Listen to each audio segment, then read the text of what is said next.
That's when I realized. Right. I thought she was being nice, and then I realized after she was blind. So yeah, you showed her though. You pushed her to the wrong gate.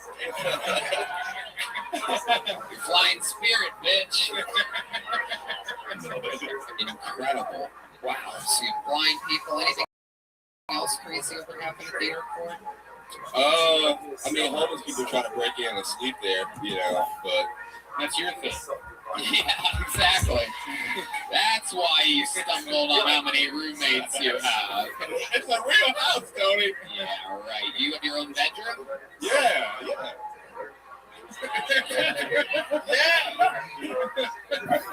That sounds sketchy. Yeah. You have your own bathroom. You don't share a bathroom with anybody? I don't think so, no. You don't think so? Bobby, are you still homeless? Bobby. So what else? What do you do for fun? I started. I go to the movies now out here in Austin. Yeah. Listen, it's moving here. I had to find some new shit to do that's fun. They don't got beaches out here like I'm used to, so I don't really know. Jacksonville beaches. Hey, you know. Oh yeah, man. You should come one day. I have been out there. That's how I got Pep City. What do you do when you go to the beaches of Jacksonville? I mean, you walk on the beach. You walk on the beach. Yeah. You don't do anything else? There's sharks in there. You're not going to swim around there. That's right. You got to be vigilant. They don't like dark. You can use that, Bobby. I have no use for it.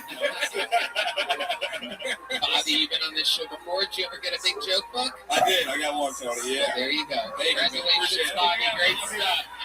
There he goes, Bobby Brown Jr. We're going to keep it moving along. And what are the odds that his position out of the bucket was perfect to bring up a man who believes in Bobby Brown Jr., a person who I do believe put Bobby up in his apartment for a while. Ladies and gentlemen, one of the greatest regulars in the history of the show. This is a brand new minute. A very own Cam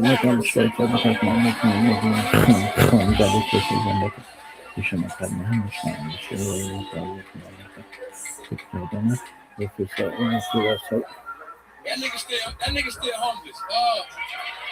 100%. I recently was in Fort Wayne, Indiana, and I went to a tractor pull. Oh, you've heard of this? It's just like this. It's a lot of white people, but y'all are like really nice. Y'all look like black people. They was like, how did you find out about our meeting? A tractor pull is like a Klan rally with a theme. It was at one point they started booing one of the racists, and it was just me and three other black people walking through a sea of whites, just hearing boo. And one white guy went, "Don't worry, we not booing you." That's the next chant, right? And at the tractor pull, they had the Amish there. I've never seen the Amish in my life. I'm from Florida, dog. So I saw them, I was like, oh shit, it's the Amish. And they were like, oh fuck, it's a nigger. And God damn it. I say it every week. I'll say it again. You have done it again. Coming in, just storming with the best jokes of the night. Absolutely incredible. All from another weekend on the road. You are able to sell tickets, make money, and at the same time make more material. You are a fully operational machine. Absolutely incredible. Tractor pull in Fort Wayne, Indiana. Same talent. I just want to say this. So, Cam, we booked you to do that festival I'm running in Arkansas. Yeah. So, Diamond City Comedy Festival. We received your rider today. okay.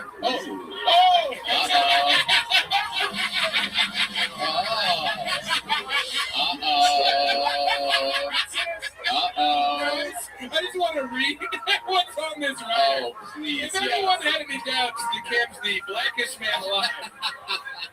So an adequate amount of bottled water. Sure, that's normal. I did an assortment of gums and mints. For your perfect smile. Yeah. Beef jerky. Oh. Or as you guys call it in Estonian. Beef. And then this is where it gets a bit specific. Homemade Kool-Aid. joking. No, bro. No way. Oh my God. Oh my God.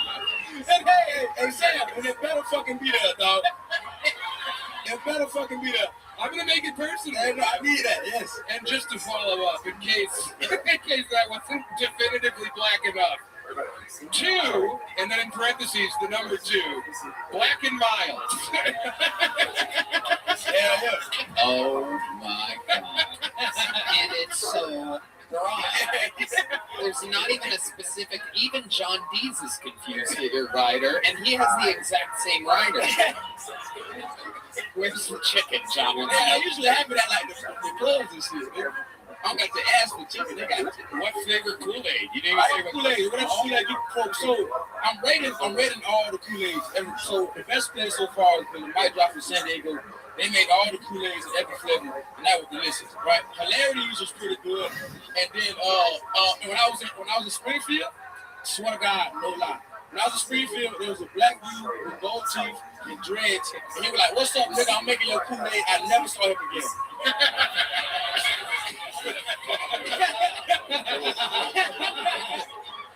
I'm gonna say the same thing to you.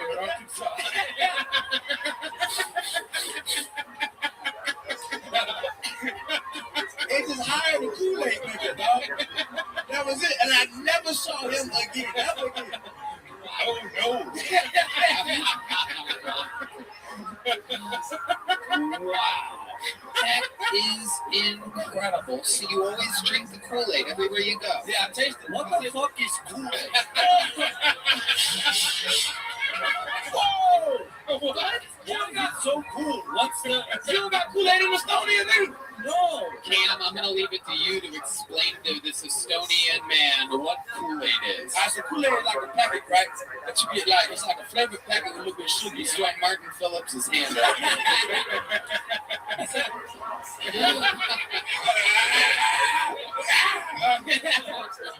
Kool-Aid is a little flavored little packet, right? You got like a little bit of sugar in it. And you mix it with water. Now, to make good Kool-Aid, what the fuck is this? That's John. What's this? It's our very own John Dees going against John. This one playing a little Kool-Aid undertone music. How do you make good Kool-Aid? So look, to make good Kool-Aid, right? See, Tony will make Kool-Aid, you put like a little bit of water, right? Kool-Aid, you know what I'm saying? And then a small piece of semen, right? And because he's gay, right? And then You're learning. I have Kool-Aids. and a little bit of sugar. Happy right? Jack I make 6th Day. Same as everything, 2 packets. Jazzy Jack. Kool-Aid, right? Water, sugar, the whole thing. Lots of sugar. Still feel bad, please. I don't think this is a good career choice with so much sugar. That's not the reason. Oh, it's one of the reasons, but not the main reason. Okay. Got Patrice That's the expression. He drank the Kool-Aid. Yeah, that is true. Very good. I learned it. This is So good. this is everywhere you go. They have Kool-Aid. Yes. Or you won't go on stage. Yeah, I won't get up. If you don't bring me the Kool-Aid, I'm not going. Absolutely incredible. And what else when you're on the road? Are there other things you like to do? Was there other things in Fort Wayne, Indiana, perhaps that you did? Or No, I just know one thing. I know one thing I found out. I want to fuck the Amish. oh, Yeah, don't shake your head, Red Man. I want to smell, man. I don't give a fuck. how do you know that? From Ohio. From Hey, You're from Amish country, from Columbus, Ohio. that Amish pussy? Yeah, fuck Amish, dude. Hell yeah. They don't know shit about Reddit. They don't know nothing. Listen, they don't even know MySpace. Listen, I want to fuck Amish, dog. Me too. I want to fuck Amish really bad. I want to fuck Amish really bad. But I was thinking about it. They were like, we can get you on the phone. But I don't want to go to the phone. Because they stuck in the past. And all they want past, they stuck in. Oh yeah. Oh yeah. Oh yeah. No Kool-Aid out there in Amish country. You also have to fight through the coarse pubic hair. That's fine. And obviously these pubes look like your hair. That's fine. Okay. That's fine. All right. Well, fuck me, Amish. It's like fucking through chorboy. You know how cool that'd be? I'd be the only black person to fuck Amish. Cam Patterson, Black History, likes rocks, fuck the Amish. Legend. Cam, you're a fucking machine. We love you.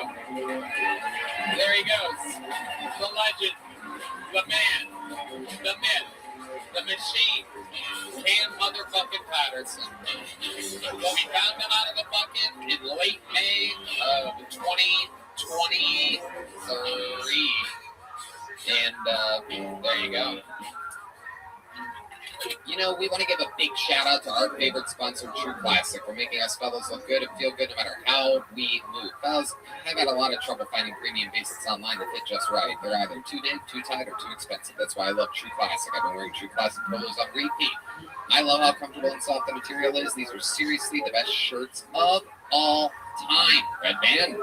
Tony, I love my True Classic shirts. They're incredible. I don't know how they do it, but they make me look the best I've ever had in a basic t-shirt. I got the Essential Crew t-shirt 9-pack because I love these shirts so much. I have 9 of them. I seriously can't recommend them enough. I can't wait to try the polos, V-necks, and activewear necks. Yeah, you know, a lot of shirts, they're too wide in the middle, they're floppy, some are too tight. These fit just right in the midsection and the arms and the collar, and that's what I'm looking for. I don't know how to describe it exactly, but these things fit just right. American style, truly great stuff.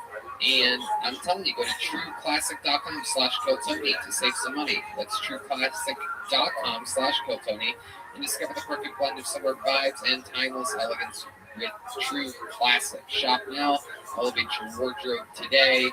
You're going to absolutely love it. That's trueclassic.com/Kiltony. Who knows? Your next bucket full could be the next future superstar of the show. We're going to meet them all together. Make some noise for Dallas Irvin, everybody, the debut of Dallas Irvin. Oh, he's been on before. The return of Dallas Irvin. What's up, Bubby? Hell yeah. I went from 230 pounds to 185 pounds in a year and a half because, yeah, we're working my ass off and stuff. And the best thing that's happened to me is fucking all those beautiful little fat white girls and mixed race kids over Pflugerville, y'all.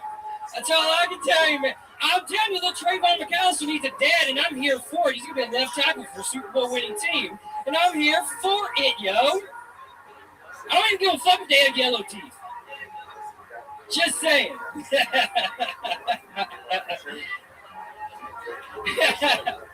Oh man, I don't understand how incels exist, man, when those women exist. I'm just saying, dude, like I had one trust fund girl here, and my dick is on a block of cheese. It's more of a little smoky, if anything like that. Why are you grading it? Oh, goddamn, I suck. Shit, this sucks, Tony. I suck, man. I absolutely suck, man. Oh, good Lord. I will. You don't know how... Sorry. This sucks, man. I am a horrible dude. I I'm going to stop you there because you're over a minute now. You started repeating I suck at 47 seconds. Yes, sir. That's my bad. Yeah, no, sir. Dallas, what makes you even attempt this? I really don't know. I guess I'm just not a Kill Tony guy because I've done this my 4th time and I'm very ashamed of myself right now. Are you, when you say you're not a Kill Tony guy, does that mean funny? Sorry. Right. Yes, sir. Okay. He's stepping on your punchline, too. It's incredible. These guys, they just come in and really, he's apologizing silently now. He just mouthed the words, "I'm sorry" to me. Dallas, are you considered getting fat again? It would help. It would fucking help. It seems like It works for me. Dallas. Thanks, man. You too, buddy. Dallas. Yes, sir. What do you think? How long you been doing this now? Maybe like 3 years now. 3 years. Most of the time here and stuff like that. And When you say here, where do you mean? in Austin, Texas. Right. Okay. So 3 years. Why don't we hear the best joke you've ever written? The best joke I ever written. You've been on the show multiple times. You say you're not a Kill Tony guy. Let's hear your very best joke. Here it is. 3 years in the game. Yes, sir. Yes, sir. Okay. I found out I was adopted, and I got to meet my biological mom when I was 20 years old, 14 years ago. And she gave me 5 numbers to look up, and they were all black dudes. Yeah. That's it? Yeah, that's Okay. it. What? Oh my Yes, sir. God. Yes, sir. That's not even a joke. It's just a sobering reality. I mean, like, they called her salad tosser, and I'm just like, oh, that explains everything about me sexually. So, like, that explains so much, man. Dallas, I'm going to let you off easy tonight. I saw your haircut on great during the set. He had a lot of confidence when he came out. I thought it was going to go well. He did. I thought so, too. Dallas, you're gone. Goodbye, Dallas Irvin. Yes, There he yes. goes. Put the mic in the mic stand. Can you guys boo Dallas Irvin? There you go. Go, Dallas. Go. Get the fuck out. There you go. Very good. That was a true bomb. That is a no-joke book. Do not pass go. Do not collect $200 bomb. Luckily, we have a solution now. When somebody bombs, we call in the fucking bomb squad. We have a superhero that specializes in performing after somebody bombs. Ladies and gentlemen, this is 60 seconds from the great and powerful Drew Nickens.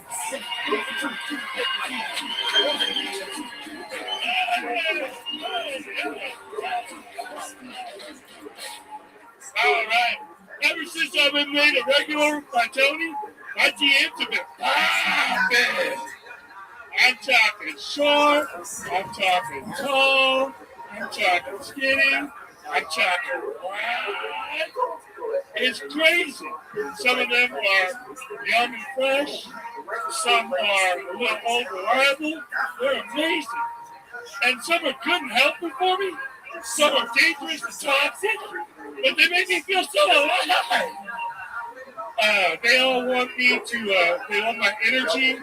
They even want to be with me. They'll do whatever it takes. They'll even pay me. I mean, these energy drink companies are really thirsty for me, man. Thirsty as hell. And they all want to recruit me like I'm the next Billy Mays. But wait, there's more. There was this health influencer. She slid my DMs. She said, Drew, I love you. You're so cute. And I'm worried about your heart. I said, baby, it's safe with me. She said, no. Drew, I'm worried about your heart. It's going to explode.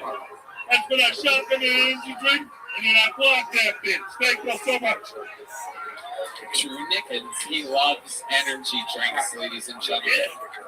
I love it. So, Drew, welcome. Another new minute for you. How's life going? It's amazing, Tony. Everybody's been so supportive. Everybody's been so kind. There's some funny buddies, but fuck them. We're having a good time, right? Yeah! You're damn right. So, Drew, he's the new regular. Yeah, one of the new rotating regulars. Yeah. All it took was a guy with a head injury to replace Hans. Yeah. I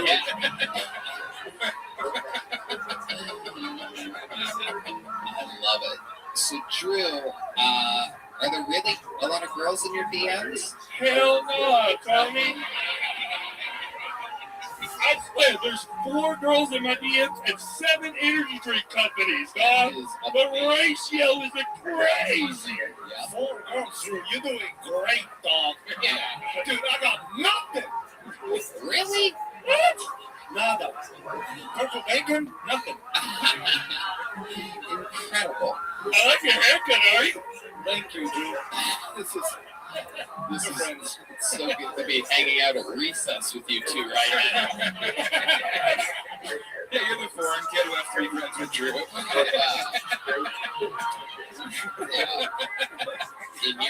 I'm kidding. I love you. You're a light backstage. I'm so happy for you. Thank you so much, Mr. Town. I really appreciate you. She's one of the best in the game right now. Let's give it up. Best in the game. Absolutely. So, Drew, I love it. And, you had your first Texas kiss here. Did you go on dates at all? You like girls, right? Yes, I love girls. You get nervous? Women? Yes, I like women too. Yeah. You been on any dates or anything? Other than the Taco Bell in the car that I ate with the girl, I got friend zoned over spicy nuggets. Ooh. That was an Uber driver, true.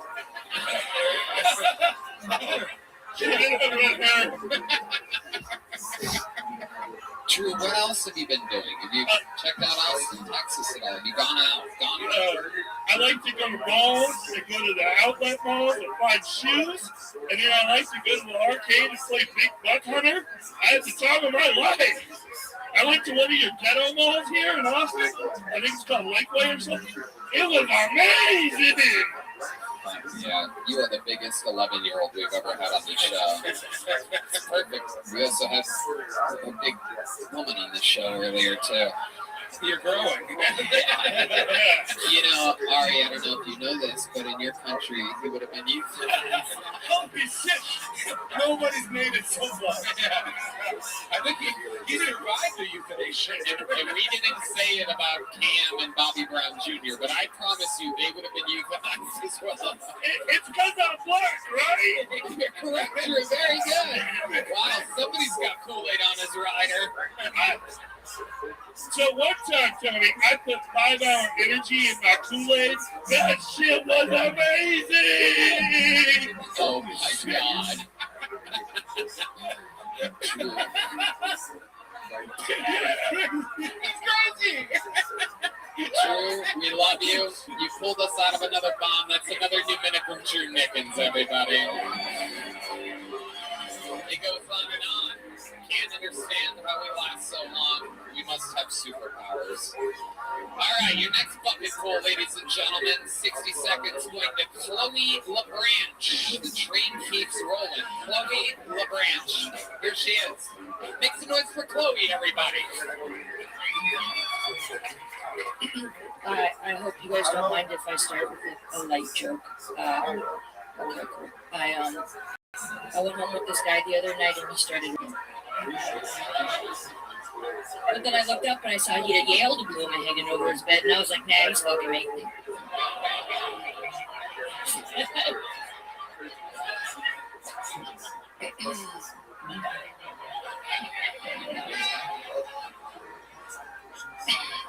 I was, thank you so much.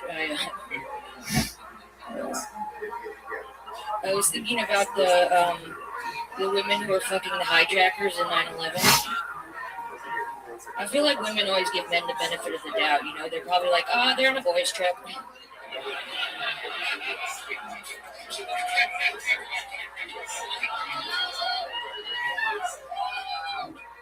All right, we know who did it. Relax. As a woman, I'm really sick of pedophiles. I'm sick of these men fucking these kids because it's like these kids, you know, they're stealing our jobs.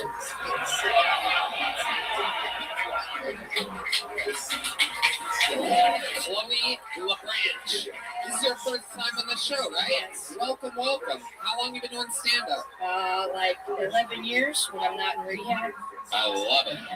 11 years. And what were you in rehab for? You know, I'm an alcoholic boy. I'm not a loser. I'll do pills, you know. Right. If you have them, I'll take them. I love it. What kind of pills were we doing? What do you have, Tony? I just have testosterone and Cialis, so yeah. I'll probably get me on JFL, so let's go. JFL's not a thing anymore. We're bringing it back when I go transit. That's how you get new faces. I love it. Chloe, where are you from? New York.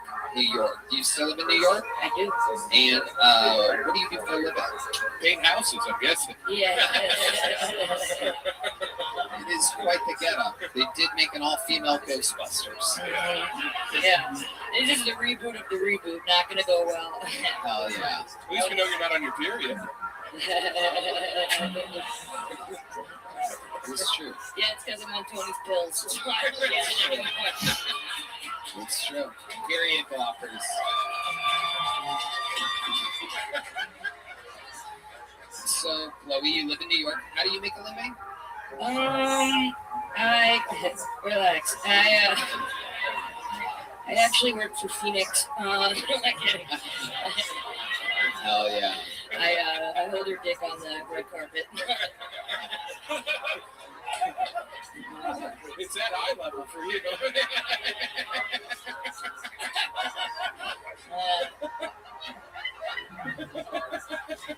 That was good, Sam. Thank you.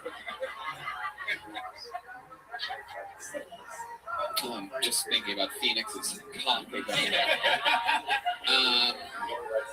So, what do you do? Oh. I'm a part-time assistant. Okay. All right. Mm-hmm. Very good. Part-time assistant. You make enough money to survive in New York City? Sure. Okay. We sleep in a cupboard, right? Incredible. So, you're an alcoholic, you say, but you're in recovery. Yes. How long have you been sober? I just got my first year on June 11th. Congratulations. Thank you. What's the trick? How do you do it? How does someone stay sober? Well, you try for 8 years, and then, nobody wants to drink with you anymore, including yourself. So that's really it. Amazing. You go to meetings and stuff? Yeah. Keeps you in check? Yes. Do you have like a story with those meetings? Like, do you have like a good story? Like, some people are like, I was driving a car and then I saw my baby seat in the back and it was wrecked or whatever. What's yours? That was it. Is that it? Okay, I nailed it. There you go. No, I have a lot. I could like sell my bottoms on eBay. I got a lot of problems. Here's a good one. So I was at rehab in Malibu, and my boyfriend, we just met, but in rehab you have to get boyfriends immediately, and so he got kicked out because his drug dealer, Baby Doug, threw drugs over the hedge, and then everybody got fucked up. Yeah. What kind of drugs? Xanax and coke. Oh, yeah. Yeah. Oh, yeah. That's like giving Drew Nickens a case of Red Bull. It's a hot girl speedball. Oh, yeah. Special big fat guy speedball. No, but then should I keep going with the story? 100%. Oh, okay, yeah, relax. I love it. That's like your catchphrase. Relax. It's probably me. I'm always projecting. So Zanny and Coke comes over the hedge. Yeah, so I'm fucking this guy right now. No, he gets kicked out, and then they realize that our cell phones that Malibu promises that's not a good place, and they think we're like executives, but so You're just a part-time assistant. I mean, I met Mariah Carey's manager there, pretty big deal for rehab. Anyway, so then he gets kicked out, and then I'm all upset, so I make this plan. I'm going to run away to see him. So I convince them to take me to the alumni meeting downtown in Malibu, where all like the Promises alumni are doing whatever better. Preaching motherfuckers. Yeah, so they take my phone and my wallet, and then I have 2 people watching me who came to watch, and then one turns around and I run, and I go into Ralph's, and they sell vodka, so I steal a bottle of vodka. You stole it. Yes, because I didn't have a wallet. Right. I love you, Chloe. Yeah. Chloe don't give a fuck. It gets a lot better. So then I got like blacked out in this like skate park. As an adult? Yeah. I'm on a list now. No, so then I go back to the meeting and I have like my bottle of vodka and I start like screaming. And I have a cigarette and I start screaming. I'm like, I walk the meeting, I'm like, fuck you. You guys don't know what it's like to have a problem. So they call the ambulance and they make me go to the hospital outside UCLA. And then like I get let go from the hospital at like 7 a.m. I'm wearing a hospital gown. I have a bag just of like Marlboro lights and a crop top. And so I don't know what to do, but across from the UCLA hospital are the UCLA frat houses. Uh-oh. Party time. You know what I'm talking about. Let's fucking So go. I walk in, right, and I start fucking this guy. I get it. No, so I knock on the door of SAE, and so I know the code. If anyone wants to know, you just say Phi Alpha, brother. And I go in, and I'm like, wearing a hospital gown, and they have to let me in because they say the code. I walk in, I'm like, I need a fucking drink. They give me like a beer, and I'm like, come on, don't drink anything harder. And they're like, well, last time we had like jungle party, so like we used all the hard alcohol, but we beer and the hot girls. I'm like, oh, we're not saying you're not hot, but So then I'm like drinking a beer, preaching. I'm like, "It's never too dry." What time of the day is this? 7 a.m. Wow.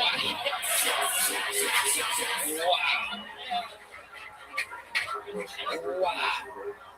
Yeah, so then I don't have a phone, so I get one of By the way, I can't believe I had to ask. You're blatantly from New York. This is incredible. The way you're smoking and telling this story. So then another thing, I went out 7 a.m. I'm in LA. I don't want to be there. Fuck them. So I says to the guy, all right,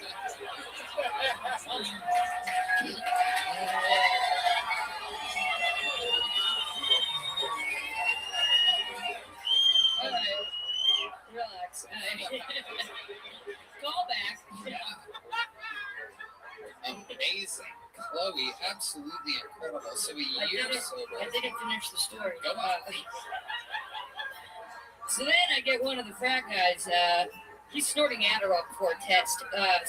And you're like, there's my boy. Yeah, I was like, there's a guy I'd like to marry. And I get him to call me an Uber back to Malibu. Wow. What a gentleman. Hell yeah. Spoiled little rich UCLA kid, snorting Adderall, sending you on your way. No sexual interactions? He just got you an Uber to Malibu from UCLA? I wasn't looking too good, Tony. Oh, okay. Didn't want a fucking Indian guy. They could already smell the alcohol on me. I didn't want that too. Wow. Absolutely amazing. Chloe, I love her. Amazing. What else are you into? What do you do for fun now that you're sober? I like to go to horror movies. I like to play soccer. What are you, the ball? Yeah. Relax. Like, look at us go, you know? It's like we're like David Tell and Ross right here. Tips on a tail. Amazing. Amazing, Chloe. Absolutely incredible. So what brings you to Austin, Texas? I was featuring for Corinne Fisher Nice. at the Creek. Oh, awesome. Yeah. Look at you now. Another rock bottom. No, I said to boss, I'm like, I want to go and kill Tony. He's like, as a judge? I was like, no, a contestant. He's like, Jesus. You said that? Rich Ross. Oh, well, yeah. Yeah. There you go. Rich. Yeah. Second name drop. Yeah. Rich just wishes he could have as good of a set and interview as you had here tonight. Incredible stuff, Chloe.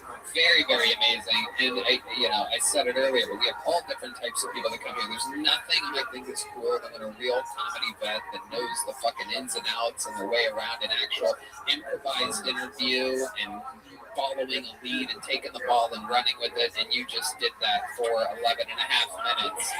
Here's the big joke book. It's made of real Texas leather. There you go, Chloe. There she goes, Chloe LaBranch, making her Kill Tony debut.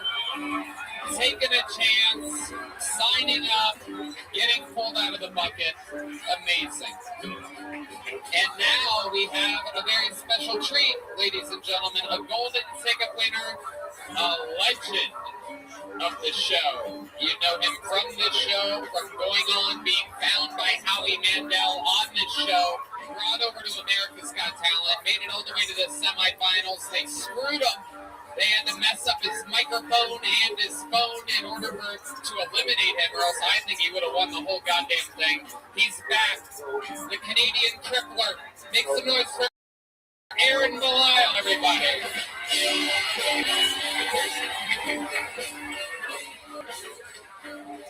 Come on, you can do better than that. It's the return of Aaron Belial.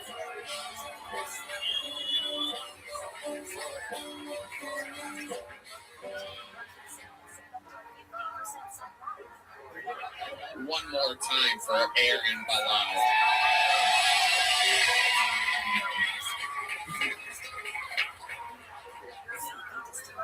Being disabled, I often run into people who try to recruit Jesus to fix me.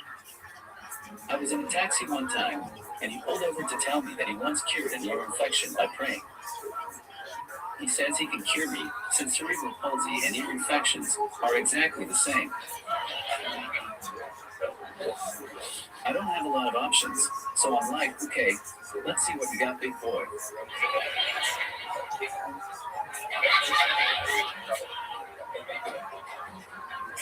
Didn't work. I tried to pray his body odor away. That didn't work either. This poor broken man was so sad. I actually needed to apologize to him for still being disabled. It's okay, buddy. It's okay. You'll get it next time. I still have faith in you. It's not you. It's me. Next time a religious person tries to pray to heal me, I'm gonna start curling up the other arm and say you made it worse.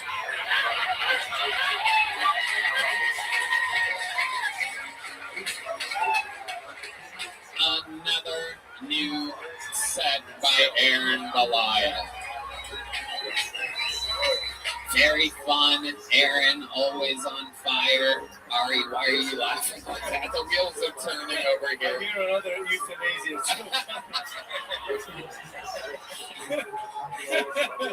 You beat us to it on that one. I feel like this guy's into euthanasia.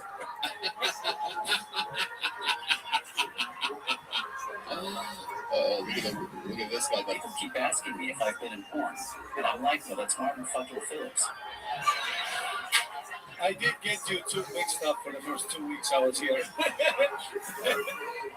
In Denmark, all disabled people need to wear a dandelion necklace to mark them.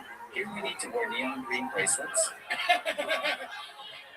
Yeah, those are going to be on forever, by the way. There's no getting those off of that wrist. Those are permanent bracelets. You son of a bitch. Oh, you son of a bitch. You did it again. Absolutely amazing. Aaron, you have some new facial hair. That's incredible. Amazing stuff. You can do that. Yeah, that's not affected by your condition whatsoever. Well, Amish. Yeah, it is. I need hormones to grow it better. Absolutely. Okay. And you've been doing the road. Things have been going good. You're making money, selling tickets off of Kill Tony fame. People love you.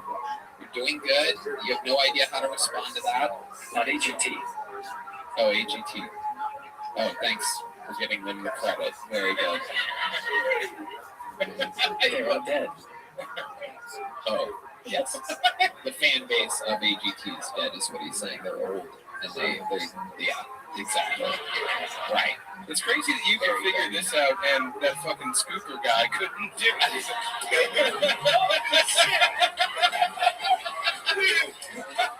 It turns out he just has to have the scooper permanently attached to his arm the entire time. I love your act out. The guy in the front row almost fainted from awkwardness. It was incredible. The poor guy didn't know what to do. Amazing stuff, Aaron. Oh, here we go. I'm not sorry. There you go. Fuck that guy. Yeah. So, Aaron, what else is going on? You're in Austin, Texas. You're dressed I moved to Austin yesterday, and tomorrow I'm getting stem cells, so that should be interesting. I told them I only want them from the neck down. If they make me talk, I'm gonna be fucking pissed.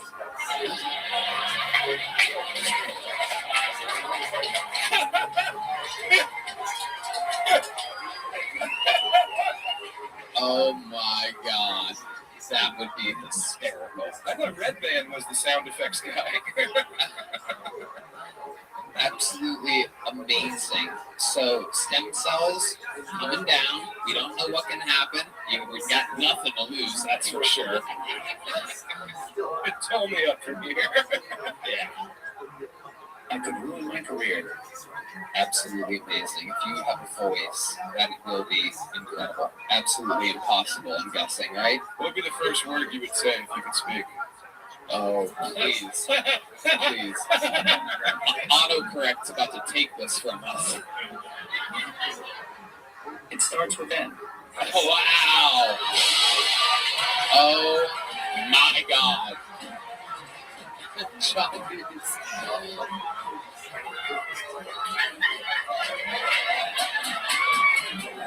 That is the perfect answer. That was the first English word you learned too. Oh, hell yeah, dude. I've said that more than I've said hello. You know what I'm saying? Aaron Belial. What else is going on? It's Nana. Nana? Oh, And yeah. And also, I'm bombing. no, you're not. No, you're doing just fine. You're doing absolutely great. Warning. Overload, system overload, overdrive. I love it. Aaron, so you moved to Austin. What's going on? What's your living situation? Better than Bobby Brown Jr., I take it? I live in a one-bedroom, one-bathroom unit. I'm living in one of the fans' spare units. Fans? A fan of the show is a spare unit. Absolutely. Speaking of spare units, who could forget Phoenix Provocateur? Oh, look at him. He's jumping. you can live in her foreskin. I can't believe Tony said he doesn't know how to identify as a woman. That's like me saying I don't know how to fall down a flight of stairs. You son of a bitch.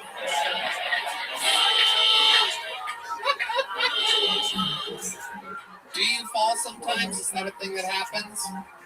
Only in love. Incredible. You guys steal the words right out of your Bose speaker.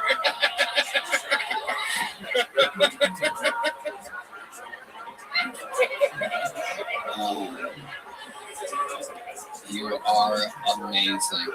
I absolutely love it. So, stem cells tomorrow. Anything can happen. Stem cells famously course through the body and find things that need repair and cling to them and work on it. And my next appearance is going to be crazy. Do you get to choose black or white stem cells? Like, is that like an option? We shall see. Oh boy, that was a frightening tone you had there. We shall see. Throw a few extra E's in there, dude. We shall see. I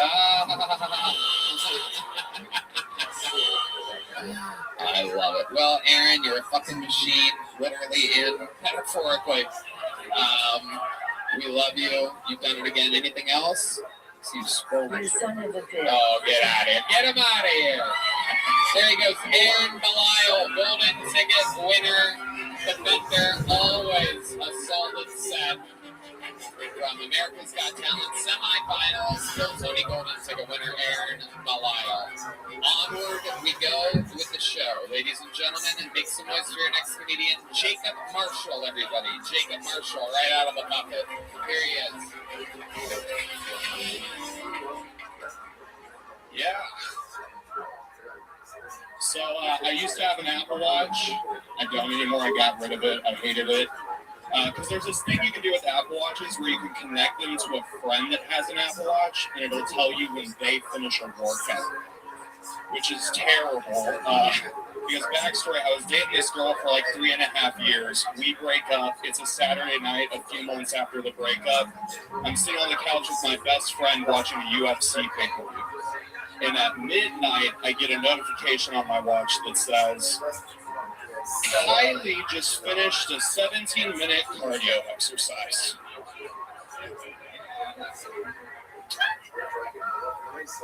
So y'all are smarter than me. Because I looked at my friend, I was like, it's a little late for a run. He was like, Jacob, she's not running. She's being ran through right now, dude. Right, that's all I got. Okay, exactly a minute. Your ex fucked after you broke up. Okay. What's your name again, bro? Jacob Marshall. Jacob Marshall. Good look. How long have you been doing stand-up, Jacob? 3 years. Where at? Dallas. Okay. How often do you come to Austin? About every 3 months.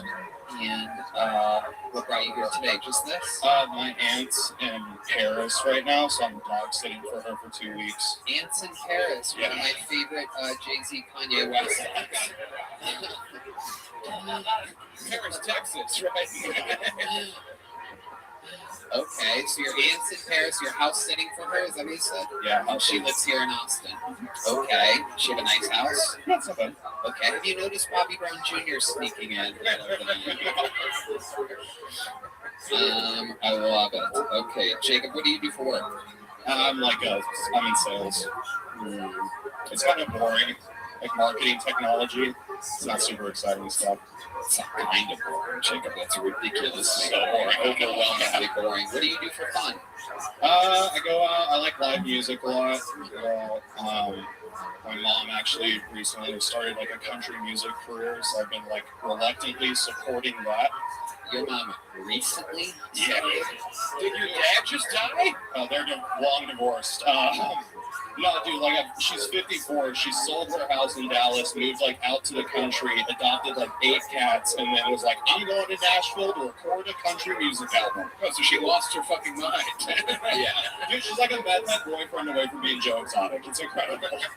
Have you heard this album? What's it called? Where can we find it? What's it called? She's released her first 3 songs. Where at? It's on Spotify. What's it called? Oh god. Her first Are you song pretending like you don't know your mom's No, name right now? What's that we're promoting it? It's okay. It's called Kissing Frogs. Oh, hell yeah. Let's go. No, don't. Okay, very good. Red Band, very good commitment. Go to Spotify and actually look up the thing that we're talking about. Her name is Dalee, which is spelled D''Lee. Oh, no. Shit. Holy shit. That's like a name for your own country. There you go. Yeah, Oh, it's hot. yeah, she is hot. Wow, let's listen to Oh, yo. Your mom's baggy, bro. You actually do have a ridiculously hot mom. Yo, dog. We are the 1,635th listen on Spotify. 1,635.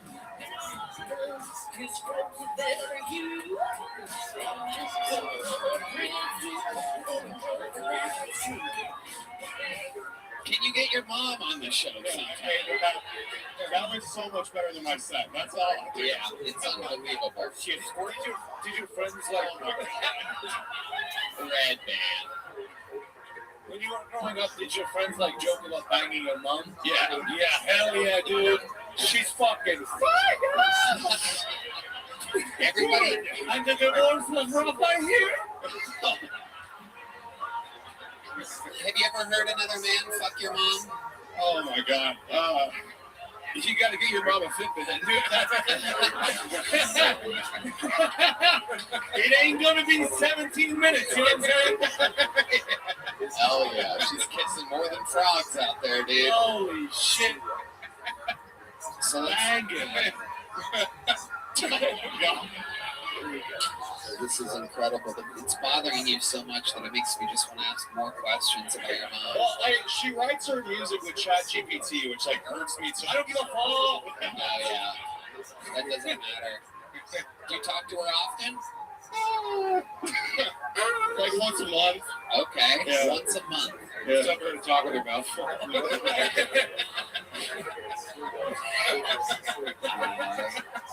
Love it.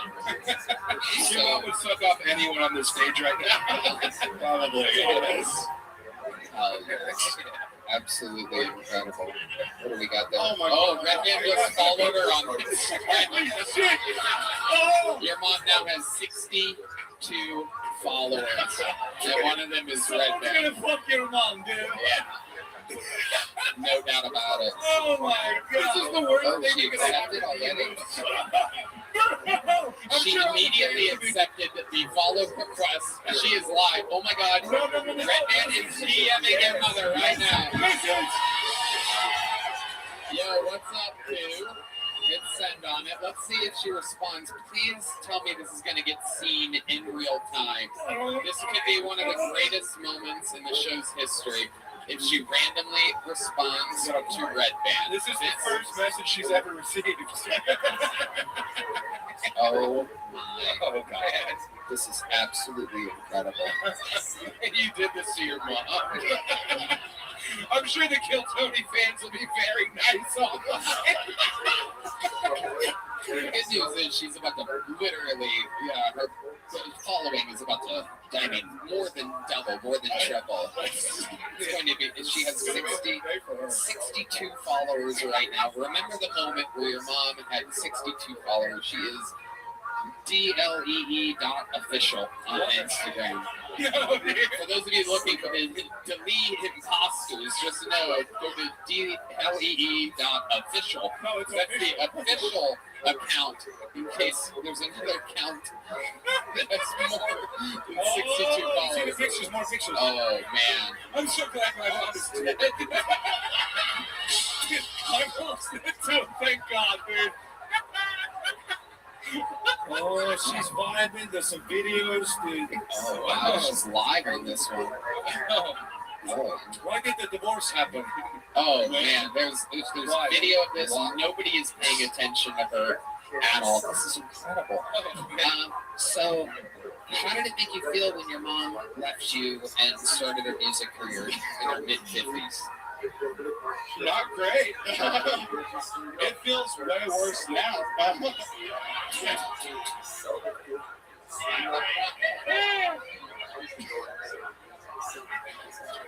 Jacob Marshall. Do not look up my mom on OnlyFans, Red Band. Oh my God. Oh my God. Oh, it's okay. Hold on. It's okay. False alarm. It's a different D-League. It's a different D-League on OnlyFans. I don't know about this. Well, I mean, I was wondering how they funded the album, but she's kissing more than frogs, it turns out. Wow. Unbelievable. She did buy an Audi recently. I was like, I don't know where this came from. Like, wow. It's not from music sales. It's not. She's using AI for her OnlyFans avatar also, it seems like. Well, at least it's not really her. I don't know. Okay. Jacob, before I let you go, most interesting thing about your entire life. That's okay. Red Band has a different. Red Band just Come on, get out of here. Yeah, that's just went down to someone else, some other D-Lee's rabbit hole on fucking. Just blowing up pictures and zooming in on tits. You fucking pig. All right. Jacob, anything else about you? Your mom really stole the show here tonight. I guess I found out recently I have a boyfriend, Dick. That was. What does that mean? I didn't know what it meant. And the girl that told me basically said it's like not too big, not too small, like the Goldilocks of penis. Wow, that's terrible. It was. It sounds like a really nice way of saying I have a small penis. Wait, what do you say? This lady says it's a thing. It's a thing. Is this your boyfriend? Dude, guys like that always have the biggest cocks. Oh yeah. They're not girthy, but they're long. Yeah, they look like a marsupial's tail. All right, Jacob Marshall. You know what? The set was very, in my opinion, kind of just okay. I liked the premise, but you didn't really take it that far or take any real chances with it. But I will say this. Since the interview, you fed us your mother on a hot platter. I'm going to give you a big joke book. There he goes, Jacob Marshall, everybody. All right, one more fucking pull. You guys still having fun? All right. Okay. Make some noise for Tom Feedback, everybody. Your final fucking pull of the night, Tom Feedback. What's up, guys? It's good to be here. I grew up playing football, and football coaches never have anything nice to say. You know, my coach always be like, "You suck. You're a pussy. Your mom's a whore." Yeah, and that always hurt my feelings because my dad was the coach, and we were in the game. I'm like, "Dad, I'm 9, and it's Christmas, you know, so let me." My dad was helping me grow up. I feel like dads, what I'm talking about, dads now are complete pussies. It's true. You know, so I was at the store the other day. I saw this dad with his kid, and the kid was being bad. And the dad just said all the time, he's like, Carson, 1, 2, 1. I was like, dude, you fucking suck, dude. My dad would never have to say my name that many times, bro. My dad would be like, hey, the fuck, and that was it. That's all I got. Dads have to be scared. I'm not saying like hit your kids or anything, but they should be a little intimidated. You know, it's like the scariest thing that my mom can tell me about is I'm going to tell your dad. Yeah, you tell a kid in 2024 you're going to tell his dad, he'd be like, who, Bill?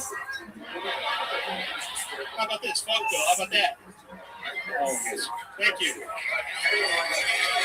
Tom, feedback. Welcome to the show, Tom. How you doing, Tony? Good minute.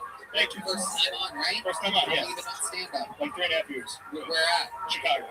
And do you visit here often? I just moved here like 3 weeks ago. Congratulations. Thank you. Just out of curiosity, what made you move to Austin, Texas? The comedy, man. I was doing comedy in Chicago, and I was doing a lot there, so I was like, I want to expand a little bit. And you could have gone anywhere. You could have gone to New York. You could have gone to LA. You picked Austin. Yes, 100%. Yep. Smart. Just want to make sure people listening from New York and LA hear that. Anyway. Really good, man. Oh, thank you. How do you make a living, Tom? Right now I'm doing Uber Eats. Uber Eats? Yeah, that's a terrible job. Okay. That's the great job, no. You don't have any creeps in your car. Uber Eats is easy, bro. No, you're thinking of Uber Alex.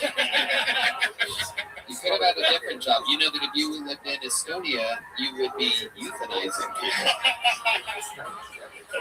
He looks European. He looks good. Yeah, that's what I'm saying. Yeah, he's got dominant features, blue eyes. I like it. Yeah. Never Italian. Was that an Estonian gang sign you just threw up my son? Hello. Hello. This is the biggest thing to ever happen to Estonia. Did you on this show? Oh, yeah. Yeah, I know. Yeah. Or since the wall fell or whatever. Was Latka Gravis, did he claim Estonia? I can't remember. Latka Gravis, Andy Kaufman's alter ego character. At one point he did, I yes. think it was Estonia. Yeah, he picked like some. And then our famous claim to fame in Chino Man, where Paulie Shore In Chino.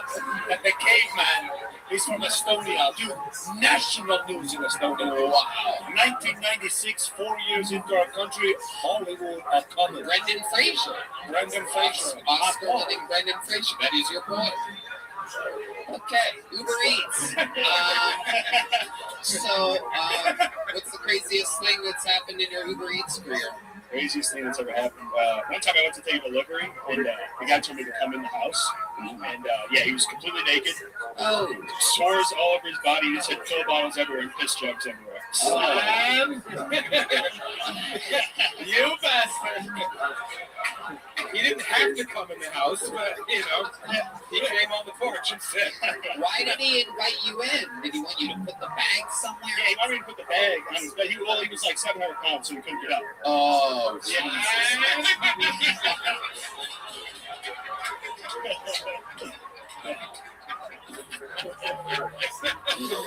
That's when I was Brendan Fraser. I love it. So you went in there, and was it, so you dropped the bag, and was he insinuating something happening, or what was? Well, he was completely naked. Yeah, what was the He was vibe? like towel over his head. What was the vibe? The vibe? It was a good vibe. I liked it. I'm into it. He tried to tip, but he couldn't see it through his belly fat. Did you see his thing, or was it? No, it had on the top. Yeah. I want 600-pound life. There's nothing there, dude. Yeah, it's like inverted in his body. Dude. Sure, yeah, bro. Absolutely amazing. Tom, what do you do for fun? For fun? I Other don't know. than stand up? Hang out with my girlfriend. Hang out with the dog. Oh, okay. You have a girlfriend. Yeah. Where'd you meet her at? High school. What does she do? She's a nurse. She actually just got a job done. So she's a nurse in Austin, Texas. Yes. Do you ever have her dress up as a nurse and you guys role play? She orders Uber Eats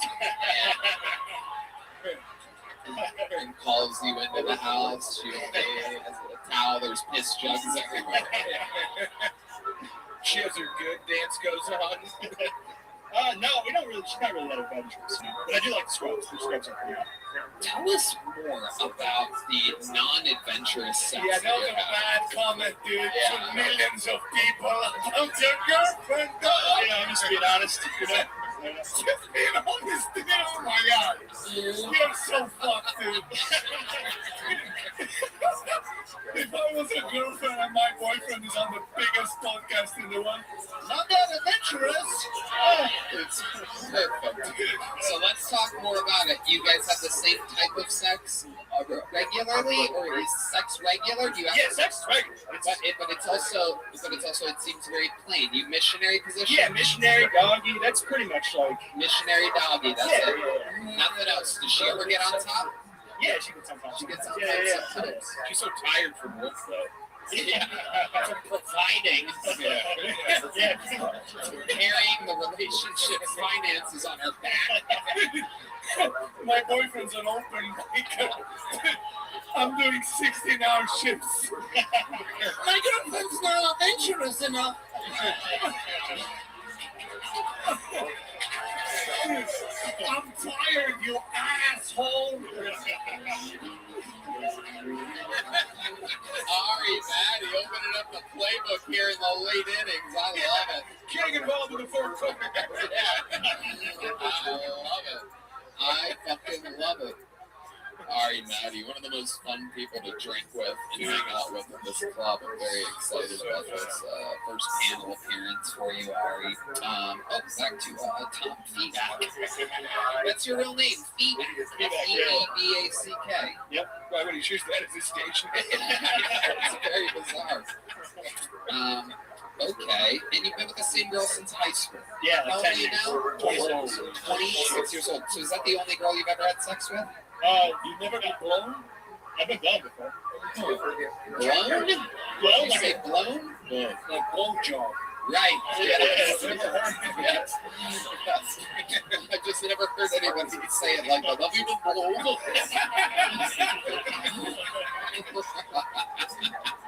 That Estonian accent's a little tricky. When you're facing that way, I can't read your lips. Love you to blow. I believe what you would do. I think I need a Bose speaker.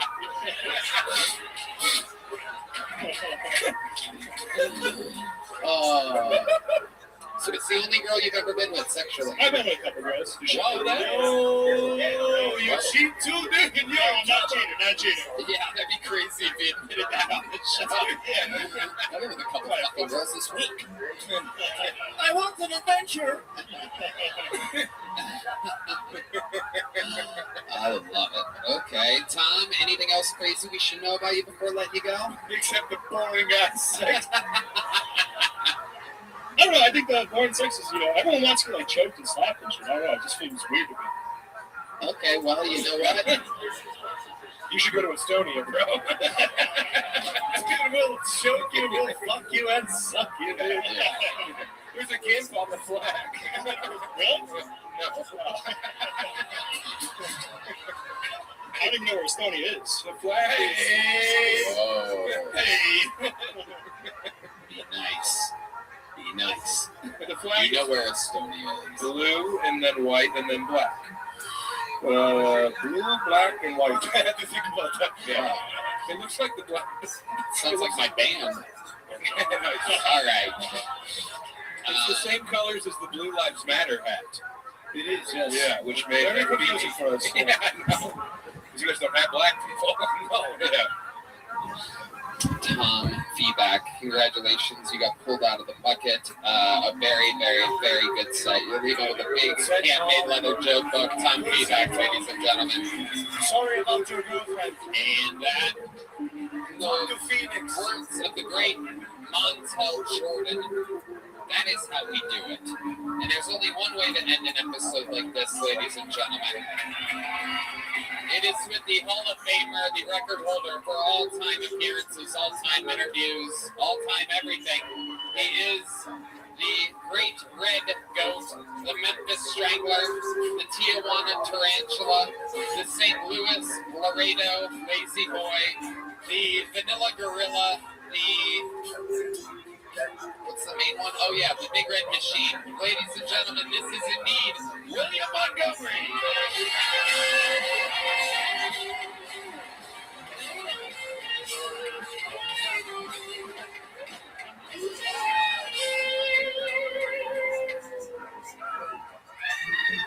After watching the first presidential debate, I just want to say, don't blame me. I voted for Morgan and Morgan.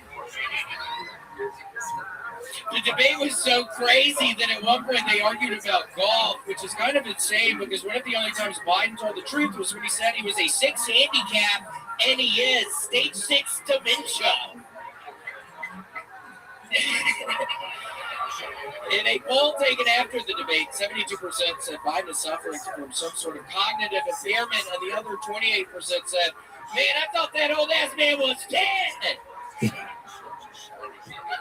A man recently threw a big golf on Chicago's district attorney Kim Fox. Wait, Red Band, isn't that your mom's porn name? Fucking slut. Talk to more like cardinal sin. Okay, that's fantastic. 59 seconds on the dot from the Golden Almost Goose. had it, Tony. I almost had it. My goal was 60 tonight. You did 59 seconds. You were 1 second away. The Big Red Riot himself. A beautiful, beautiful man looking more wizardly every day. Well, it could be, Tony. The air conditioner went out at the apartment this morning, so it's really 85 at the apartment. So I have been laying around the apartment all day. I got Dairy Queen twice on Uber Eats. I ate 2 different blizzards today. One, it was really great. One had a bunch of toffee in it, and the other one was animal cookies. It was an animal cookie one. Oh, that sounds fucking amazing. It was really good. Yeah, it was pink. It was really good. But that was helping keep the temperature down. Wow. Red Man's AC is working fine, and he also had 2 blizzards today. I love how you get so sensitive when William's on stage. You're so sick of it. You're so sick of your mom getting called a slut every week. Well, because she's legitimately sick right now is why he's... Oh, how do you know that? We talk. I mean, that's not a joke. I mean, we talk. Yeah, she's not doing good right now. Do you want to plug your mom's Instagram? Wait, I was never going to say this, but there was one time we were in Mitzi's after this, and we all are looking at our Instagrams saying, oh, what pops up when you put on your homepage? And literally Red Band gets his phone out, and it's a bunch of women breastfeeding. Oh my gosh, it was the funniest thing. It was babies getting breastfed. Actually, it is true. No, you actually are. And what's funny is that you think other people get recommended this a lot, but you don't know that Instagram's algorithm directly shows you things that you watch all the time. Yes, I mean, it is incredible. Half of the things, there's also George Floyd. What's the George Floyd one? How does he fit into all the breastfeeding videos? Is it George Floyd breastfeeding? I know in Estonia the breast milk is powdered. Okay. I mean, you're... Soviet Union, yes, and we've had fun. You're doing good, Steve. It looks like you're losing a little bit of weight. You're losing some weight. Yeah, I'm down 45 pounds this year. Congratulations. Wow. Incredible. I'm sober like you, bro. I quit boozing. And also Ozempic. Didn't you get on Ozempic? No, weeks ago? No. How have you been doing it? How have you been losing the weight? I just quit drinking 12 Miller Lights a night. Oh, yeah. Yeah, you have been non-alcoholic tonight, and you are normally a heavy drinker. Oh, yeah, I love it. So what made you quit drinking? Turns out I'm morbidly obese. Oh. Morbidly, William. No, you're not. That's one of the worst adjectives. I know. You're working on it. I am. It is, historically. Yeah. Do you still drink? Have you switched to hard liquor or anything? Or are you just sober now? I had some natural wine on my birthday. Yeah, and also Tim Dillon made me drink in Copenhagen. Nice. We went to a very fancy restaurant. They had a wine pairing. We went, why wouldn't they have it? It's good. Oh, that's a good $10 billion you got. It's good. Why would it be bad? I like that. Yeah. I love that. Now, you two used to work together in Denver, Colorado. William lived there for a while. You're one of the kings of the Denver comedy scene, Sam Tolan. We had a great time. We just had the best of time. Can I ask you something? Yeah. Did you read the new Cormac McCarthy books? Yeah, I read the first one. I did not read the second one. They sucked. Yeah, I was kind of sad. It's his last book. It wasn't great. No. I didn't know this was the time for a literary conversation. I'm sorry. Yeah, Yeah, we had a lot of great times together. We were still losing relentlessly. Yeah, you were. I remember being in your house. You lived in that house in that compound looking thing. And just getting Waco. out drunk. Yeah, down in Waco. Yeah, Sam lived in Texas for a little bit in like 2016. Yeah. And it got really weird. He did have these people that were following him. And at that point in time, Sam and I were good buddies. And he invited me there. And it was so weird watching Sam. He would sharpen his knives, and it was so weird watching him storm in this bedroom one night, just filleting this guy's face while he's still alive. But we didn't want to admit that I was the one true. I know. William, you joked a lot about the debate. Did you watch it? I did watch it, and Tony, I think it is scary for all of us. I try not to ever really get political on this show, but I swear to God, the real losers on all of this are the American people. How do we have two fucking old men up there? What is going on? I want to run for president in 4 years. After watching the debate, Tony, I'm gonna run. Wow. What are some of your platforms? Tell us what some of the things that you're going to do to make Get America. fucking Hispanic people out of Applebee's, Tony! Wow. The Hispanic people there don't look excited about this at all. Well, they'll learn to love it! You're just going to kick them out of Applebee's, specifically only Applebee's? What that do? Huh? Who's going to cook the food, really?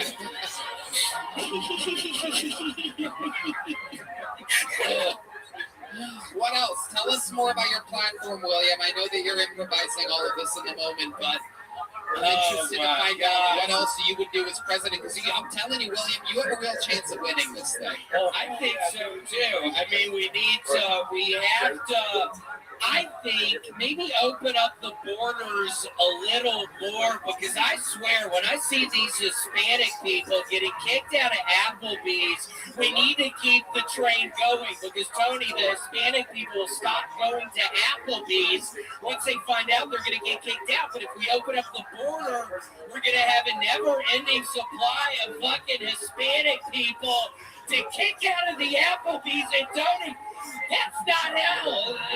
That's not all, Tony. We need a Dairy Queen on every corner, Tony. Absolutely incredible. And how are we going to pay for these Dairy Queens, William? God, from the... Are you a trade deficit going with Tony? We have to deal with the trade deficit first and foremost. How would you deal with get our GDP going in the right direction? I mean, we got to get really strict with countries like China. I mean, we got to tell them we're not going to buy their chips anymore. We're not going to buy their little plastic things. We're going to set up an embargo on China. Seriously. What kind of Chinese chips are you buying? Burger. All right. I'm sorry.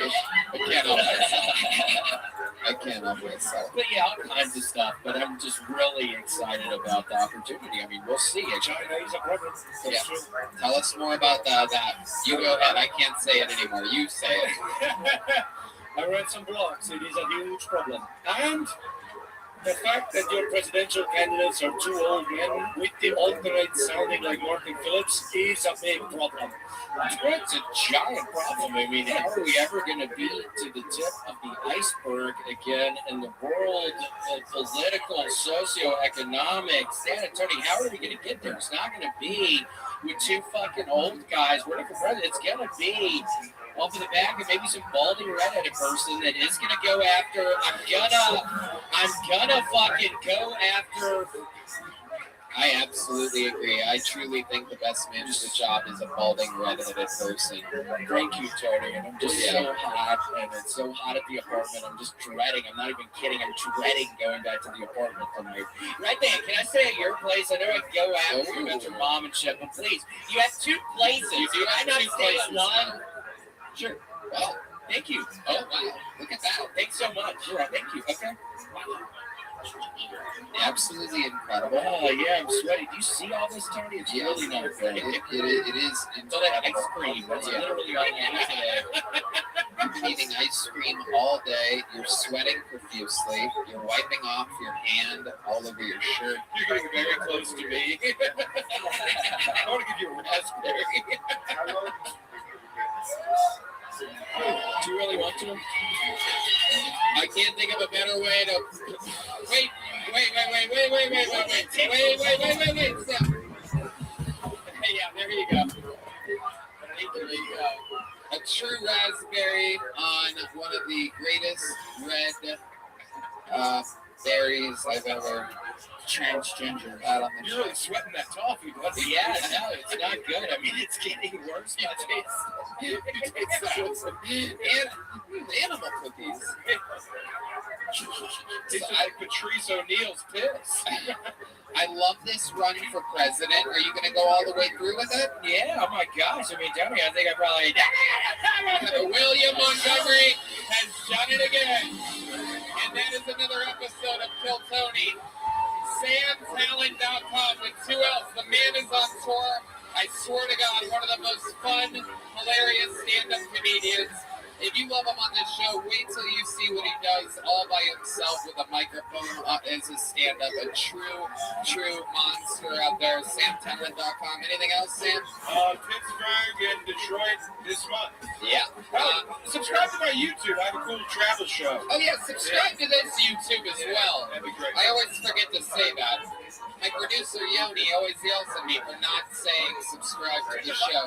Right now, also. There you go, sure. Ari Matty, plug something. Ari Matti Comedy, Ari M-A-T-T-I Comedy on Instagram. Everything there. Thank you. REMATTI Comedy on Instagram. Everything's there. He needs the followers. We have to get him. And I need to make it quick. how many you want to see Ari as an American citizen? There you go. The drawing of Ryan Evil is in of Sam Talent. Absolutely incredible. Shout outs to the Horn Players and Deep Madness who couldn't be with us here tonight. A lot of fun stuff coming up on the show. Incredible stuff. Thanks to all of our regulars and golden ticket winners and bucket pulls tonight. And to you guys, the live audience that comes every week, fills into the gills, the hardest ticket in town. Anything else? Check out the Sunset Strip Comedy Club, sunsetstripatx.com. Love you A guys. lot of fun announcements coming around the corner from me. I'm going to finish my touring schedule strong, so that's going to be announced very, very soon here. It's going to be an easy rest of the year. Madison Square Garden and a very couple other special things coming around the corner. Thank you to our live audience. Go have fun, Austin, Texas. We love you. Good night, everybody. Thank you.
Sunset Strip Comedy Club in Austin, Texas is now open.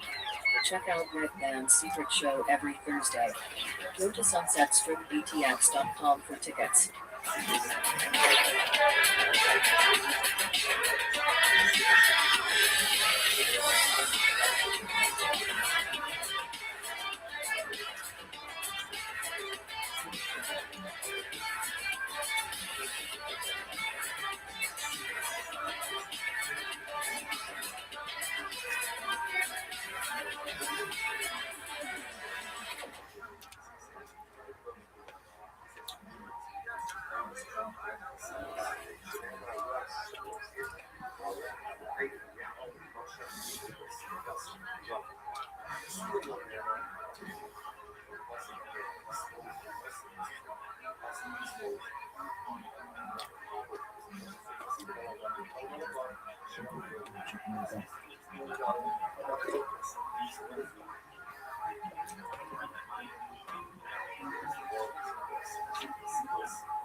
Hey y'all, it is going down August 9th and 10th, our biggest shows ever. Kill Tony live from Madison Square Garden in beautiful New York City. There are still very few tickets available for the live shows in New York, and if you can't make it to New York City, you can watch the live stream, all of your favorite cast and characters of the show.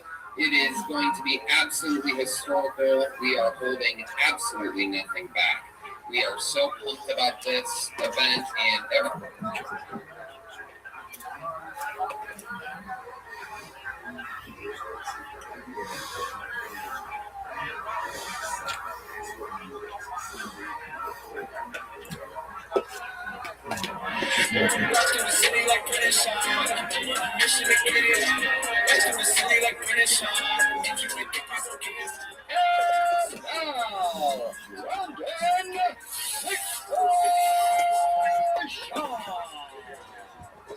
Questions, leave your submissions.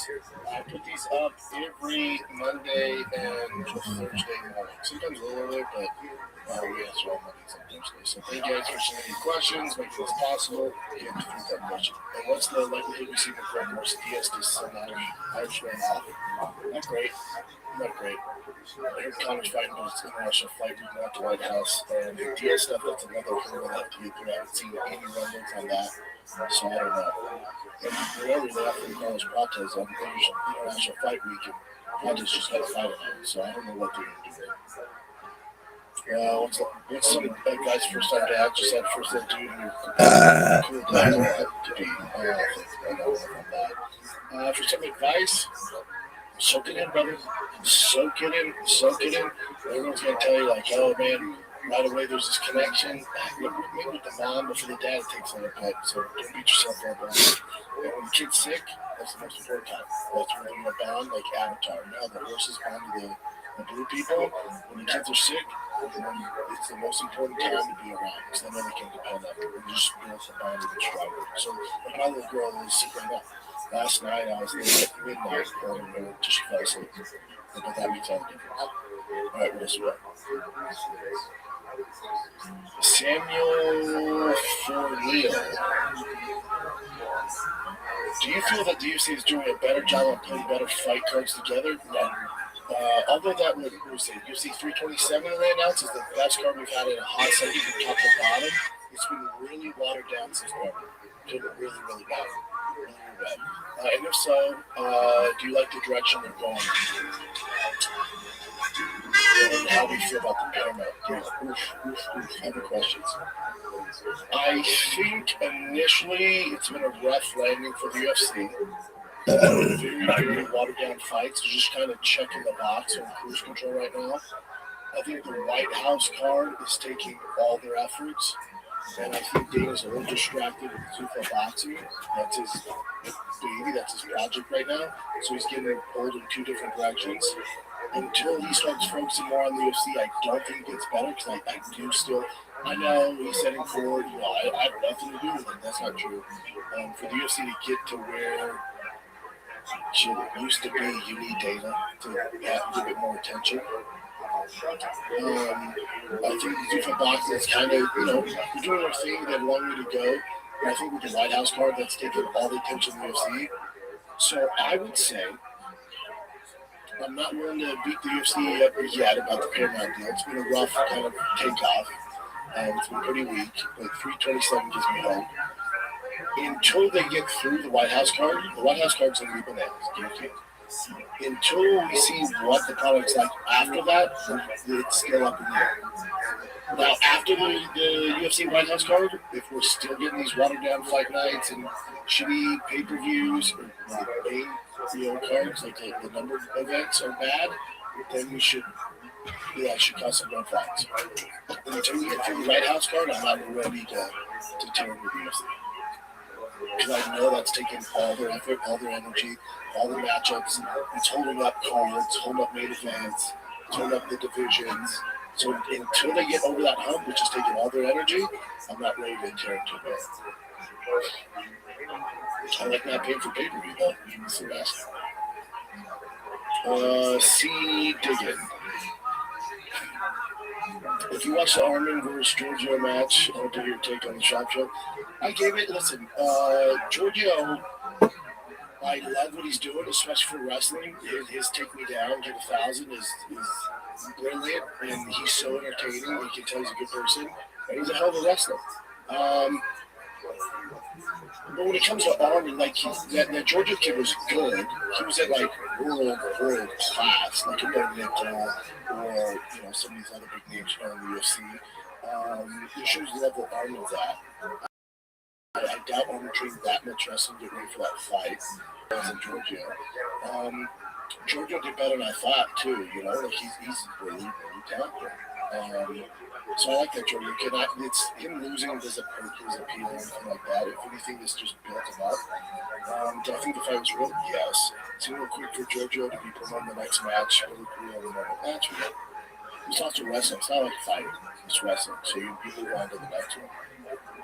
A question for you for that wrestling match. So Armin kind of ran outside in that circle, and then he took him down. Is that considered a real takedown? I don't know. You mean he went outside? Outside. Was the takedown outside? Yeah, outside. In traditional, if this is NCAA now, and I think because they're in RAF, he was good. But I think Georgia considers a takedown. Yeah. It's good for him. Jakester 2350. If Max beats Charles, would you rather see him fight Conor or Max beat Charles again? Would you rather see him fight Conor for a BMF title, or wait to see if he can get a shot at 155 later this year? No, I don't want to see Max fight earlier. I would love to see Max versus Conor at the White House, or even an international fight. Max versus Conor makes sense for both guys. I don't want to see Conor versus Ilya. I want to see Max versus Ilya. Ilya's in his prime. He hits like a fucking Mack truck. He keeps taking out these legends. This has got to stop. He's going to do it to Justin Gaethje. I love Justin. He's going to do it to Justin at the White House project. So I'd like for Ilya, we got to stop with him just taking out these older legends. I'd much rather see him fight Arnold Schwarzenegger. Another guy in his prime, tough matchup. That's who a champion should be fighting. He's done the fights to give him the big name and get the mainstream. Now it's time to fight the real contenders like Arnold. And then after that, whatever you want to do, but you got to fight Arnold. And I think to be considered a legit 155 guys man on the planet. And for Conor and Max, BMF title would be a great fight for both of them to go out. Good fight, with leader, with half miles on him. A legendary fight, legendary matchup, BMF, yes. Take my money.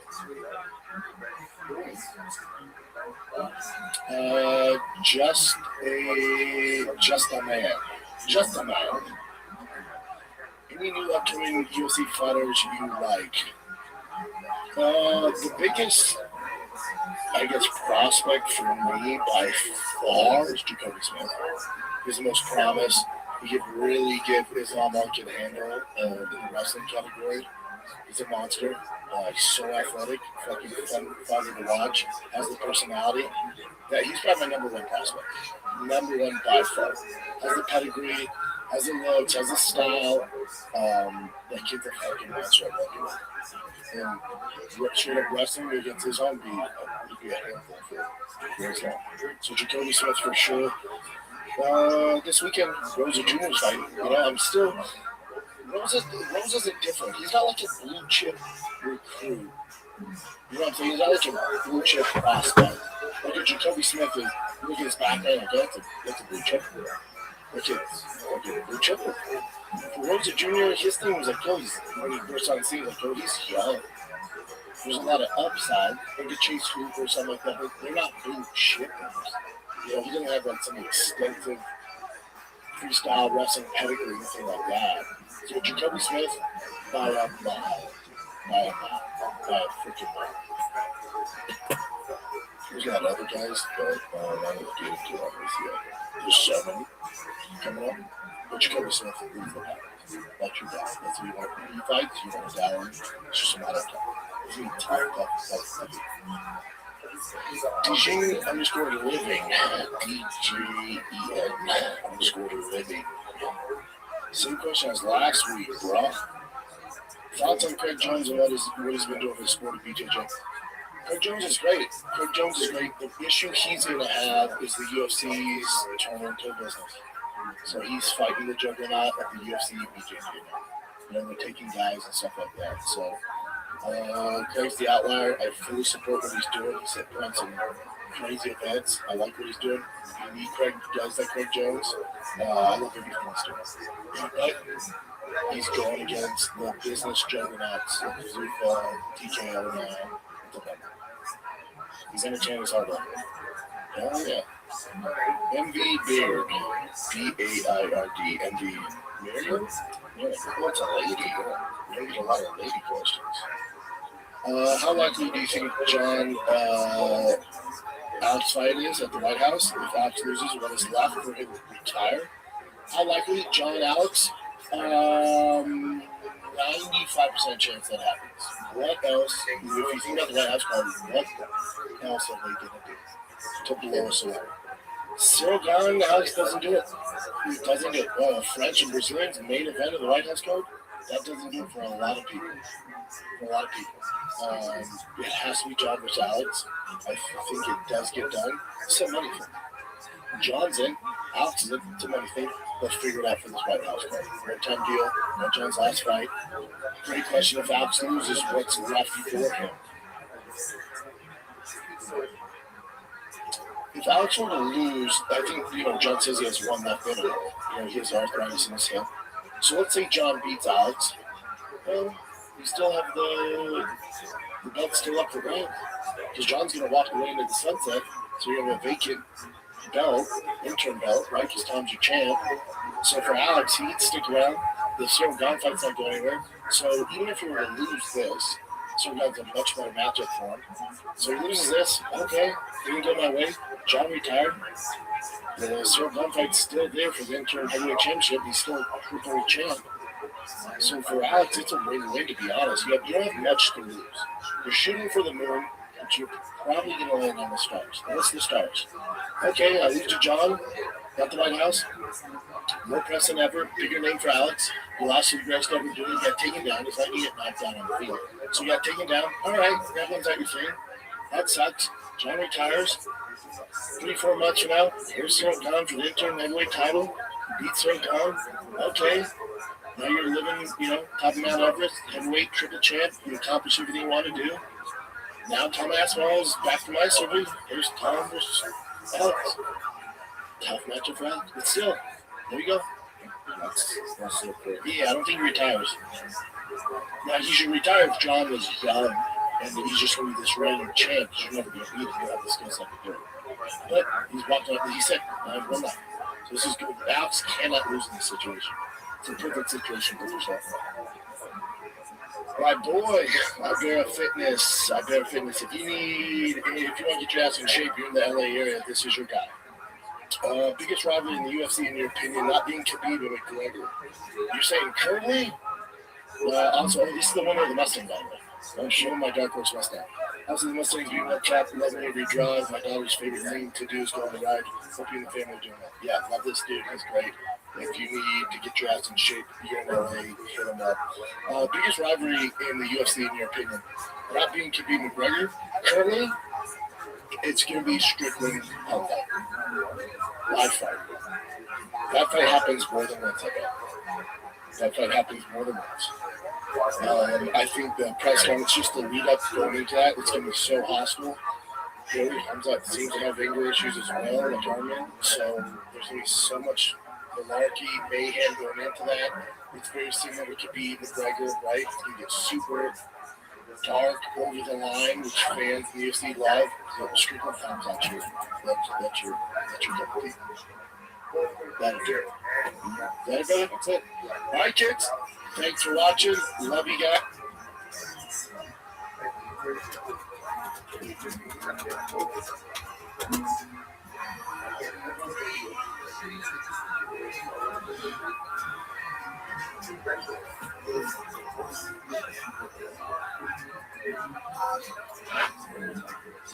Time for my favorite time of the week. When you get to hear Papa try to speak, really surprises to me. You better care what can be to try.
Femboy Cafe with real femboys.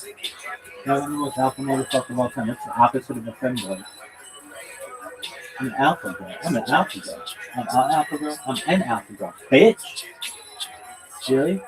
Yeah. I'm the most alpha girl there's ever been. Why didn't you do something like an alpha man? I'm that too, baby. Westside, what's going on up here? Sickest shit ever. I'm like a fucking Teletubby. Westside.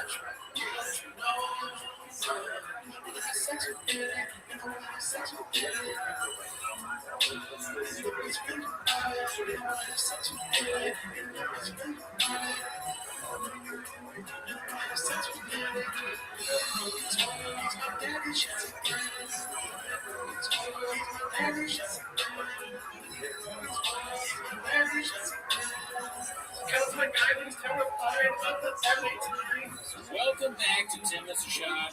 Thanks for tuning in. As always, join the Patreon, join the Reddit, join the Discord. On the Patreon, you get early access to this show. But that is not why you're here. You're here to watch Timothy Shop.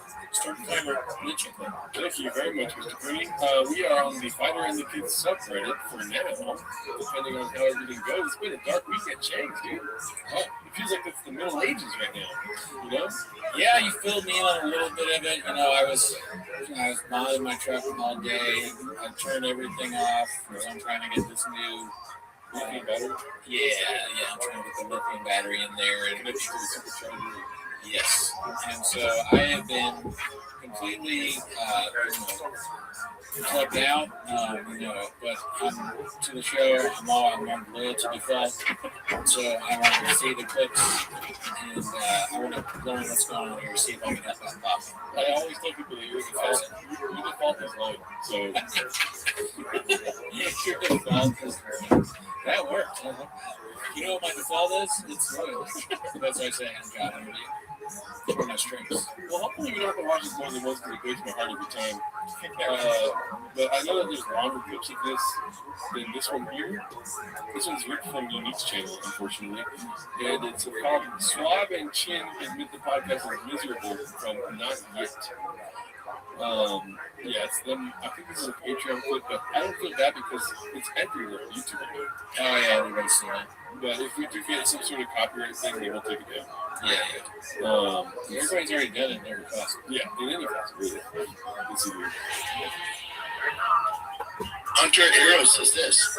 I'm an OG T5K listener, so I have to be honest. I can tell you and Brian both do not like doing the podcast anymore. Both of you look generally miserable sitting through the podcast for the last couple of years, but definitely since moving to Austin. Brian's too mad at the world and serious now. He's not a philosopher. Brendan, he's obviously is not going to get his light back. So my question to you is, why do you still do it? And does he get annoyed listening to Brian complain about ticket sales, but does things like have Andrew Wilson on his podcast talk about Christianity? In all honesty, as a lifelong fan, take a break for a while.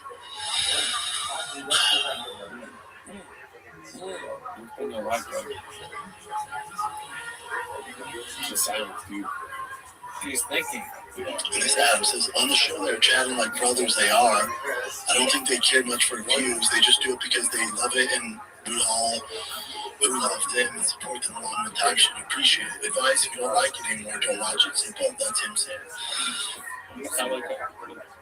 That's him saying. That's not me either. Yeah, he had to say that because he wrote it.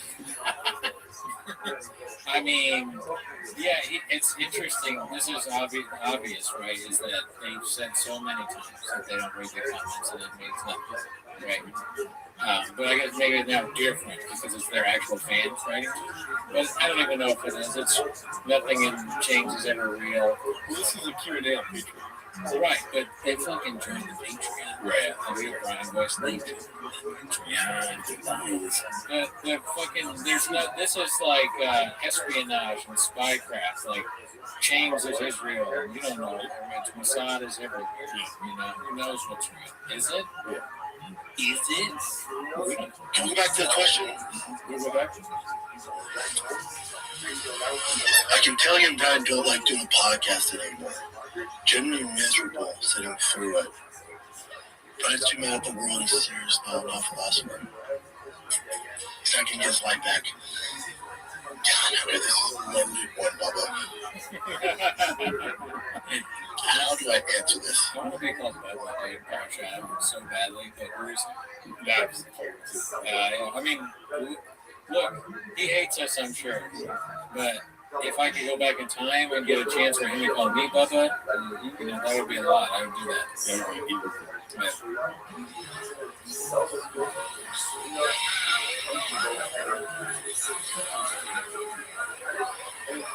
How would you answer this, Jen? Before I get into it, how would you answer? Yeah, I think there's some nuggets here.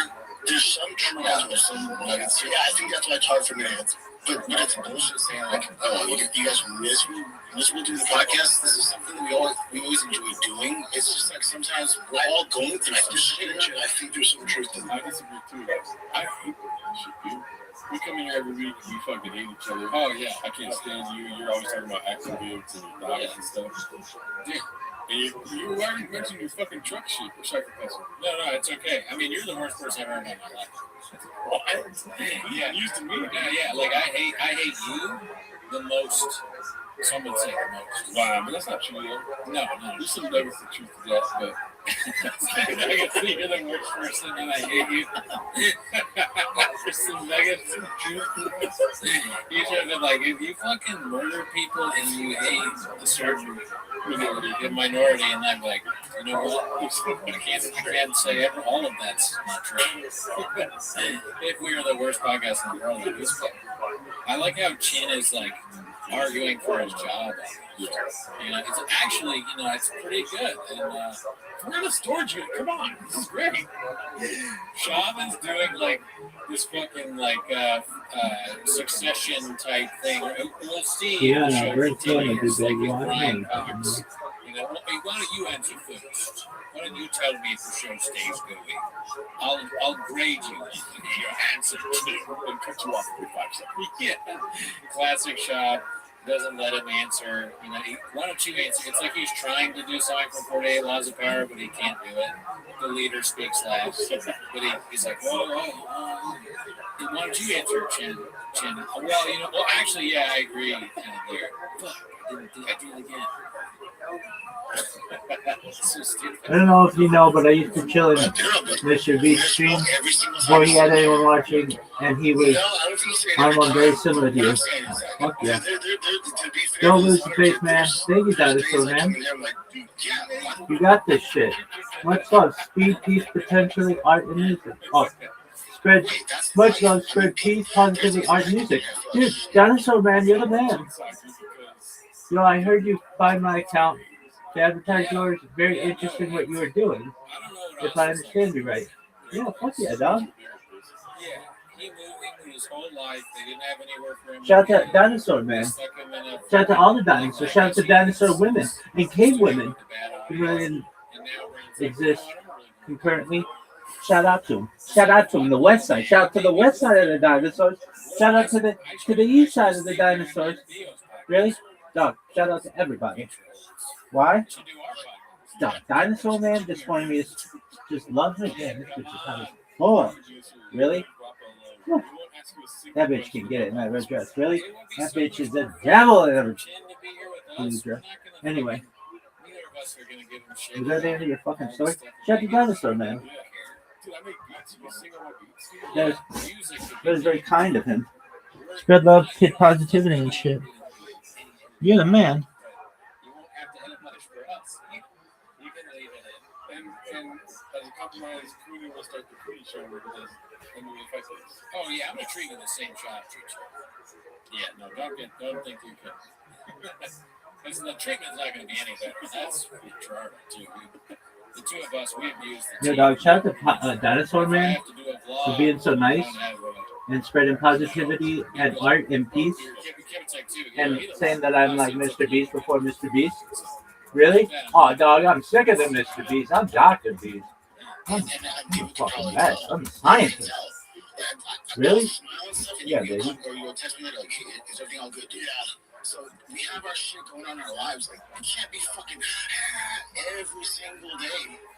It's tough. Dude, I really and right now it's like one of the tough goals, moments dude. because we're Elton B's transitioning gonna to love this that thing shit. and like Yeah, I fucking love when the coaches shit snips off Pete mentioned that great number. Fish deep and my arms are raw. that's my point of view on that. But it's like Really? It's like why the fuck I don't want to work out. Fuck this shit. It's not like that. Is it like that? Yeah, I really don't know. I never believe anything. This is a thing about me. I don't believe anything until it actually happens. I can't. No. Would you fish L's and beat your arms are raw? I can't. See, I would. But I don't. I haven't seen any titties for me. It's Mine. a rough watch. This week Really? I do I just feel. get eaten from my mouth with Yeah, like I guess for the them, Joker. it's so like negative. Heath Ledger's Joker. Some of the shot where he's just like, Would you eat that bitch on a period for medical reasons? Fuck yeah, dog. Chase Jubilee, bitch. We had a run. We're hitting singles now. I can only imagine saying that to people.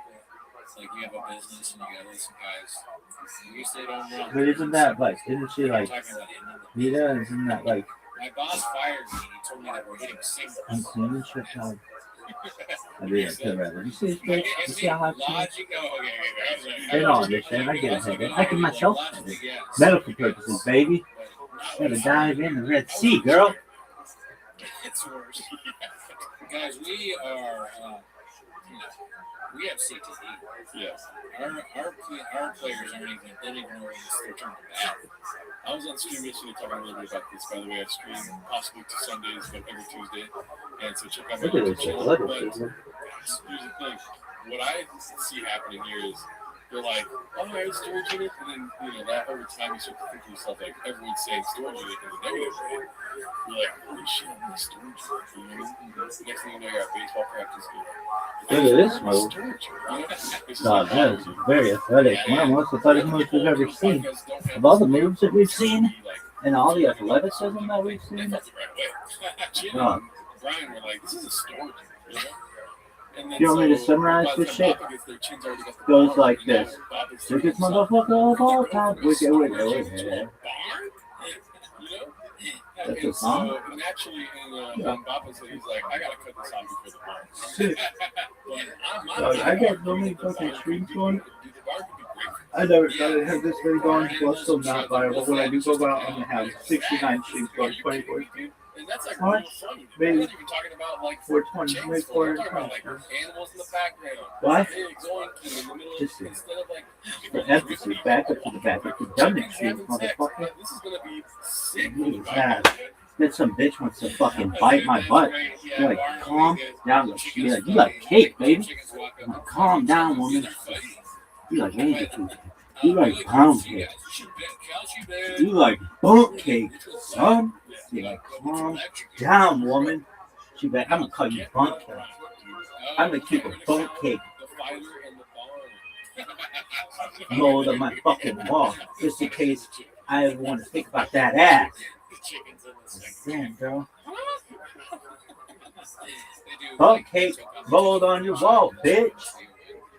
Why? It's like a fucking copper reef, motherfucker. I know. Really? I'm just saying, Dog, sickest shit I agree with him. That's bad. ever. Look at this athleticism. Once they're tired of the barn, Holy man. Are you done? A hardware store. Oh, fuck. And there's so many funny. We should just put them in places. They should have to do the podcast forever. And every week we change up where the studio is, but we as fans pay for it. They get paid. They get a good life. They can have their mansions. Maybe Chin gets a raise, but every week we're like, all right, this week it's in the hospital. My cousin. He should sing a song. This shit working? Just go peace to This week it's in the people. Really? a naval base. Yeah. What?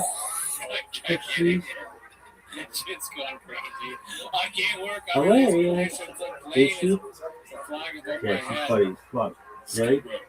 Why? Because her Outside, parents yeah, are fucking they funny. record the podcast outside. Your brother funny? He's funny as fuck too. Let's see.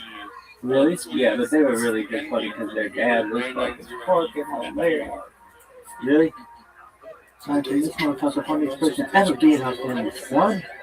And that's okay. But the most looking at the top. Why are you saying they'll never come back? Spicy. We're not a guest on the show these days. Back when we had a lot of guests, even when we didn't have guests, the show would do well. Those days are done for a variety of reasons.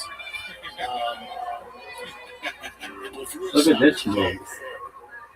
We've had Oh. a great Oh, and we've been doing it for 15 years now. oh, Even your favorite show, going for 14 years, it's tough, dude. It's look at fucking this tough. move. So my Oh. to wrap all this up, if we decide to Look at stop this it move. today, I'm so You happy. that shit work, son? We're one of the originators. Do you think that shit works, son? Fucking money. Well, it's athleticism, baby. People laugh. Oh, that's my- And it's That's my jam, baby. Look at this move. every stretch of imagination that shows a major See, it's success. athleticism. I can't wait for the second part of this video. This move. Like, welcome back. Yeah. This shit Yeah, going? no, like, we can definitely end in this 38, thing. 39. I always think of You can imagine that shit goes for forever. He has It'd be so- like, but Really? the Oh, second sick part for shit me is ever. always just gonna be like he What about says this things shit? like That's this, tight. and Psych. that's something I knew that shit was too good to be true. correct. Baby. Fucking doesn't even matter. They don't care. This fucking sucks. What? Hold on. Like it's like Look at this athleticism. Look at this move. They're just like crazy shit like His that. I footwork. gotta go. I will fuck you up. It's some great things.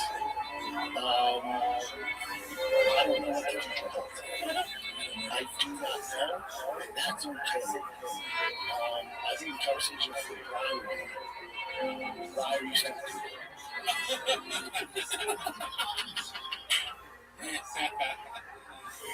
Oh my god, dude. I need a fucking What? Damn, Brian. Brian's fucking on. It's Brian's fault, dude. I agree. Did you trust for money? He's paying Brian, and he doesn't want to pay him. Well, yeah, one of the comments is great on here. Let me see if I can find it. The days of triples and hormones is great. That's his way of asking Brian to work for free. Acting like he's running a sitcom. You're allowed to catch 2 hours a week. If you're doing it just for the money, we should have a talk. Massive thing. Yes, I agree. Exactly. Yeah, I mean that is Shab is so stupid that he doesn't. He like he has his motivations and he says these things. And he doesn't realize he's revealing these motivations by saying this. Yeah. It's sad to see, but it is also hilarious. Yeah, it's because you got this right here, dude. Wake up, babe, and you Shabbos are just attorney only 833 posted this one. Okay with that, and I love doing the show, and I'm loyal to default. Loyal to a default. The land, the land movement.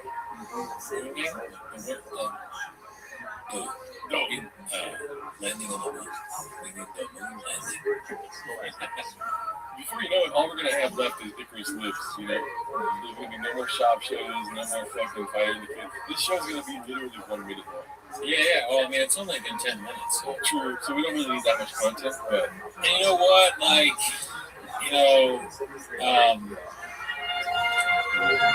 we've done a lot. Right? If the show, we made a ton of money. Show used to be guest driven. It's not anymore for a number of reasons. This guy did it.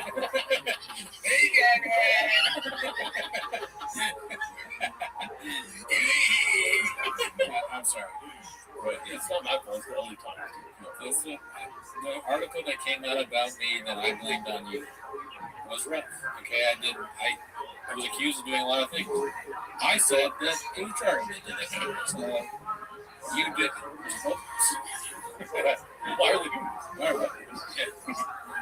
Let's see. We have next. What? Icarus Lives. What happens next? Part 21. Man, that was a good run, huh?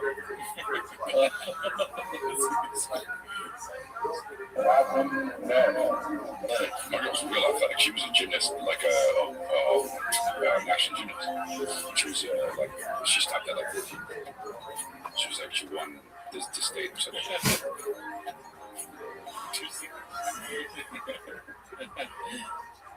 Definitely. Gymnastic is interesting. Do we consider it a There we sport? go. Right. Interesting. There's no fighting involved. There's no ball involved. But I think it's ball. Yeah, ball. You have to have a ball, so it's mine. Otherwise, not entertaining. You have to be 6 feet with the ball. There's no ball involved. Unbelievable. There's no ball involved. So what? Rather than fighting, what do you do? Everybody should fight. Arguing with this stupid point.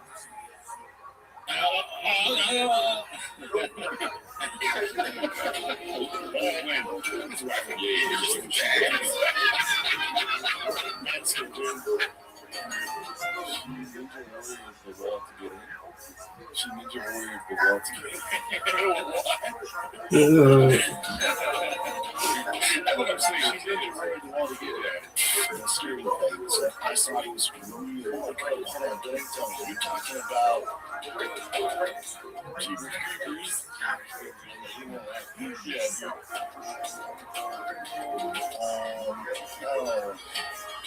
Another one. Jeepers Creepers.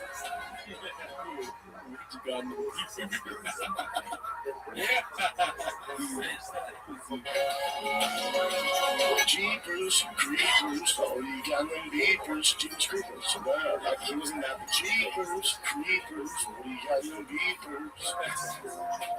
That's just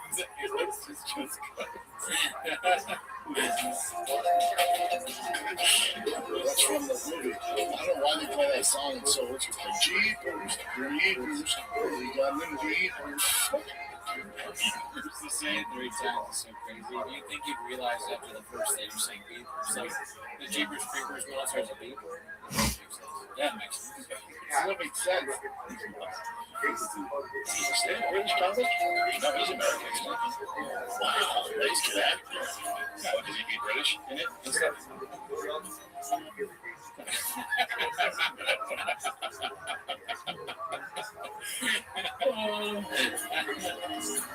I don't know. Oh, wow, this guy just saying it.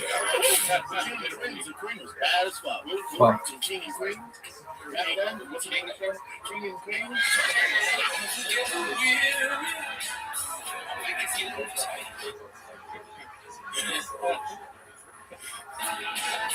Sitting here in traffic on the Queensport Bridge. I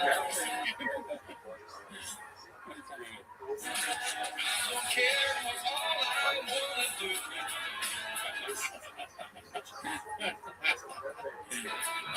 Catch my ticket, drop. Baby, all my life.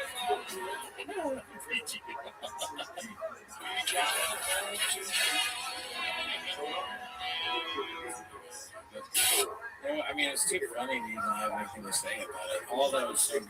Classic shot. How could it end with things like this? Right. How could this end? Well, it's good that that came up in between the other stuff we got to talk about. Yeah, we got some legal proceedings, including Shab. Here, this was posted by Lola the Rogan. I love the idea of like Shab. He's getting sued and he's gonna lose, but he wins because people are the desire to make fun of him is too great. Yeah, That's so funny. BGL versus Tiger Thick with 2 sides labor board proceedings. Neat is testifying against him live. Oh, man. Never happened. It's unfortunate. Yeah. He was feeling the whole thing. Yeah. I think this might be a screenshot from. I don't know if it's a screenshot from the live. It doesn't look like It's such a like what is my life right now? This is some random guy that you don't know appears behind you in a court thing, or you're being sued that looks like that. It looks like the Neanderthals that were shot. It's a very long face. Very strange. I might get a haircut after seeing that. Let's see here. Bubba just learned about property taxes and learned about Social Security on you. Posted by Danny Kaufman too. You never own your house. Right. So no matter what, the property taxes only go up. So the property, the value of the house goes up to your company property tax. There you go. So if you watch Yellowstone, the series, the whole reason the family had to sell the ranch, they owned the land, whatever it was 500 acres. It was like $40 million a year. So you don't own your land. You never own it. You never own your land. Somebody's always been in an apartment over. This is fucking. No, but it's So I just learned how to really move your tax. yeah. I'm really behind. So never forget the spirit of the show. No, they stay true to the soil.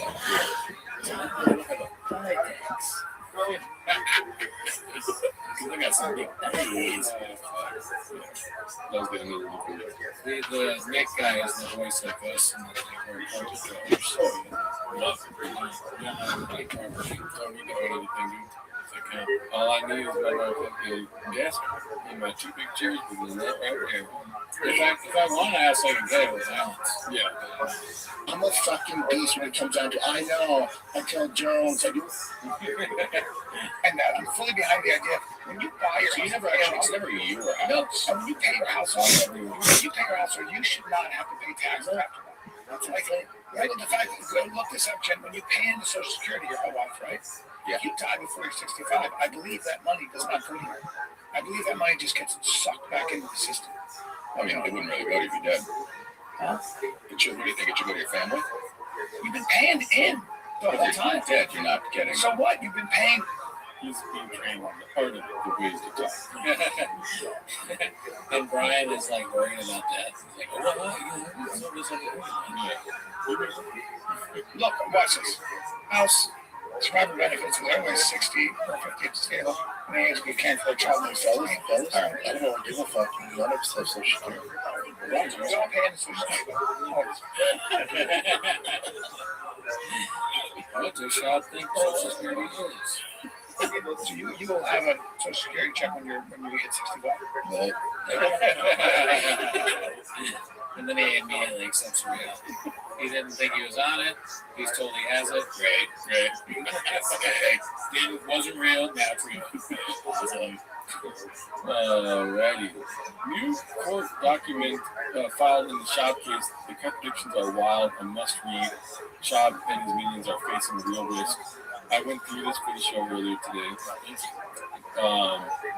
Not able to read most of it. Just some text messages that are pretty funny.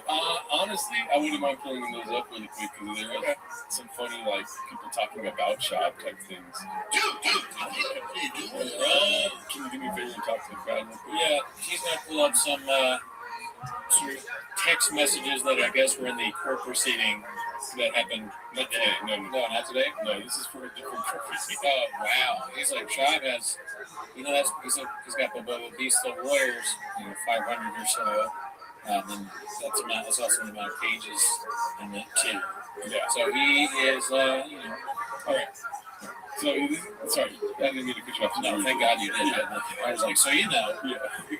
Yeah, every day I come in here, it's the fucking drag. I hate the show. But, what is it called? It's all your fault, too. So, here we are on page 66, and it's a conversation that does not involve Shab. But I find it hilarious because they're talking about Shab. Okay. And they say he's really dumb. that sounds pretty good to me. I don't know if we're going to be able to, like, concisely get through all the times that they do that, but if you go through it yourself, it's pretty funny. Okay. Here it is. This is from Dan. Happy New Year. He has until the 11th to resend. Let's plan to meet for a celebratory drink on the 12th. Again, we were looking at silent meditation stuff like this. Happy New Year. I won't be in town on the 12th, but I'll be back on the 13th as long as Southwest doesn't cancel my flight. Let's do the 13th. So these are, as you can see, the reason why I read those 2 messages, let me turn off my fucking noises, is because these 2 are clearly not shot. Yeah, we've established that. So they're trying to figure out how to meet. M-E-E-T, not M-E-A-T. Brendan knows he's full of shit, right? This guy says, yeah, Lex wants to talk to Peter. So this is the thing. I've never really seen stuff about Peter. People say Peter Shab is his dad. Yeah. Lex wants to talk to Peter just to make 100% sure they have no risk of any of it. And then here we see this. Brady sent Brendan a very long email warning him that Pavel is bad news and him, Brock, and I are headed to federal prison. Right? What? So Brady sent Brendan. So Brady's the one. It's Brendan versus Brady. Yeah, Brady's the plaintiff. Brendan's the defendant. Oh, okay. I got his dick. It's huge. Sorry about that. Thank God he explained that. My brain was going all over the place. Yeah. I think they all eat tater tots once a week, meaning they're all white. Okay. Yeah, so we had to have tater tots once a week. Would love to see this email. Now he's just homeless. You know what I mean? Well, Brady sent this. So Brandon didn't send this, but Brady is probably, people that are Redux didn't go to Redux.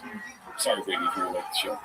But he threatens Brendan that he's heading to federal prison. If that was Brendan saying he's going to federal prison, I wouldn't believe it. But if it's somebody else, I believe it more than Brendan. Yeah, Lex wants to talk to you. Responding to this one. about Peter. It would be better to know this sooner rather than later. He is drawing at straws. So this is what I take from that is like shockers and people saying all these things. They experience the fucking, what is it called? Malapropism or some shit? Yes. Yeah. He's hearing a lot of lawyers say these things. And he's trying to throw them out lawyers to fall. You know what I mean? It's like his lawyer's talking to him and he's like, God, he doesn't even understand what they're trying to tell him. Yeah. He doesn't walk away with the lesson, he walks away with content for his podcast. That's what I mean. He doesn't want to be drawing at straws because he doesn't use straws. Yeah, it's good. He's almost 500,000. Nuts. If that's talking about shot. I guess. Or what does he think that 10% is going to do for him now? And so this is also what the dispute is that he owns 10% of the company. He at a certain date sold his shares, got 100,000 for the 10% stake in the company. Maybe I'm wrong in it. Whatever. And then he was used to oust another member of the company from the board when he wasn't a part of the board himself because he got that money to not have equity in the company anymore on the prior date. I didn't graduate college, but I did drive that 3 years, you know? So I hope you told Lex that all the documents say Brendan already owns the 10%. I'm hoping for the 7th, so they're still trying to be there. Sorry, texting, right? Yeah, Lex knows how securities work and that text messages don't actually do shit. Where are the signed documents or evidence of procedure? Where was the shareholders meeting? None of it happened. I'm guessing Peter is OOO. Can you tell me what OOO is? That means like a way out. Or out of commission or some shit. It's like something you put when you're gone. Like out of character. Oh, see, I know that from playing Battle Master back in the day. You know what Battle Master is, dude? Yeah, Battle Master is like this European game where you have like you're part of a realm. This is way before Game of Thrones too, by the way. This is when I was like 16, 15 years old, and you fucking OOC. By the way, guys, I'm sick this week, so I'm not going to be as active in the fucking server. And you go back to being, my guy was named Pickle no Hearts. I was a lord of my lands. In my adventures, there were other Latino names. I bet you the communication you had with them was like way less like hilarious than this. Like, I mean, it's probably funny because it's funny, but not funny to laugh at. Like this is. It was fun if you were 8. It's kind of weird. I still can't get. I'm gonna love anyone that comments like, "Yeah, I still can't get Pablo to respond to my text requests for a call. We need in writing that Brendan is not working with Brady. What are the attachments? Why do we need that? Just old court documents in the GVA court case. Even if Brady was working with Brendan, he's not in Brendan remote. 36 plus 10 doesn't equal over 50, which also good douche. He was saying like he had 36, he had 10, they ousted the number of the company, whatever. Right. It's a stupid plan from a stupid man. Should become a songwriter. They redacted something here. In my humble opinion, maybe a signed affidavit from Brendan saying that he isn't working with Brady and that he believes himself to be 10% owner would squash all the claims Brady has. Brady is using Brendan's lack of ownership to say that Brady had been my majority shareholder and that he was illegally removed. You are right, we have all the documents of Brendan signing as a shareholder because then you're saying he gave back the shares in 2021, changing everything. I don't think so. Clearly, Brady does. Yeah. It's not looking good. And then it keeps going on. He's just grasping at straws now. I'm trying to find times where they call him dumb. As you can see, stupid man. It would be nice to have the document from women, though. It would be a nice piece of evidence of PS defense. All shot? Pete shot? Maybe. Okay. So Pete is heavily involved, which is why it's in writing. Which is here. Direct Hemp is the company, I think. Lex text here. Good morning, Lex. I hope you're well. My legal team will be drafting documents today for building this synthesis, working with Direct Hemp based on buyout agreements we have with Dan Ritter. So that's another part of this. And maybe I do not graduate, you know? But he had a non-competition agreement with Pure Spectrum. So he went to Direct Hemp, I think, and signed a deal with them during the non-compete agreement with the other CBD brands. So then in the other court proceedings that are other cases about this, it was questions in a controlled setting. What do you call those? Like testimonies, sort of thing? Like people saying, like, did he have a non-compete thing? It wasn't called that, but it was a non-compete. It was just a different language. Oh, who made him sign a non-compete? Brady, okay. Pure Spectrum. And he was like, fuck these guys, I'm going to somebody else. He had like had some aggressive text messages to Brady being like, I think we're done for like I wish you luck. You know, he's like, keep kicking ass. And like, no, keep kicking ass, dude. Why people speak? You got that just any notices to me. Brady, do what you feel you need to. However, understand we will respond accordingly. You can serve me or send certified. Either is fine. Have a good day. Lex is a little fucking monster lawyer, dude.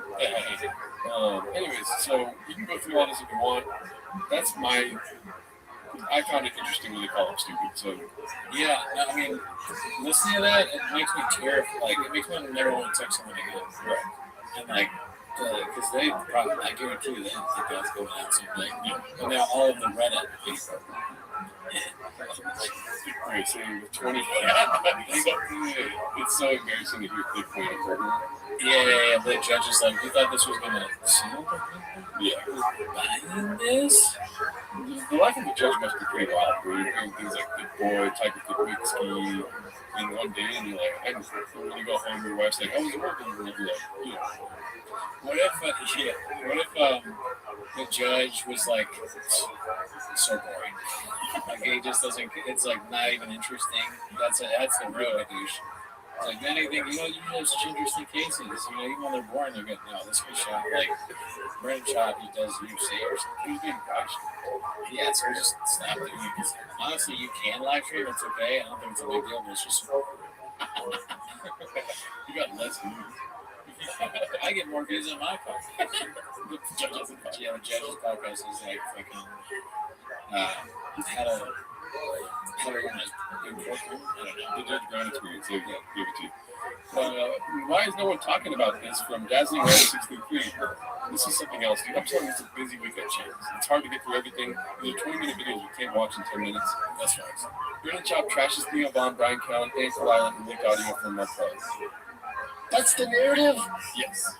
Also, though, the most interesting part was him trashing Brian Campbell. Oh, wow. We got to find that. I'll find that audio. That's fun. Dead Inside B is another one. I'll get to the Brian Campbell stuff later. Okay. We're just going down the top of the week so far, and I like having these little breaks of redactedness. This is posted by Hater990VR. Oh, yeah. Get the views. But I look at that. Fire the Kid episode 502. Almost 1 million views.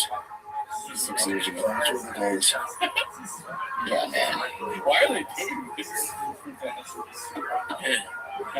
Go back to the times when you were talking about where you drive from. Yeah, my God, you're falling off. A little strong. Hold on.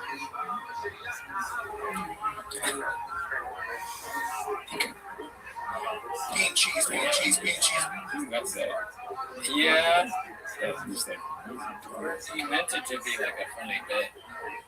God damn it, but it's too right.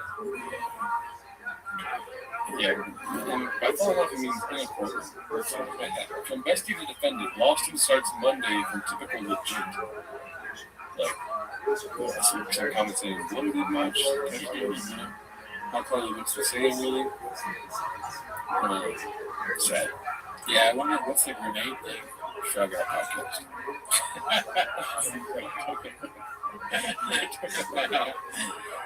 Can't do everything. Want to try a Mexican cookie beef? Okay, let's do this one real quick, and then we'll get into what happened with the Baba Cows and the court proceedings. You want to try a cookie? You want to try from top? Dude, it'll be fun. You're fat as fuck. Yeah. You want to be fat? Yeah, dude. Being fat's fun, but mine is full of shit. That's not okay. It's not okay. It's not acceptable. You need to fucking work hard. I want to be doing work. You wore your fat ass out of bed all you want and some fucking damn cinnamon buns and shit. Yeah, I love that. You know what I'm saying? Like, this is a great thing. I've seen it. I love when they do this, but you know something noticing about David Dobbins? Or what's his name? David Goggins. Nostril. Oh, shit. I've got some big nostrils. Like Whitney. Oh, if you don't watch Raccoon Tweeties, Gerardo discovered that Whitney Cummings has gigantic nostrils, and he brought it up to her sister, who was also on one of our lives, Ashley, a great person, never met her. And Ashley was like, "Oh yeah, she fucking talks about that all the time. How she thinks she has big nostrils. I thought she was crazy." That's a bitch. That's a bitch. I think where there's smoke, there's nostrils. Yeah. Let's see. Oh my God, it's a big one. That is. Yeah, there's a big one's about that. That's a. Fine though. What doesn't bother me about these nostrils is that they're kind of equal. They're both one and the same. With Whitney's, you don't know what you're gonna get. You're right. They're not as weird, but they are. You can't see them. But not everybody can see nostrils like when you're like this. Right. You can't see. You can see this. Yeah, you can't see. My nostrils are fucking big. You can see my tits. You can't see. You can't see my teeth. Piece of shit. What kind of pussy you are, man? You get off your ass, you start running. I don't want to work that hard. You're not a man. You're no fucking man. You're like, sorry, I can't. It's okay. Sloppy motherfucker. Oh, really, sir? All right, let's go to the 4-6. That was great. Roll call today. From today, here we are. This is Downfall T5K, updated numbers guide, CJK610.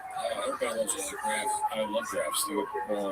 This is actually inputted for evidence. 2 mil, 3 mil, 3.9 mil. And I think this is the most viewed episodes. 62,000, 95,000, 61. Is it a graph or a chart? Chart graph, same shit. Chart graph, I'll tell you what it is, and good views. And, oh yeah. This is why I'm loyal to the fall. Yeah. This is posted by Dodgers Win 2020. All right. This redact got BGL's case dismissed because they discovered the live stream from Hater 990 VR. I like how hard Hater's going. I don't think Unique is a cool guy for doing this. Personally, no, you shouldn't record things you're not allowed to record. Mm-hmm. That's just the fucking,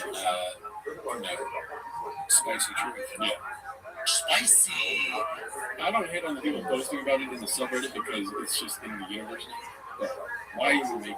Like, you could have just went to the court proceedings because you were allowed to, and then recorded back on your shitty YouTube channel. You know? Yeah, you could. I meant to say tiger fact, not spicy treat. I have no brain trust. Spicy treat. I guess that makes me a big old pussy. Watch Dummy Nick get the case done for contempt, streaming the proceedings on streaming from Lolo and Rogan.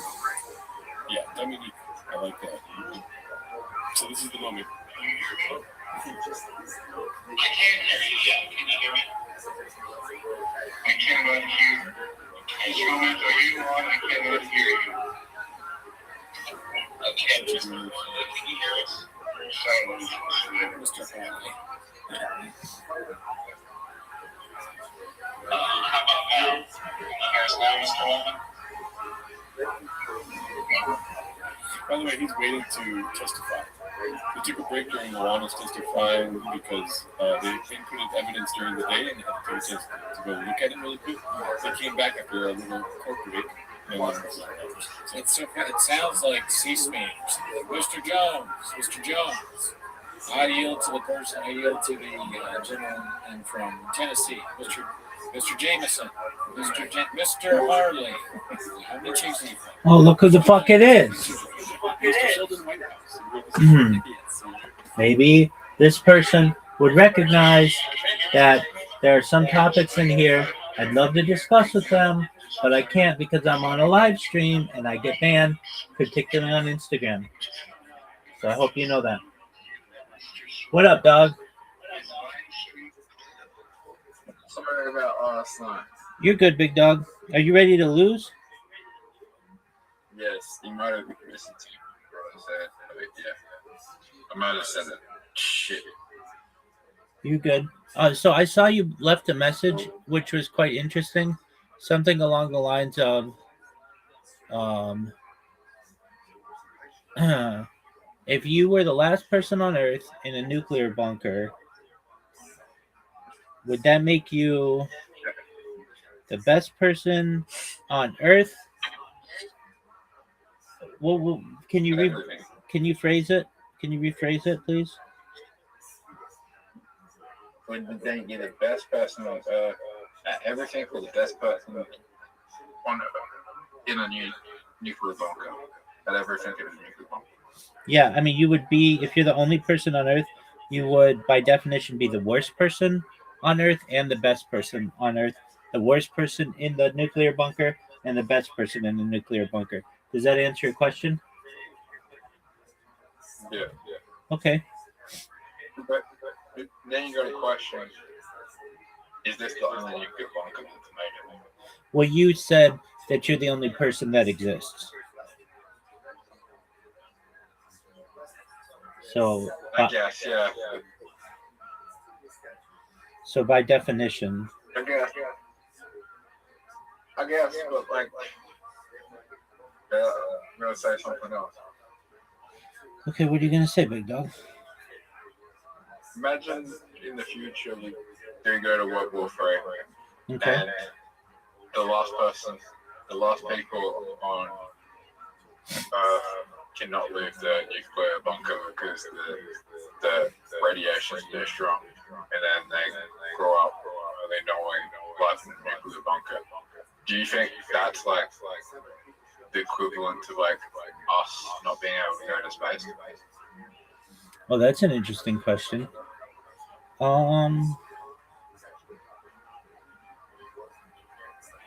There are similarities.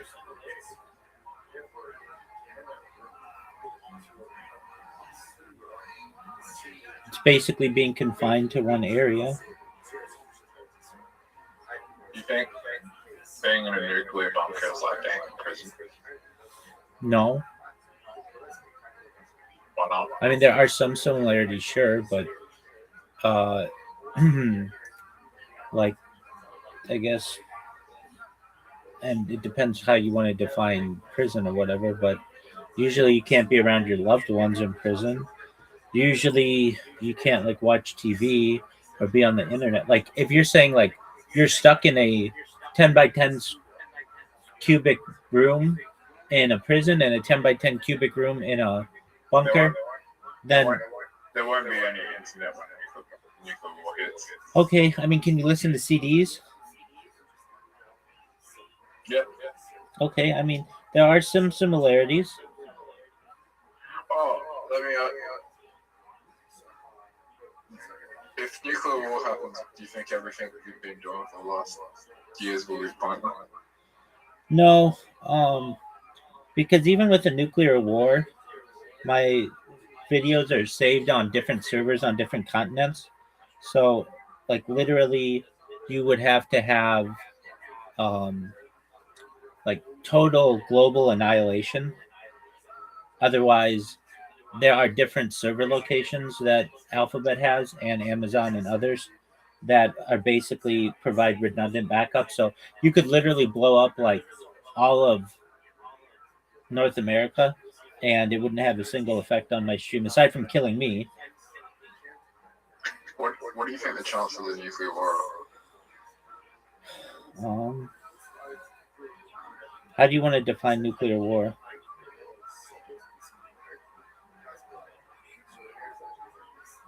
The whole world just gets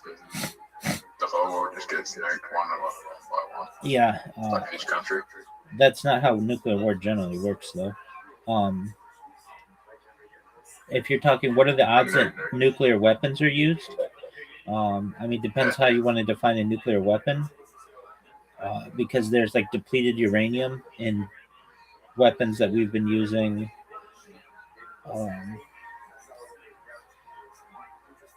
Is there nukes big enough to wipe out whole countries? Oh yeah. Really? Well, I mean, yeah, like the countries like are small, like Liechtenstein, the Vatican, like Luxembourg. But yeah, I mean they're like Monaco. Like yeah, they'll fuck them. You need multiple at that point. You need multiple warheads at that point. That's why nuclear weapons are generally they talk about needing multiple warheads. I think we're about to hit the World War III. China's about to invade Taiwan. Dog, we've already been in World War III since September 11th, 2001. China's about to invade Taiwan. Oh, we should play 2 games of ping pong. Do you know why? Why is that, big dog?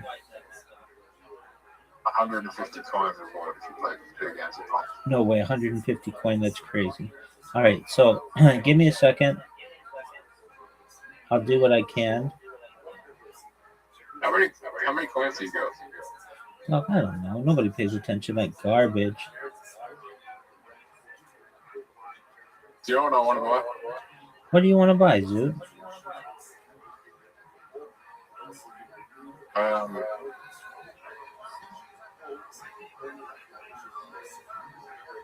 What's a good accessory to have?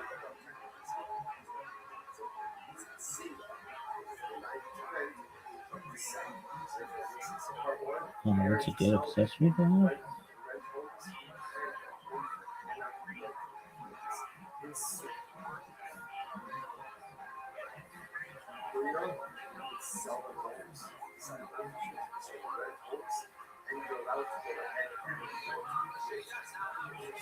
What do you mean accessory? What's the best one?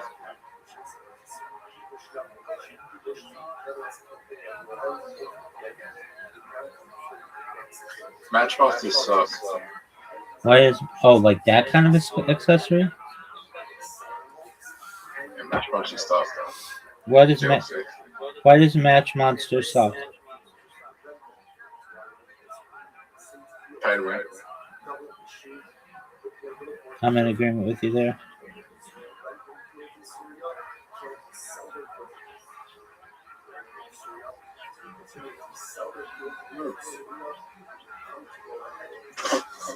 What's your favorite game on there? Sorry? What's your favorite game on there? On what? Play-Doh. I thought you said, what's your favorite game? Does OnlyFans? I thought they do have gaming now. Maybe. I think they do. They're like doing their best. They've said. I've only heard creators say from Kill Tony, so it's like not excellent, but like that they don't want to be in the porn industry anymore. They want to be in the everything industry. What are your thoughts on that?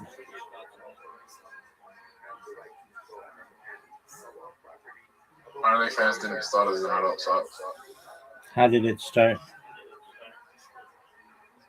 That Patreon.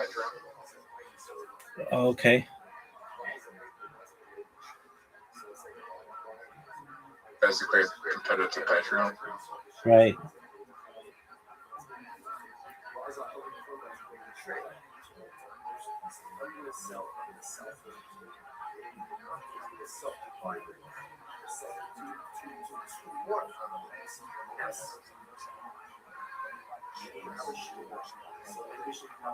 Did you send me a later audio invite? No, I mean maybe a while ago. I'm not playing with that already. Okay. I'm doing something right now, so I can't play anything, but maybe in like 15 minutes or so. So you excited to do stand-up on Wednesday? You get paid $40. Yeah, aren't you excited? Yep. Have you ever been more excited in your entire life? Not really. Why is that?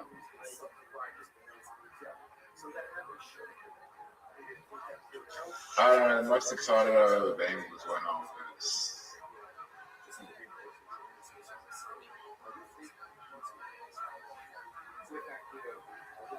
You there? Yeah, what is one what?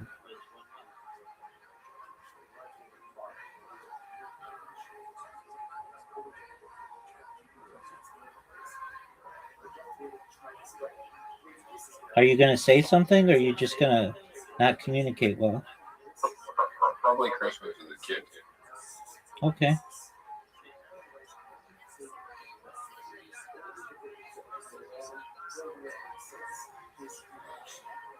Did you watch Kill Tony last night? You did? No, sorry, no. Why not? Why would I watch Kill Tony? Because it's a stand-up comedy show that you may like.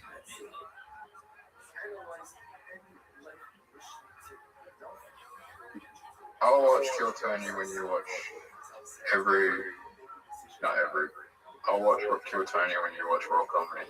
Weren't you going to say that Raw Comedy was going to...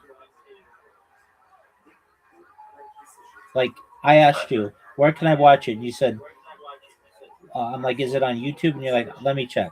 And then you never gave me an answer, so give me an answer. It's on YouTube. There's clips on YouTube. I don't want clips. I want, like, an hour and a half shows. Okay, I'm going to chat GPT. Okay, that's fine.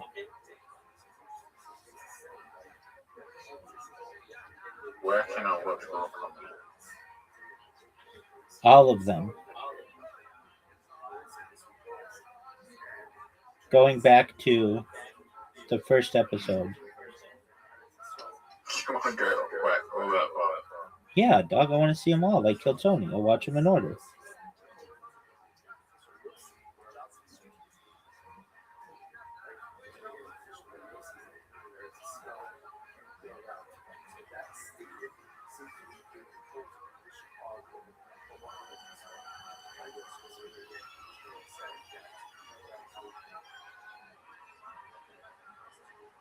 The full archive is public available.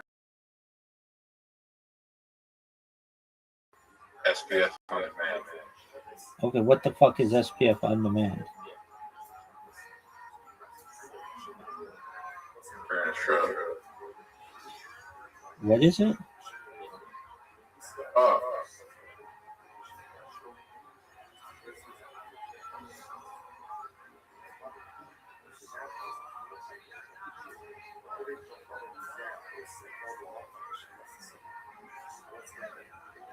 You can only get individual sets. Okay, why is that?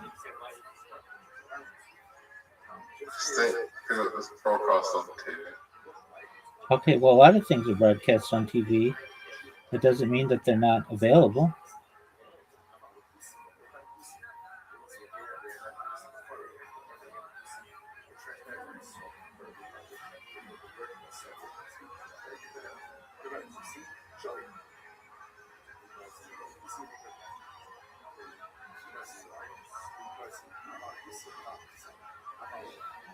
How many of them have you seen?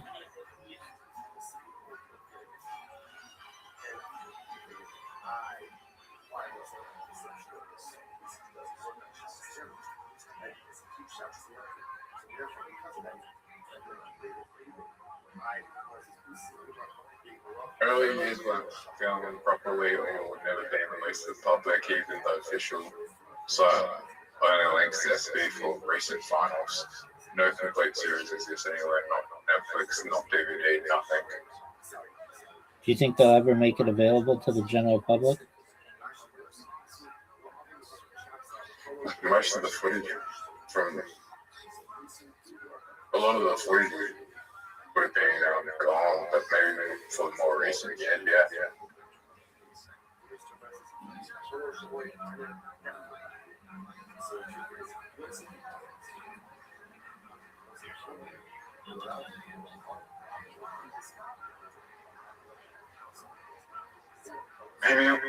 Maybe you can ask the people who run the event to like send them an email and be like, where can I watch every episode? This was a request of yours, so why aren't you doing that, big dog?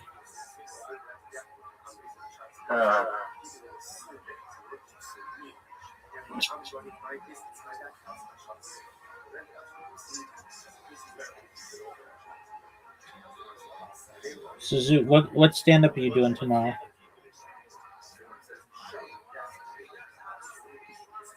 Secret. What jokes are you doing? Come on, man. You have to do 5 minutes. Yeah, record it. You're going to record it? Yeah. Do you think you've ever You think you'll do really well? Yep. What does Joe Rogan say bombing is like?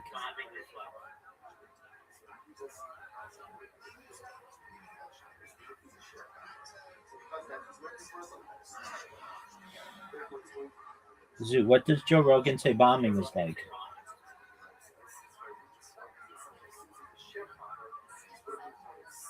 Zoo, what does Joe Rogan say bombing is like?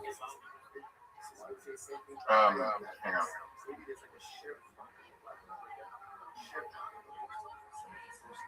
Like, not dark. It's like,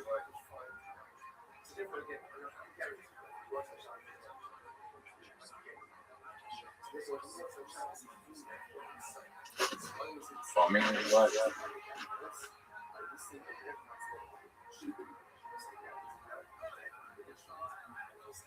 Do you want me to give you the answer?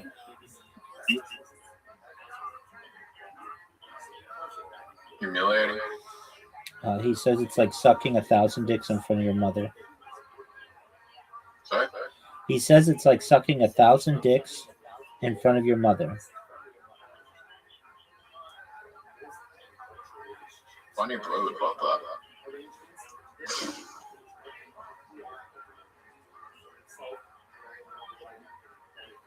Do you know what number she is?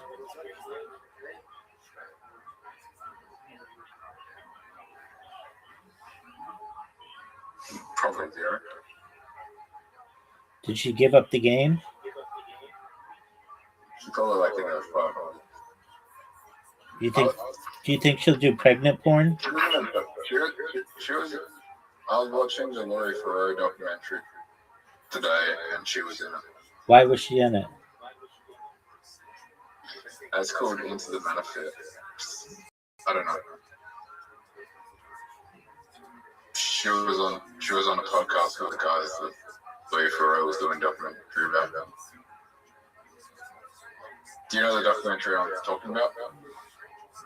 No. What are you referencing?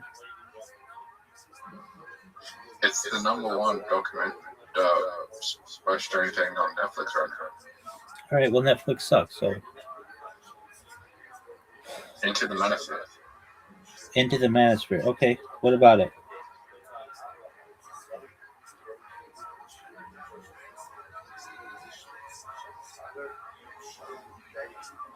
It's the #1 stream Netflix show. All right. Is it the best thing you've ever seen? Why not?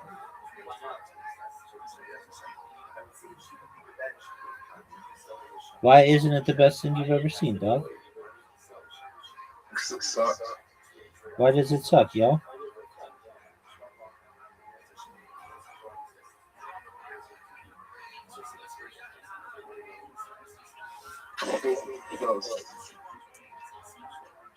What sucks about it?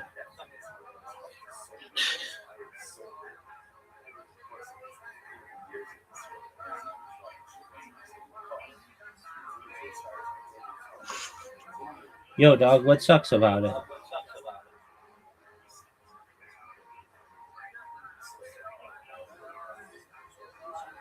I don't know. Anyway. We're back to the sorry, I'm just getting the issue back. Okay, what's your issue? You good? What sucks about it? Yeah, what sucks about it?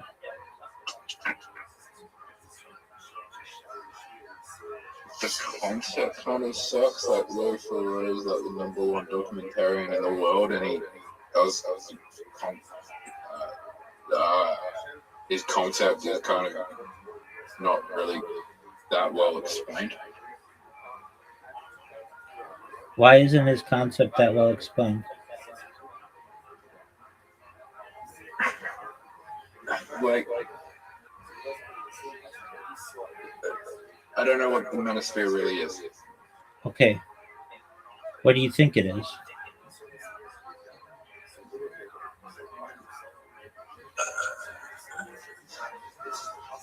An ideology with masculinity, an ideology of masculinity in a way where people I'm telling men they need to be rich to be successful, and get women to be successful. Yeah, To be dude. successful. Yeah, dude. I saw this thing.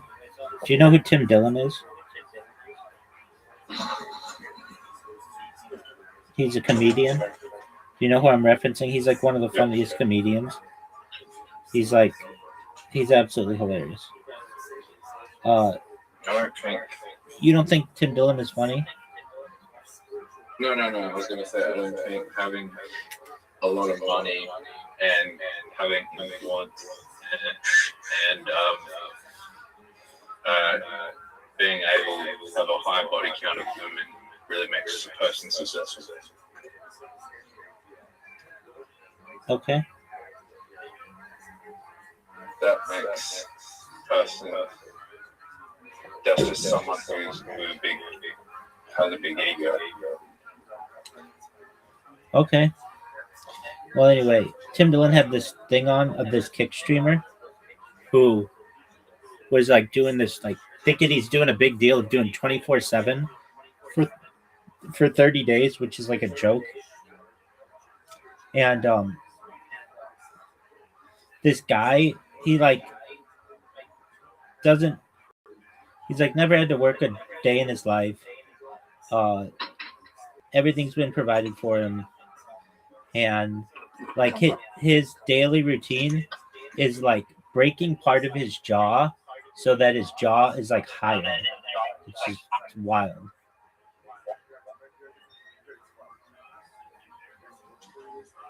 And all this other shit too. But it's like, dog, you're taking this to the next level. You're taking look maxing to the next level when you're like constantly breaking your jaw every day.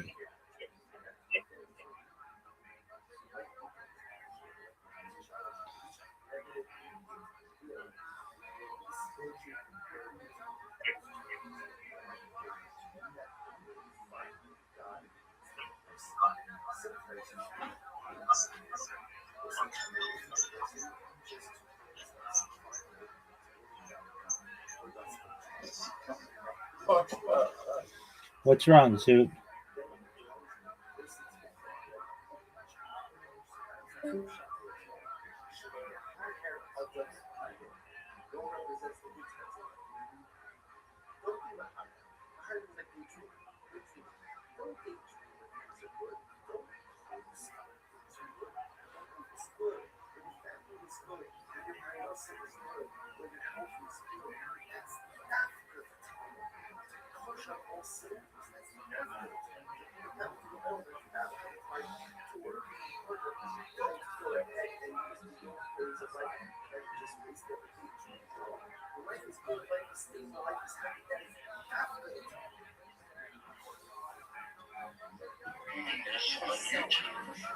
And also the reason he was on the phone is he's making this whole purpose defamatory and arbitrary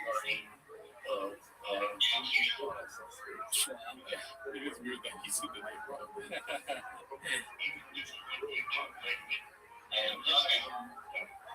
All right. Is granted, and I don't know what the next step will be, but this proceeding is conclusively ended for now. Thank you for appearing. Continue the matter, or it may be dismissed. It's up to the management. Thank you. Thank you. Bye now. Well, what are you doing here?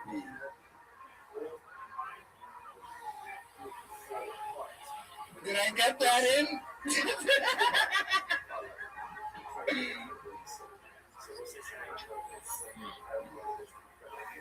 Man, yeah, we're like, he's a crazy person. Crazy. Imagine that's like just around your life. I'm trying to put some space between me and you. Wiggles and Jones. Yeah, he's a shitty guy, dude. Just, I mean, being black-pilled sucks, but this is crazy about black-pilling, right?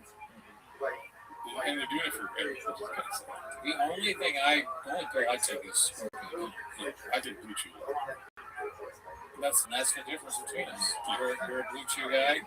I'm a scorpion, but you keep fucking up. So every day you come here, you eat. I am white as shit. Yeah. I skipped this one here. It's just Melania doing worse than Brendan Chadwick. Oh, yeah. Yeah, Brendan Chadwick is the low item DVD. We're going to talk about this. Not video for Bob and also Nav got deal. Here's the thing about this is that everyone has seen Ring of Power. Not everyone has seen this. No, I haven't seen it. Yeah. That's it funny? That's all. Is there a stand-up? Yeah. Nope. You don't think so? Guess I'm going to. Oh, Jesus. You're a little old. Yeah. You might have to get that cut off. Because I'm like a kangaroo with a pouch about my pedigree. Yeah. Yeah. This is not a BGL, a beast of a lawyer. It says. Did you witness me travel for work purposes? Yes, a lot. Too many times. Would you say this kind of... This is episode 3 of Hella Toxic. I know, it's basically, it's a Hella Toxic podcast. travel was voluntary A judge. or part of my job? That was part of your job. How can you know this? Sure. Because we had a bunch of arguments about it, and you didn't necessarily want to go. Did you ever communicate with anyone else besides me directly about what I did? Help your brother out and donate quickly.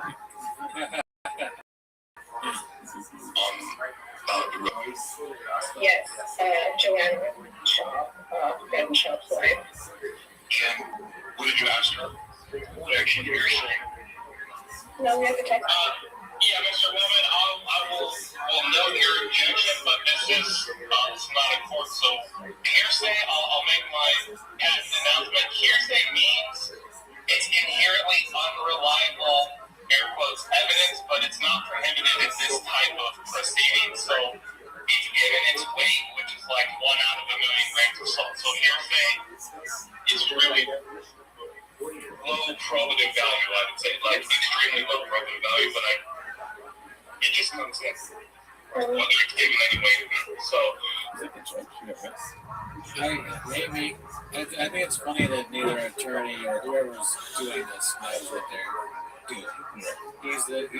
Whoever that guy is explaining what hearsay is to probably an attorney. BGL is the attorney. But did Mark say hearsay? No, I think Brendan's lawyer said hearsay. Exactly. And he's an attorney that needs hearsay explaining. He doesn't understand. Well, to be fair to him, he's fighting for Brendan's life at all times. He's like ready for hearsay whenever he hears it. Brendan was probably like, you have to say things are hearsay. He's like, but you don't understand. It's not like in that proceeding. It's like, I'll tell my dad. Seriously, Bishop, Mark, did you admit a text message? Donate links. I just sent it to the evidence email link, so there's a screenshot between that contains the conversation between Joanne Shaw and I'm going to pause the parts here. You did submit evidence. I don't have any evidence in my record, so Basically, that's when we take a break because he submitted evidence that morning. I mean, he doesn't know what he's doing. BGL explained it to me earlier, and I gave him the benefit of the doubt. He was like trying to explain it earlier, but they didn't give him a chance to, kind of thing. Yeah. Well, he's not an attorney. Right. That too. Yeah. Talking about professional modeling. I like how this is just today. It's still the same stuff. Jersey State 3981. Shout out to you. I think that might be it. Oh, this is pretty new. Shab's new show, Gearhead's Gone Wild, starting filming today. No way. From Dazzling Rabbit 623. That's good news. Yeah, so there is hope. About 6 to 7 months. Get it? Here, like, I'm so glad we're like almost near the end of the show. There's no chance he's going to stop. Yeah, I don't think so. I mean, why would he? He's got a big family. I'm surprised he stopped seeing him. I still have hope that he's going to do stand-up again. I feel like that's one of the outs. Yes. If he's really going to lean into it, you know, he needs to stop putting his toe in the pool and jump in, Daddy. And then also, Shab, I'm speaking directly to you now. Think about us. Right, okay? Think about us, okay?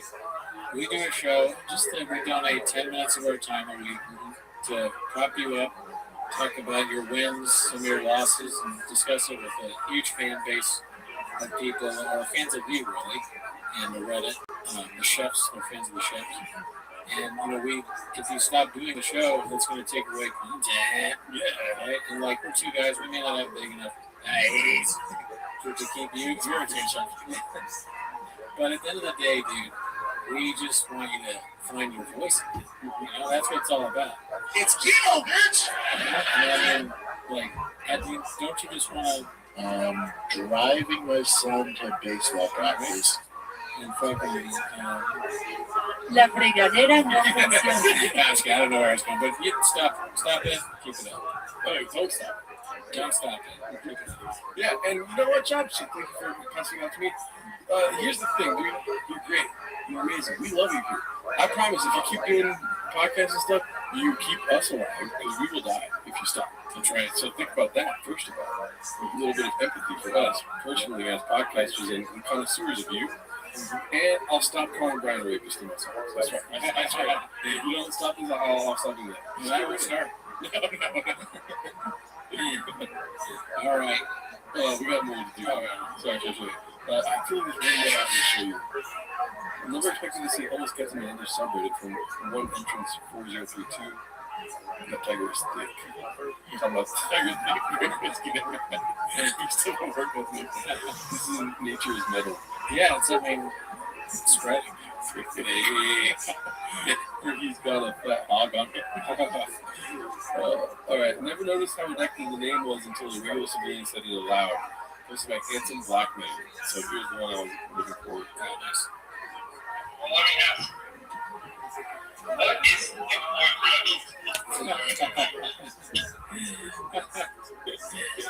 Yeah, no, it's a good question, dude. You gotta ask me. What is Thick Boy Productions? You know, okay, and then maybe I can look for the Brian Campbell reference. Okay, we need to see that. I need to see your reaction. You're 40 and you make references to Reddit, you will lose your beat. Just by not yet. What is this? I haven't seen this. Sam Wall, that's what I get from it is like you're in your 40s, like making a constant reference to a subreddit, like in like favorite ways. Where it's like if you don't like the man, you can be like, hey, fuck them and shit. Like if you like homeless cats, and fucking PMT, you're like making all these channels and shit. It's like right, it's just like you're talking about Brian Campbell. Okay. Oh, you fucking listen. And also like it really makes it really uncomfortable. Like everybody gets a oh my god, yeah. No, because it's like he's making it awkward for you. I just knew that we can't figure out shit. We know that all we're going to do is shop, right? Right. And just happened to shopping Tuesday. Right. Which is right. So I really called Brian's like, let me get you. I'll be back. Yeah. And he was like, what is the contract that got you, the negotiator got remaking, and I'm like, hey, I got you on this. I think you have to come to the city. He also doing that. I don't know who wants to work with, but ask him. That's Brian. I've seen, I didn't know Brian then. Brian goes Boston for CBS, and they had me and Brian do Floyd Mayweather going together. Yeah. Because he kept looking like these dad jokes, and I was like, what do you like? That's when the Reddit paid attention to us. Yeah. Are we done? Yeah. We should keep doing this good thing we're doing. Yeah, not even. I am, but not. I'm funny when I'm not on TV, where I have to entertain people. What are you talking about? It's just a lot of code there, man. Yeah. But you have to, when you're talking to shop, you gotta kind of lie to him a little bit to make him feel like it, right? It's a little stupid. He's not lying. That's the thing. He's being honest there. Saying shop. Oh, I didn't mean shop. I meant art. Oh, well, yes. Oh no, but I'm saying I wasn't trying to add to your thought. Yeah. Oh, but Shab is not lying when he says that. Chris is being funny, basically. Yeah. Like, for whatever reason, it does bother me. He does it on his show. He cuts people off and he slaps them and like kills the bit. The golden hour, 2-5K, It's just a weird thing. Yeah, it's just, he doesn't like other people unless they're Rogan. He can't be silent. He has to put himself on every moment. He would be horrible to watch this. Check out right there. Yeah, that's it for us this week, dude. See you next week. Hopefully.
Welcome back to 10 Message Shop. Thanks for tuning in. As always, join the Patreon, join the Discord, join the Twitter. We have a Twitter. On the Patreon, we just did David Lucas's special, right? And if you want to know how that is, awesome. Yeah. If you want to know how that is, just put your arm out and have two owls land on it. It gets wobbly. It's like, we did it. It's so good. It's one of the best specials I've ever seen. Okay, that's Cap, right? Yeah. So I did an impersonation of Trump acting like David Lucas being gay. Is that what it was? I was looking at you and thinking the being gay part. I was like, yeah, that's exactly what it was. I can't remember. It's been so long, but I thought it was a good time. So if you like it, tune in to the Patreon. But that's not why they're here. But do it. No, we're just June 27th, Hollywood Improv. Right. Well, go to that, but that's not why you're here. You're here as always to watch 10 minutes of shot. So start the timer. Play the channel. Okay, so we've got, we're recording this on Saturday while they're doing the companion. So this is the only clip we have from the companion. It's called, it's my Chin Second Balcony. It's called This Shit Again. So let's see here. Shit tires me out. Here we go. Oh my God, smell it from here. Oh, yeah. Get in there, man. Get in there, man. Let's eat yeah, cute. Too close to the cute. Oh my goodness.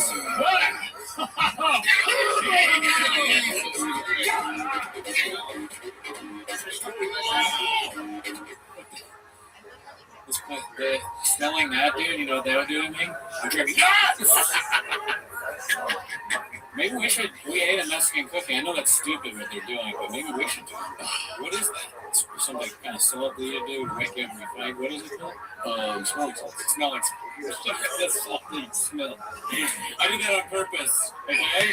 That was a shock thing. I was impersonating something he would do. I think it's for weightlifting, if I'm not mistaken. Oh, really? Yeah. I thought it was like if you get knocked out or something. So you wake up. Woo! Nuts! All right. You meant how Run this on. And that's early. I was going to wait till at least a couple minutes.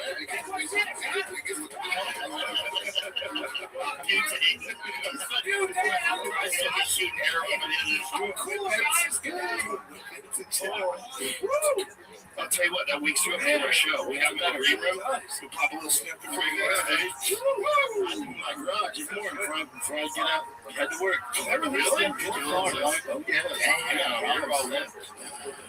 Yeah, only 1,000 people can do smelling salts before they go on stage. Yeah, not me, dude. I'm done. No, probably not. I feel like it would knock you off your game. Yeah, specifically, but just again. I mean, I've already got smell when I'm walking around. You think you smell bad? Yeah, dude. Proudly. Okay. Yeah. Deodorant's for ease. Just kidding. Let's see here. I was in South Central. Oh God! All these clips are just gonna start with Papa talking. This one's called Papa Saw and Crenshaw. It was my Chin Second Balcony. You want to take any guesses what he's known for? Maybe a really good truck. Oh, give him the benefit of the doubt. But how does he say it? I'm gonna beg the differ on this. Oh, okay. That's it. I was in South Central doing car shit, and I saw I was in South Central. I was off Crenshaw, and there's a barbecue place. I could see the smoke coming from the chimney, and I was in traffic, and I was smelling. I'm like, God damn, I bet that's good. Oh no, I wanted to go, and I was scared. Straight up. Yeah, about your Yeah, the JJ, I was like, I'm just gonna tuck mine in. go live and then go. I'm just gonna tuck mine in. Let's say he gets robbed, right? And he has all this like big boy stuff, like the jersey, the hat, and everything, the letterman jacket, you know. And they're like, "Give me all your shit," and he starts taking off. They're like, "No, not that shit. Not just the money. I don't want any of that shit. Keep that shit." What the fuck? What the fuck is this? Throw it on the ground. You shouldn't even wear that shit around here. He's like, "Why? Because it's the wrong color." They're like, "No, it just sucks." He went blockbuster. They know the signal. What are we doing here? Yeah. I'm in a loud ass car. I'm just asking you. You know, 1 week you can't say you can beat up both of us, and then the next week you're afraid to go into a barbecue place. Yeah, a barbecue place in Crenshaw. South Central. What I say, every single place going to start talking. Yeah, dude, would you be scared to go to barbecue place? No, I don't think so. Yeah, I wouldn't. It's you know, if it's like a good restaurant, it's probably just like any other restaurant. And eat there and then leave. And then on the way out, you drive your truck home. You know? Another question you pose all the time is like, what happened before that clip? Like, what were they talking? Why did they say that? I think on these shows they just talk about their day a lot. There's not a lot of planning involved. You know, we don't have a show sheet on our show, but I know they don't have. But simultaneously, they may have some writers that are just like, "Will you try this?" Yeah. And they're like, Dalia and Eric are probably like, "Sure." And John's like, "Yeah," and then he forgets. Yeah. He's like, anyways, show's going down there. What else, Chin? And then he's like, pause. I'm going to talk about how I fucking racist, dude. You gotta get that. Yeah, because they know they need to throw some stuff to the cats to keep viewership up. So every once in a while, but he's aware of this. He knows everything. I don't think it's smart. He has to say something racist at least once. Yeah. Well, we got another clip from that same show. Simba's Father Day spelling draws Papa's ear again this year. Posted by Chin's Second Balcony. There's going to be, I think, 2 clips about this, but I thought, you know, he hits us with one of the classics, dude. Let's see. But the guy who drew this, Joanna hit up and he had him draw one of me, Boston, and Tia. Oh, cool. And he made baseballs with Tiger and Boston on it. When Tiger wrote me a card, the spelling was so atrocious, they told me. The spelling expressions. Why didn't he just fix it? Like how he says it. I don't know. It's funny to point out someone else's flaw while you're saying a flaw. You get a word wrong. You're making fun of the way kids write. He speaks or he writes how you speak.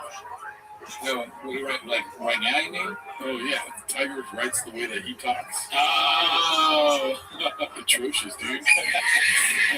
That's right. I mean, what do you expect of these kids they hear in every day?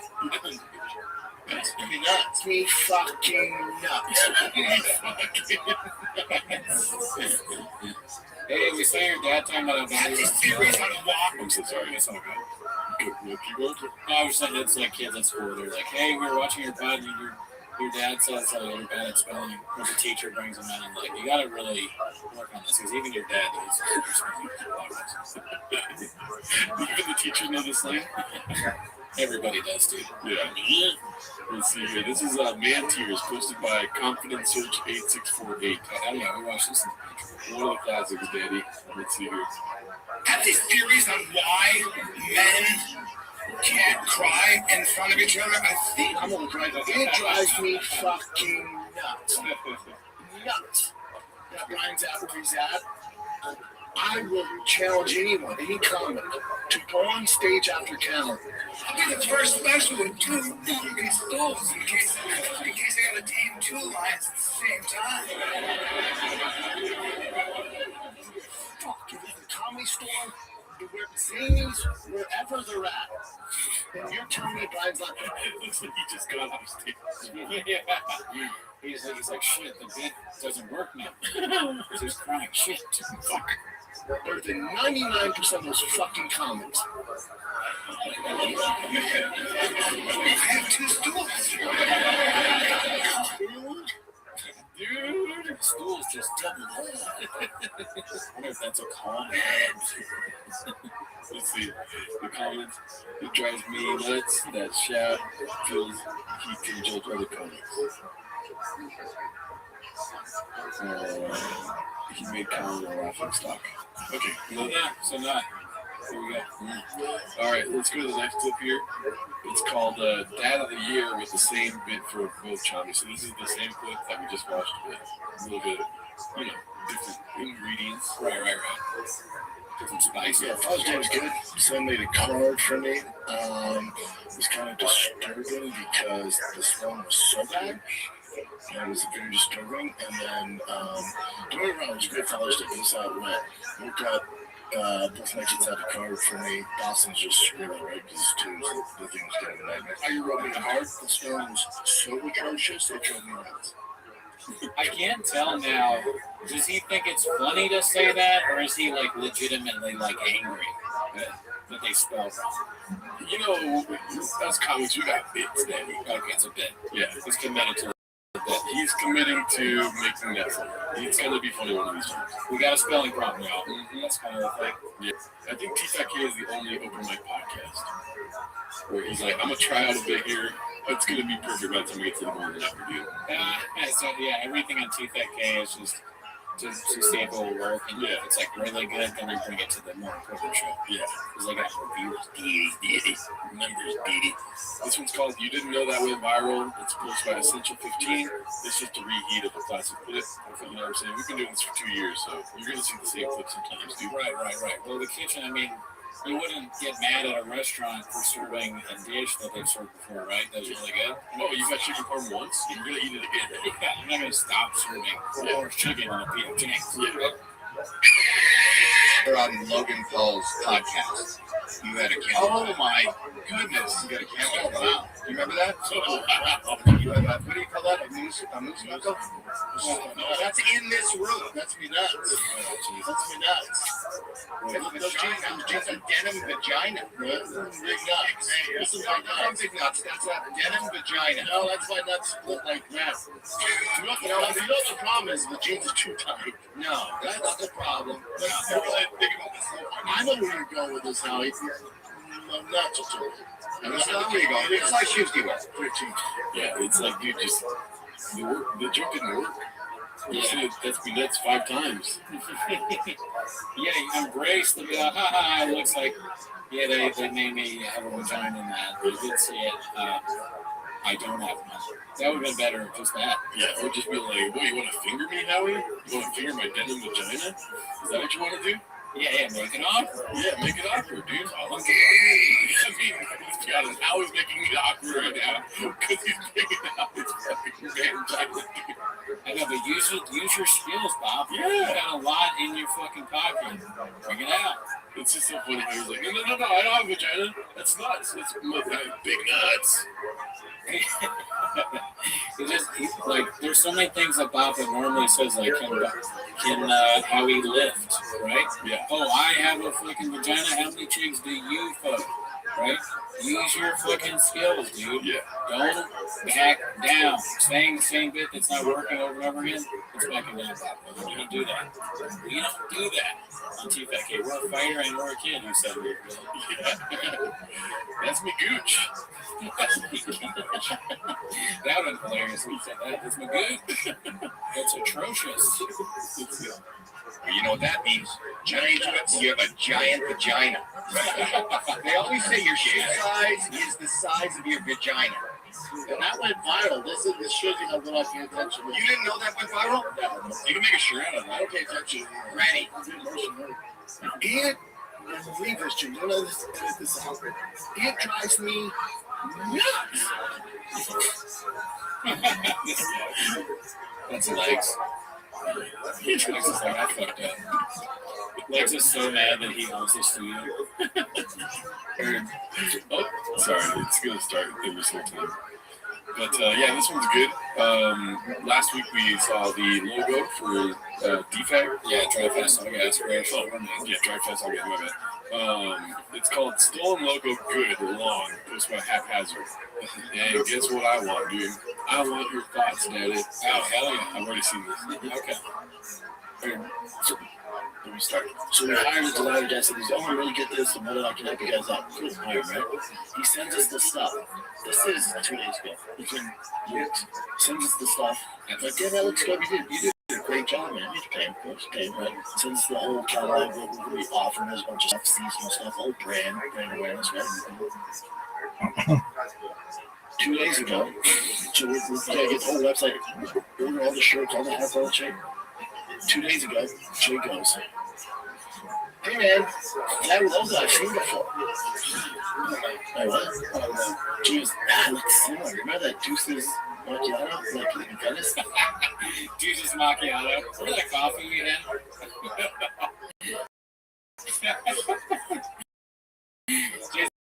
It's like, yeah, dude, I forgot. We stole it. Or you stole it from someone else. I should have asked Jay. How could you not ask Jay? You asked Jay everything. How could you not ask in this situation? Remember that Deuces Macchiato? It sounds like macchiato to me. Deuces Macchiato? I think what he's referring to is, I don't know how to say it correctly, but it's dough macchina. Oh, yeah, I don't know how to say that correctly. Yeah. But we caught ourselves. Yeah. It's that company that we saw that. Yeah, whatever it is. But apparently, that's how you pronounce it, Deuces Macchiato. Even though there's not a T in Macchi. We were at my favorite show. We went, you remember, we were at Deuces Macchiato Reeds. Okay? And where's the fucking logo? Venice? How many years ago? I think it's Macchiato. Yeah. I think so. It's a European. I don't know. To this day, right this moment, I thought it was Deus Machina. Yeah, me too. But he said Deus. And Callan, you know, he never fucks up on pronunciations. Afghanistan. So he does. Yeah. Black ship and fucking Deus Machina. Yeah, geez, I've seen that. I go, get out of here, fucking out of your mind. And sure enough, bro, it was the exact same logo. Oh, that's a big problem. This guy took the logo. Okay, trouble for that. Well, yeah, might as well been like you switch. I see what they're saying. The guy he hired stole the logo. Yeah, that was shocker. Yeah, the team did it again. Wow, you know it's T-Pack K is like Scooby-Doo. When they fuck up, it's like, everyone thinks that they fucked up, or I guess that's not very sweet, but they always pull off the mask, and the villain is always the team. You know? And I should have known, and then they pull off, and like, it's like, I should have known not to trust you kids or whatever. That also doesn't work, but it is the team. It is the team every time. The perpetrator is always in the mystery machine, dude. Let's see. I go, yeah, you're right, we're all built ready to go. Well, no, we have embroidery on the seats. Wait. So I called her like, so that's part of the trip. Hold on, yeah, you know, I figured my shit out. I know that kind of There's the way that you go, you know, I figured my shit out. Get me.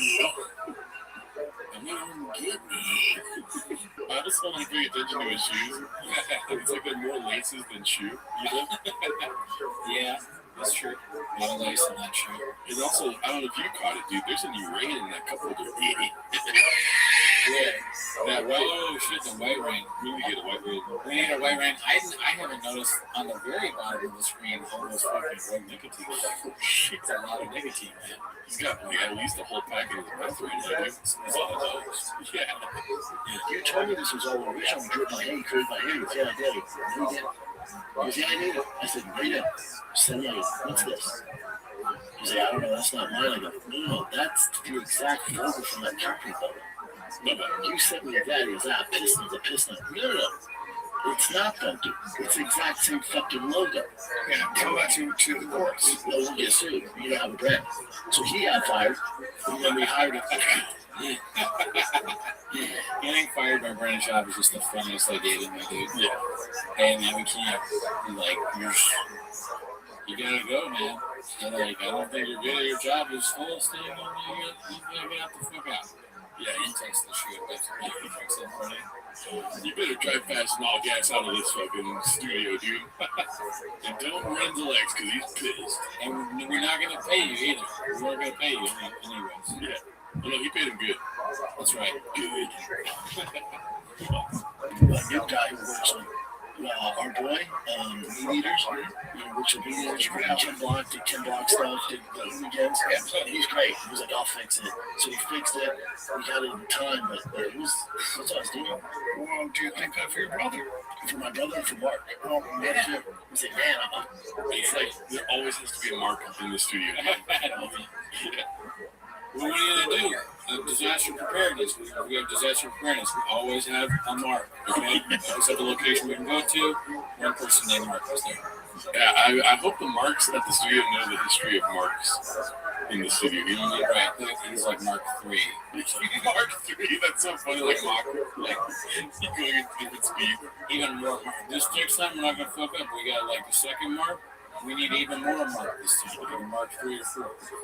People are like, all right, yeah, because he's their boss, and they don't understand what he's saying, but they know they have to do it. And I know everyone at home is wondering, yeah, the guy that's in our studio, his name is Mark. That's true. Hey, what's up, dude? What's up, Mark?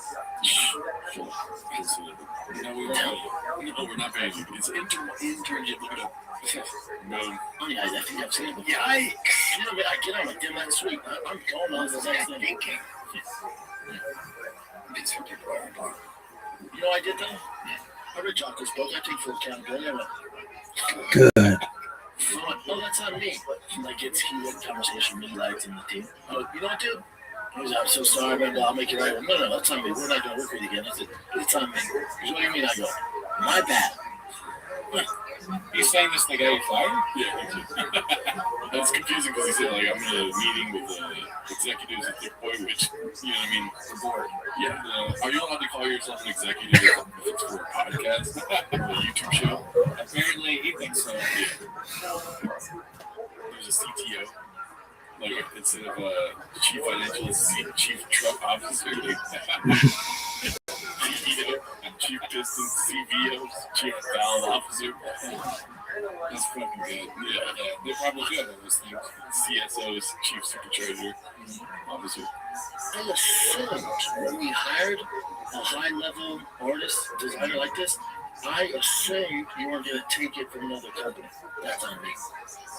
That's what you said? Yeah, I went, that's on me. My bad for assuming that the cost you charge, that you weren't going to copy for somebody else, that's on me. I should notice it right away, and I didn't. That's on me. Less. Right? No, you didn't charge that. Didn't charge that. I'm like, that's on me. He said, yeah, I appreciate it, man. That's all good. I said, that's on me. I said, you know what, dude? Thank you for the lesson. Dude, you know what? This is when I have to speak up. The fact that he's literally trying to take the blame and that guy's response was like, hey, thanks. That guy's a piece of shit. Give me a break. I don't understand the interaction. So it doesn't sound like something that happened. Yeah. Why would the guy say thank you? Look at Brendan's face right now, dude. It's like, yeah, we're doing it right now, dude. That face is so weird to me, you know? Yeah, he's kind of like, I just told this made-up story, and I'm saying, he's like, I agree. There's a little Trump issue. Mm-hmm. That guy's whole life is that. That guy's whole life. Come on, just dude. duplicitous. He knows what he's doing. Just. But the best way out of that is to do exactly what he's doing. And by the way, then he's here in the way. It's like, that's on me, you know. So what are you going to do, fight with him? Like, you keep the money? No, all right, cool. Well, then it's with my Okay. That's what I say to people who rob me. I go, hey, it's on me, dude. I've been here. Yeah. No, it's good. Take the money, okay? I shouldn't have gone to this barbecue restaurant. Now I got all my money, but you know what? I learned a lesson. Never go to a barbershop in this neighborhood. That's on me. Went to barbecue on Crenshaw. funny. And then you know another thing, being racist. That's also on me because I am. All right, so throughout this episode, I want to check in on the GRE because people are making chins as we clip. You know what I mean? Live. Okay, so we got 2 new clips. Let's see here. This one's called Squirrel Shop. This is by Gazelle Firm 8510. This is the first time in Timo's history we're doing live clips. That's crazy.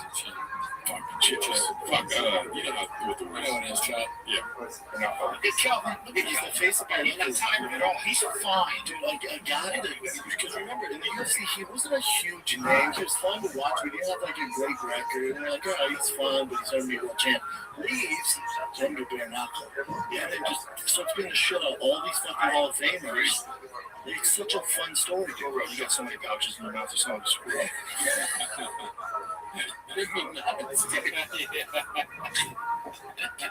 See, Joe Rogan, see people saying Joe Rogan's not funny, we'll check that out.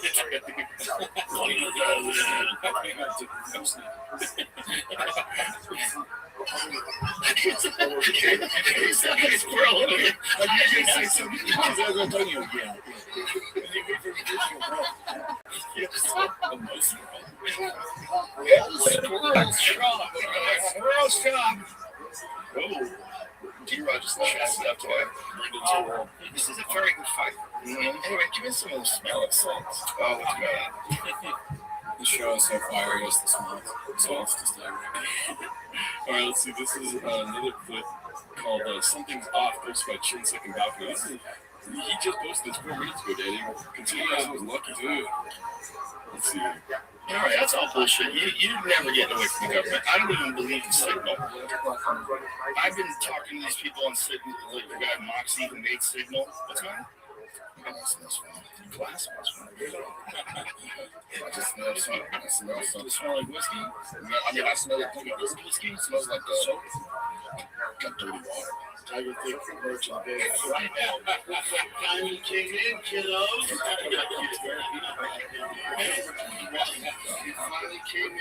Street off the boats. In Japan, follow your boy's whiskey. Tiger Thick. bad name, smells like dirty water. Drink it. You can get it in the store for half a minute. All right, well, we'll check back in later. This is going to be a long episode, Daddy. We've got another clip here from Web Tasty called Working Over 5 Hours in 1 Day is Such a Beast. How long do you work? No standard. 8 inches. Exactly. Let's just try to... Oh, my bad. Yeah, I was exhausted. Chief Wahoo had bad, dude. Right, he's committed to this. I was exhausted after episode 1000. By the way, the electric car is getting fucked by the truck. That's classic T5K right there. Nice. He's on scent. Yeah. We like it. What's like on the freight thing in the picture? Oh. Somebody's gonna correct it. It's you with that fucking movies. You don't realize, so you think not even putting it down to like 3 hours and 30 minutes. It was over 5 hours. But, well, 5 hours of filming. Yeah. That's how we were just 3 hours and 30 minutes. Yeah. We were here for 5 hours. Longer than that, then the reads. Yeah, we got done 6 hours straight, started at 11. These are done like, I was tired 4 or 5 hours. Yeah. You know, the raids are going to be the longest part of the T5K episode. Can't even say his own name. Yeah. Other words? I mean, that's crazy. They went from something filming for 6 months to 5 hours. That's progress. That's true. This show they can really get out soon. But the Deep Breakfast of Gas, or as it's formerly known, Toontown, years. A lot of production goes into that. What do you like better, dude? Toontown or Drive Fast All Gas?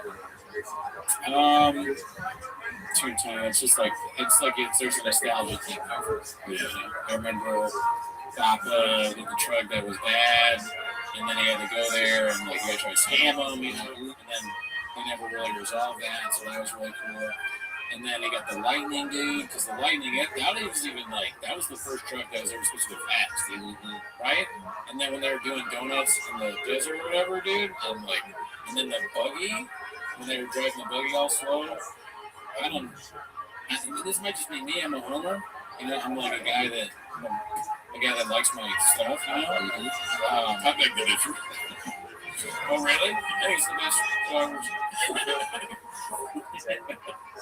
All right, let's see here. Do you think he's going to address why he had to change it? Okay, I was exhausted this week. What is happening? Dude, your computer, dude. What the fuck just happened right now? What is happening? Okay, we're back, dude. Sorry, there was a little bit of an issue there. Don't talk about it. This drives me nuts! Let's see the next clip here, dude. Okay, so this is, there's sometimes on this show where you need to be reminded why we do this. And I think this is one of those times that I read that caption there. Easily the worst thing Bob has done is make up a fake story about Tiger having severe seizures and only CBD oil could cure it. Within a couple of weeks, he started promoting the CBD company. He had obviously made it to this every week. Come on, Bob. What are you doing? What are we doing here, man? You can't do that. That's not good. This is like, it's a little, that's dicey. That's not Mr. Whole Foods would do, okay? We don't do that. And that was posted by a Various Concept 2615. So shout out to that clip. Let's see this next one. Okay, so this is Dalia seeing a 16-year-old in his DMs posted by Optum Zero. Not much need to be said there. Just a funny little picture, dude. This is that face right there. Oh, God. All right, let's go to the next one. Okay, so new merch drop. Stay tuned and stay thick. Posted by Todoraki. Christ Calabasas. It drives me nuts. IDMN. We talk all the time. I'm so down, dude. I thought that was real until you read it. Drives me nuts. I was looking at the peanut thing and I was laughing in my head like, why did they have Mr. Peanut somewhere there? Because it's not real. Okay, let's go to the next clip. They're all going to start playing right away. So we just got to prepare ourselves with it. Fucking computer's not working right. Okay. Okay, so this is a podcast appearance that Sean had. I'm not gonna lie though, kind of let down by all the clips that chin out of this.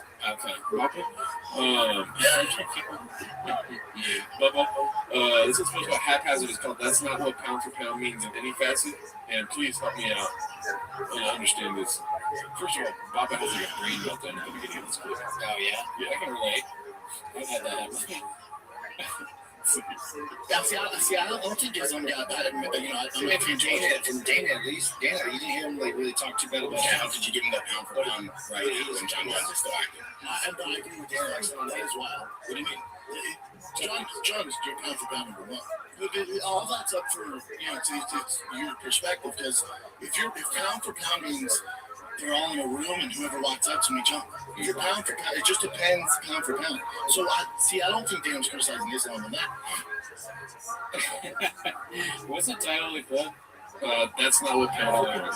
So I knew I was gonna mess the whole thing up.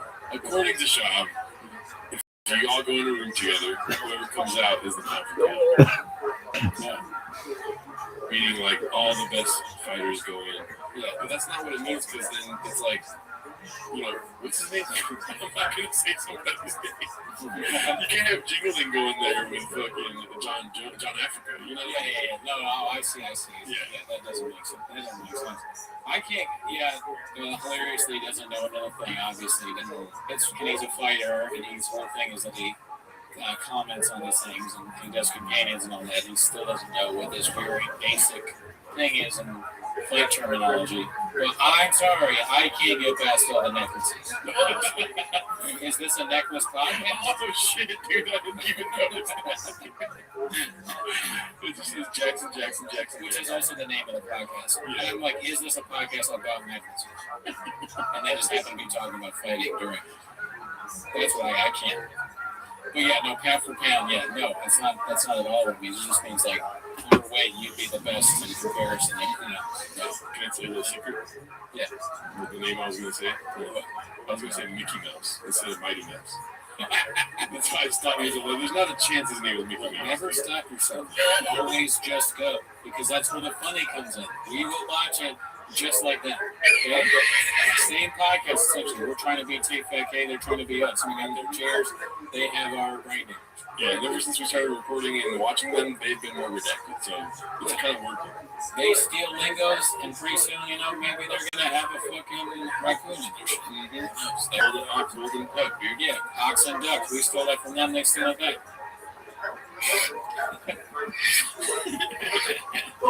Alright, let's go to the next one. Okay, so this is called Brendan Host and Ghost Shop responded immediately to my comment asking which charity the truck giveaway proceeds would go to. And as you can see here, the comment is, which charity would the proceeds from his raffle go to? Go ahead and give us your shopping review. Arrow for veterans, Patience Young Grasshopper. All details go live July 8th. Appreciate how concerned you are about charities, though. And then this guy says, it seems like a very worthy cause, and I'm glad to see your nonprofit organization known as All Fast. Get off the ground, pictures called the Transfer Center. Sean is just no match for me. He's so stupid. Remember, like the last episode, we're saying he's an idiot surrounded by villains or whatever. Yeah. Which is the way that Walsh said too. He's no match for anyone. So any troll, and these are people that are very clever. So like, of course, they're going to outwit him in any conversation they have on that line. Yeah. He's just constantly embarrassed by people that call him out. Shout out to Ads and Bats. That's who posted that. Every facet. All right, let's see which this next one is. Another jewelry podcast one. Let's go. It's called He Needs an Entourage to go on the podcast, just like every other blue collar truck guy. Posted by Haphazard. Let's see. Bring him in. Bring him in. Bring your shop in the house, the one and only. One of the most legendary fighters, incredible media, funny dude. I don't know if you guys ever seen a stand-up comedy. I actually watched one time. Best men's chain. Okay, so this guy sells necklaces. I got followed by this guy with crazy tattoos named Jackson, just like this. There's no way it's the same guy, right? Let's watch it. I also got followed, but no, that's a spam. Oh, yes, it's not real. It's probably trolls trying to fuck with us, dude. Let's see here. Fantastic. This guy is multi-talented, multifaceted, and he has a multi-talented team. Walked in here with like 30 people deep. I thought it was a team to come pick up this guy to fight Sean Strickland, but it wasn't. He was the only guy, one of the only guys on the other team on the Ultimate Fighter that I actually liked. Yeah, I always hung out with Rampage. Like me and him coming off right away, but I was on the other team, so I always go practice with him. You guys were friends? Oh, yeah. That's where we met. Yeah. I spar around with the son, so when the son was real cool, married young. It's like you always respect the guys like you that get married and don't be cheating around their wife and stuff like that. I hope Bear Grylls to be like that. Don't be cheating around like wife and stuff like that. I hope Bear Grylls to be like that. Don't be cheating around like wife and stuff like that. I hope Bear Grylls. Dude, what if we clapped and this was me wearing a giant necklace? I'm too lazy to get up. That would be funny. Yeah. Isn't it sad how there's some podcasts where you just like don't care right away? Oh yeah, Jackson. It's what are they even talking about? What's the you're just trying to sell anything right away. It's like, I don't care. Well, it's about marketing, dude. They push this shit. This guy's Rain is necklaces. That's all we ask. You just buy some fucking Rain, get yourself a Helix mattress, dude, and try the new flavor of Rain called Jelly Rose Brother. Yeah, I have a new venture that I'm going into called Cooney's Necklaces. Don't put a graphic on the screen. Please call me. I need this move this more soon. Yeah, dude. This one's called Diddler's Influence on Bean Dip. It's called Brendan, but it's posted by Chin Second Balcony. So, yeah, no Diddy. I didn't know girls either. Like somebody if you go to the football games, you're like, what's going on here? I know. It's like middle schools. Middle schoolers look like high schools. High school kids look like college kids. It's just I don't know what's happening.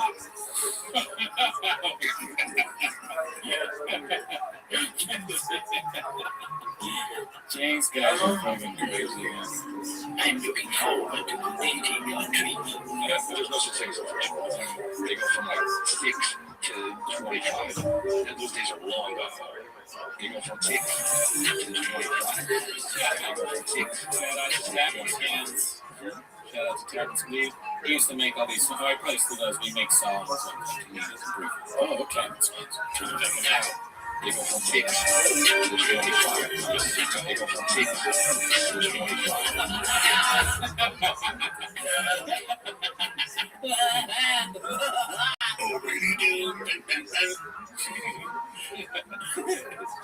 All right, let's see the next one. I think this is another necklace plug here. Yeah, I would never fucking share necklaces. Yeah, it's crazy.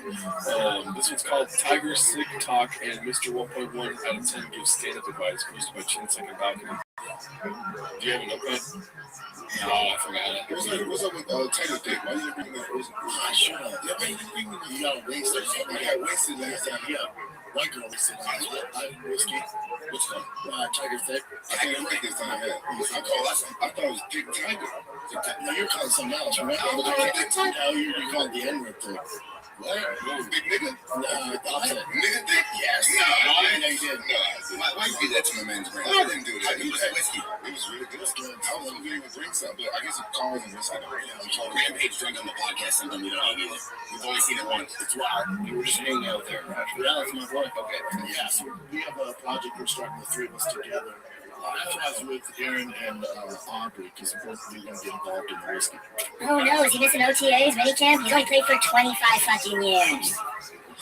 You know, stand-up's way easier than that. You think so? Yeah, I don't think I have the buzz. I want to try it. I want to try it. We're being pussy. You kill it. Rampage could all. Yeah, you would kill it. But again, don't go in thinking, oh, this could be great. I'm going to dominate. I'm the next Bill Burr. No, just, it's going to be like fighting your first time. Like, the first time's going to be rough, man. Throwing punches like this and shit. So it just takes time. You have to see what jokes land and stuff. Just got to work. Just like, you just got to work.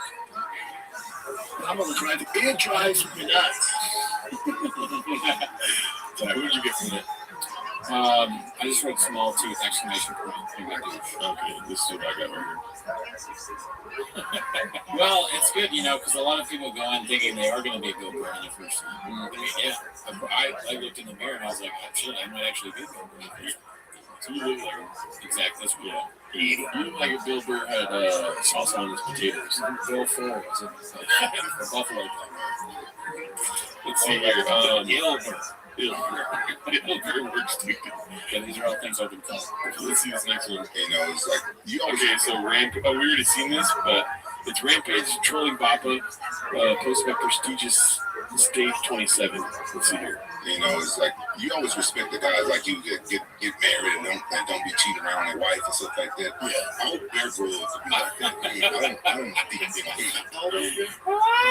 Jackson, dude. You watch Jackson like a hot one. Jackson, do for it. Okay, so this one's called Complete Inability to Engage in Self-Criticism or Analysis, posted by Haphazard. Let's see here. Trying to find that. Yeah, that's the thing they do. All the top tight ends go down there. I'm like the leader of it. Tight end University.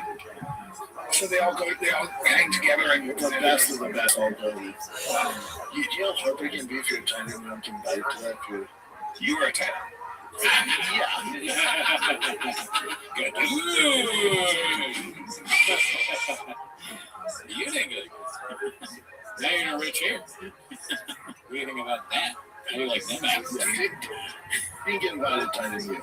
Why was it around? What do you think? It's not like your size differentiation is that big. It's not that you were pretty fast, right? Yeah.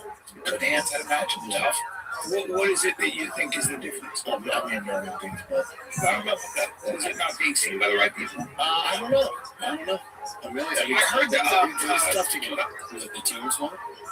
Well, 8,000 can do it. He's not going to go to TDU. He's going to TBU, dude. T-ball University. Yeah, or CTU. They study. Well, sorry, what? They study his brain and see what's wrong with other people. A million. I mean, I heard that. it's tough to compare myself to George I Kittle. heard guys that played with you, Matt McChesney. Yeah. He said that you just didn't get seen by the right guy. Sure. Yeah, but even if I did, I mean, the chances of you maybe, even if you got seen, it's like even that. It's 1,000 things. Yeah, you give me George Kittle through them. Yeah. Just different. Just different. If you got to cover him, he's catching balls on you. All pro too. All pro in the NFL as a white. Well, I was more impressed with this guy who's way talking about resume. He is. You know where I went to? Yeah, Rain University. Yeah, it's like that Rain. Yeah, dude, that was a ridiculous obvious lie there. He said I wasn't around when he was there, but then Brian was like, I talked to a guy. He said he just didn't sleep. Address. You know where I went? Man class, daddy. Oh shit, yeah, dude. That's like the Harvard Web stand-up film. Yeah, dude. You should go to Necklace University, dude. That's what I'm trying to get to next. Jackson University. Let's see this one. This is called, I call it Shake Shake. Hosted by Haphazard. I don't know, I haven't seen it. One of our guys. I'm concerned by the amount, or the little amount of time I think in here. It's only one and he's hiding it. It looks like I'm behind safety shot. Genuinely need it. Safety shot don't get you for a bit. Be Father's Day out there. I'm really down in here. Did you guys do anything for your fathers on Father's Day? Jason, I'm going to call. Shot on me a text. Shot on me a text. Jim? Yeah, my dad came by to talk about it. Just like food. Sweet food and Shake Shack. He passed away. They got us in Shake Shack and not the food that you make. That would have been so disrespectful to your father. You dishonored me. Okay. Yeah. That's what Chin I would say if he made food for me. Condoms are for sex, not food. Why is it? Because of a condom on his food. What is this? I'm assuming Sean's going to say Shake Shake right now. Was he saying that even if they got Shake Shack? Yeah, let's see. Shake Shack, dude. Shake? Who do you love Shake Shake?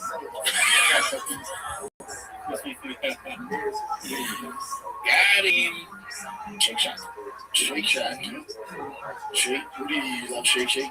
I call it Shake Shake. That's what we and the kids call it, Shake Shake. Yeah, the Stack Shack, you get that? That's a Jew. No, it's a mushroom that has, it's fried with cheeses and beef patty.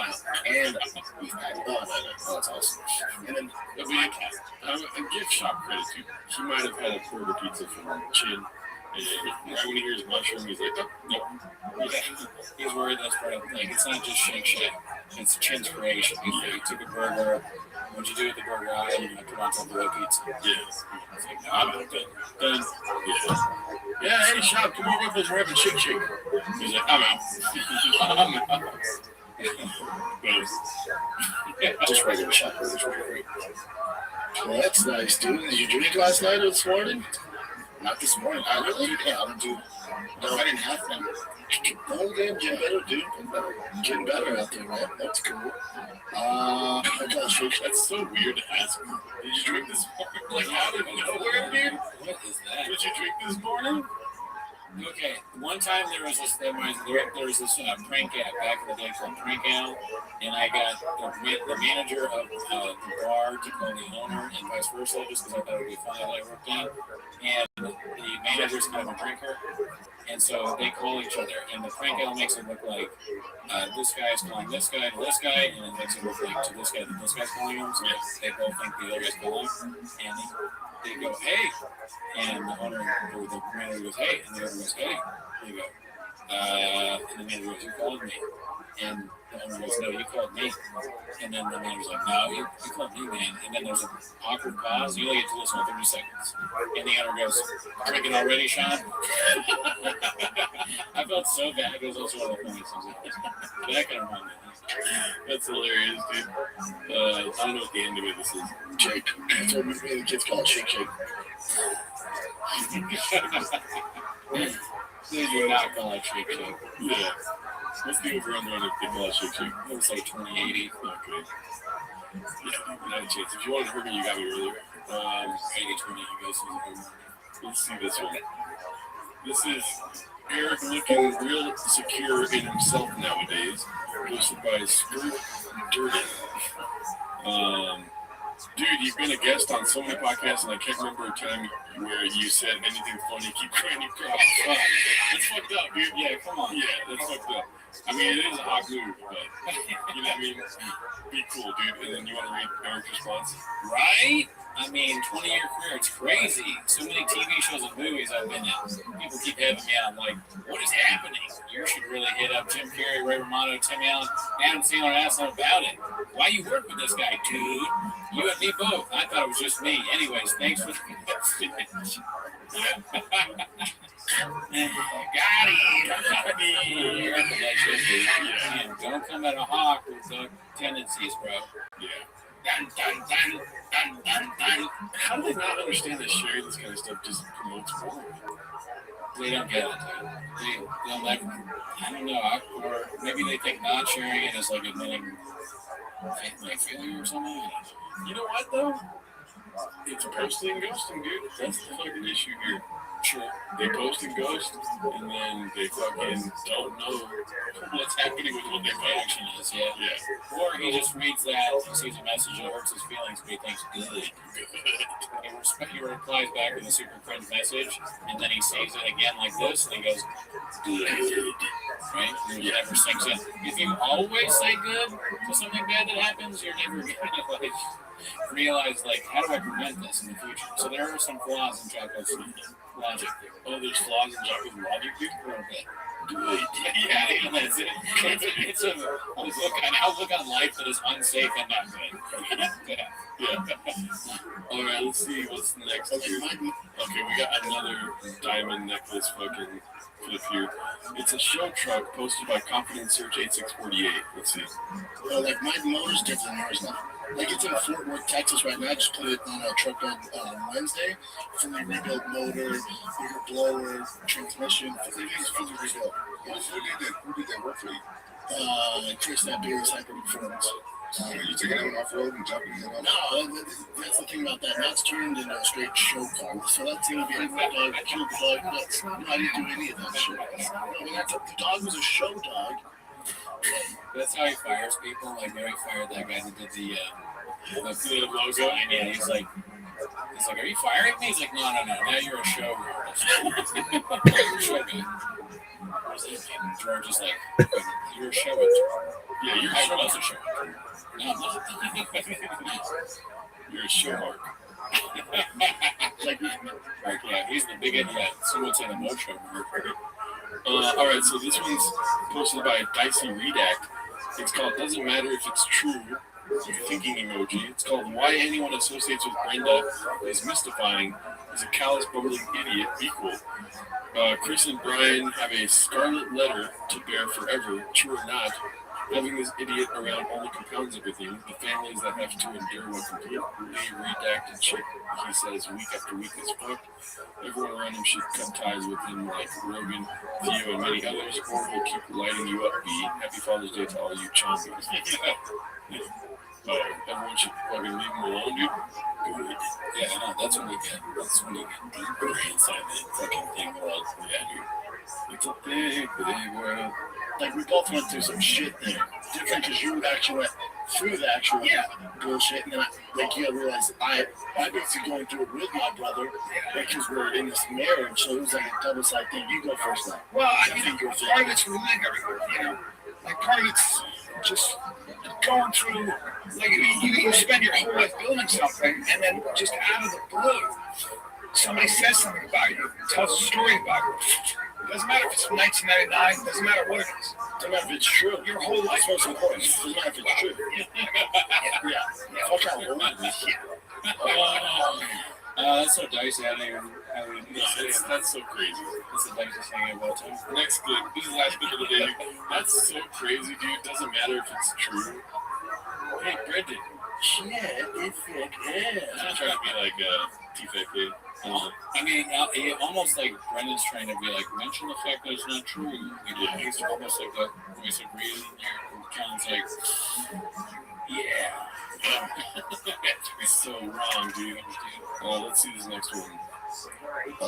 Okay, so this is a classic. We already know this one. End of the day on the El Gallo clip, dude. This would be under that. Reheated dishes from the Chang's Hall of Fame. Happy Juneteenth for Sick Boy Nation. Like sometimes you look at UFC tonight and like, is that the best panel possible? Or you should check out the boxing. We get it, UFC tonight. Thought you're not ready. We get it. You have an all-black panel. We get it. Whoa, we get it. We get it, man. Now, let me ask you again. Those are the best brains and speakers for the art, for the general audience. And like sometimes we get the barbecue restaurant safe. It's like, we get it. It has good chicken. We get it. The barbecue sauce is good. We get it. They picked up the bag. But is it safe to go inside in this neighborhood? Am I gonna get robbed? This barbecue is nuts. All right. That's our episode. See you next week.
Live from Vulcan Gas Company here in Austin, Texas, for a brand new episode of Kill Tony.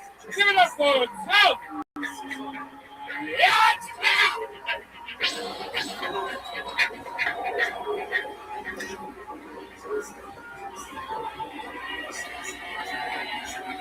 Come on, Austin, Texas. This is a real live podcast. You guys ready to do this shit tonight? Hey, y'all. How about a hand for the band, everybody? Come on. Am I right, guys? Red band. Can you believe this? It's chaos. These are our friends Matt Muelling on guitar, everybody. The great Michael Gonzalez on drums. And that is our good friend D Madness on the bass guitar, everybody.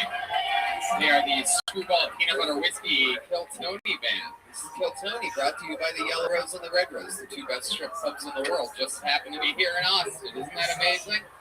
Oh shit, where's Waldo's in a construction zone this week, everybody? Come on in. Come on in, white folk. Hell yeah, this guy coming in from Buzzmill Coffee, just fucking, hey, what's up? I heard this shit is cool. Come on in, hey. Fuck yeah, welcome. Right on time. Nothing better than 8:24 arrivals over here. You believe this shit? D-Madness is the only one not disappointed right now. He's like, what? Why is he harassing these people? Fun stuff, everybody. We have fun here. How many of you have been to this show before live? How many of you, this is your first time like this? This is a real couple right here. Did your son bring you out tonight? Are you guys family? Is that what's happening here? You guys don't even know? Something like that. Love it. The cool thing about Texas is like, you can tell when someone drove more than like half an hour to be in Austin. You know what I mean? Like that guy's got like one of those radio vests on that they like real men wear. It's like fucking Yellowstone shit going on over there. You know what I mean? Just fucking, you gotta be a real man behind them. They always keep their shirts very well ironed somehow. It's impressive. It's like when you're at the mall and you're like, how is J. Crew still a store? That's how. It's it. It's this fucking guy. This Eddie Bauer motherfucker over here. All right, this isn't even how we're supposed to start the show. You're so goddamn charismatic. You got me sidetracked there. I love this shit. We're going to have a lot of fun tonight. Before we start tonight's episode, here's a little bit more about the amazing sponsors that made tonight's episode available for you here right now.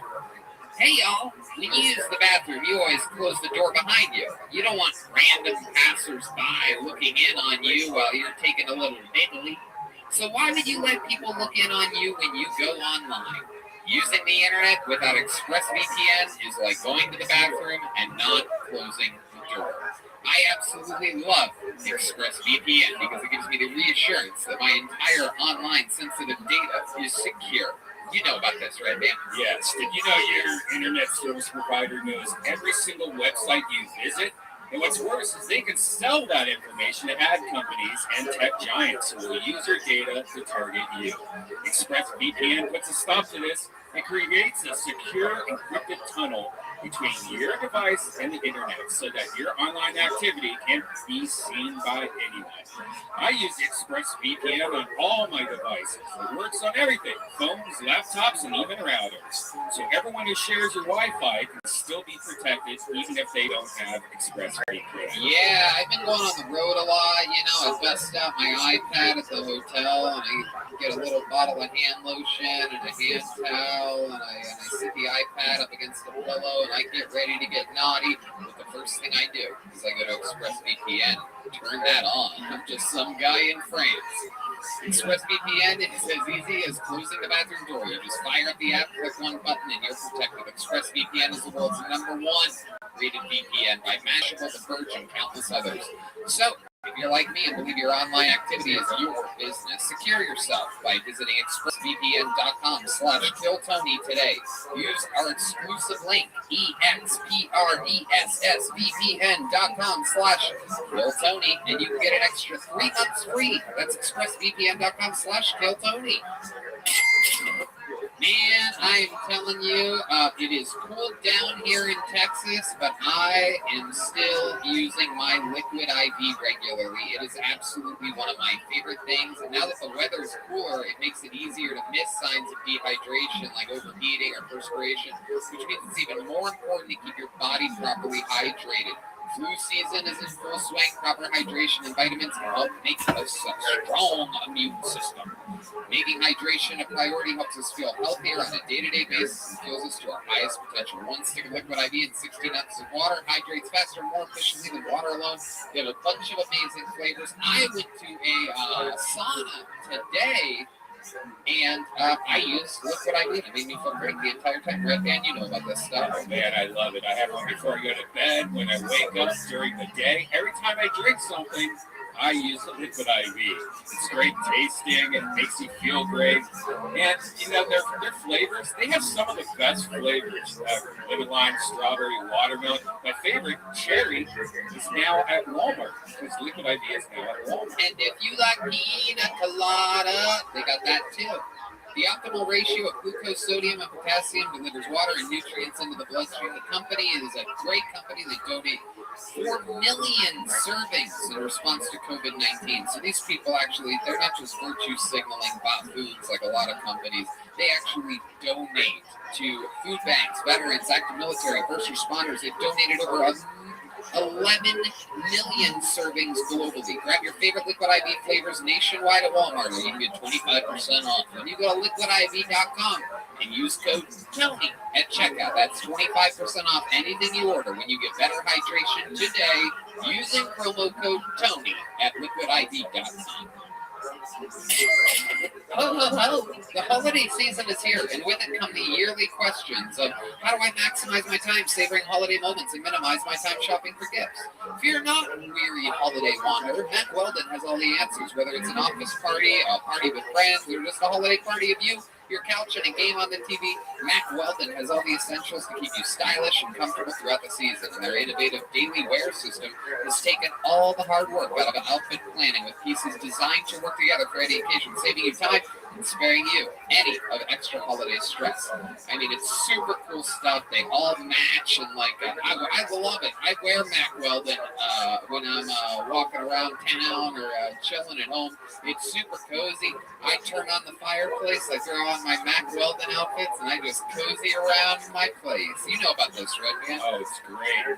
And I'm somewhat of a stickler when it comes to comfortable sweatpants and sweatshirts.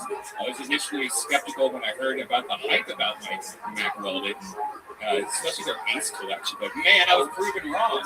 Pairing super soft, high-performance fabric with unmatched style, these have become the pieces I live in, whether I'm hanging out at home or running errands around town. the former sweat skeptics, has a new outlet. Don't sweat it. Just trust Mac Weldon. Yeah, that's true. And when it gets cold out there, use their amazing warm knit collection. That's what I use. It features shirts, vests, pajama pants, and more. My chilly winter days are behind me like a dog's tail. Using innovative technology that uses your own body heat to keep you at the perfect temperature, these products from Mac Weldon have me saying something I never thought I would. I'm ready for the cold. This holiday season, every guy deserves to wear unforgettable clothes that he loves for the moments with loved ones that he'll never forget. This holiday season, dress good, look good, feel good. Wear Mac Weldon for 20% off your first order. Visit macweldon.com/Tony and enter the promo code Tony. That's MacWeldon.com/Tony. Promo code Tony for 20% off. Mac Weldon. Get it right this holiday season. You know, this past year has been really, really hard on us, and it's really hard to stay in touch with family when they're very far away. That's why Skylight is the perfect gift for that. You know, if you want to get the gift that will make your mom, dad, grandmother, etc. feel like he or she is right there with you during the holidays, this is the perfect gift. Skylight Frames is a photo frame that you can update instantly by email from anywhere. It's a great way to feel close to those you love, even when you're separated. I uploaded a bunch of pictures of my grandmother and my mom. It's a great way to feel close to those you love, even when you're separated. It sets up effortlessly in just under 60 seconds. Just plug it in, use the touch screen, connect your wireless network, and enjoy. I have one in my apartment in LA, one in my apartment in Miami, and one in my apartment here in Austin, Texas. And I send photos to all of them because it's easy. Skylight is effortless and it's easy to update. Multiple people can send photos to the frame, so it's a great way to keep large network of friends and families in touch. As a black frame and a white mat, it actually just looks like a picture frame. It's so cool. Skylight Frame has a gorgeous 10-inch touchscreen. It's touchscreen. You can swipe through the photos with your finger and even tap on it with your finger to see the person you want. And it has 100% guarantee. If you don't like your Skylight, then they'll offer you a Ooh, that's amazing. Now, as a special offer, you can get $10 off your purchase of a Skylight Frame when you go to skylightframe.com and enter the code Tony. That's right. To get 10% off your purchase of a Skylight Frame, just go to skylightframe.com and enter the code Tony. That's SKYLIGHTFRAME.com, promo code Tony. You guys ready to do this shit or what, huh? Come on, Austin. You're here. It's a Monday. Trust me. Chaos will ensue. Your guest tonight, one of the best comedians in the entire city, a regular here on Kill Tony normally. This is his second time ever as a guest on the show. And of course, we're very excited about it. Ladies and gentlemen, this is Kill Tony legend Hans Kim, everyone. He's going to sit up here with us tonight. We're going to see where the night takes us. The great Hans Kim. Welcome back, sir. Thank you so much, Tony. This is a great honor for my family. Hans is the man. I made a regular here on the show a few months ago, and absolutely killing it. We had an episode with you a couple months ago, went so goddamn well. I said, let's do it again. I don't know what I did, but I'm glad I could have helped. I think it was mostly you, Tony. Thank you, Hans. You see why I like this guy?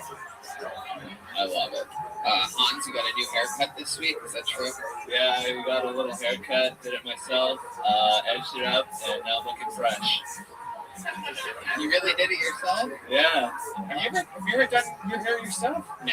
Really? No. You make all the time. You take a mirror behind, you have like the third blade, the second blade. That's how you guys end up ugly. I get it. That's cool.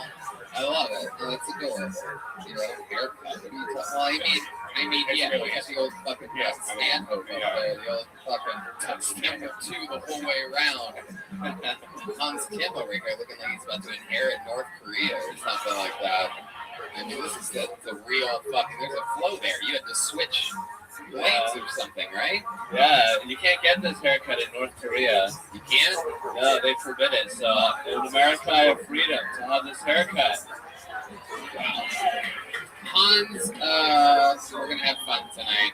You guys know how the show works. A bunch of people signed up with a chance to get pulled out of this fucko. Sometimes we find amazing local talent. Sometimes it's complete chaos, just mental illness with people that think they can be funny for 60 seconds. They're positive of it. They try. You never know what's going to happen. You know their 60 seconds is up and you hear the sound of a kitten. You have to wrap it up then or else the angry West Hollywood pair comes out. I'm so sick of that part of the show. I don't know. Yeah, if you live in the city enough to know where the gay district is. It's by that Trurox or that. I know. I think I left my credit card there this weekend. I know exactly what part of town it's in. I love it. Normally the show is opened up by the great Hans Kim. Normally he comes out and does a brand new 60 seconds of stand-up every single week. But since he's the guest tonight, we had to find a replacement for him. And ladies and gentlemen, I present to you Zhao Ling Summers, everybody. Zhao Ying Summers doing 60 seconds to start the show.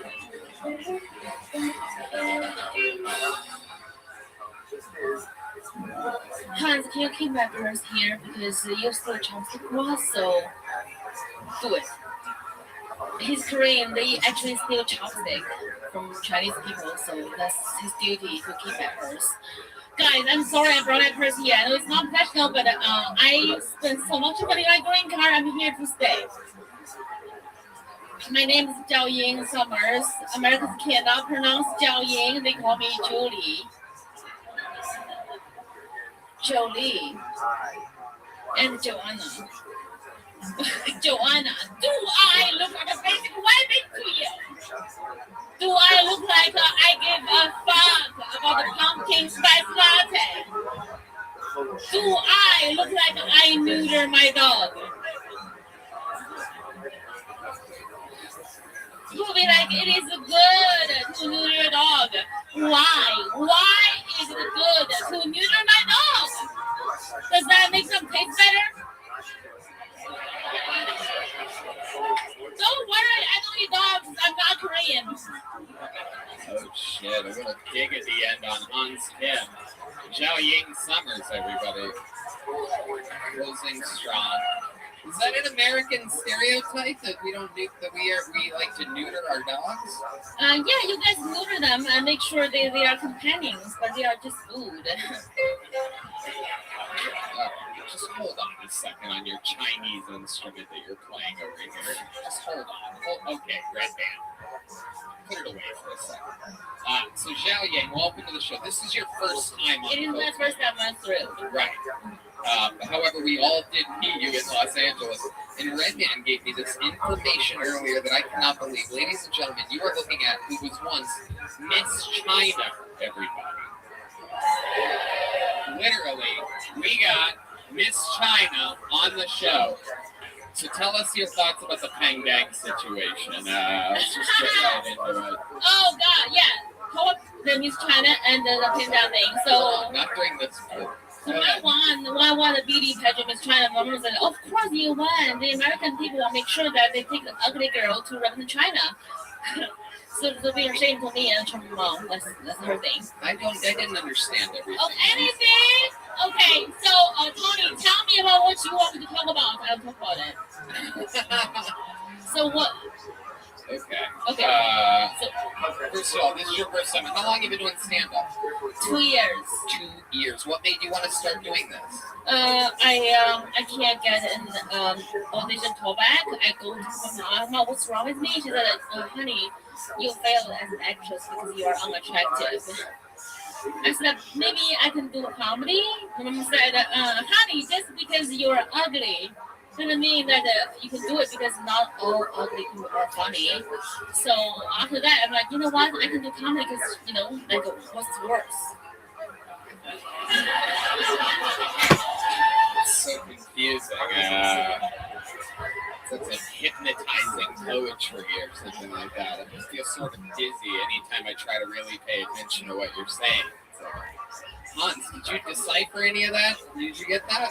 Yeah, I think she just disrespected the whole art form of comedy. What? I love comedy. How long were you trying to act for? How long were you going on auditions? I went to Horrifying Acting Studio 2014, and the future 5 months is me trying to act, and it's not working. How long did you try to act? 5 years. 5 years. They don't like my accent. Did you get an agent or anything like that? I have worked with agents, and I go to the fresh of the boat. They said that you are not right for fresh of the boat. You're too fresh off the boat for fresh off the boat. Your accent was thick. You literally can't even make this shit up, everybody. We just got that one. How about Crazy Rich Asians? Did you? I actually auditioned, and they were like, "You are too fat." They said you're too fat. They I auditioned for the cousin. I auditioned for the cousin, the Singaporean cousin. I didn't actually watch that movie, she's believe it or not, so I don't know the exact she's a character. giraffe. So in Asia, if you look rich, you are 6 feet tall. So she's like, you're too short, and you should go. Right. Crazy rich Asians, more like crazy bitch Asians. So stupid. This is what I love about this show. It's like a real band just backed that show. Like, you never see that on the Tonight Show. Crazy bitch Asians. Fucking Thank you. jam it out like that. Jimmy Fallon's hack band would never give that the respect that it deserved. What would Jimmy Fallon's band do? That's it. Just do it. That's so stupid. Unbelievable. All right, back to this amazing AC/DC cover band. I love it. So, how do you make your money, Zhao Yang? I was able to chat a rich guy, so I just don't do shit. You have a rich husband? Rich American husband? Chinese. Oh, okay. That doesn't make sense there. Did you meet him here or in China? I took 2 American producers for a film in Shanghai Film Festival, and my now husband was introduced to me for a coffee date, but he saw my photos because I photoshopped. I put makeup on, so he think I'm hot. And so he wanted to impress me. He took, we were supposed to have coffee, but he took me to his yacht. All my friends saw his yacht. Oh, shit. You got fucking yacht baited. Yacht baited, yes. Oh, shit. When you think you're just going to get coffee and a guy takes you on his yacht and you realize your life previous is over. Yeah, I just okay, if a broke guy is gonna fuck me, a rich guy gonna fuck me, I just rich guy, whatever. And I don't care. It's they're gonna both cheat on me, so. All right, I think I maybe understood 3 words. Right? You know that phony. They both fuck you. You know. So the guy took you on the yacht. Did you immediately give it up? Did you hook up on that first date? No, I didn't because Chinese man hates me. He thinks I'm too dark for them. I'm like, fuck you. This is the difference between Chinese and Koreans, by the way. The Chinese guy takes her on a yacht. When Hans wants to hook up with a girl, he brings her back to his van. Actually, that's in a van. Yeah, we're not as rich as the Chinese, and that's why we're so much more less bitches. Oh, what the fuck? You did it again. Where's the band when you had that? All right, this whole thing is chaos.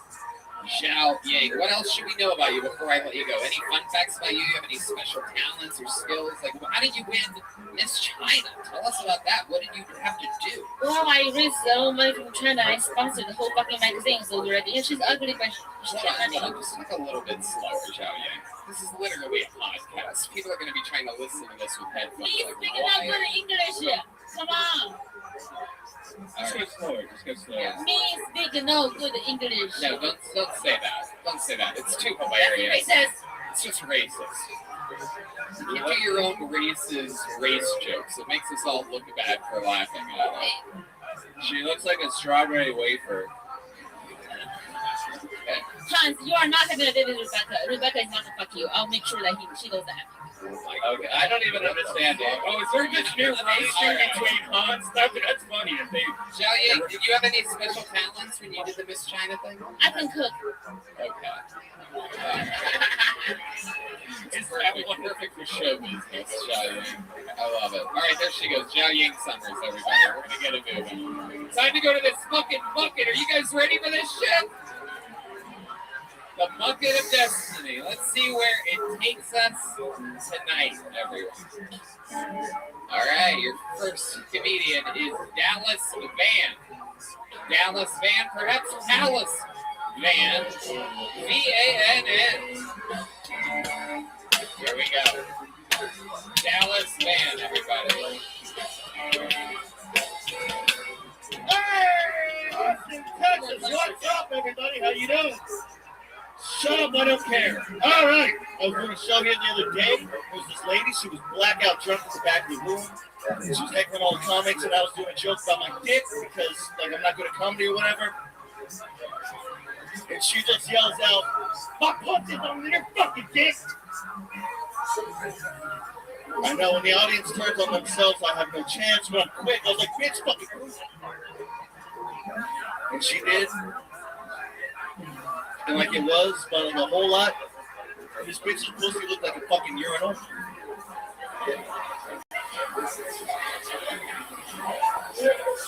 You see that? I'm creative. Maybe cocaine? Do you have any? Shut up. Her pussy looked like a fucking scream mask. It was disgusting, you guys. She was a ginger. She rolled out the red carpet. Anyways, we're moving on from the pussy jokes. I've been hanging out with my grandma a bunch in this pandemic. She hates China. I asked her why. She said they're going to take over this country. Because that's weird. You're not a fucking citizen. All right, well, I'm just going to stop you there, Dallas. Before the bear comes in. I think we all know that set's over. Dallas Van, do I have that correct? Yes, sir. How long have you been doing stand-up, my friend? 3 years. 3 years. This is your first time on the show, correct? Yes. All right. What do you do for work, Dallas? I'm a safety fire inspector. Safety fire inspector. Really? I check fire extinguishers. That's it. Really? Yeah. Did they drug test for that job? No, I also sell weed. Wow. Hell yeah. Okay. And I don't do cocaine because it makes my dick so. All right, so you have done it. That's how you know. Yeah. Have you? No, but it's You've never done cocaine? Yeah, I'm a real party people in that way. It's just never been my thing. Yeah. Yeah. How often do you do drugs, Dallas? Well, I just got off 3 years of probation. There you go. What was that for? 3 DWIs. Wow! Yeah. Fuck yeah, dude. Well, if you're gonna do it, fucking do it, right? At least when you total your car, you have a fire extinguisher in the backseat. It's a real DWI type of job now that I think about it. 100%. That fire extinguisher probably doesn't work though. He's responsible to check it, and like you're publicly saying in front of a bunch of people that you do a bunch of drugs and inspect fire things. All these people die. They have this episode of Kill Tony and be like, wow, there you go. Here's the guy right there. Totally. Fucking idiot. Wow. Red Band hates still pay me at the end. Red Band hates you. Red Band hates you. Alright, you're just hitting random buttons. Dallas, so what have you been doing with your life this whole time? 3 years doing stand-up comedy. What are we talking about though? Like, what do you do for fun? What do I do for fun? The gayest shit possible. Play disc golf avidly. Okay. Avidly? How many I have a fucking tattoo on my arm. Oh my god. How many discs do you have? How many golf clubs do you have? Well, the minimal amount. That's how many I have. Why didn't you just say that when I asked you? What do my golf clubs have to do with your discs? Because they're the same thing. Have you ever put a disc in your mouth? Or perhaps a disc in your butt? Is that what you do with your golf clubs? Oh, you son of a bitch. No, you son of a bitch. You know, put a little putter in my butter. Anyway, I can't believe how you guys reacted to that joke. That's all right. Brilliant. Thank you, man. All right. Lifetime Achievement Award goes to me for that joke. Dog shit. Dallas, what's the most embarrassing thing that you wouldn't want us to find out about you? Like a daily routine that you know you sort of shouldn't do. Which hooker do you want to talk about? Oh, you're into hookers? No, I'm not anymore. Because one yelled at me. Yeah, because I was all fucked up on coke. Yes, I did coke that day. Shut up. So I was all fucked up on coke, and I called the hooker because coke makes you horny, but it also makes your dick not work. And then she yelled at me because my dick didn't work. Right. But I'd already paid her the money. So she was mad that she didn't get to do the job? No, she was mad that I wasted her time. Wow. But I fucking paid her the money. You paid her the full sum? $150, which is what she was worth. What were you gonna get for $150 if your dick? I don't know. I wasn't thinking about that. It was too warm. Hold on. Okay, stop trying to be funny. Just focus. Yes. Just focus. Yeah. When you paid her the $150, what did you agree to do? You must know that. Sex, I'm guessing. There's no drug in the world. Here, I walked into a hotel room. She never got off her phone once. She was on her phone actively the whole time. To the point where I could lean over and I could see what she was texting. And she was texting somebody, "Do you have any more H?" Yeah, Dallas, your stories are on death. I swear to God, I can't believe I'm thinking about bringing Zhao Ying back up here again to tell us more about her fucking ultra Chinese life. Yeah. I love it. You close with your family? That's yeah. I was thinking about what I was going to talk to you about. Sure. Like, what's an interesting story? No. That's not what I asked. We know you don't have those. You're asking about my family. Yeah, I'm just asking about like fun facts, like raise over like bullet points or something. Me and my mom set a car on fire for the insurance money once. Perfect. That's exactly what I'm talking about. When I ask you a question, that's the kind of answer that I like. Looking at all the actual humans in the room, like, what the fuck? Fire inspector here, guys. Is that good? How long ago did you and your mom do that? How old were you when you did that? I was 17. Wow. You close with your mom still? Yeah. Really? Yeah. Can we call her right now and ask her about this car that you guys saw? Yeah, we'll unlock your phone. Bring one of the phone unlockers over here. Can somebody go to my table, bring my phone over? What table? You got a table? You know her number? Yeah, call from Constance. Oh, wow. I'm going to be on the FBI watch list now. Hey, now turn up the volume, put on speaker, put it into the mic. No one's talking. Put it on speaker. Hello. Audrey. Dallas? Yeah, it's your son. Why are you calling me Audrey, and why are you calling me from a weird number? Because my phone got left. We have a question. Remember that one time we set that car on fire? Dallas. 15 again?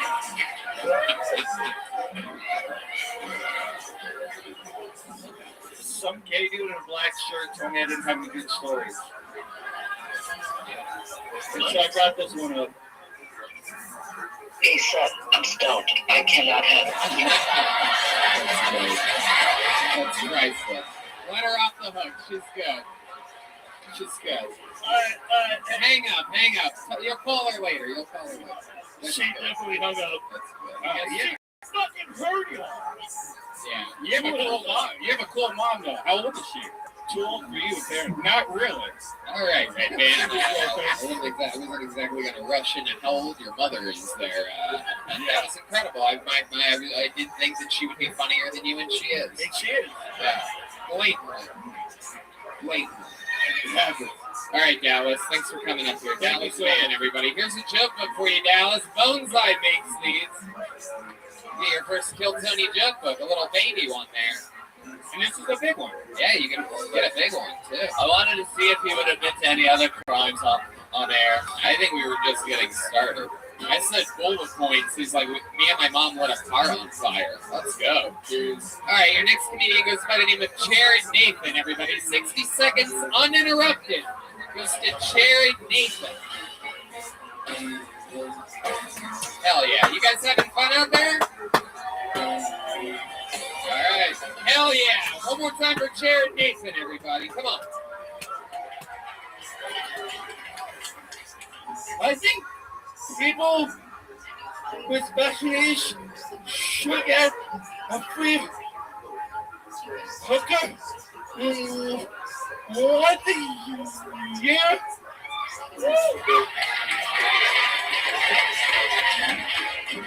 It's not that I can't get pussy. I'm just tired of paying for it. In case you're wondering what my diagnosis is, I'm one fucked up dude. Check this out. Mine has autism. My face is Down syndrome. My body is healthy. And I settle like a motherfucking chicken.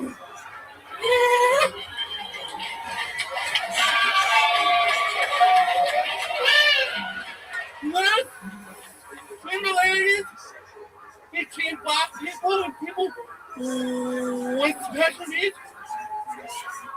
People get discriminated against. People intimidate white people. And people have to do good. Sick. Holy shit. Oh my god. A star is born, everybody. Wow. Jared Nathan has arrived. Oh my goodness. Holy shit. Jared Nathan, welcome to the show that was built for you, my friend. Wow. This is what the people wanted the whole time. Zhao Ying in Dallas right now are like, you've got to be fucking kidding me. At least Zhao Ying is like that, I bet. Wow.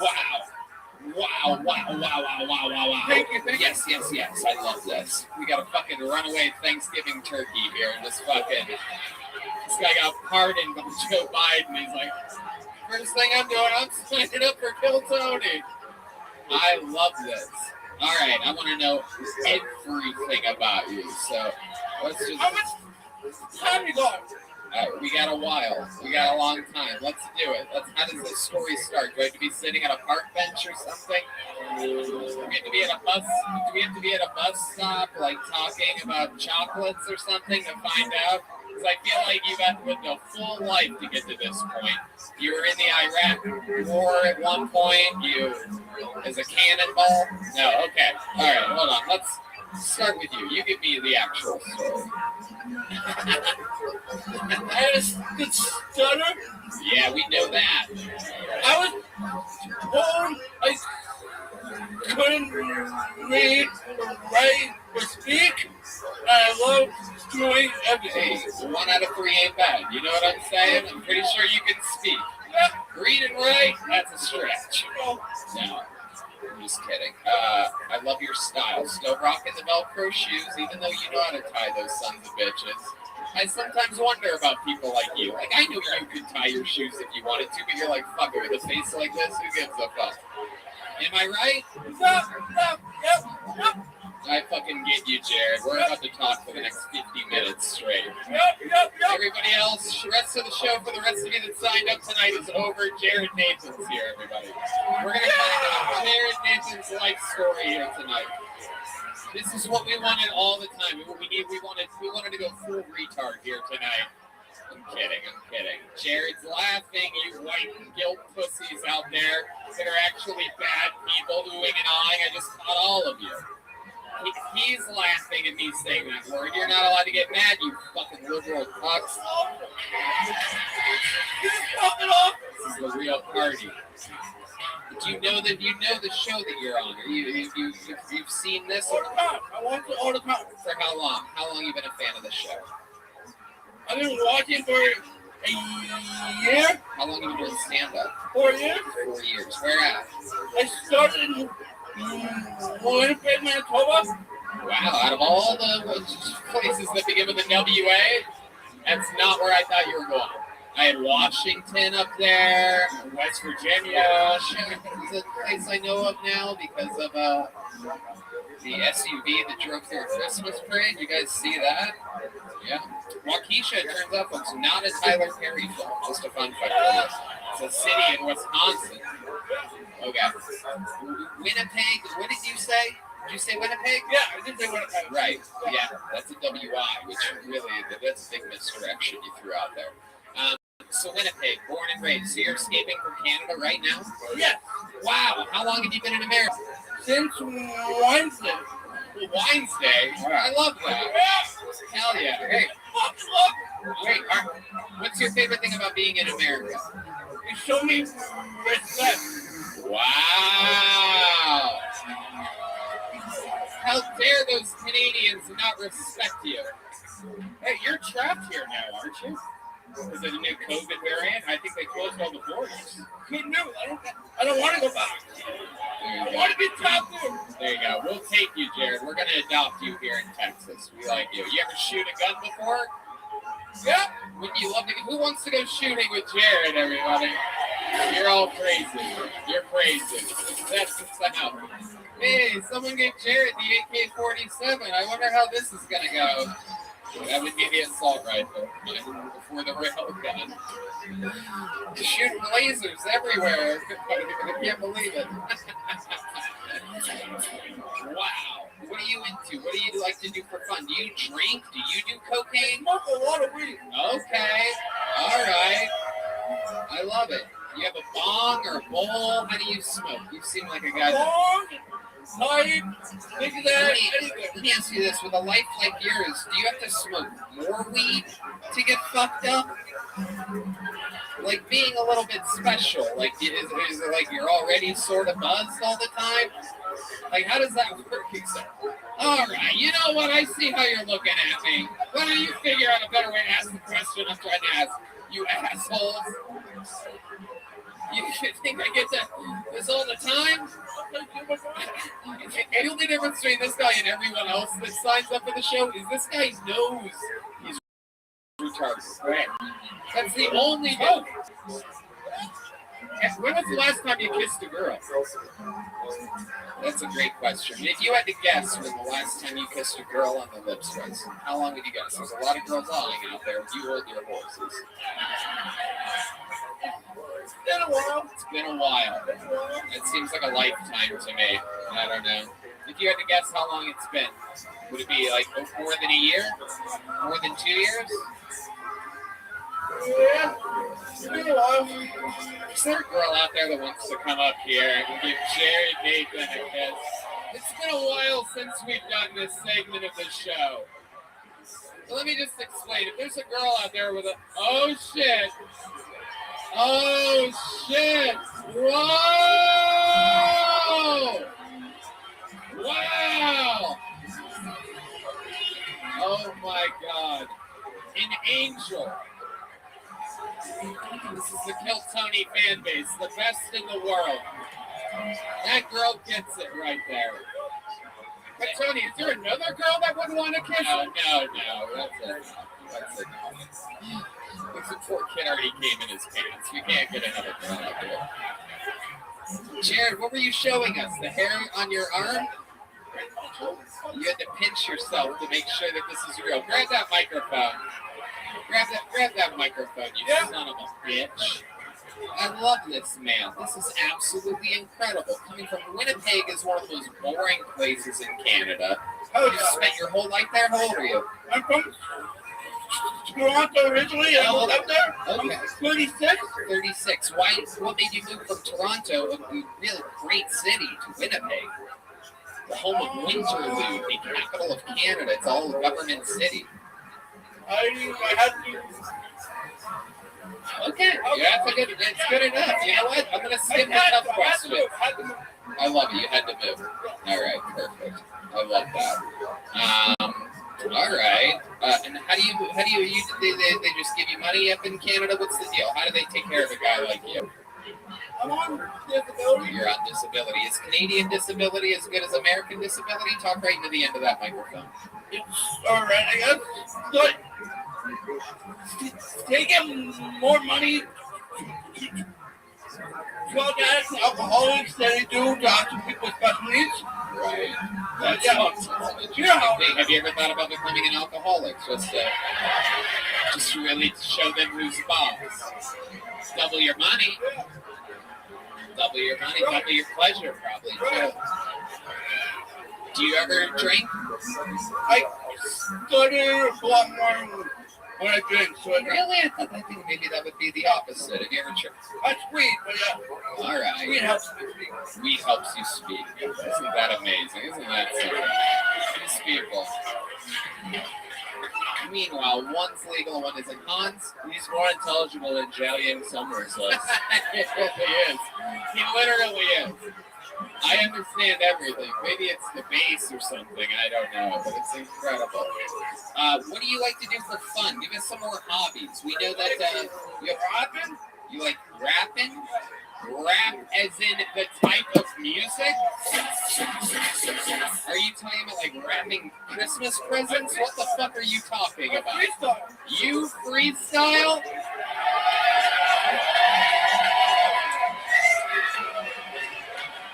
You gotta be fucking kidding me. Well, ladies and gentlemen, there's only one thing. How do you want it? You want to go with the band? You got this shit? All right, but you gotta project. You gotta go loud because they're instruments are loud. Oh, here we go now. And I'm from Toronto. I'm doing this one out Austin. If I'm Austin, I'm doing this. I'm Tony. I'm Chili Tony. You gotta go get Chili Tony. Wow. Oh my goodness. Okay, all right. Was there another verse? You're good, right? You should get out while you're ahead. I think, oh my goodness. Yeah, there wasn't a single stutter. Matt Mueling is correct. He's amazed. Somehow he doesn't stutter when he's rapping. Have you thought about just rapping instead of talking? I think that might be the move. What did you rhyme with Kill Tony there? I think the crowd just went wild because you said words from. I'm Chili Tony. Now you son of a bitch. Oh my God. Wow. Holy shit. Fucking absolutely. What would be your rapper name? Hyper J. Hyper J? Okay. All right, you've figured this out before. But you're not that hyper. Have you ever thought?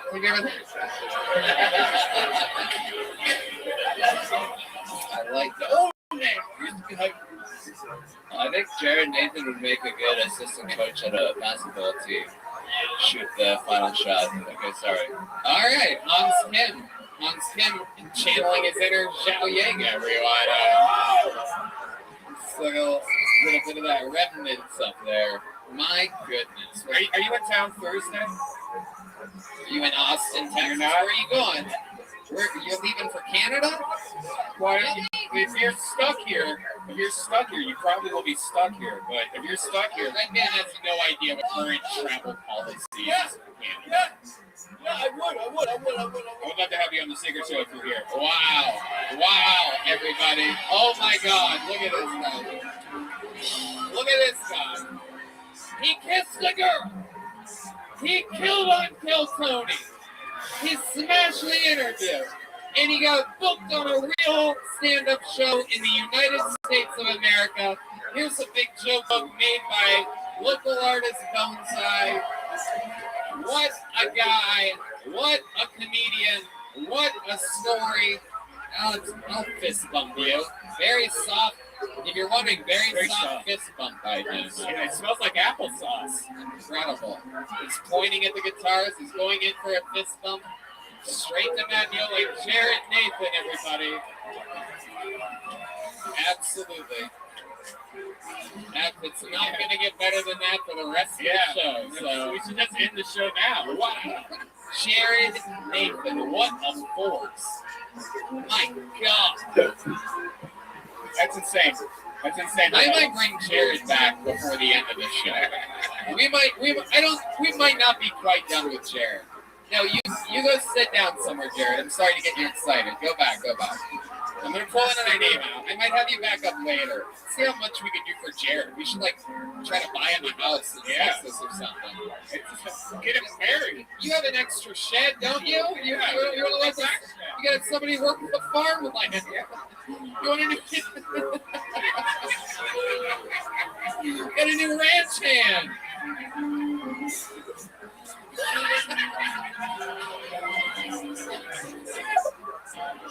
Hello.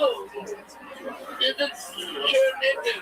I'm in Austin. I'm like comedy journey, and I would love your support. And please help my GoFundMe. Please.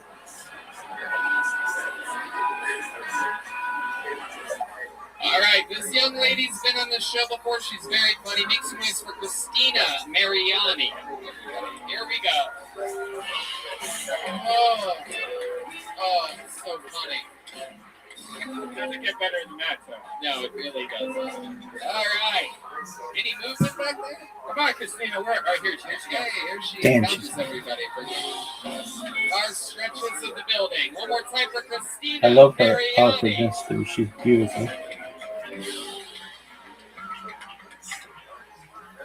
Hi. I'm tall, so people can't pick me up during sex. I think that's why I like those videos where there's a cute short girl, you know, and the guy can pick her up and nail her against the wall. But sometimes she survives.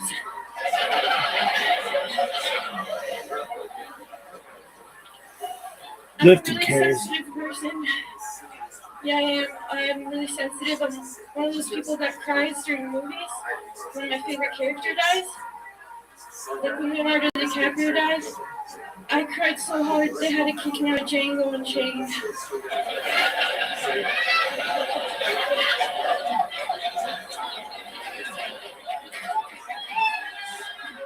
Christina Mariani, everybody. Great stuff. Hell yeah. Christina, welcome back to the show. How are you? Good, how are you? Good, good. Welcome back. This is what, your third time on? Yeah. Indeed. We found out a lot about you. You play the accordion. Yeah, I do. Right. And how long have you been on stand-up again?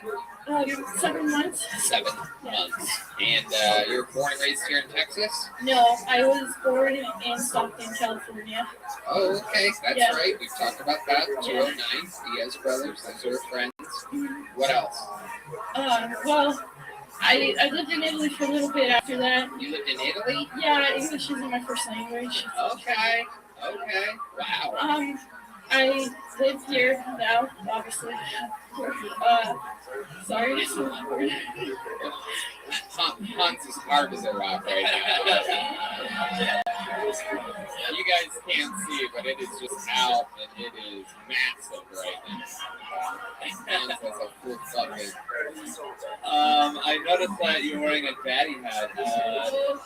Does say daddy on it. Yep. Is that sort of sexual in some ways?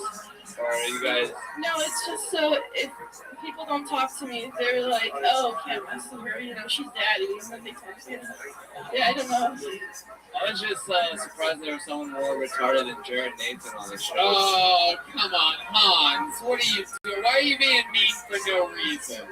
That was for no reason. She's been funny up here. She's being sweet and shy. D Madness is a little disappointed in you. Christina, tell us something about you that we haven't found out before, like on previous interviews on the show. Any fun facts about you? I live with another comedian, Rich Hirschberger. He's been on the show. Yeah. Yeah. I'm sorry, not good on this one. You recently went back to California, didn't you? How was that? Anything different? It was good. No, like I just visited my family. I went to Outside Lands. It's a music festival.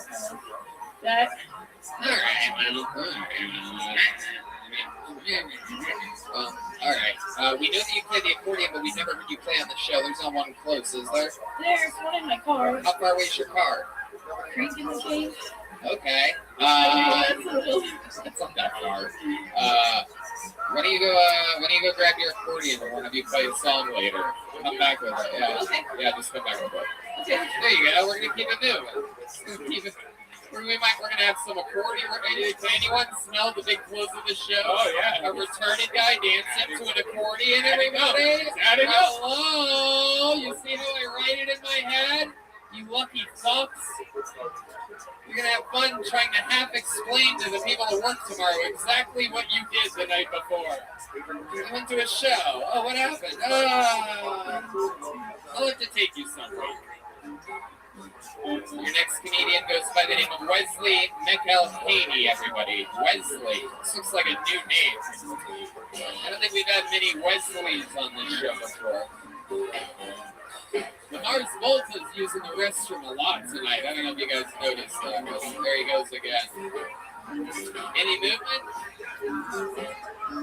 Nothing. Wait. Here he is. Nothing. Yeah, here he is. Yeah? Why are people coming from Why are people upstairs? Taking too long. All right, everybody, here he is. One more time for Wesley McElhaney. What's up, motherfuckers? So, I read an article recently, and I'm not really sure how I feel about it, and I hope you guys can tell me. It's about a mother and a father who they were trying to have another baby, and about 3 or 4 months in, the dad came in the mother's pussy, and the baby died.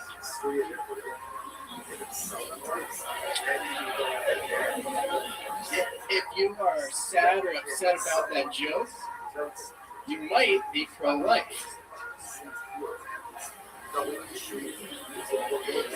But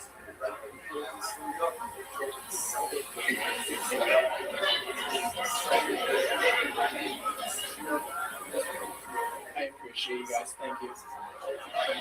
Oh, hell yeah. A bombing like none other tonight, ladies and gentlemen. Wesley McElhaney. What happened there, Wesley? Step back up to this microphone. What's going on? How are you? What happened? First time doing stand-up? It's first time, everybody. Look at that. That's how hard it is. It took Jared Nathan 3 years to get where he's at tonight. Who knows? One day Wesley could be one of the top young special needs comedians in the world. Wesley, welcome to the show. How are you? It's your first time doing stand-up. Welcome. How old are you? 24. 24. All right. And what do you do for work? I'm a machinist. Okay. What exactly does that mean? You don't look like Christian Bale. Stupid. I make molds. I just moved here about a month ago, and my last job, I built molds, plastic injection molds that for like military and like magazines for AR-15s, like medical stuff. Okay. Where do you live? Here? I live in Pflugerville. Pflugerville! That's my guy. Look at that. That explains what appears to be a vitamin deficiency. Roads and bicycles don't make over 100. You guys all have that same fucking little whatever. It's hard water. Get used to it. It is. Green tint you guys have coming from Pflugerville. It's actually beautiful. The air smells actually like... You don't like the 6th Street sulfur smell that we have going on down here? Why do you think I'm here? All right, I don't know what that means. So, you are you. What do you do for fun? I like to longboard. I go in a hammock and I go. You like to longboard? Where do you longboard at? Your set seemed long and I was bored through the whole thing. Alright. Rare longboard joke for you. That one's for the people that have been listening since the conception of the show. Since I just moved here, I wasn't able to afford to go back home to visit my parents for Thanksgiving. So you weren't able to afford to go to Pflugerville? Where are the parents at? I'm from Pittsburgh. Okay. My parents moved to Florida, and I had an opportunity to move anywhere I wanted to, and I chose Austin. What made you choose Austin?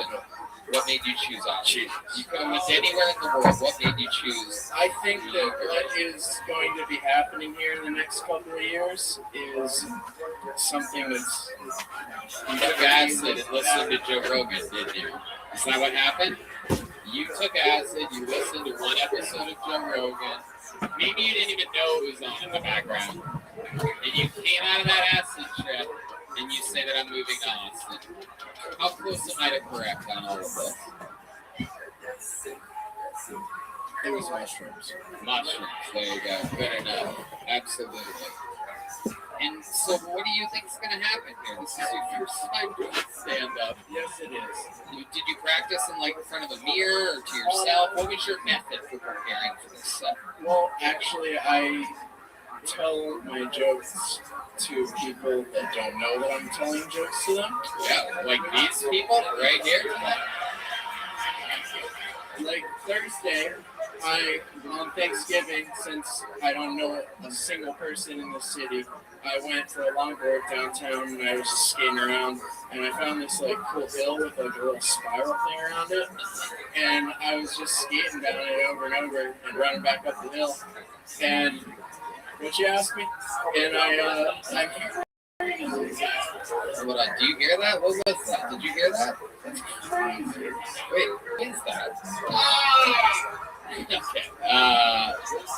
It's Joe Rogan. Acid flashbacks that we're joking about here. D Madness is back, everybody. He takes a bathroom break every once in a while. I like to call them D Madness when nobody's around. Oh shit. D Madness just got somebody pregnant in the men's room. I don't know what's going on. Alright. You know what? Oh shit. Damn. Alright. I like your style. This guy, yeah, he refused to sit down for a while. Then he fucking.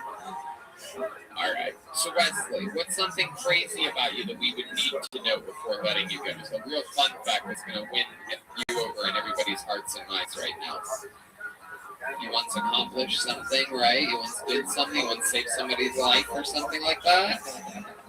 Anything? Something? You're famous for something and you're see a dead body with a guy called Caveman? No. I'm not for rolling a really good blunt. That's about it. You roll a really good blunt? Yeah. Really?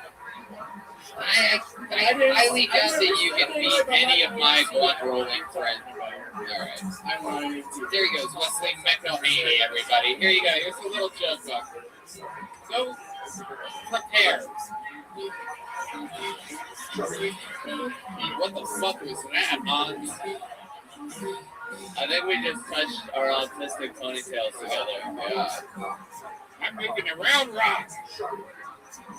No, you're not. Ladies and gentlemen, your next comedian goes by the name of Nick Ware. Nick Ware. Wesley McElhaney. Here he is. One more time for Nick. Hello, Austin. It is so much fun to be here. I am visiting from Nashville, and I've noticed Nashville doesn't have its own sushi roll, right? Named after itself, like nationally. So I'm like the Philadelphia roll is salmon, avocado, and cream cheese. I feel like Nashville's roll would just be hot chicken and the dash of tears to fill the country singers. There you go. So yeah, I mean it's a sushi roll that bachelorettes would throw on the sidewalk of Broadway. So I have a type. I think everyone has a type when you're dating, right? My type is single moms. I love MILFs, you know. The last I was with, when we would finish having sex, she'd give me a Capri Sun. Yeah. On one night, she gave me a Go-Gurt instead, and I was like, why? Why the Go-Gurt? And she said, because you gave me a Go-Gurt. Thank you. My name's Nick Ware. Holy shit. Nick Ware, everybody. Nick, welcome to the show. This is your first time here, correct? Correct. Nice to meet you, man. How long have you been doing stand-up comedy? I've only been doing it since the beginning of the year. Beginning of the year. What made you start now? COVID and shit, just, hey, run out. How old are you? I am 28. 28? What were you doing your whole life? What do you do for a living? I work for a pharmaceutical company. Oh, okay. A big one? Yes. All right. I do not want a name. Are you vaccinated? I am. Are you really vaccinated? I am vaccinated, baby. CEO of Pfizer isn't vaccinated. He couldn't get into Jerusalem because he wasn't vaccinated. So they. No, I'm serious. That's true. I'm dead serious. I know you heard it. But honestly, I don't care. Like Pfizer, in my organization, Pfizer is like the worst organ. Oh, okay. So you're Moderna. All right, we got to figure it out. There you go, baby. That's right. Represent. You make a lot of money working for pharmaceuticals? I make decent money. Really? I don't know. What's the ballpark here? $100,000 a year? No, 8-9 million. Lower. Really? Like 50. Oh, I'm inside sales, man. Okay. All right. Okie dokie. You live by yourself? No. You have how many roommates? Two roommates. What do they do? They're both mechanical engineers. Three bedroom place or someone's living room? Dude, look, I actually handle like all of the work. I'm like the mom and the dad. Well, that's perfect. I do the yard work and I wash the dishes. Okay, so you do everything around the apartment. I'm glad that I asked you about this. This is good. We're gonna get somewhere with this. So you do all the work around that. Do you do those guys' laundry or anything like that? Actually, one of them, yes. Holy shit, dude! Oh my god! There you go. That's the right sound. I deal with man children. Okay. Wow. How old are they? Your age? Around, right. And you're the responsible one? Yes. What ethnicity are you? I'm white, as far as I know. All right, perfect. Just white. All right. Yeah. D-Man disagree. Thank you. All right. Hey, he believes me. So, hey, it works. I love it. Do the other two roommates, do they ever bully you? Do they call you names or anything like that? No. Actually, I'm the one that bullies them. Yeah, you're like, fuck you, I did your laundry, you pussy. Hey, look, doing that in a way, it kind of makes you the alpha of the house. No, it does not. Welcome to another episode of No, It Does Not with me, Tony Hinchcliffe. We have a great episode for you today, in which definitely no, in no way, under any circumstances. Tony, can I ask you a question? Nope. No, I don't take questions by guys that do their roommates' laundry, bro. Sorry. I don't take questions from anybody, but I'm definitely not taking your fucking question. What do you like to do for fun? You work in pharmaceuticals, you have roommates, there must be some escape for you, right? I like to hang out with my dog, take her for walks, play video games. I'm boring. So... I love that D-Madness hit that note too. Did you guys hear that? I've never heard the bass come in on that sad song before. Boom. That was powerful, dude. Alright. Okay. Alright. Now, I don't even know where to fucking go with you. Alright, dude. Alright, interesting. So you've been doing stand-up for that long. Does it go good when you do stand-up? Does it go good for you other places? I mean, it's fun back home in Nashville. So in Nashville, that's right. You did talk about that. You talked about the sushi roll and the Tears of the Country Singers. Why Nashville? I mean, that's where I grew up. That's where I'm from. Right, so you stayed there. Yes. Right in the heart of the city? Well, the south side. Okay. So, Little Rough. All right, Little Rough. That's near where Lil Jon lives. Am I correct? No, I don't think we'll. Anyway, okay. Good. You may not know that part of Nashville. All right, Nick. All right, thank you. There he goes, Nick Ware, everybody. Nick, here, take a little joke book with you. Nick, catch this. Catch it. Oh, Nick. It hit you right in the chest. Oh, shit, dude. Shit. That's crazy. To think that the special needs guy stole the show tonight, it's just amazing, right? These other people are like, oh, that shit's hard. Not Jared. Jared Nathan came in here. When you don't feel anything, you don't have nerves. Okie dokie. Ron Martin is next. The real Ron Martin, everybody.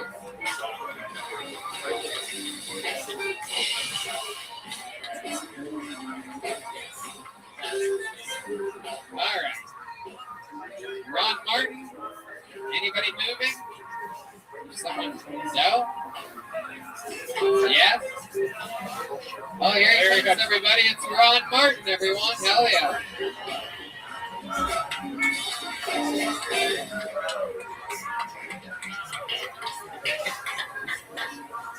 So, have you guys heard that, among many things, is working on a brain implant? It's going to drill a hole in our heads. I don't know what you guys think about that. I think that's pretty scary. But there might be a better way. I was finding out that they've recently discovered more brain cells on our heart. And that makes sense. Decisions can come from the heart. Then they found more brain cells on our guts, like a ship brain. And I think that ship brain might be pretty important. I don't know about you guys, but I get gut instincts. So I think if Elon Musk gets together with Jeff Bezos, instead they could shape the implant like that cock rocket he flies around in, and they just jam it right up our ass. Now you got in on it.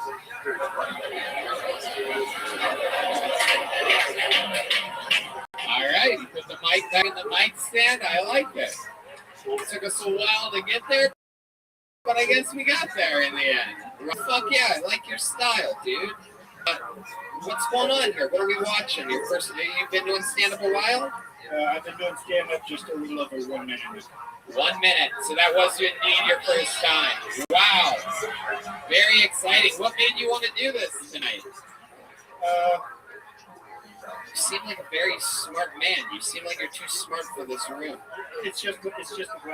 The whole time I was thinking to myself, this is going to be good. Yeah. I was wrong, but like you have that on-stage presence where it seems like something really great's about to happen.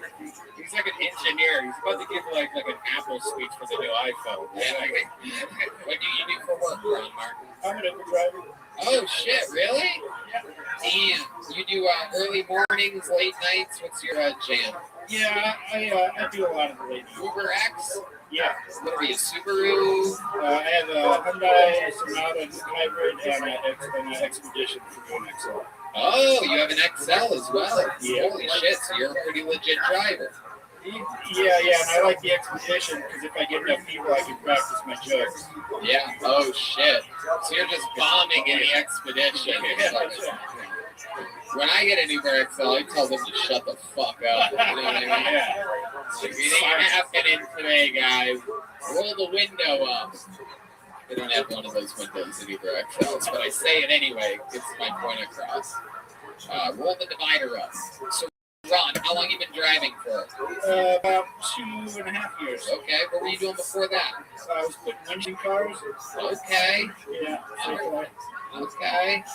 That's an interesting gig. Is that like the family business or something like that? No, just paid the bills. Okay. It was rough. All right. Hans Kent, what do you think about this whole situation? I like that he used to put windshields in cars and now he has windshields on his face. Hans, I swear to God, I'm going to beat the shit out of you if you get me to a joke like that. How many do you think I should beat the shit out of Hans right now? No, I'm not going to do it. I'm not going to do it. The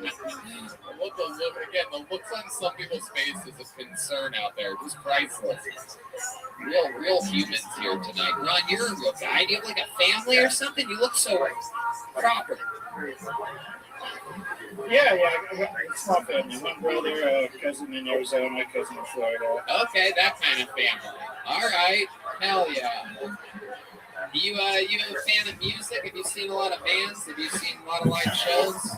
No, I've been coming here most of my days and to see your show. Oh, okay. Yeah, I've been here about 4 months. I moved from Dallas. You just moved here. Yeah, yeah. Great. I haven't really done too much. What do you like about Austin that's different than Dallas?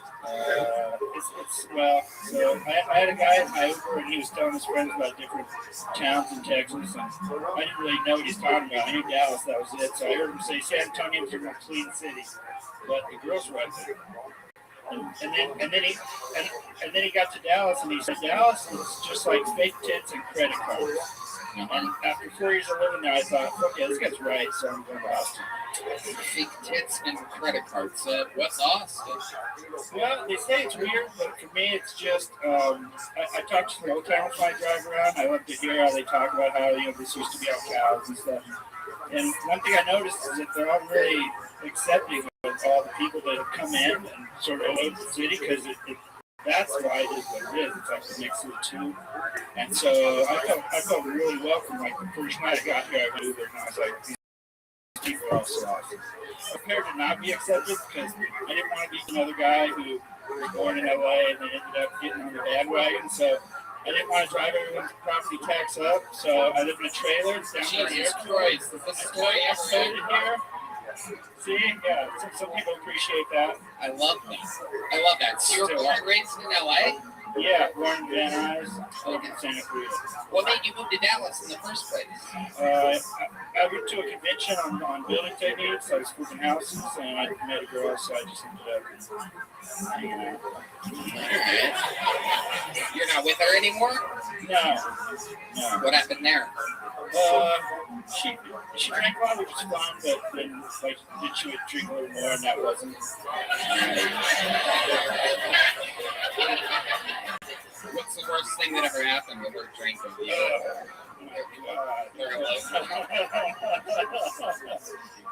Can we start with some of the best? Yeah. All right, so we like to go to the free concerts, and we'd stay late and just drink all the wine that we had, and sometimes some we found. And if you stayed late enough, everyone would leave, and then we'd just park right there out in the middle of the park. Wow. Frightening. You do sort of have a nudist colony vibe to you now that I think of it. With a belly like that, that's the vibe that I'm getting. Maybe you're not that proper after all. All right. So that's fun. So you'd have sex? All right. What are the bad stuff that would happen with the drinking? Just getting locked out of the house, sleeping in my truck. I happened to sleeping in my truck because I just wanted to get like 2 hours of sleep before I went to work. So, Wow. Yeah, that's nightmarish. That's bad stuff. All right, Ron. And if you have Hans? I mean, I sleep in my van all the time. It's not that bad.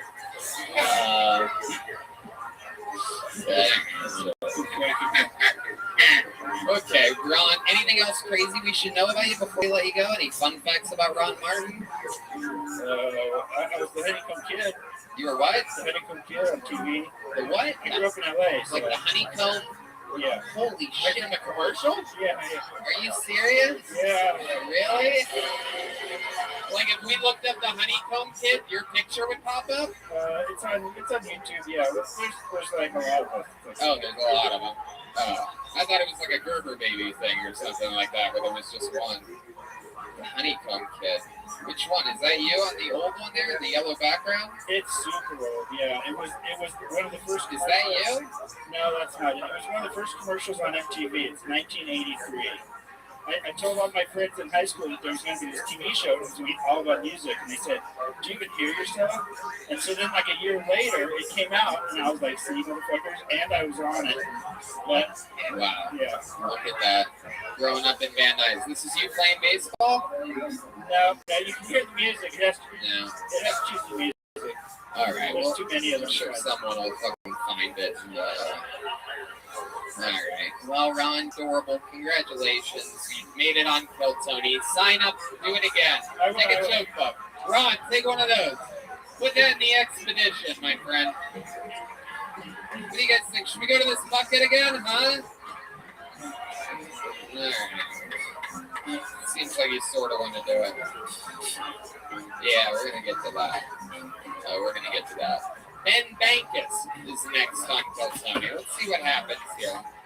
There's a little pop from the comedian section there. That's usually a good sign.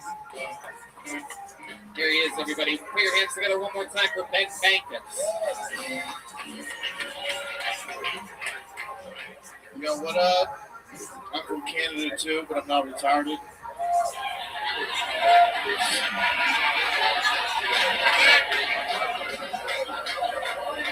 Sorry.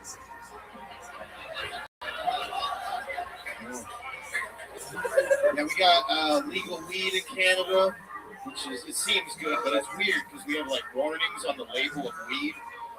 Like I had this weed that said may cause schizophrenia. I was like, this is some good shit, dude. This is some schizophrenia kush right here. I had this other weed that said pregnant mothers who use cannabis may contain THC in their breast milk. I was like, I want to suck in this bitch's titties. That sounds incredible.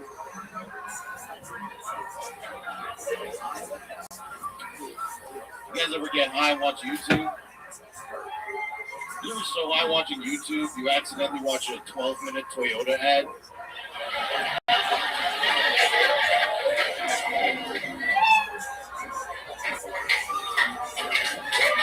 That's fantastic work.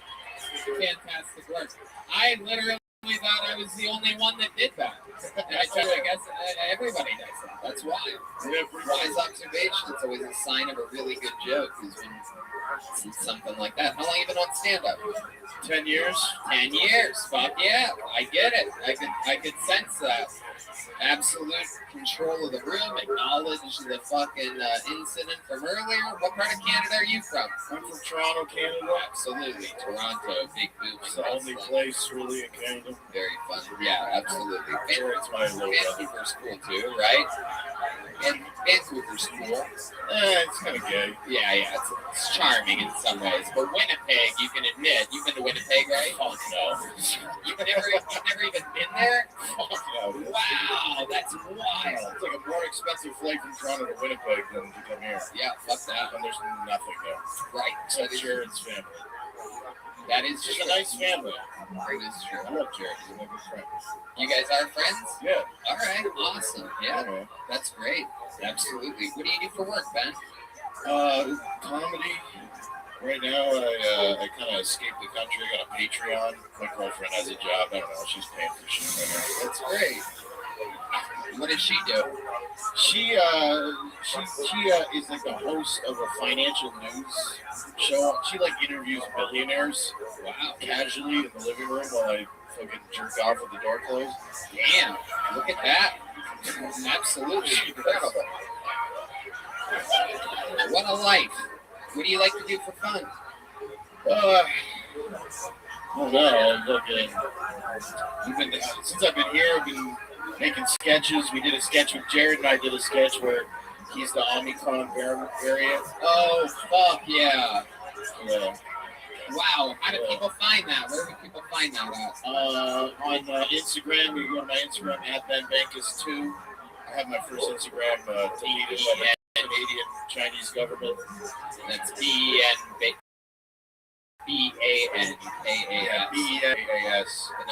The number 2. Right. Okay. He also has 3. I have a number 3 just in case. There you go. I already know what happened the first fucking time. And how long have you been in America? What's going on? Month and a half now. All right. What are you thinking? How long are you gonna stay for? I'd like to fucking live here, but I guess I go with that. How long are you allowed? 6 months less a day from entry. Okay. Yeah. So what happens if you show up on that 6-month day after the day before? Then I'm banned from America for 3 years. Oh shit. Yeah. Wow, that's crazy. It's fucked up. Can you get like a work visa? Can like we hire you to like sweep up the place or something? I mean, I'm half Jewish, so I did speak with a lawyer earlier today. That is good. He said that is a possibility. Wow, look at that. Yeah. Gotta love it. All right, Ben. We had Ben actually on the Secret Show last week. He fucking destroyed me. I'd love to have you back this week. Oh, wow, look at that. Look at that, Ben. Another great appearance. Have a joke, folks. This is from Great Bones Eye. Sweet. It's priceless, especially in Canada. So yeah, we don't have books. Yeah. Ben, thank you so much. Unbelievable set. Ben Bangus, everybody. He's on social media at Ben Bangus.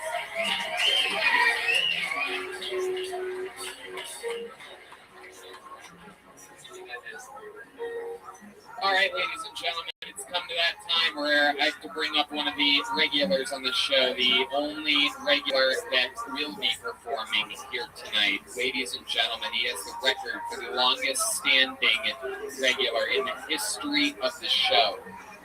Just started his own show. He's been opening for Joe Rogan. He's been opening for a bunch of great comedians. Ladies and gentlemen, this is the Big Red Machine, William Montgomery. A brand new minute from the great William Montgomery.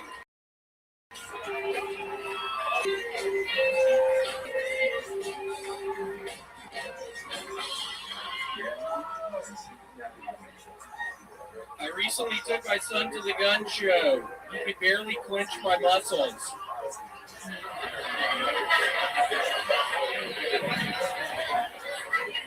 Y'all know that scene in The Godfather when the guy wakes up next to a horse's head? Was that a real horse? I started chaperoning proms across the country. Normally my favorite part is when the DJ plays Adam's Song by Blink-182. I'm kidding, I actually just work at a Chuck E. Cheese and play Adam's Song when I clean up at night. Probably one of the hardest things about being in high school is pretending you like the Red Hot Chili Peppers.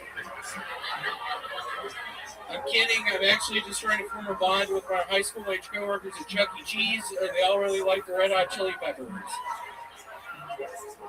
You've heard of Mr. Steal Your Girl? I'm more like Colonel Abduct Your Baby Mama. Okay, that's all I got. William Montgomery. Joke.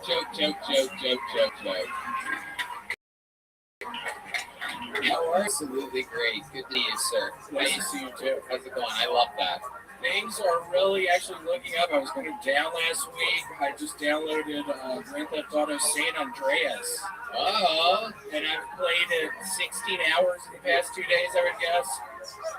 I fucking love it. Just riding around with the fucking my gang members, just shooting everyone. Are you playing the storyline version or the live online I'm line? playing the storyline. Okay. Yeah, just getting in my fucking car that I've modded out, just with my gang members, just fucking shooting everyone. You've joined a gang on the game? Oh yeah, I'm pretty much the head of a gang. Shit. It's really exciting. We just fucking all pile up in the car and fucking just start shooting people. What types of people are in your gang? Is there a specific ethnicity? Mainly African Americans. Oh, wow. Yeah, it's pretty cool. I'm pretty much the head. And you're the leader of this? Yeah, I'm the leader of the gang. It's like all these black guys, like all these really tough black guys. I'm getting a tattoo later tonight, I think. Yeah, I'm pretty sure I've saved up enough money where I can get a tattoo tonight, so I'm going to do that immediately after this. What are you going to get a tattoo of? I don't know. I think a big weed leaf on my chest. I'm thinking. I'm really excited. I might get a gold chain. I noticed a gold chain in one of the stores last night. I didn't have enough money. I think I'm going to buy that when I get back to my house. I think I'm going to get it. I mean, it's a lot of work being the head of this gang. It really is. There's all these people I have to keep up with. It's kind of a fucking nightmare some of the time. But I swear to God, when we get in that fucking car and start shooting motherfuckers, it makes it all right. I mean, it's so exhilarating doing it. I can't even begin to tell y'all how exciting it is for me. It's really brought some purpose to my fucking life. I really needed it. I've been at a point in my life where I really needed some excitement like that, and I fucking found it. Being the head of this fucking all-black gang. How were you able to convince these black men to let you be the leader? I point a fucking gun at their head and say, motherfucker, I'm gonna fucking shoot your goddamn head if you don't join the gang. And sometimes I fucking shoot them. Sometimes they don't join the gang. You have to fucking shoot them.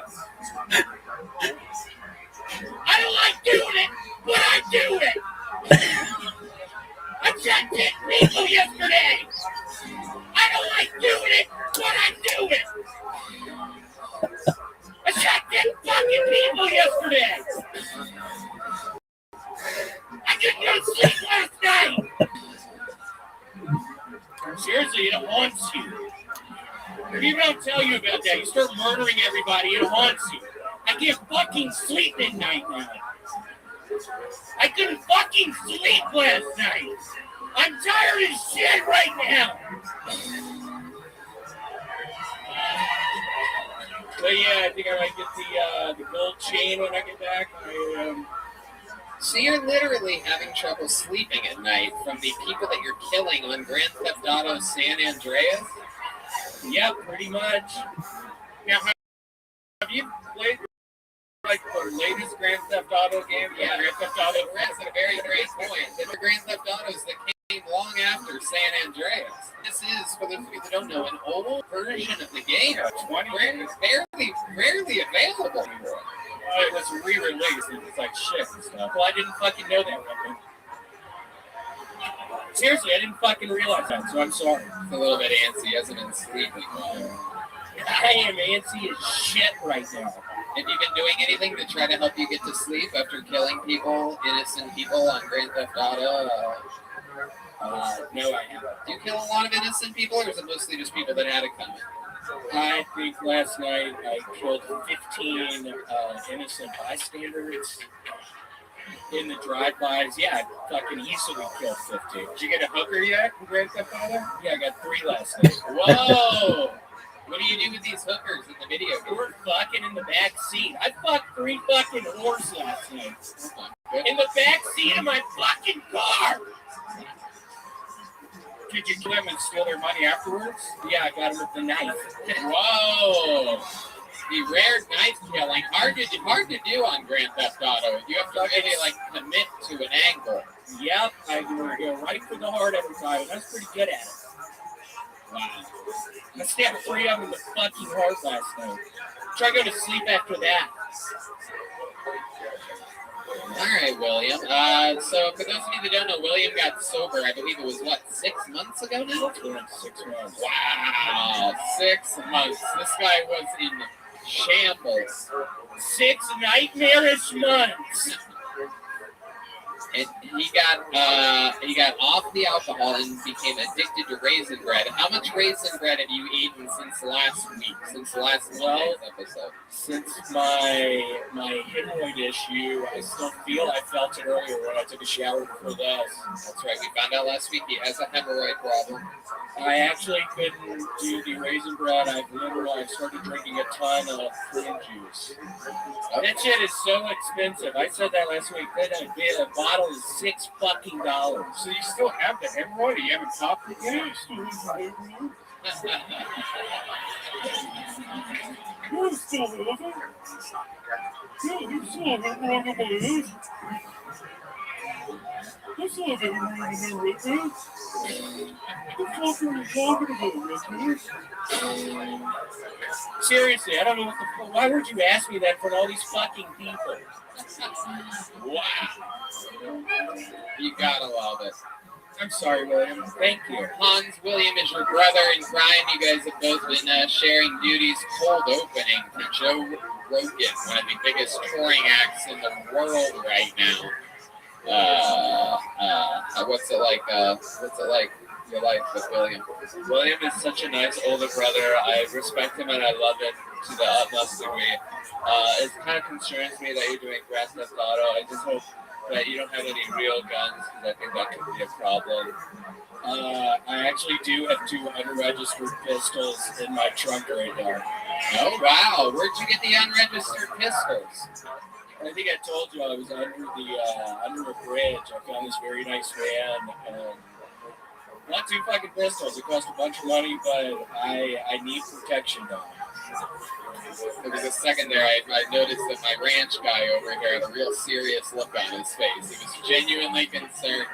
You're such a character that sometimes you can fool these newbies out here, William. You know that. You know what? Do you really think I have a fucking gun in my trunk? You think I have 2 fucking unregistered weapons in my trunk? I'm a felon. I can't have 2 fucking unregistered guns. I'm a felon. What are you a felon? What were you convicted of? For stealing stuff. Oh, wow. My goodness. What did you steal? Oh, there's a wink. We haven't seen one of these. This Very patented. We've seen this before. And every time he winks, you might hear a little twinkle. There it is. Whoa. Whoa. Oh, wow, he's really giving him out. Okay, all right.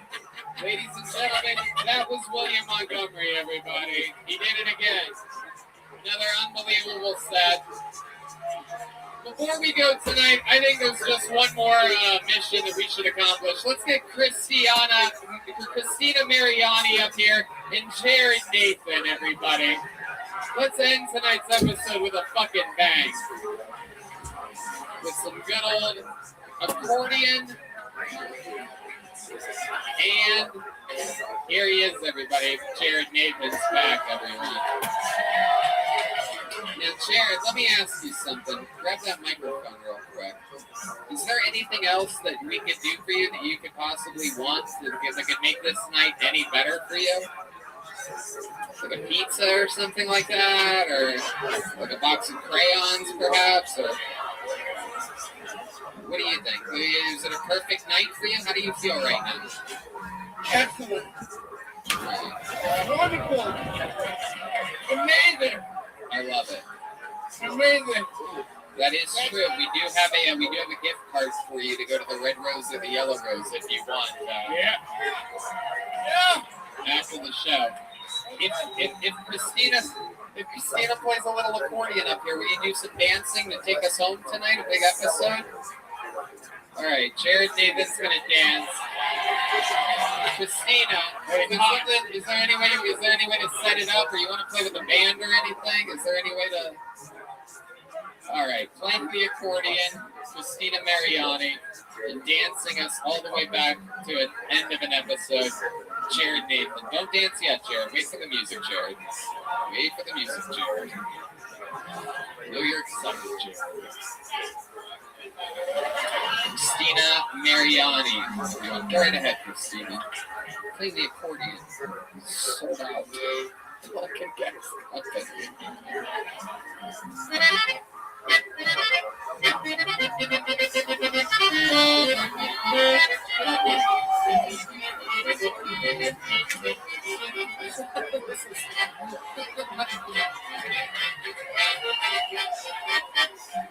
This is Kill Tony.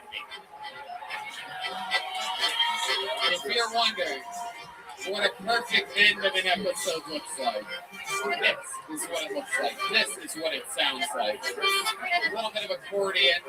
She's on it. He's doing the punching bag over here.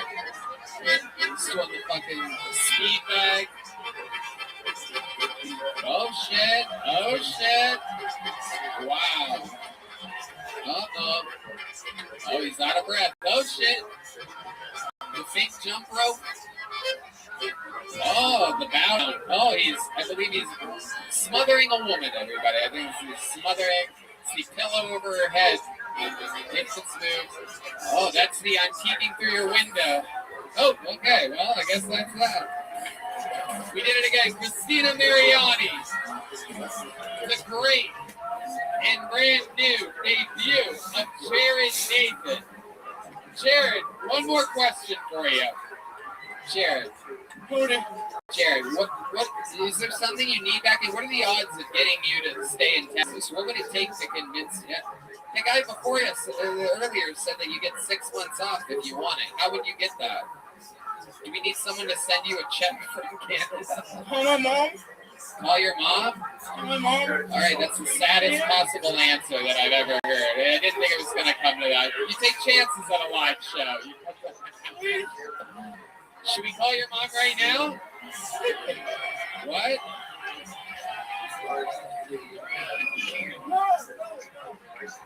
Are you going to be here next week? Are you going to be here next Monday? I will be. You will be? I'm going to give you an automatic minute next Monday as well. Yeah, there we go. We'll do baby steps. Hopefully mom sends his medication or whatever from Canada. Incredible. One more time for Jared Nathan, everybody. He's got his joke book, his glasses. Sweating bullets up here, living the goddamn American dream. Looking like a David Tell was a drowning victim. How about a hand for the great Hans Kim, everybody? The New Jersey Hotel. Follow him at Hans Kim. What's your social media? Tell these people. DJ Hans Kim. DJ Hans Kim. And how about one more time for the band, everybody? The Screwball Peanut Butter Whiskey, Kill Tony Man, Stealing, Michael Gonzalez, and Z Madden. And yeah, we did it. What did you say? Oh yeah, the great drawing from Ryan J. Ebelt is in. It's Hans Kim and all of us. It's super, super cool. All those prints are available on RyanJEbelt.com. And yeah, thank you guys so much for coming out, Austin, Texas. See you guys again. Thanks a lot. Good night, everybody.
Hey, this is Rabbi coming to you live from Vulcan Gas Company here in Austin, Texas. For a brand new episode of Cal Tony. Get up for Tony X-Clip.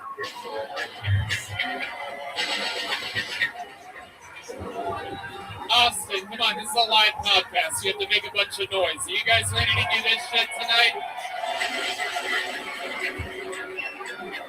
But yeah, for the day at the office, it's supposed for Red Band. Hey, everybody. Creator of podcast. How about a hand for that amazing band, huh? That is the Phil Tony Band, brought to you by Screwball Peanut Butter Whiskey. It's the great Michael Gonzalez on drums. Our friend Matt Mueling on guitar. D Madness on bass. And the return of John D. Back from that tour life. I love that. He's got his own chants and everything. We're excited to be here. Another fun night planned in our hometown of Austin, Texas. And yeah, what else? You're looking really nice tonight. You got your little sweater on. Thank you. Thank you. Thank you. Turtleneck. Yeah. Thank you so much, sir. Absolutely. You're teaching the audience to contribute. I like that. Yeah. No, this is actually the episode that's going to air on the week of Christmas. Yeah. Sorry, dude. Yeah. Blibbity blibbity blah. Before we start tonight's episode, here's a little bit more about the amazing sponsors that made tonight's episode available for you here right now. Hey y'all, when the moment for intimacy arrives, you need to be ready. Roman ready. Whether you've been in a relationship for years or just getting started, having the confidence that comes from preparation means you're free to enjoy the moment when that moment comes. Even though you are far from ordinary, the truth is that ED is really common. In fact, 52% of guys between the ages of 40 and 70 experience some form of erectile dysfunction. You can go to GetRoman.com/Tony now to speak to a U.S. licensed healthcare professional about erectile dysfunction, and you'll get $15 off your first month of treatment. ED is more common than hey, Red Man, you're between the ages of 40 and 70. You have any idea what this stuff's about? Oh, I know all about it. And the benefits of ED treatment can help you reconnect with your partner and rediscover the joy of sex. Roman's system is completely confidential and totally discreet. When you get your package at the door, there's no big logos or labels on the packages. With Roman, you can get a free online evaluation and ongoing care for erectile dysfunction, all from the confidence and privacy of your home. A U.S. licensed healthcare professional will work with you to find the best treatment plan. If medication is appropriate, it ships to you free with 2-day shipping.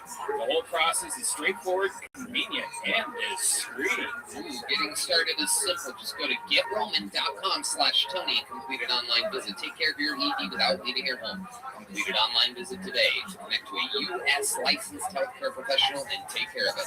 Go to GetRoman.com/Tony today, and if you're prescribed, get $15 off your first month of ED treatment. Make sure you're ready to have the confidence and control this fall. We're Roman ready. Spread the word, you friggin' turds. MacGruber is back. After rotting in prison for more than a decade, America's ultimate hero and uber patriot is released to take on one final mission. MacGruber's old nemesis, Brigadier Commander Enos Queef, is intent on destroying the free world, and the U.S. government knows that there is only one man who can stop him. With the help of his old team, Vicky St. Elmo and Dixon Piper, MacGruber sets out to save the day, one throat rip at a time. Classic MacGruber. Red Man, you know all about that. Oh man, I can't wait. I love MacGruber. I can't wait to start binging on it. I love the whole cast too. It's based on that Saturday Night Live sketch and classic movie that I have seen many times. The Peacock original series stars Will Forte, Kristen Wiig, Ryan Phillippe, Sam Elliott, Lawrence Fishburne, and Billy Zane. Binge the entire season of MacGruber, December 16th.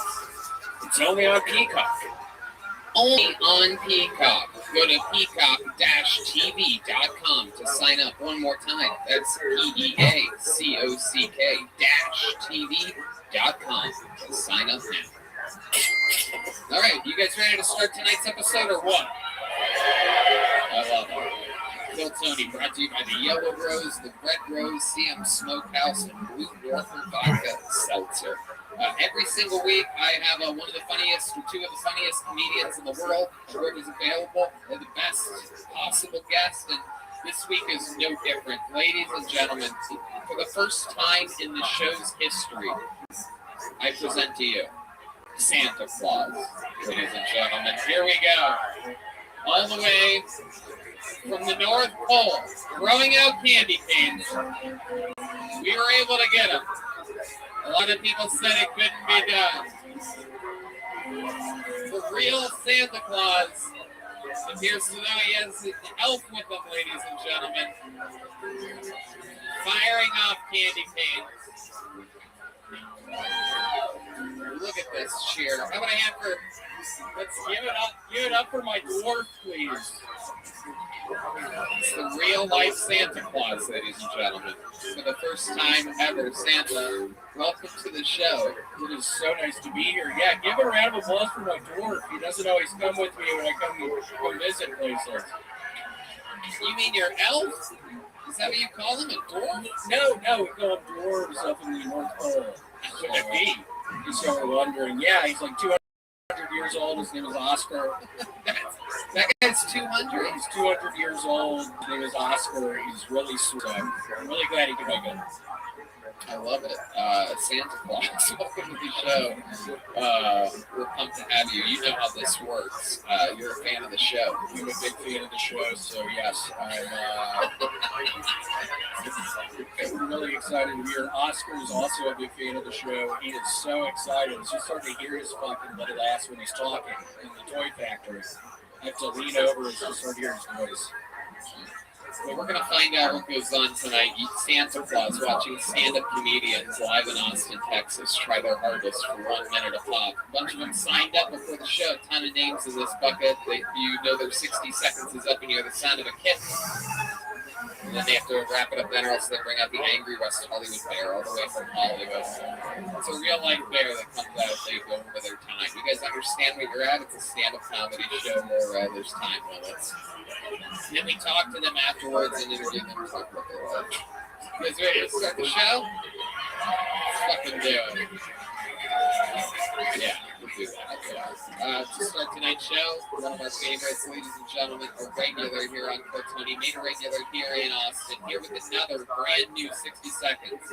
Ladies and gentlemen, Hans Kim is here. Here we go.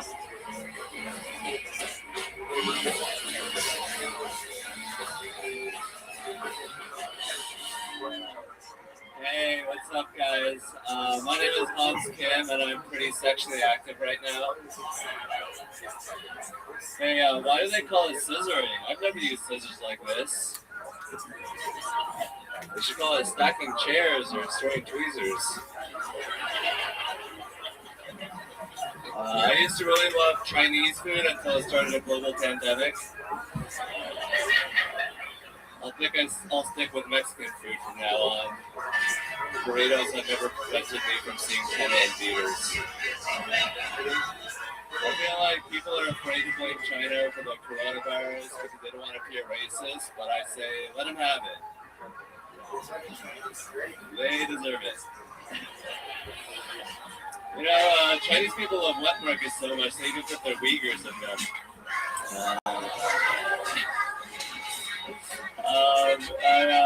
People are like, oh look, China could build a hospital in 10 days. Yeah, if you're eating bats and pangolins, you better be able to build a hospital in 10 days. Thank you. Hans Kim, everybody, with a brand new minute. That was pretty racist against Asians, if you ask me. I love it. What do you love about it? Just the rawness and how it's so sharp and pointed, and it like gets everyone, reacting. You just described the sword. Could be the most Asian thing you've done since you got up there. Dress Hans Kim. What the fuck is going on? Thank you, Tony. I love this. This is incredible. I didn't realize they had funerals at the Squid Game. It's like Reservoir Dog. Reservoir Dog? Is that what you said? Holy shit. Well, there's a reservoir in my dong because, I haven't had sex in a long time. Wow. So I decided to make an effort. I love how you tried to use that as a segue. Well, it's funny you should ask, Tony. There is a reservoir in my dong. I haven't gotten laid lately. You think that's where it piles up in your wiener? Eventually it all ends up there, right?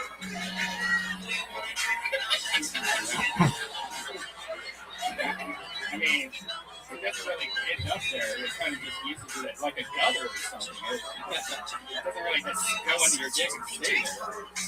Yeah, it's kind of a mess down there. What does that mean exactly? When you say that it's a mess down there, what do you mean? He had this is plugging his ears. By the way, that says a lot, because that's pretty much like 80% of his senses.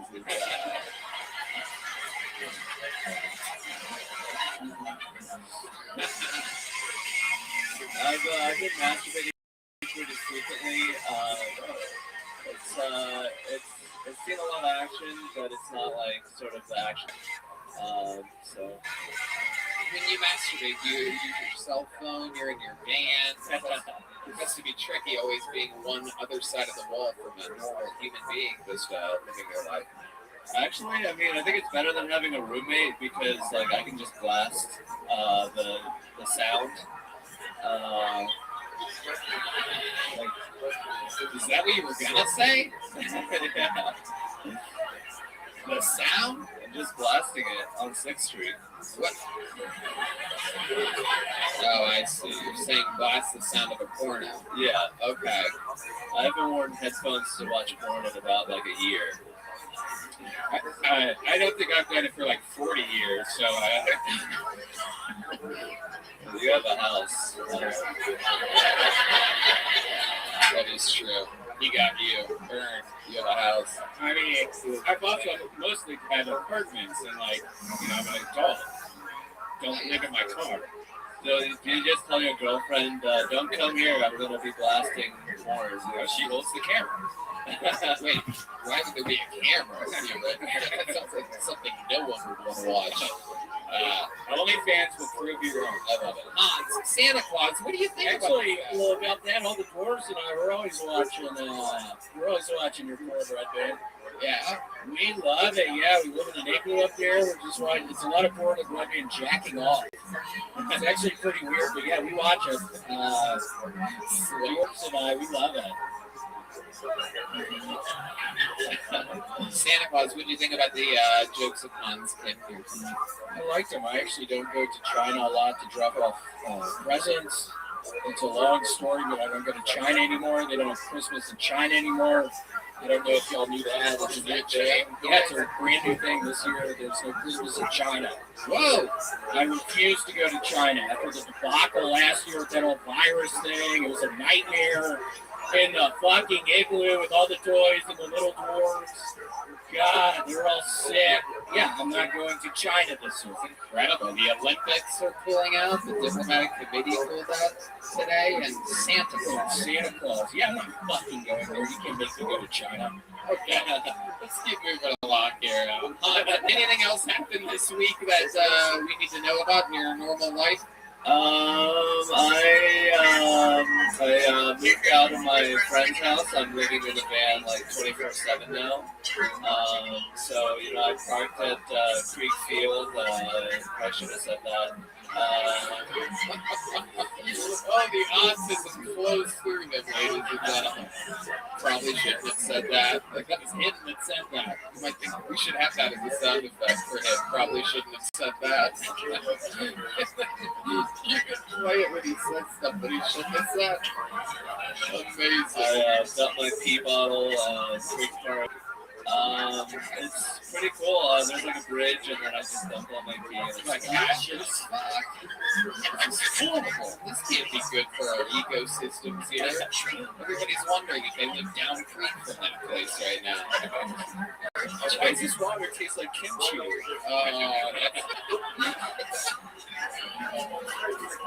What color is your pee, Hans? How does that work? Do you have a darker tinge, a lighter? How does that work with you people? I've never seen that.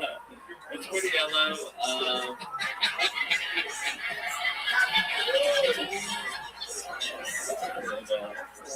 I usually get a detergent can. I feel like those have the big mouths. They look Wow. and it makes it smell better. Yeah, and that's a natural coating of detergent. What number twos? What are you doing for those, dude? What's going on out there? I recently got a free trial membership at Castle Hill Fitness. So probably shouldn't have said that. Would you like to give out your phone number or perhaps your social security to this audience? My phone number, probably, yeah. So I have 7 free days of shitting in a normal toilet, so I'm going to take advantage of that. 7 free days, and then what happens? Why are you so poor? Don't you have people send you money? I like to save money, and I also like to just have independence economically, and it's just like I can do a lot of things that I might not be able to if I had a job, like tell people I got my pee at Creek Field. What a weird mentality to have. How much are you saving? A lot of money? Yeah, I have like $16,000 right now. We should have said that. I probably shouldn't have said that. I have 16,000 in my name. My PIN code is 34348. My credit card is in my back pocket right now. Probably shouldn't have said that. All right. Saving money. What are you saving this money for? What can you get with 16? I need a rainy storm in case the Omicron might really, take away the toilet papers again. I don't know. I don't like to spend money, and I'm happy in a van. I don't. Geez, Santa sounds like this guy celebrates Hanukkah. Yeah, what the fuck is going on here? I live in a van with 16K. Go on. God, I'm getting all depressed sitting here. I'm supposed to be on vacation. I went to see the fucking bats earlier come out from underneath that bridge. It was cool. It was really cool. I was talking to Santa earlier. We went to Terry Black's earlier in town, and he said that he's actually thinking about moving here. So he's following the ways of you. Yeah, well, I'm thinking about it. All right.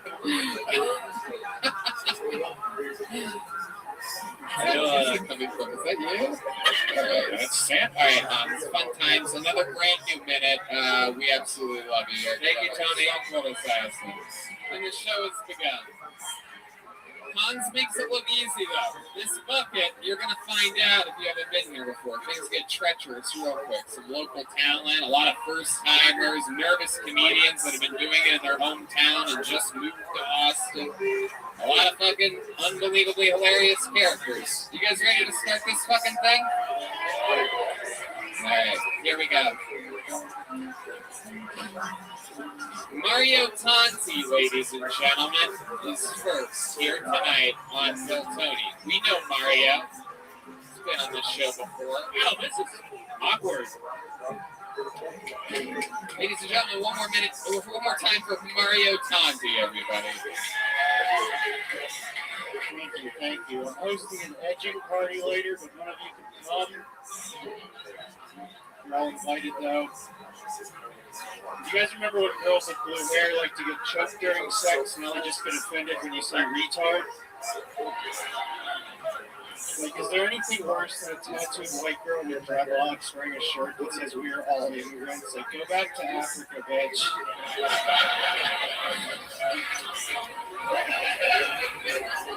I just moved here from LA. Everything's so rough there. Like, I just heard they're gonna make the new non-binary version of Mortal Kombat. For each melody, it's going to say finish they, them.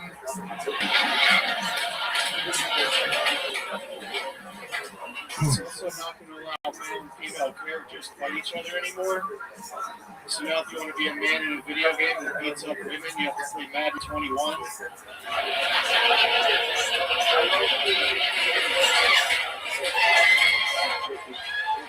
Wow, Mario Tanti. Hell yeah, man. That was fucking great. Now, we know you from Los Angeles. We've known you for years and years and years. And that seemed to be my favorite set I've ever seen of yours. That's my best set ever. There you go. I love that. Right? You feel that way, right? What? You have like a certain confidence, right? How long have you been doing stand-up? About 2.5 years. Okay. And how do you feel about it? You seem like a smart guy that does this. I'm not too smart. Really? Yeah. I'm kind of dumb, but... In what ways are you dumb? Can you explain to us? We were just meeting you. That was a stupid thing to say. I don't know why I called myself dumb. I need to stop talking bad about myself. That was a great set. That was fun. Thank you. You were all fun. Don't clap, stop. The attention makes me feel weird. All right, Mario, relax. Take it easy. 2.5 years. You seem like a polished comedian. You like Hans? You living in your van? What are we talking about here? What's your living situation? I just moved here a few months ago. I lived with my girlfriend up north. Yeah, just moved from Los Angeles. So it's How far north? We talking 10 minutes. 10 minutes. All right. That's what Red Band says. Yeah.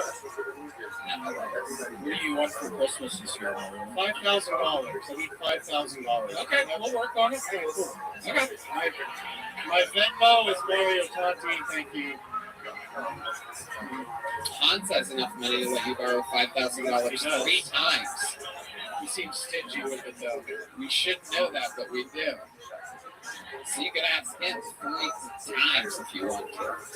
Mario, how do you survive? How do you make money? I work at CM Smokehouse. Right? Whoa, I love that. So I'm just here to plug them, that's all. Yeah, no, they're fantastic. I go there. Everybody goes there all the time. It's amazing. How long? What do you do there for? I make food. So if you've ever been there, I've made your food for you. All right. I love it. And this girlfriend, how long have you been with her? Since that's going on 6 months now.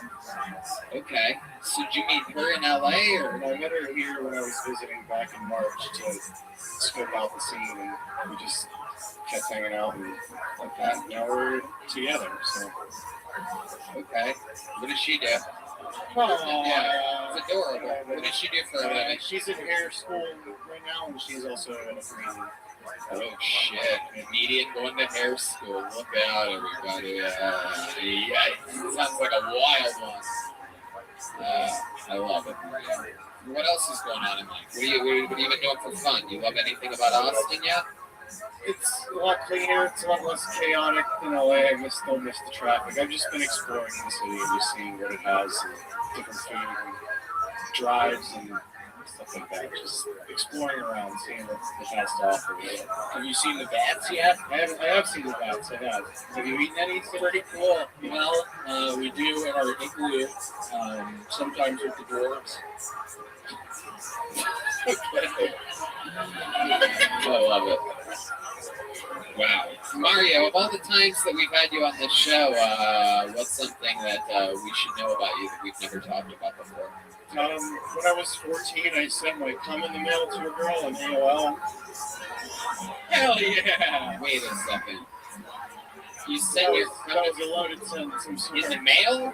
Yeah, we were. Well, it was when AOL came out. I was like 14, and we were cyber sex buddies for a while. Found her very well using the member directory. Yeah, right? I met her in a Marilyn Manson chat room. And after a few months, she wanted me to send my cum in the mail to her. So, wow. Yeah, my goodness. So I did that. How did you prepare it? I got like a plastic tube that had like candy in it, and I ate the candy and I jerked off into the tube. Are you fucking serious? Was it like nerds or something like that? It was like powdered candy. It was like pixie stick dust. Wow. And it was in like a plastic test tube. Right. Right. But it wasn't a screw cap. It was like a pop. Yeah, like a pop. Oh my goodness. I think I taped it shut. How did you did you just shoot it straight into the candy box? Yeah, or, I think so. Yeah. And then I you didn't use like a funnel or anything. Yeah, drag it with your finger and try to like right. Did it all go in the way you wanted it to? Because sometimes things can get a little off target when it's a tiny little candy tube like that. Size load. And how far away is this person? What was the postage on this? So I also wrote like a 2-page sexually explicit letter to go with the cum. But I was a virgin, so I didn't know what Yeah, but who's even reading that? When there's a tube of cum there, she's already busy playing with the tube of cum. So I put nobody's reading that boring ass letter. So I put the cum in the envelope with the letter, and I put a stamp on it, and I sent it to Carrie Ann in Georgia. Is that the city? Well, it was like Atlanta area. Douglasville, Georgia, to be specific. Jesus, I feel like there's not too many people that could be. Yeah, you can probably find her on Facebook still. But all right. So when you're 14, though, you don't know all postage rate, so one stamp wasn't enough, and it got sent back, and my mom opened it. Oh! Get the fuck out of here. Are you fucking serious? I wish I was making. Do you ever talk about this on stage? Yeah, all the time. Really? Yeah. Okay, good. Did your mom say this candy tastes like shit? Well, so I came home from school like 2 days later. She came home from school and she was sitting there at the kitchen table, just like ready for me. And as soon as I walked in, she was like, "Who's Carrie Ann in Georgia?" I was like, Oh my God. I was like, "What are you talking about?" And she was like, "You sent her your cum." So that's what you fucking serious? She read the letter? Yeah, she called it cum because that's what I called it in the letter. So, oh my God. We've never talked about it ever again. You should call her right now and talk to her. Talk to your mom. We talk. We're good.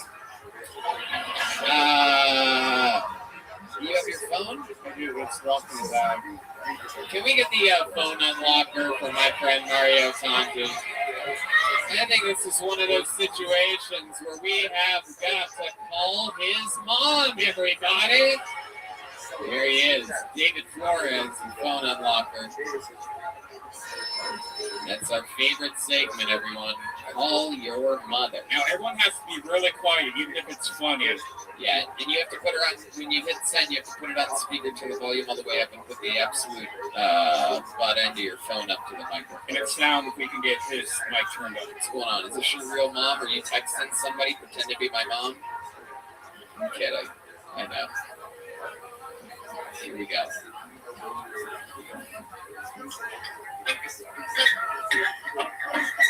Hello. I'm on a live podcast right now. You hear me? I can hear you. Hi. Hi. Somebody wants to talk to you. No, you say remember the time. Okay. So I'm on the podcast. Phil Tony. Stop giving her that information. Just say remember the time. You remember the time? Can you hear me? I hear you. Do you remember the time when I was 14 and you opened that letter? What letter? The one with the cum in it.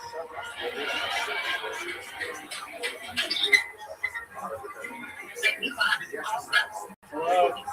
I don't know what you're talking about. Oh shit. Mom's playing hard to get about your cum story, dude. Mrs. Is it Tonti? Hi, Mrs. Tonti. It's me, Tony. I'm the host of the show that your son's on right now.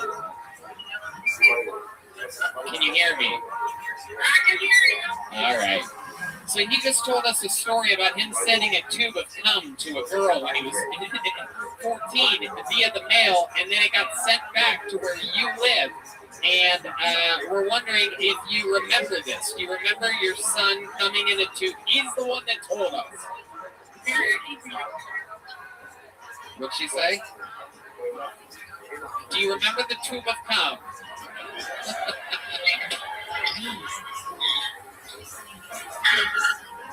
All right, well. Poor mom. All right, poor mom has no idea. Ask her if she remembers the tube of cum. All right, forget it. You guys talk to her. You blew it, Mom! That's going to be such an awkward talk later. Like, no, what would have been perfect was if you were like, she fucking remembers. Yeah, she just doesn't want to talk about it. Sorry, Mom, I'm sorry. Very shy. She's more of a shy lady, not like the craziest sense of humor on her, right?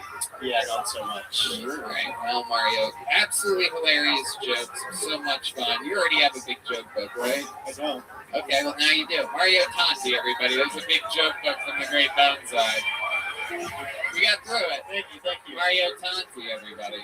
Fun times. He's actually going to be on the Secret Show next week. So. Oh, wow. Look at that. All right. You guys ready to do this again? Here we go. Back to the bucket we go.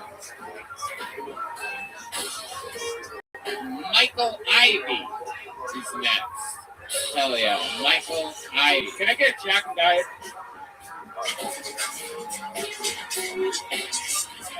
You guys having fun out there? You guys get it? Michael Ivy, everybody. My name's Mike Ivy. I'm a weird black guy. I like Magic the Gathering and College Dreams. I know that trans women are women. Mostly because they won't shut the fuck up about it. You're about to get arrested in this GameStop over a pronoun? Sounds like something a woman might do. Are trans men men? No one knows. Because they're too busy getting laid and changing their oil like men. Some things are racist, and some things just sound Yeah, we should put racist. the fucking Like ages of these Nicaragua. bitches on here. Okay, 19, good. If you're a white person going to Nicaragua with 8 black guys, Francesca, at the very least you're going to be like, how "Well, old it's are great you? to be here in this Central American country." These Central Americans are pretty lazy, huh? Okay. I'm going to end it there. My name's Mike Ivy. Thanks, guys. All right, Mike Ivy. Fuck yeah, welcome back. You've been on this show before. Santa. Hell yeah, you get Santa. What do you think about Mike Ivy? You know this? Are you saying I have been to Nicaragua with eight? What do you want for Christmas this year? The only How do thing I want for fucking Christmas- do this? How do I know Well, I don't think we can fucking help you with that. I mean, what do how you old these want? bitches are? Holy shit. Like a Ferrari or something? I don't know. You gotta name like a product, like something Santa could make at his workshop, not a fucking Ferrari, dude. Okay, This girl's beautiful, but I just don't I'm in know. Texas. I don't have a gun. I feel like I'm underarmed. You know what I mean? Like if you don't have one gun, you're gay in Texas. No, just you gotta assume that they're lying. Stop following this That's why I bitch. threw my gun away when I got here. No. So, Mike, remind us, what do you do for work? Oh, How do I- right now, how do I do unfollow security. I actually somebody? work the Ron White show, and I do DoorDash. Yo, Okay. unfollow. I just pay no, I have no overhead. Unfollow. You do security at a big theater. ACL. Okay, cool, yeah. Yeah. Awesome. Yeah. I love it. You seem so prim and proper. You found last time you were on, you seem like a very white, black guy.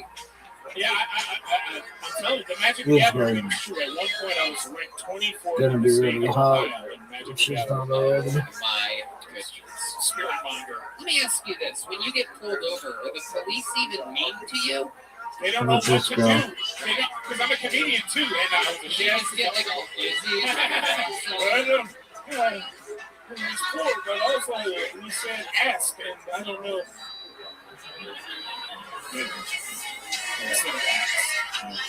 I just like that the dude like music videos. I think that shit's tight as fuck. It's happened once or twice. Yeah. That's it, like 3 times. I used to drive around Ohio. I got really into the deep parts of Ohio. I did an open mic out there somewhere. It was all fucked up. What the fuck happened here? I try to forget it. I think maybe Novelty? What's that near? Were you in Columbus? No, it's more like in between Akron and Cleveland, or like over to the side of like a little east of that. I think. I don't know. I try to forget it. It was pretty terrible. Okay. Yeah. All right, Michael, what else has been going on in life that we should know about you? Well, fun fact, I have a podcast called Fun Fact. And new episodes will be coming out every Fun Fact Friday. Look at this move. Look at this move. One of the saddest plugs I've ever seen in my entire life. I don't know what to do. I'm excited. It's good to be here. I really love the show. I think it's great. I love the magic. I love the randomness. I really like the show. It's good to be here. Yeah. Thank you. I'm never going to listen to your show because I'm saying that. Thank you. Mike, what else? What's your living situation? Oh, I stay in a condo with a lady who's, she used to be in Dallas. She made a bunch of money, and now she's in a condo somewhere. She rented out a room. She's just your roommate. Yeah. It's Okay. like a driving Miss Daisy kind of situation. Okay. She's a little bit older? Yeah. All right. Is she like a sugar mama? She ever have you? I washed her feet once, but that was Whoa. We're getting close. That's how it starts. Girls for charity. What? Girls for charity. Oh, okay. All right. White lady? Yeah. Very Oh, shit. blonde. Old, blonde, white She was lady? probably pretty hot when she was younger. You can tell. Like, she's like blonde and. Does she make you do like a lot of chores and stuff? Like, you guys pay her for that? No, I'm trying to figure out the power balance here. Don't look at me like he goes. I was like I basically called him Django just then, but I didn't. I thought about it, but I didn't. So She does make me fight naked black men in the library. I mean, it would be entertaining. Right, yeah. Okie dokie. Yeah. He hates physical humor so much. I love it. Mike, what did we find out about you last time you were on the show that's interesting? Last time, that I bought this, I drive a Scion XB, and you roasted the Scion XB because it's a terrible car. Right. Even D. Madness would drive that into a fucking wall. It's true. I love it. All right, Mike. Well, I mean, you've been on the show before. I love that you keep signing up. It's great stuff. Another fun new minute. Show's great. There he is. Mike Ivey, everybody. Let's keep it moving. A lot of familiar faces so far here tonight. Nathan Guevara, everybody. This looks like a new name. How many of you like it when comedians do good on this show? How many of you like it when comedians do bad on this show? Ooh. It's a bloodthirsty audience tonight. Here he is, everybody. Make some noise one more time for Nathan Guevara.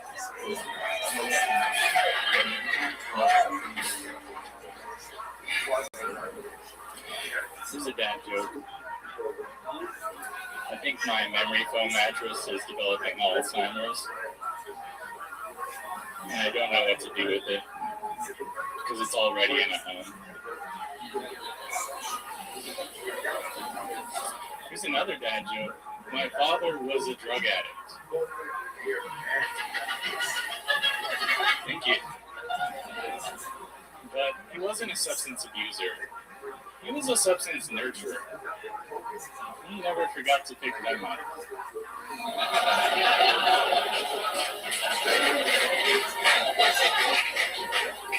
That's why when I was a kid, I always wanted to grow up to be prescription opioids.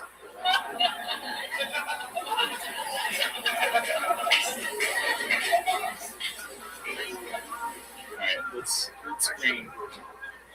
lighten up the mood.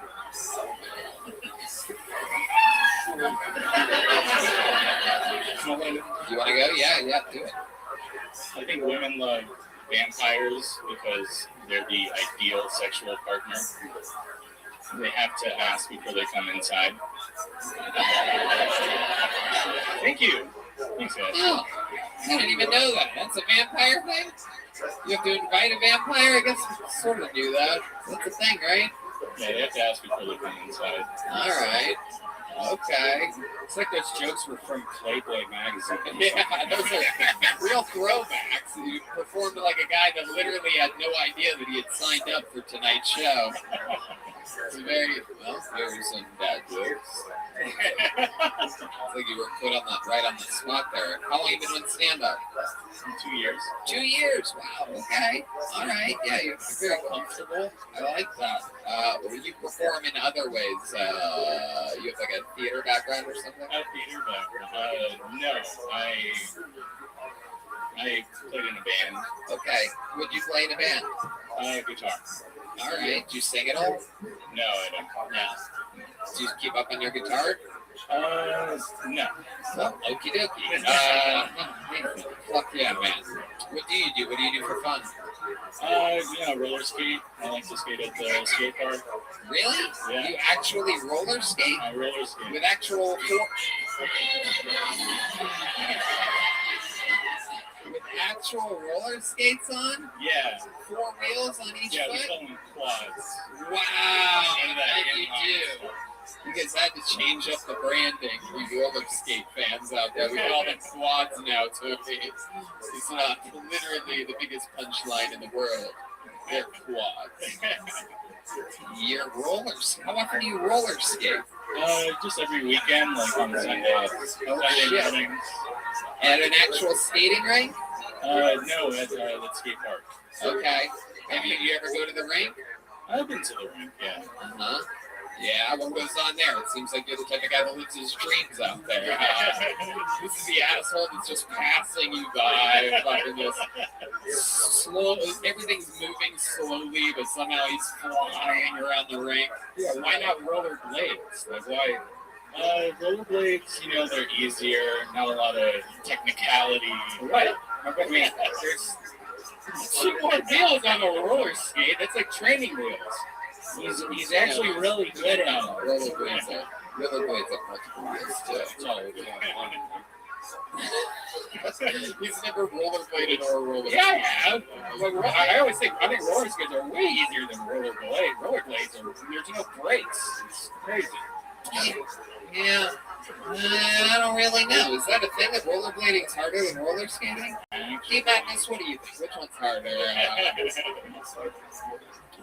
Nathan, what else do you do for fun when you're not roller skating? You fall in love a lot while roller skating? It seems like a thing that would happen if you roller skated, that you would fall in love a lot. Well, besides roller skating, I am building a wrestling ring in my backyard. Alright.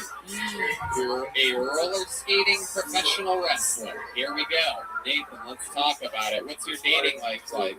I'm married. Married? Yeah. And you are married to my wife. Your wife. That's totally what I was going to assume. Was that you have a female wife.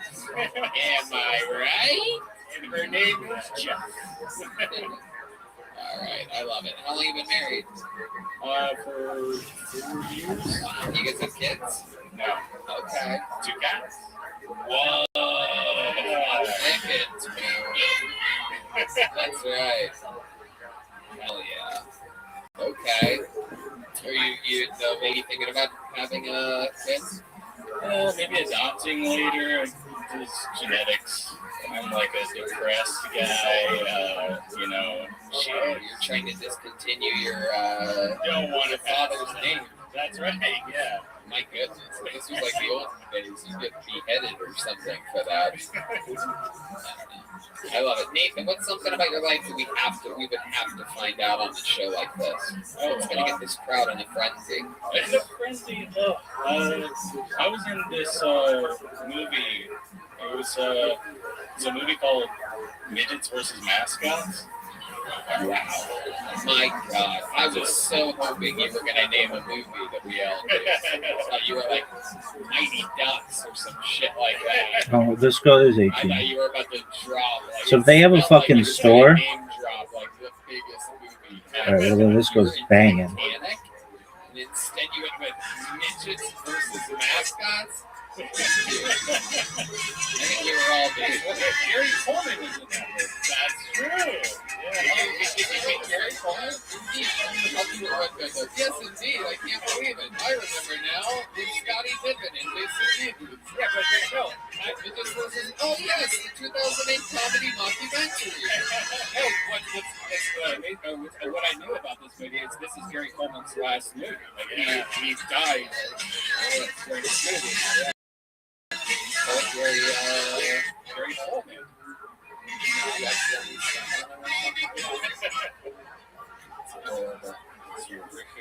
Wow, what did you do in that movie? I played an eagle mascot that grew up.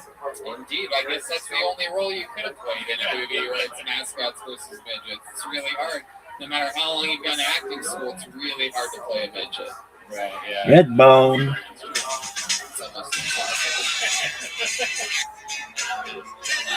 Oh, no, it's okay. We don't need to see this dog shit. One of those movies that was filmed like on a mini DV recorder, you know, videotape things on the mascot. Yeah. Fun times. Nathan, I love it. Fun. What's that? Yeah, Nathan, get out of here. Sign up again. Get out of here. Santa, give him that. Santa Claus should be giving out the gifts here. What am I thinking? The real life Santa Claus here. All right, you know what? We have a special treat here. Last week, we met a young man that came up and absolutely fucking destroyed and he was visiting from Canada, and it turns out that he had to leave the next day or whatever.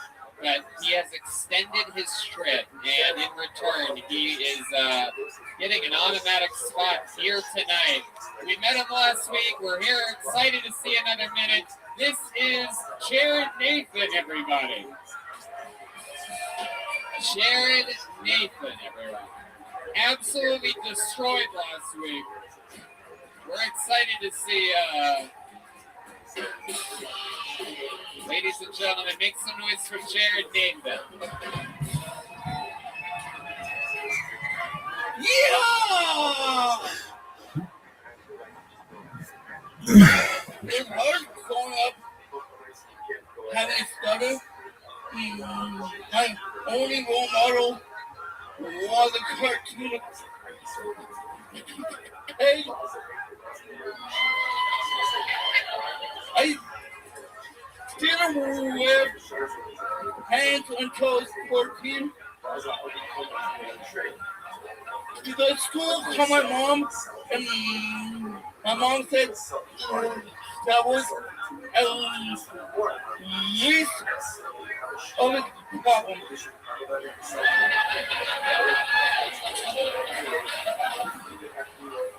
I think sneakily able-bodied people want to be disabled. How else can you explain the Down syndrome filter on Instagram? Yeah. All right, that's a minute from Jared Nathan. They have a Down syndrome filter on Instagram? Is that real? Grab that microphone. Talking to the microphone. Yes. Come on one more time for my friend Jared Nathan. Yeah. We met this guy a week ago. I love this new cowboy look. He's been here 1 week. You look like Wyatt Dirk. Call me Bucky Goldstein. I couldn't have said it better myself.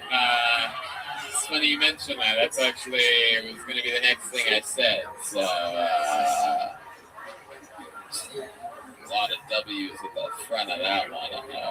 Yeah, that quirky pig joke is fucking amazing, man. That was hilarious. Yeah, incredible. I love this.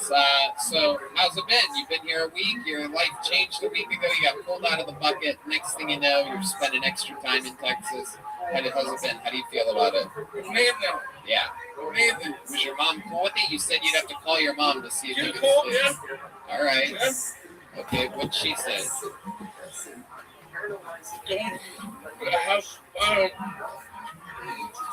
Pretty much, I owe him money, so.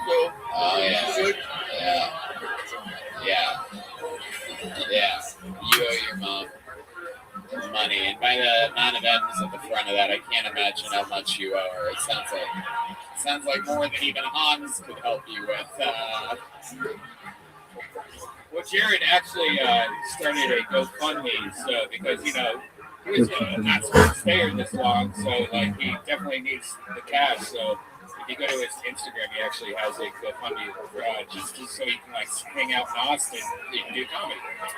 By the time this thing comes out, a little already, you're gonna do great. Tell us about this week in Texas. What have you been doing? Who dressed you like that? How did this happen? This is like Toy Story if Woody made a baby with a Mr. Potato Head. I gotta give shout out to Jason Rouse. Yeah, Jason Rouse all the way. Absolutely. A great ambassador to the Canada comedy community. Fuck yeah. This is what all Canadians are like. For those of you that for you Texans that made the drive from Round Rock but have never been a Canadian before, this is what all Canadians look and sound like. Hey! Very good. Absolutely. It's a shame you never got that letter on any of your report cards. You know what I mean? So, Jared, tell us more about your life. What did we not find out about you during the interview last week? Like, what's something else that we should know about you? I'm a closet spinner. The anticipation. What the fucking mental hospital? Wait a second. I work in a mental. You're the screener at the mental hospital? Closet spinner, yes. Holy shit. On a mental hospital? Wait a second. Hold on a second. I don't know what you said, but if you said what I think you said, this is amazing. You're the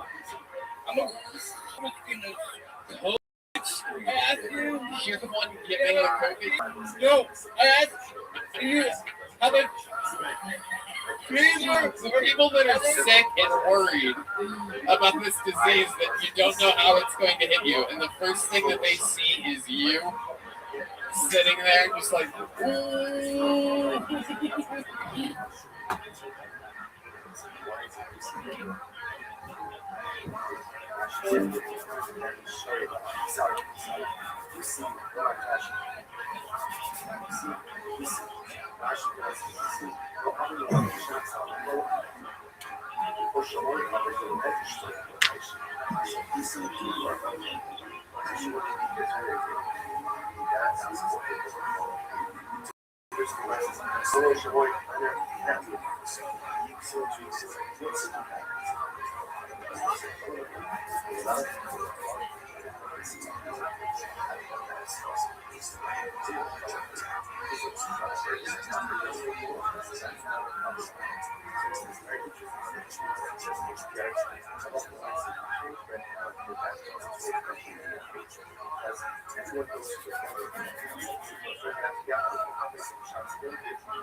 Shema Yisrael Adonai Eloheinu Adonai Echad.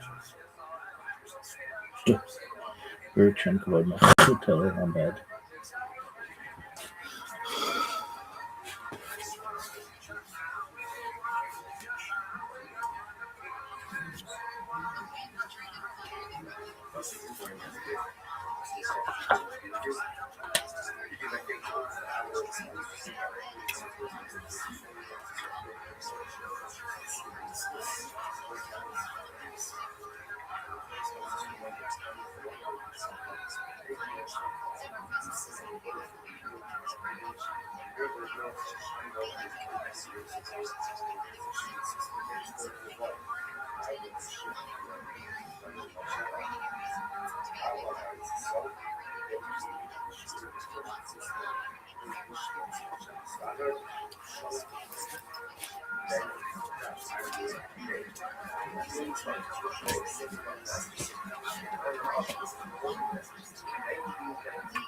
What's wrong? Really? That's it. How proud are you right now to be an American? You know what I'm saying? These goddamn Canadian testing facilities. I'm sorry. We might let you say hi at our Walmart, but not during our COVID test. You know what I'm saying, dude? I'm just kidding, Jared. Yeah. Would you like a booster? You're the best. You're a screener. See, they put you out there, just the canary in the coal mine in front of these people. Yeah, you have to check them in. I love it. And you, I'd imagine, are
Yo, how are you? What's good, girl?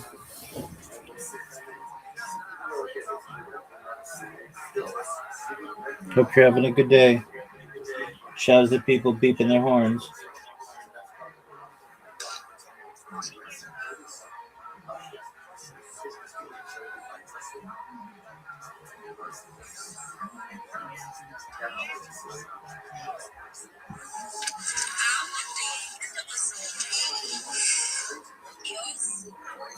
So far, so good, my friend. Just chilling. Are you a member of my Discord?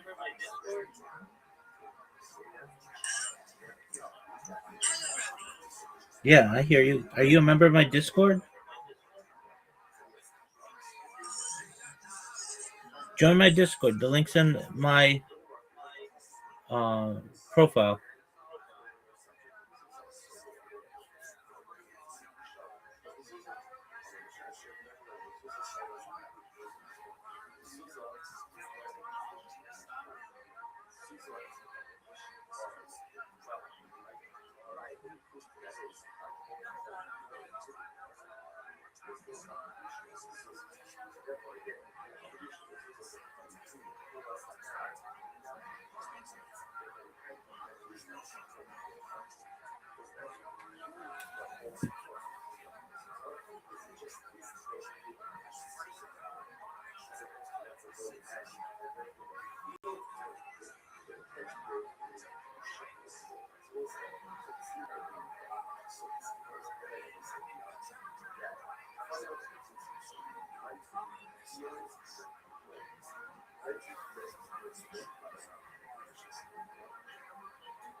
No, they can't.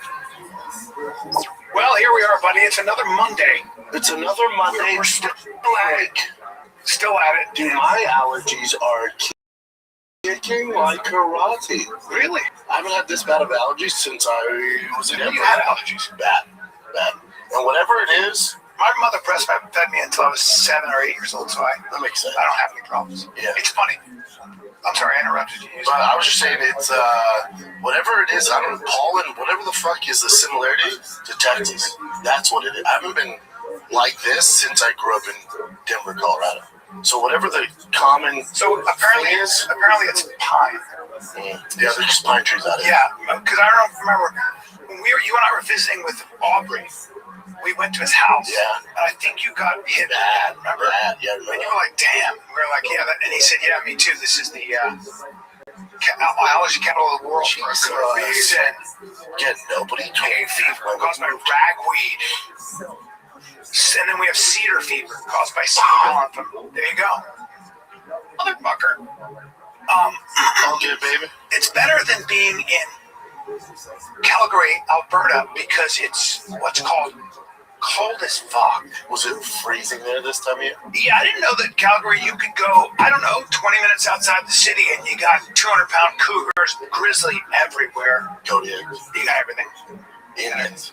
You got what? Indians. You got it, yeah. Liberal whites. You got weird, man. No liberal whites. They're out there. That's oil country. So Calgary outside, right? Calgary is conservative. West and Trudeau, and they were like, I said, I hear Katy Perry's dating your ex-premier. And I was like, I wonder how they have sex. You think Justin's on his stomach or hands and knees? And freaking out. Oh my God. I couldn't even get through. I had to wait. I literally had to I had to bring them back. Did you see our boy out there? I saw our boy Chris LaBelle and Brett Forte open for me. Oh, it was awesome. Brett's great. Love that kid. He lives here? Yeah, they bought a house here. I know. He and his mom. He's a great guy. He killed it. He killed it. Chris LaBelle killed it. We had great shows. Really great shows. I love them. I heard from Chris in a hot second. He's good. He's great. Yeah, he's great. Cheers, dude. I worked out. I went did a little jiu-jitsu. Did a little boxing. It was good. My hands look crispy. You know what? Crispier? Yeah. Hey, Jen, I'm gonna send you. Oh yeah, definitely show us video. Of me. Yeah, please. Of my Viper Quick. Yeah, no, that's gonna make But Daddy, can I just say something? Daddy, the testosterone has got Daddy a little crisper. Now imagine Vitor Belfort. TRT Vitor. But think about fighting that. Yeah, it's really interesting though because I feel a big difference. Now times your level by 10 and right. Vitor Belfort. Right. Well, I have skills and you can fight your top. Chris, right? Right? Boa, take it easy now. Chris took me to bodybuilding gym, and everybody there is just jacked, juiced. Yeah, and you know the women, but a lot of people just look good. They're just big, and some of them look like they're just big and natural, but of course everybody's doing something. And I said to the manager, great guy, I said, I'm doing testosterone. He goes, are you? I said, yeah. He goes, well, what are you doing? I go, I'm doing 80 milligrams a week. And he went, yeah. He was like, that's adorable. Yeah, it's not much. I was like, so if I want to put on muscle, then I was asking him different exercise. He goes, more testosterone. I go, no, I know. He goes, more testosterone. Yeah. He wouldn't let me finish. Because all this shit's going to do nothing. Yeah. So fun. I didn't realize the extent of it. I didn't really see, but they're not running just T. A lot of guys are running. They're running. Yeah, DECA. Because you see their skin, and I'm like, the skin has spots on it. Yeah, right? But it's even like underneath the skin. Yeah, it is. And then it's like you look like a bruised banana. You look like a purple fucking banana. Yeah, their fins as thin as like a plum. Yes. And they get those. I don't like it because they get those giant delts and traps, and it doesn't look. It's not like you can move that much. No. You know. But with TRT, it got like vilified for whatever reason. I don't know why. I felt that's gone. That's my generation. Yeah. Remember, so I'd be like, I don't want. Yeah. Now I'm doing it, and I'm like, it's like if you're low in vitamin D, you take more vitamin D. Yeah. If you're low in testosterone, which is super important, you take more test. And it also brings everything else. Everything up. Yo, dude. I told you, I was at Waste Well, and Denise she's one of the nurses. You know, she's a head. She's the best. Yeah. And she was like going through my stuff, and I think she thought I was hesitant to take it. So she goes, we can do this, we can do that. But she was breaking my whole thing down. She goes, this is just your body wanting more because you're free as low. I said, why don't I just go on testosterone? She goes, well, now that's stop with the joking around here. Yeah. And what a difference, man. I sleep better. Oh, everything. Your entire life will get better. Yeah. Your entire life. Yeah, because I'm also working out a lot, right? So part of that is when you can't, a lot of people just do tests, they don't exercise. But you want to feel better, but you want to train. Yeah. But then also, it's like test was vilified forever. You know what the next wave is? GLP-1s, Ozempic. Remember Hollywood with body positivity and these fat bitches being like, this is pretty. And everyone's like, yeah, she's not fat, she's healthy. Remember Lizzo and all that shit and Adele. Now they're awesome. And now all of them are super. Whoa, what happened? Yeah. So now they're like normalizing Ozempic. That's all. That's like the next wave. It was TRT for guys and women, but really guys, TRT. Now it's gonna be GLP-1s, 2s, and 3s. Yeah, I heard that Retatrutide is like a GLP-3 or something. Yep. Yeah, GLP-3. And you don't lose as much weight or something. You don't lose muscle. Well, they're using them now, I guess, for addiction. Did you hear that? Because it cuts down on the craving part of your brain. So so not just food. So when people have gambling addictions and stuff, it's really, really helpful. Isn't that crazy? Strong weight, awesome support, reduced appetite and cravings. Yeah, but hey, take a look at GLP-1s for addiction. It's really wild. It's people are starting to when they come in GLP-1s, they're like, I'm not gambling, I'm not having these problems. I think Zed speak with somebody today. Yeah, I think as soon as you say something about addiction. Why? Because it hits you with that. Yeah. Wild. But then wouldn't like Ozzy Osbourne's daughter be addicted to GLP-1? Like she switched her addiction from whatever it was. Well, that's an interesting point. To being straight addicted to getting fit. Whoa. When people are addicts and then they get sober, they become addicts with something else. Well, like most of you see a lot of them are addicted to long distance running because the endorphins it releases. So then they're doing that at a fucking crazy rate. Correct. Did you ever see that documentary on that guy that made Alex Hummel look like a Boy Scout? He would like free solo crazy stuff. I mean, he was literally like doing ice climbing with no rope, crazy shit, right? Well, he died. He fell off. Of course he did. Yeah. But the reason he did was because he basically was an addict, and he just had to keep pushing it. He was a drug addict before that on the street, and then he found climbing, and he's like, oh, I can do this without a rope. I'm addicted to that. You'd rather go that than sticking fentanyl in your veins? Like, at least you went out doing something healthy. Yep. At least you went out doing something healthy. How about your boy has a big week. How about Austin Rodeo's in town Thursday? Is it really? Have you been to a rodeo? I have been to a rodeo, and like a real one? Love it. I love it. I was in Idaho. I love it. I love them. I went to the Fort Worth we should rodeo. go. I'm going. Are you? Yeah, I got tickets So for our boy Shane Steiner, his nephew. That's right. He's a world top dog. World champion. Those boys, here's the thing about that. Sid Steiner. Bring up Sid Steiner. Sid Steiner was the world champion steer wrestler. Those boys get fucked up. Those boys are thick. Yeah, his brother's a thick old boy. Get rid of that hair. I know it's cooking. Look at him right there, Sid Rock. I love it. Get rid of that hair. Stud. Get rid of that hair. Nah, he looks like a stud. Oh, he's a stud, dude. He's a stud. Sid the stud. Oh, wow. Come on, dude. Wait, is that that kid grew up. Shane's son? That's Shane's brother. Oh my God, they look exactly. Oh yeah. Those boys grew up wrangling cattle. So, they grew up with money, but you'd never know. You know what's weird is a lot of Brazilians in rodeo. It's all Americans, Brazilians. Oh, yeah. And Canadians, but... You know why? Because they have huge areas of ranch land. Oh, that makes sense. Oh, yeah. Just cowboys. Brazilians do well. Yeah, going to the Fort Worth Stockyard Rodeo, there's some Brazilian on there, too. I thought he died. There's my boy, Shane. Love him. Look at these kids. Look at Shane. Look at him when he was young. He was a country movie star. Oh, yeah. Good looking dude, man. Look at that fucker. I cannot believe that. He's all He was literally, he had a #1 hit. You know him, right, Jim? Yeah, I told you. I didn't realize I actually was a fan of his. Oh, he's the best. The best. The rodeo's about an hour away. Worth it. I will come. For real. I think it's Thursday, Friday, Saturday. I'll definitely come down. But we're going. Friday, my papa gets in town. I've live golden hour with Eric and Christian. I come in town. We're hoping to jump on stage. We have a live golden hour at the Vulcan. That's so cool. I know. That's so cool. I can't believe those guys put it together. That's great. Live golden hour. It's gonna be great. I know we should do a live fight. Yeah, man. That'd be really cool. Damn. I'll be in Houston at the Riot, everybody, this weekend. Oh, you're driving there? Yeah. That's easy. I 65, yeah. 2-man taking, trying to get to Canada, taking 2 planes.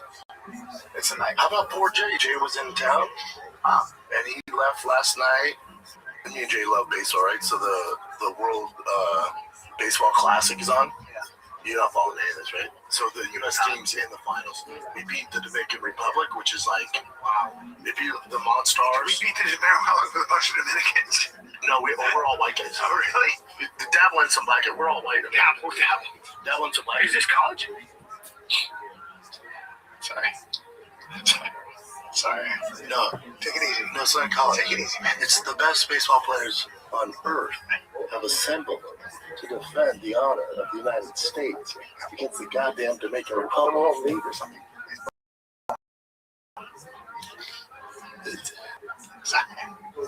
We have Aaron Judge, Bryce Harper,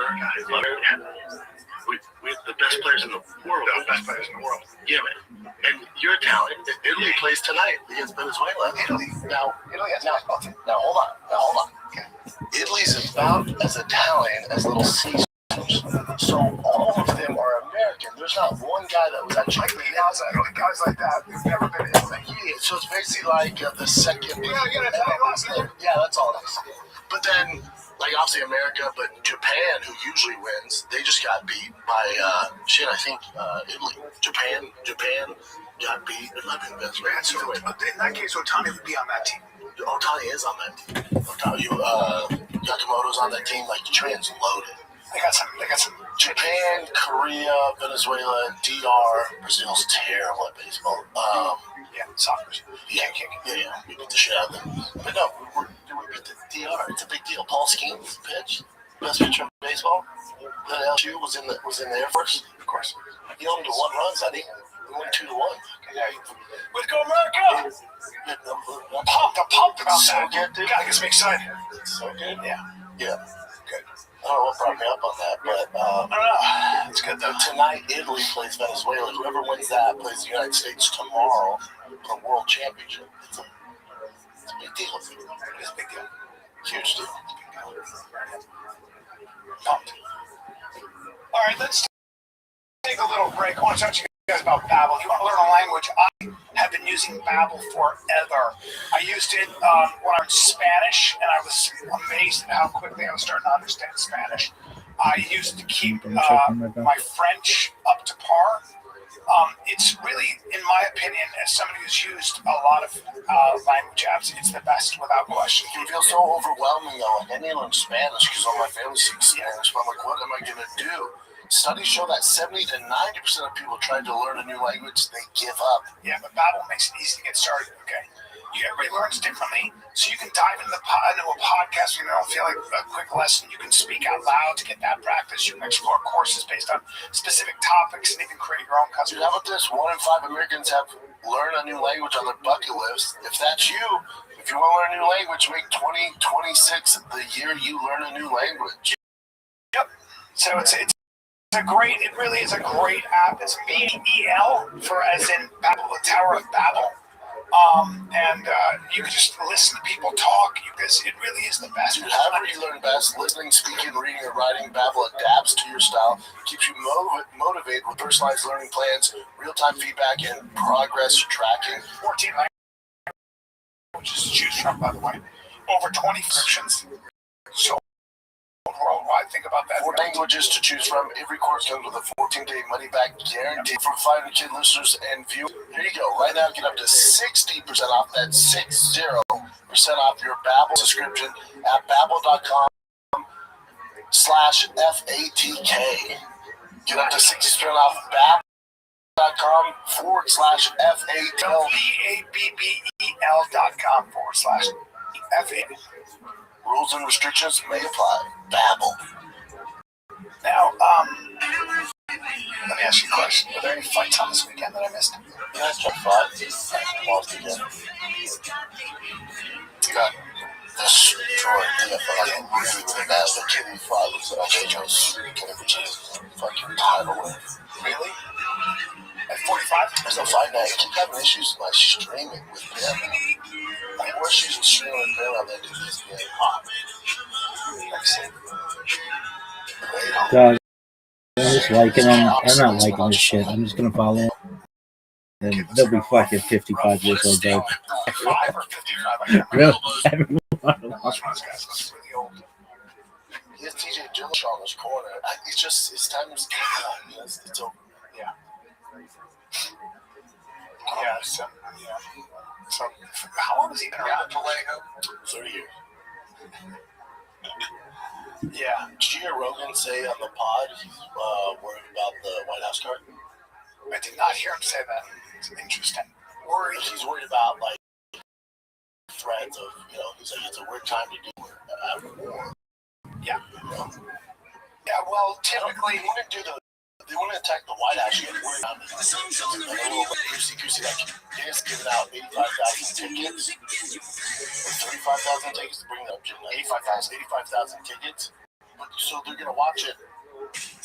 It's weird because it'd be like, hey, I'm giving everybody Super Bowl tickets. You're like, oh shit, we're going to the Super Bowl. You're gonna be at 85,000 tickets to the Buffalo Wild Wings. It's like, well, okay, I'm not that. Yeah. So that's where some of the deterioration happen. I can't imagine.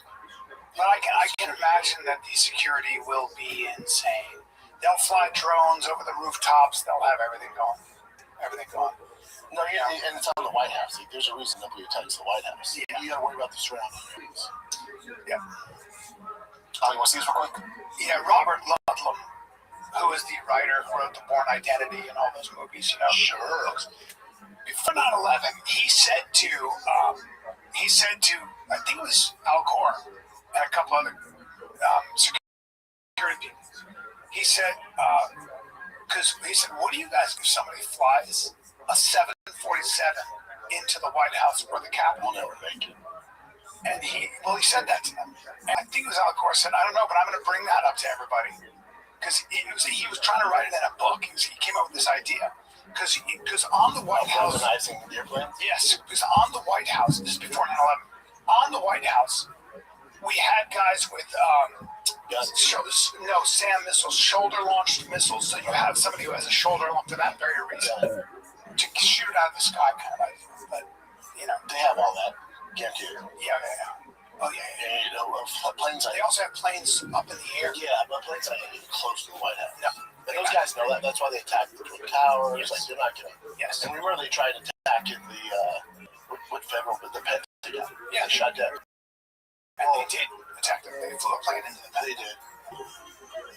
Evidence just that. But, yeah, it's weird, right? But then the other plane they took down. I guess the civilians took it down. They're going to shoot it down before it gets in the White House. You're not prepared for that. That's not the word. The word would be like, you had the guy throw the bomb in New York, ran at the protesters. It'd be surrounding us. Yeah, but the press is always just, they can never say who it is. It's like, just call it out. Call out what's really going on here. It's not about being right or left. It's about just telling the truth as to what the problem is, isolated. Anyway.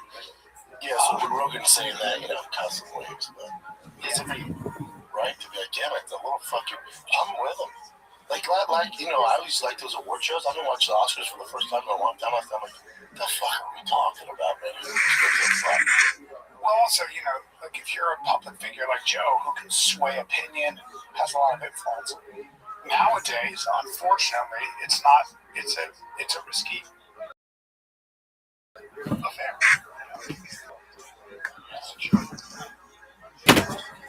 Tim's show. Thanks.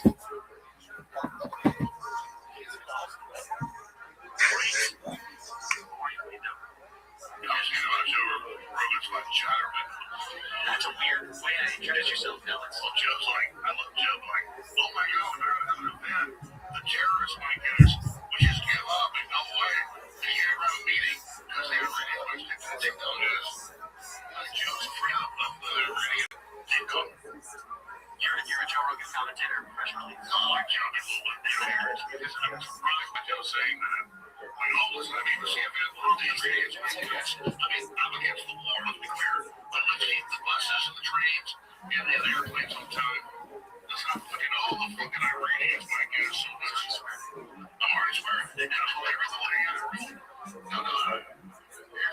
Was all the time Joe Rogan's in China. And I'm only saying this.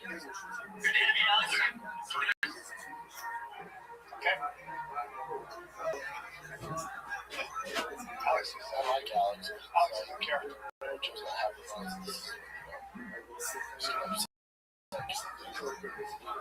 Also, Joe never said the front. He said it's weird.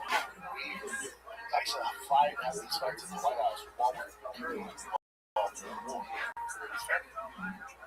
To me, that's fair. The other thing you gotta think about let's get you about that. Surrounding areas. Remember, the UFC so many fights. That's what you're worried about. Those aren't going to happen. That's not happening. So all of those you have fights that have been long, have been attacked. The UFC that. So now you have to reschedule those, replan those. That's what you should be worried about. Fights, obviously, super long. The UFC is going to have to recalculate that. To Joe's point, fucking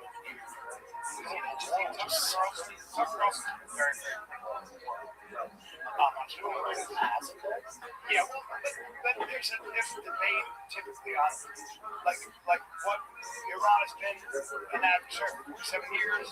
Was there an opportunity? Blah blah blah. And Alex, Tucker Carlson is very quick. Apparently, because Tucker has a connection to Trump, he's been brought up on charges where he's being investigated in a very serious way. Well, it's one thing to talk to Iranians, but if he had a conversation with Donald Trump, a privileged conversation, and somehow that privileged conversation made it to the Iranian Republican Guard, the IRGC. I think that's. Can you look at what IRGC stands for? I think it's Iranian Republican Guard Command. If that's the case, that is a very serious charge. But how can you respond? So because Trump with facts and with Islamic Revolutionary Guard forces.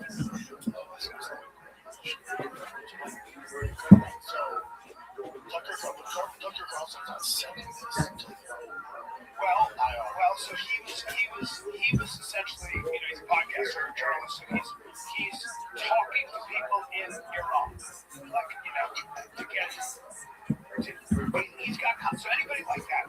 Contacts with the CIA, you have contacts with the administration, you have contacts, and you gather information that way because people will tell you stuff. And what happens typically, a journalist's best friend is someone in the administration, and there's always someone in the administration or someone's administration, Republican or Democrat, who get outnumbered in the meetings. They totally disagree with what's happening. Right? So they'll be there and they'll be like, I don't think we should go to Iran. And everybody's like, you're stupid, we're going in. That's always the case. Well, everybody has either a grudge or they have their worries. And that's what's called a leak. And a leak is really kind of like, it's like, I'm just saying, that's what I heard. And so you, as a journalist, that's what matters to you, right? You want to find the people. And every president, from you ever hear Lyndon Johnson who said, I am going to put a one-eyed farmer in charge of my defense. My defense secretary is going to be a one-eyed farmer. I don't trust any of these motherfuckers. You hear him talking about it because he keeps their mouth shut. Right? So then he'd have to call the Chicago Times and say, can you do me a favor and not run that story in, please? Because I got doing operations to the dicey part is that we're talking to CIA, we're talking to Donald Trump. If you then somehow reveal, even indirectly, what you were saying to Trump, what Trump said to you, what the CIA said to you, and your contacts in Iran are connected to the IRGC.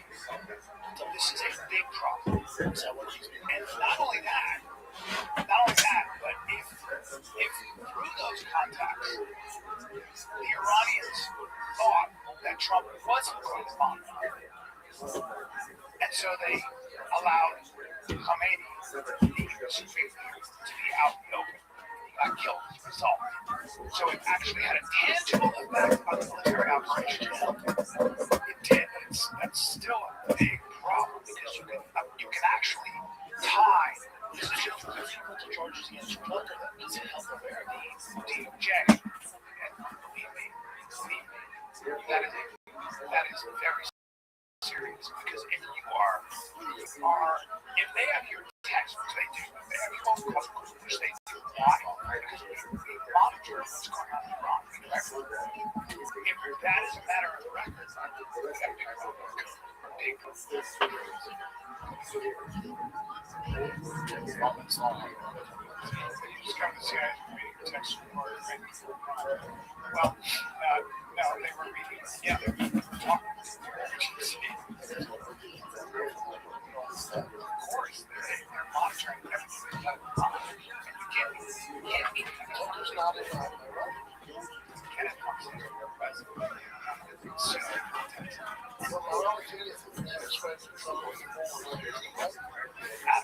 not allowed. You can't talk to the foreign adversary. You can't do that. Talk to the president. You cannot do that. Absolutely not during this formation. That can be. The other day, I found out the CIA is preparing against crime. The Department of Justice, on the basis of a supposed crime I committed, what's that crime? Well, talking to people in Iran before the war, they read my texts. So the crime under consideration apparently could be the Foreign Agent Act or something like that, acting as an agent. And I don't expect this to go anywhere. I'm not too worried about an actual criminal case against me for a bunch of reasons. One, I'm not an agent of a foreign power. Unlike a lot of people commenting on U.S. politics and global affairs, I have only one loyalty, and that's the United States, and I've never acted against it. Its interests are the only interest I care about because I'm from here and I have a lot of kids. So that's not a concern. I've also never taken money from anybody. Don't need it, don't want it, and that's wrong. And moreover, it's my job to talk to everybody all the time and try and figure out what's happening around the world. That's literally what I do for a living. And I'm not going to stop doing that. Or should I? I don't think. I'm also an American. I can talk to anybody. I have no secrets to divulge. So, legally, I think the case is ludicrous and identical to the common case.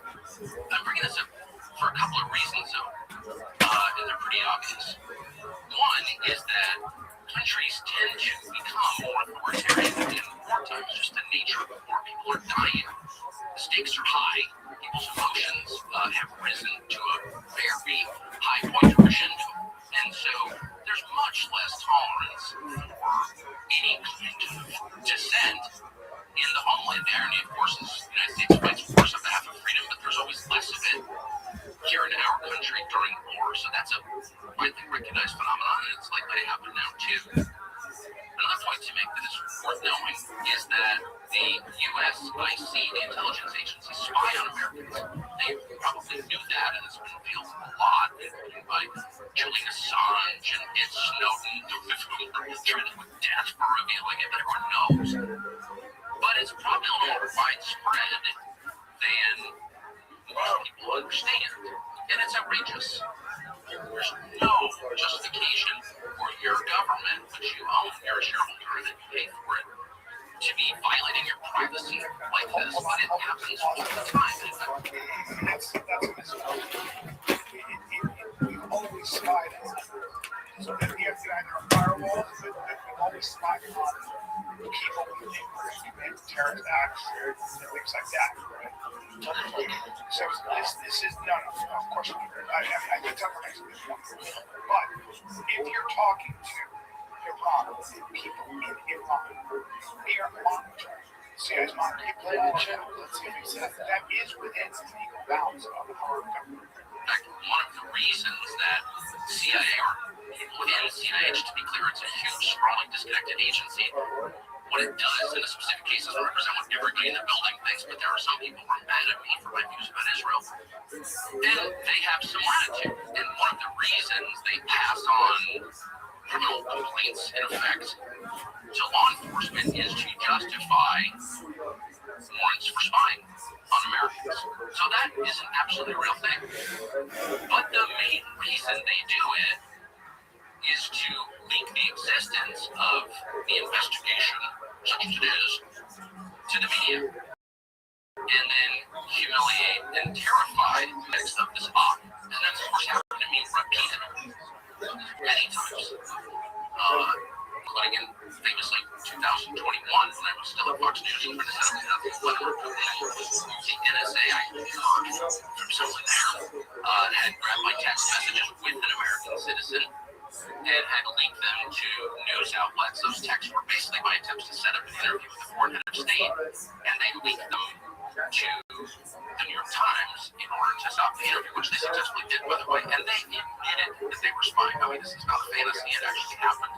They did it again 2 years later, my second attempt to get a good interview. I managed to get it anyway, and they've done it since. And so when you get a call from a reporter who knows the contents of your texts, it's pretty clear something's going on. None of this, in my judgment, as of right now, is a huge threat to me, so I'm not making this video to complain about it or whine or ask you to send me money because I was under attack. I'm saying it because it's true, and you should know what your own government is doing, and you should know what the stakes are, and you should know that a lot of what happens in this country that affects outcomes happens behind the scenes. Some of it is legal, some of it is not, including what I'm describing now. But it has an effect. And the intel agencies, again, not everyone in the intel agencies, because there are decent, hardworking Americans who work in the intel agencies are Americans, just like there are decent, hardworking Americans who work in the DMV. But there are also people with agendas and grudges and no sense of restraint who are happy to misuse the power they have granted them by our elaborate secrecy laws to hurt fellow Americans for ideological reasons. That is entirely real. That's a story of Russiagate. And it's likely that things like that begin to happen at greater scale now. So you should just know that going forward. Thanks. Yeah, so I think Tucker's, I listen to Tucker's podcast, I listen to a lot of podcasts. There's a lot of what he says, there's a lot of some I agree with. Tucker, you need people in the American landscape like Tucker. You may disagree with him, you may have big problems with him. Tucker's taken a very, very unpopular tip, or very risky, taken on a very risky subject. That is direct and unfiltered criticism of Israel and its influence in American politics, foreign policy. That was always something we were talking about. And it is what it is. It comes with its own, it's going to come with its own backlash, it's going to come with its own price, and, he's just, whatever the case, that was something that I think what he's trying to say is that there are people that really don't like having big problems.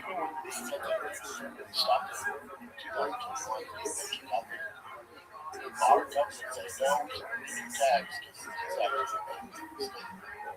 When you're talking to those people, when you're talking to foreign, quote-unquote, adversaries, the CIA 100% has jurisdiction, and certainly 16 other intelligence agencies, the NSA especially, NSA's in China, they have jurisdiction because they are monitoring everything that comes in or out.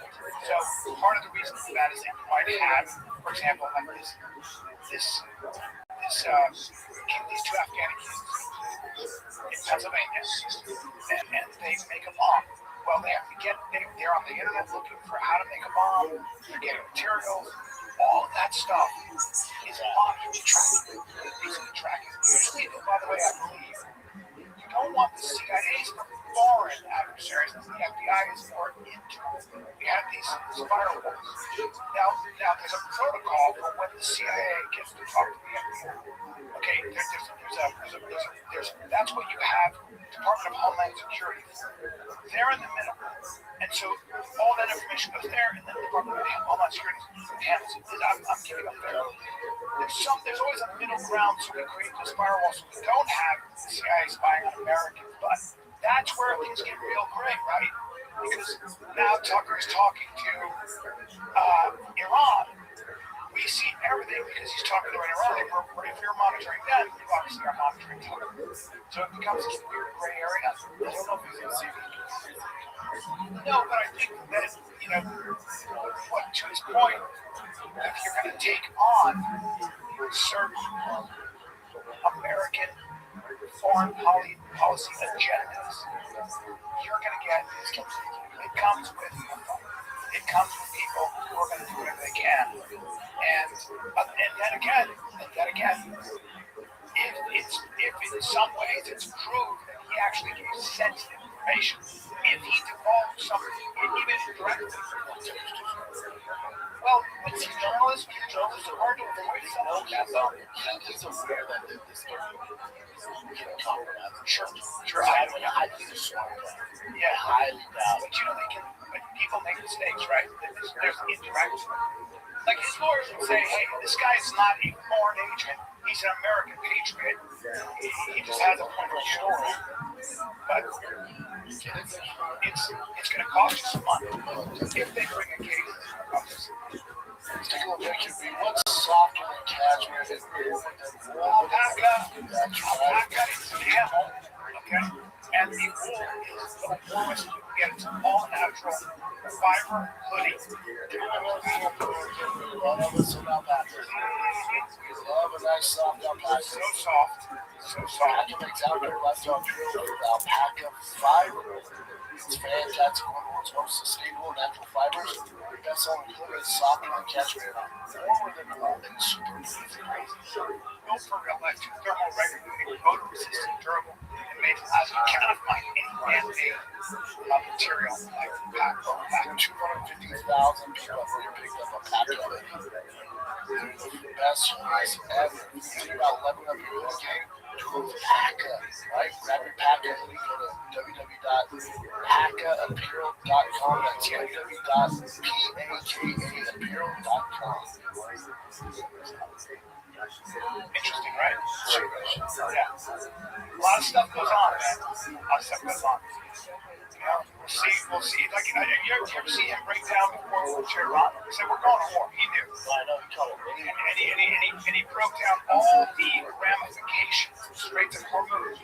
Just so you guys know, the Strait of Hormuz, like you keep hearing this, everybody knows where it is. It's just the Persian Gulf, okay? So here's Dubai, Abu Dhabi, Oman, Qatar, Saudi Arabia. It's here. On this side is the Red Sea. And if you cross the Red Sea, you get to Egypt. On the other side, the eastern side, is the Persian Gulf. Now the Persian Gulf goes here. There's a 2-mile stretch, 2 miles, where at least 150 ships go through a day. Okay? That's the Strait of Hormuz. Why is that so important? Oh, I don't know. 30% of the world's oil goes through there. 30% of all, so 90% of all Iran's crude oil goes to China. They don't really get, I think it's about 4% of our oil. Yeah, we make our own. We're oil independent. We export it. Yes. But it used to be. But by the way, Europe, China, everybody gets their oil through the Straits of Hormuz. Korea, Japan, everybody needs it. Everybody, all of Europe. So so make sure that you try to shut that down. It's a problem. How much oil is from my rail to the United States? Yeah.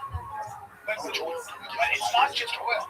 All our fertilizer, all the sulfur, like something like 50% of all the sulfate or whatever, sulfur comes through the Strait of Hormuz. We grow our food with all those chemicals. You don't get no oil. But we get that on gas prices. Just Iran. That's Iran's the on the other side of the United Arab Emirates. That's what the Bible is about. We said that's for sure. 90% of Iran's oil comes from China. 90%. We're basically trying to control our rigs. That's how you keep moving. Taiwan, you just cut them off.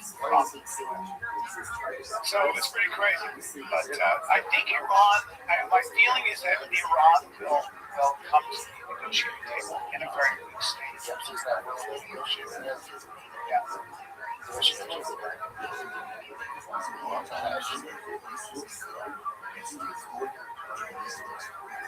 all right. This guy, I believe he likes Spanish, and he was doing a live stream in Japan, and then he yelled out "Amiga," that's for a female. He's barely Spanish. Something else? No, just Amiga. Amigo is like your guy friend. Amiga is yeah. And I'll just put Amiga. Amiga. I'm staring out that he's in the little area in Japan, and this black guy overheard him, so then he approaches him right here during the stream.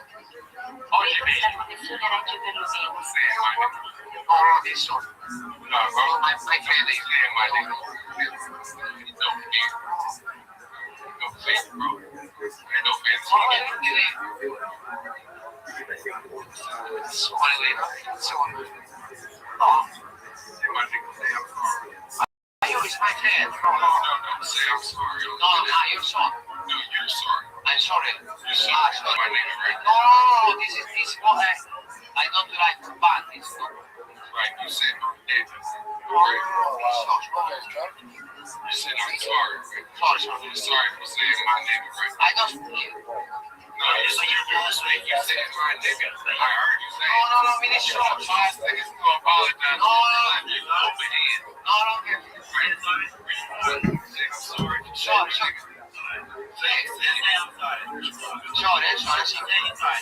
it's no problem. I think ciao. That's what it is. That's just a bad guy. That black guy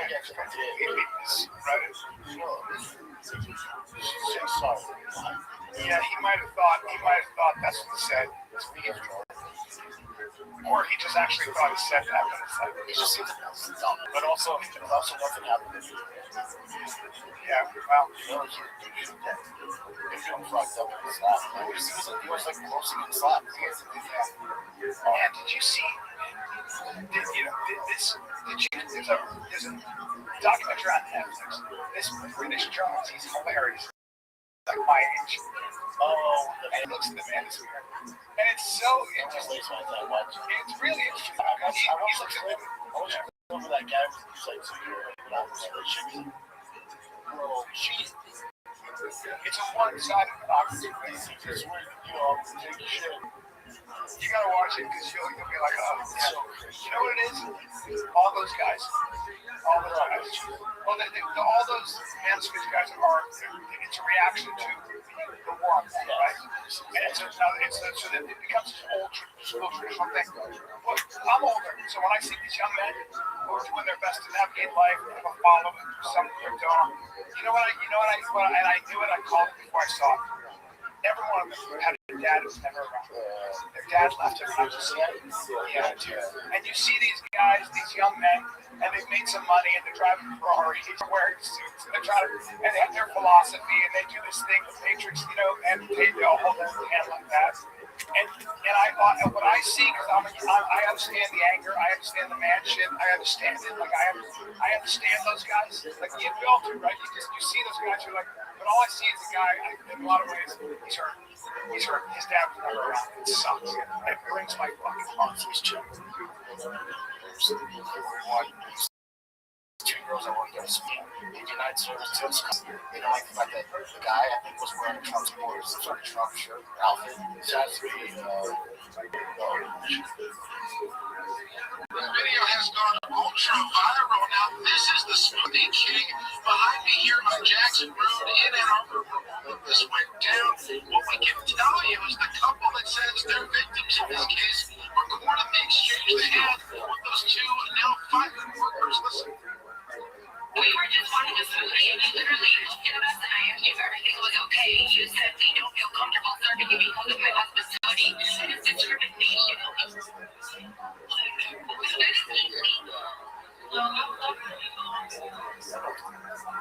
It is. So here's what happened at this restaurant. The kids like the fucking jobs of using strips they had. Well, they're live streaming it too. Like that's going to be on their side, like the girls do. I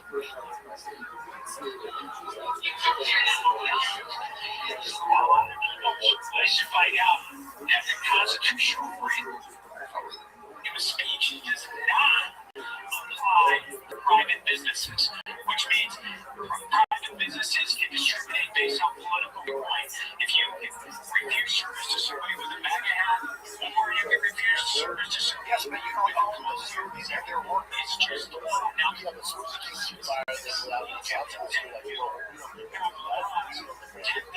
political speech, including in the public venue, Michigan is not one of them. And the Constitution itself, freedom of speech, does not apply to private businesses. So they got fired.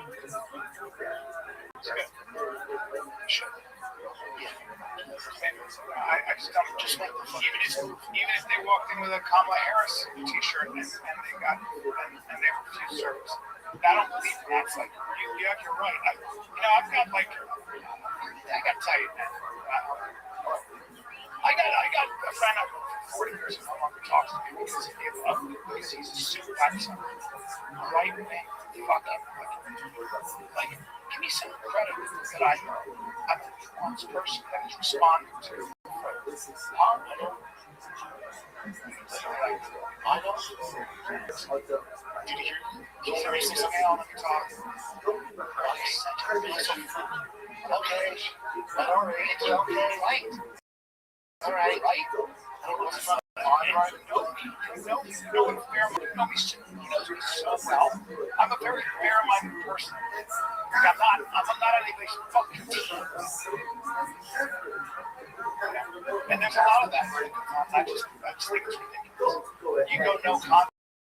A lot of them left. I'm sorry. A lot of them left. Like, I'm not talking about they go no contact. Like, okay, that doesn't make the world better. But did you find out through the podcast? You said something. Like some of my posts, they were funny and some of my posts, they were like making fun of the people that I did something that made fun of someone who was mad about Trump getting elected. She was talking to her kids. And I'm like, she's bringing her 3-year-olds into this shit. She's an asshole. Anyway, yeah. And I was joking. I'm a comedian. Fuck off. Anyway, okay, on about this is a Russian wrestler. This is one of my best moves I do. So it's called the fly. Some balls. That could have gone bad. Right? That's crazy. It's the last thing. You get that once.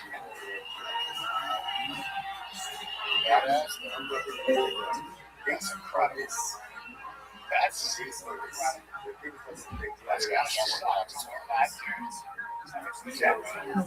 Rabbi.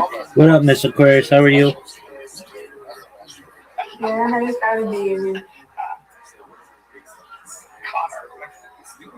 You on your lunch? Yep, I'm gonna go back into wow.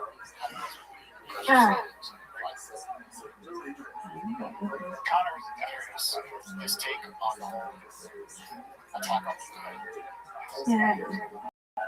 How you doing? I'm well, thankfully. How are you? Thank you for asking.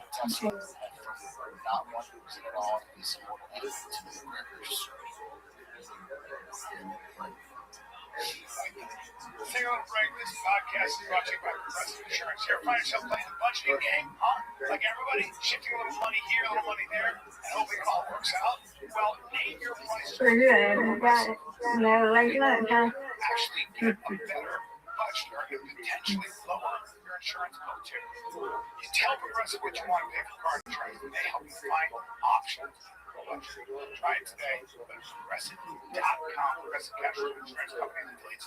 Price and coverage matched by state law. All right, I'll see you later. All right, Miss Aquarius. Hope you have a good remainder of your day.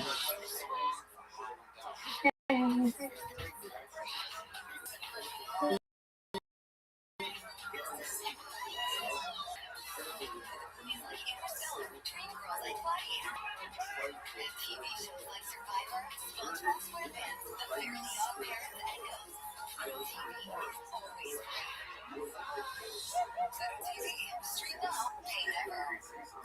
like a rumble. He's like, what the hell? He's like, oh, now, hold on. Yeah, so Atlanta gets weird. Atlanta is, it's a chocolate city. There are a lot of gay black men in Atlanta. And it was the one part of the South where gay black men could go have a life and not get, have to do all the ignorance. So, yeah, Atlanta, I shut up with Atlanta. Atlanta is a place you see a lot of there's a real entrenched professional, like black people who are dentists, doctors, black owned businesses. So there's a real shit. Sorry, shut up. There's a real gay part. You see men, you see dudes in high heels and dresses. It's like keep Atlanta weird in parts of Atlanta. And one of these guys is wearing a thong. A thong? Oh, we got some. Oh shit, I just got tagged up. Oh, boys getting beat up. They're fighting like girls. That's a hammer fist. Oh no, the big guy cannot fight. They can't fight. Yeah, he's probably a big Swede. He's trying to stop the fight. Yeah. He got caught in the chin. He's a big Swede. And that one dude with a little bomb is getting down. A lot of hammer fisting. Wow. What are your thoughts on this?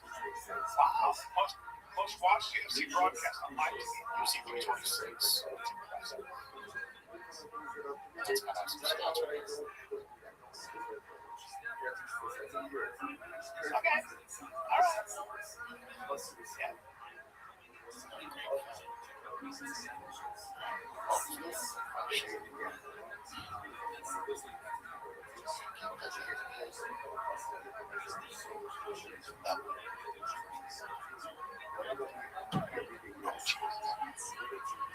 That guy's a nightmare, huh?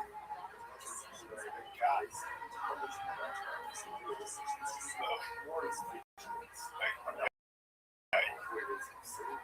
Yeah, it's tough times.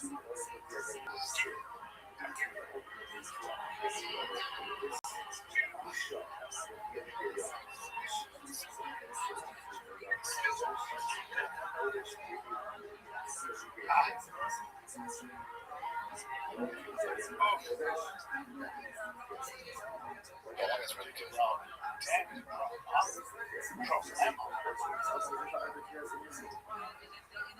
Okay, so I'll just tell you, right now you see a woman, she has like loose skin and she's also probably like a toddler. Oh, she's very young. Yeah, she's like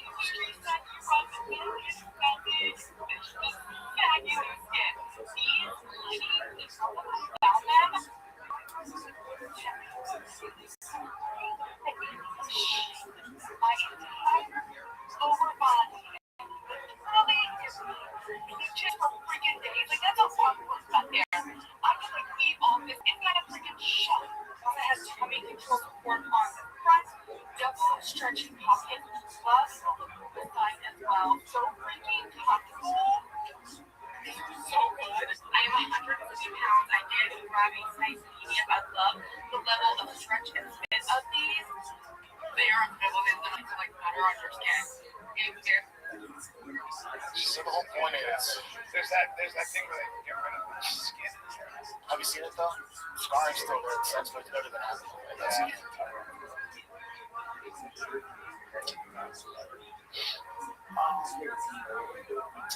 Here's one you want to watch. It's not a girl problem. It's awful. The dogs do so much damage. Yeah. All right.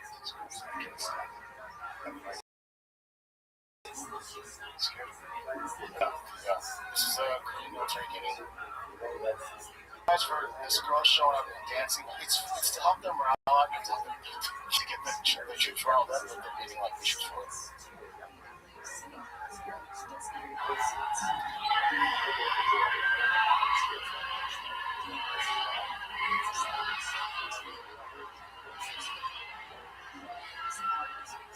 It's still very conservative, though.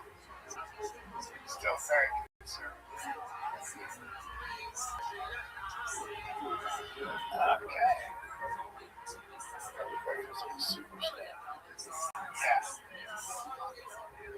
Yeah, it's crazy. I mean, the only one liberal women to criticize this.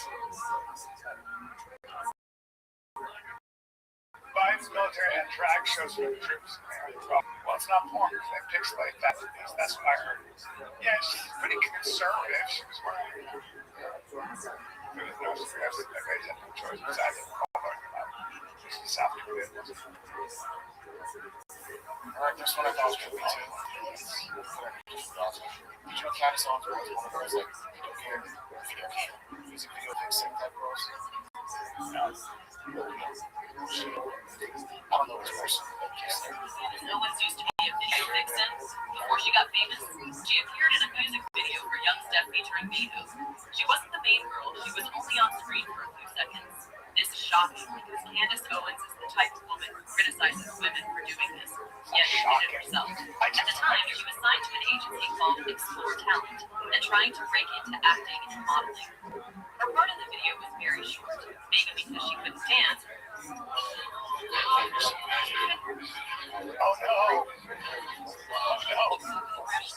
She's hinted at having a darker past and mentioned that her best friend was a groupie who used to sleep with famous men. I actually had a friend, ironically, in Miami who, like, we were best friends all through high school, went to a club one night, and our luck somehow ended up with, like, meeting White Class and Lil Wayne, and she just turned the whole life. And I remember, and she was living in, like, a condo in Miami. We were in her early 20s. I was visiting her coming from school, and she gave up school, and everybody drank, but she was living in, like, like 20 years old, and she's 18, I think, and she was living just like she had so much, And well, I'm gonna update you on her story real quick. And she was so innocent, but then she just was definitely and every Robert was paying for her. I was really crying on the phone with my friend named Devin. I was just like, it's so unfair. She has everything. It's like, of all me, I just slept with this guy. Like, I could have everything that he has. He said, Candace, if you think that in 10 years your life is not going to be better than hers, I promise you stop being friends with her after I just couldn't look at her do this to her life anymore. 10 years later, almost to the day, I was with Charlie Kirk. We walked into the Forest Hotel in Los Angeles, and she was the hostess. Wow, working.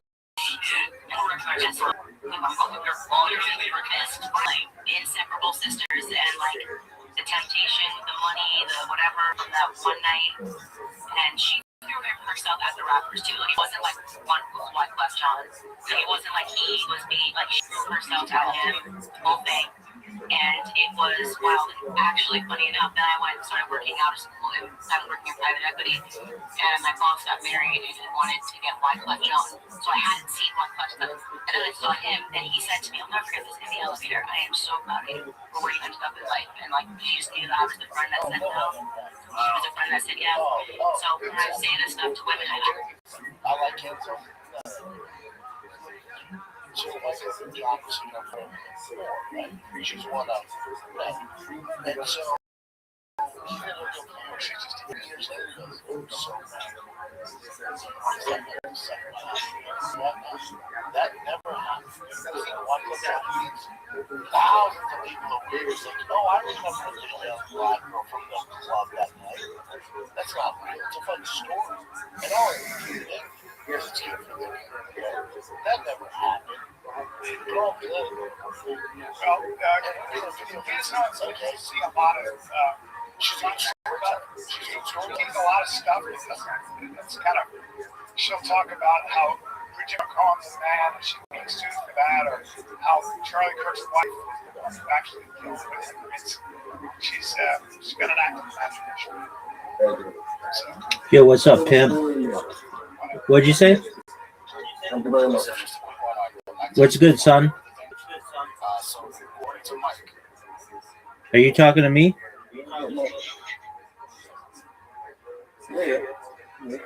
Excellent. How'd you find out about me, big dog?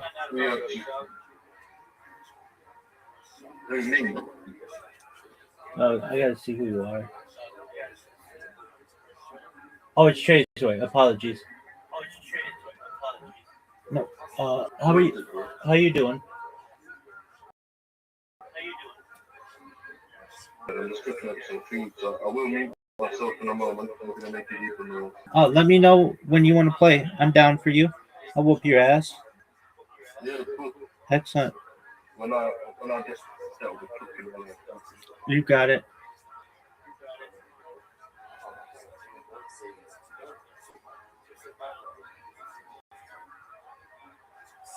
By the way, you'll hear my talk here. I don't think he knows anything that's happening. Okay. It'll be going down now. Is it still happening on April 25th? Okay. Well, wait, will it be it's a free fighting catchweight everything. Okay. How many rounds? 8, I believe. It's a big experience. Number 4, 2 years. So I'll be in the same ring that Muhammad Ali George Foreman with this. The exact same? They kept it? Yeah. Oh, it's supposed to be like 1974, right? Yeah. That's the time for already. It's already. Is he doing any exercise? Is he training at all? He's here. Still. Still this one, Judge. Do you think that there's any CT there? Or is there's a lot of trauma? Because he's my God. He's my edge. He's my edge. You've seen this one.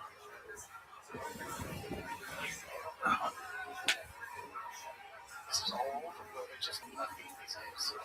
It's all super about this t-shirt. Hold on. 7 late shut down. Keyshawn Chambers is a freshman at Valley High School, a Boy Scout, a football player, a member of the ROTC, an honor roll student. He was hanging around his classroom door in December. The teacher told him to sit down. The teacher says that Keyshawn used the N-word verbal. And I just got it. Well, then get away from the door. And I repeated the same insult because that's sort of what I've been trained to do. The school district says that is not what they trained English teacher Paul Dawson to do. He tried to say I said it, and for some, I didn't say it, and no one else knows I said it. I didn't. Documents from the school investigation show that several of the students interviewed from Valley did not hear Keyshawn say the N-word first. Dawson says that students use the slang version of the N-word at Valley High School all the time. He says N-I-G-G-E-R is a racial slur, but says that students use N-I-G-G-A as often as they say dude or hey man. And Dawson says as much as he does not like the word, he still uses the slang version. Feel more personal. Why is this word used so often? How long ago is this? I just don't understand. And I'm trying to understand. I need help. Yes, I did. I used it. I did it. I put the H on it, the upside. God, if this you let the nigga a pencil. I'm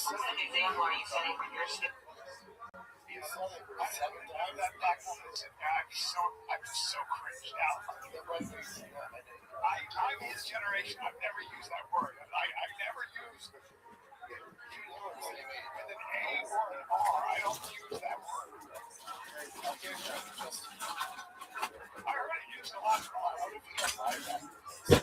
for me, I'm so happy to do that. So I grew up, so my parents never knew how I taught. My mother and father always explained to me that racism is bad. Colors have blah, blah, blah. I was raised that way. I remember when I'd come out to the States, I'd hang out with my friends, not even the South, from like Maryland, bro. Their parents, I went to Florida, and my friend's grandparents, I think they were probably, I think she was. And the amount of that word that was used by my grandfather, I was just like, what? I wasn't used to it. I was like, damn. All my friends from Brooklyn, when I was in summer camp, I was like, guys, seriously. H-Town,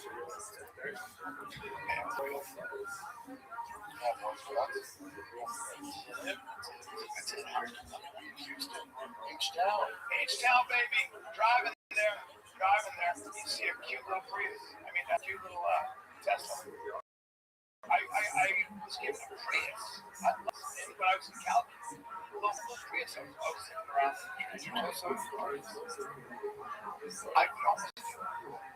I don't mind. It's a nice car. If it's a new one, yeah, that's so nice. I'm just such a lazy driver. I'm not just Peter Pan. And I like my Prius. It's very cute. I find it very easy to drive. It's like my little car. Where's that? Where's the bridal? I don't know what I hear. I got Irvine, California. April 10th. There we have kids. All right, kids, that's it. If you enjoyed this, head on over to Patreon, patreon.com/2FATK. Love you guys. Get 2 ad-free episodes. Longer episodes. All the shop shows ad-free. Other ones. Any questions, at least once a month behind the scenes content. We're also going to start streaming. Yep. Starts for $5 a month. Get your Starbucks for a day.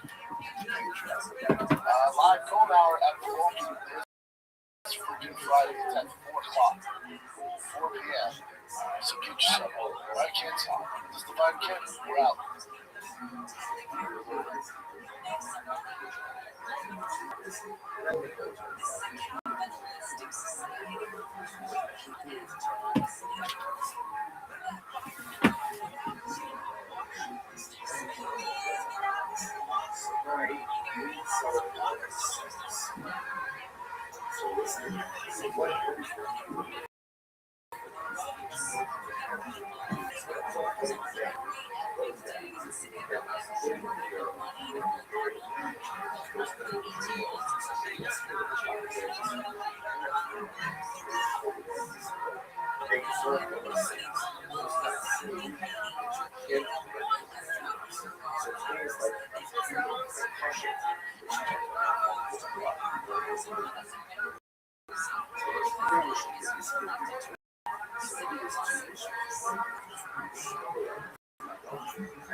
This is really the fight of the kid.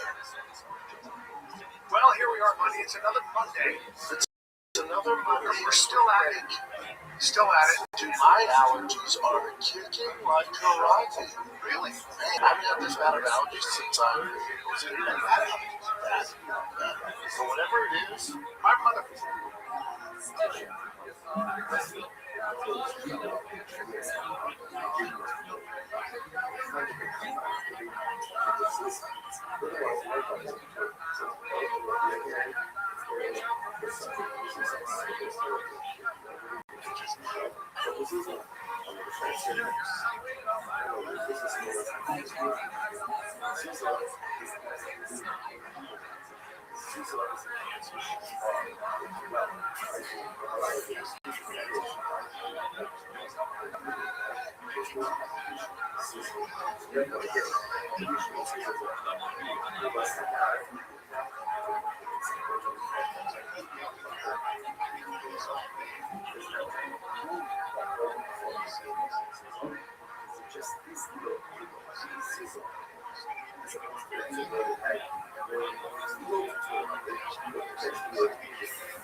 What's happening, you people? Uncle Joe here with Kato, a.k.a. Lisa, for another fun-filled episode of the Church of What's Happening There Podcast.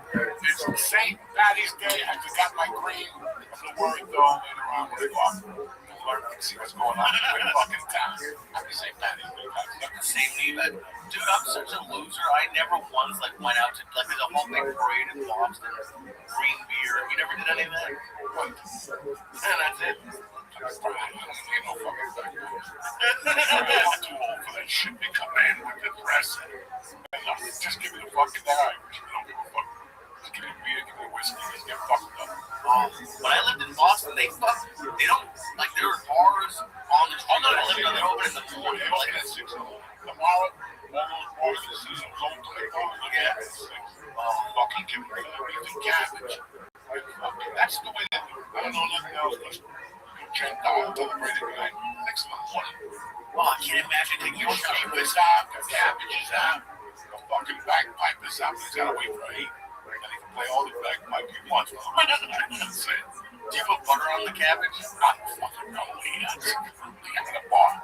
You put butter on the bar on the cabbage. I don't know. I don't put nothing on the cabbage. I try to get rid of it.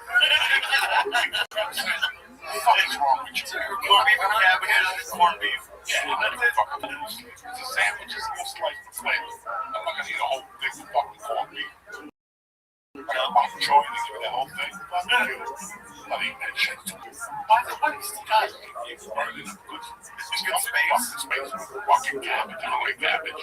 No. I'm like none of that shit. Why do you always get me all fired up? I'm trying to. I'll put some butter. That's the way my mom made it. She always wanted to make me have juice. That's how I did it. We don't do it that way. And there's no French toast with just cabbage and butter. A lot of items. A lot of matches. I don't even know what yesterday was. No, it was the 14th. Well, the 14th was. They canceled my fucking plane ticket so I could come to New York. Pretty much.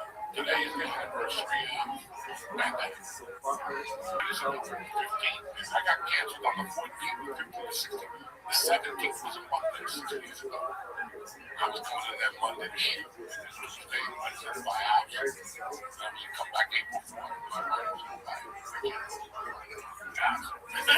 so look at us. I would love to see you go through the process of buying a house. It's just on the papers. What about when because I know that I get the text, like, fill out this paperwork before you come in.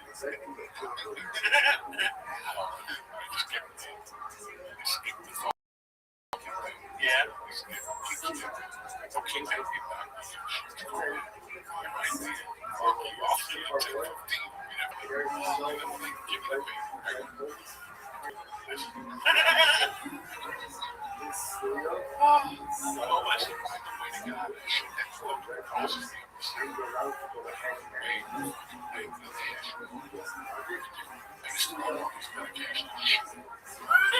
They got medication on there for 2010.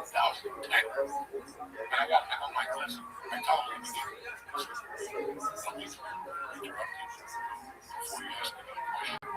You understand my wife's name. It's not going to work. But I'm not going to say with you. My wife does all that shit. She puts in all those buildings. It's a handful. I put 2 more in. Drink my water, and I have to eat it. She must really like you. It'd be really easy to poison you.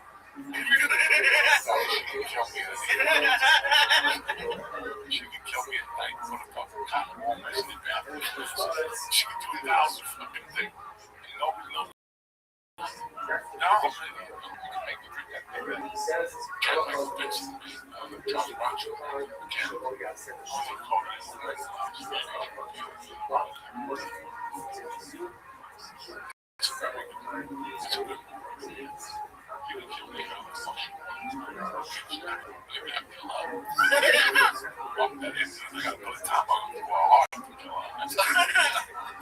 That's a real he's not one of those fucking truths. That's a real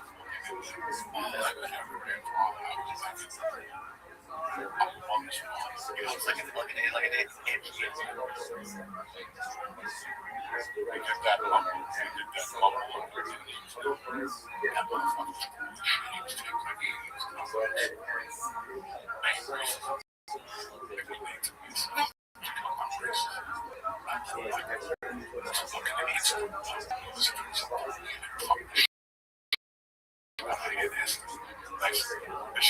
Who's Aunt Esther? Sounds like a Jewish lady. From fucking San Francisco. Oh, okay. That's not what your son was. A cellophane mask. Cellophane. You can use it as a Halloween mask. You say, oh shit, cause. That's your going. Was it his wife? I haven't seen enough of that show. It was like his sister. Oh, his sister. Oh my god.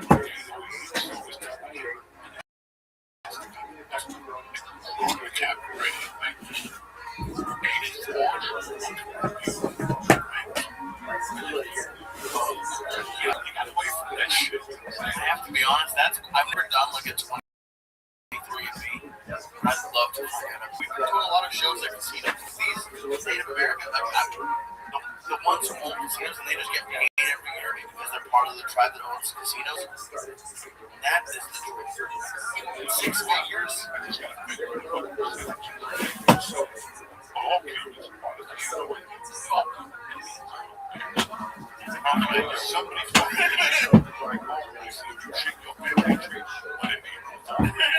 Somebody will fall off you fights the tree. I love that. So I love why I've always had a fascination about this. Always. When I was a kid, that's all I watched. Yeah, because I loved all that. I didn't like them being up on them. I don't like them being up on them. White Comanche. Oh, yeah. Imagine that. An bow and an arrow, and you can going up against armies. Killing buffalo. No, I thought I should. Very interesting. Even as a TV show, that's just something I'll be bringing up all the time. I'll be bringing up California. It's going to be a cold witness. I will sit here. There you are. Well, yeah, anything to help you are you start sharing with mass hours. It's pretty interesting. Next time he's in town, I'll let him. I didn't know you liked the Indians. My cousin is like a professor at George Washington. He's written like tons of books about it. He goes and reads like the papers they had. It's pretty, like it's just fucking interesting. Yeah.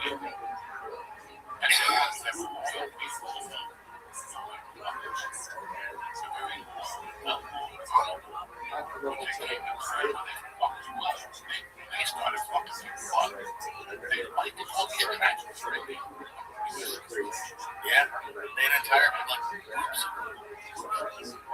These guys can take what they hear on the ground. That's funny.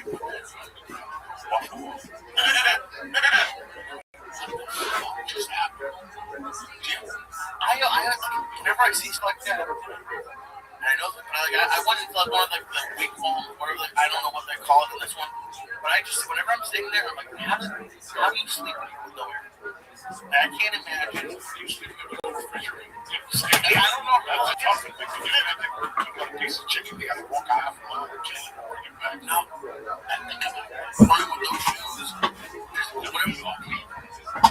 That's painting. Years that it painted. I thought it was going to be a professional coach.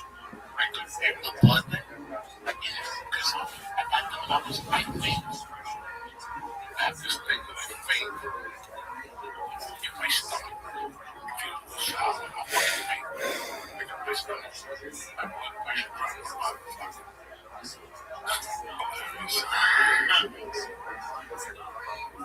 Usually I know what story's coming. I have no idea what's coming.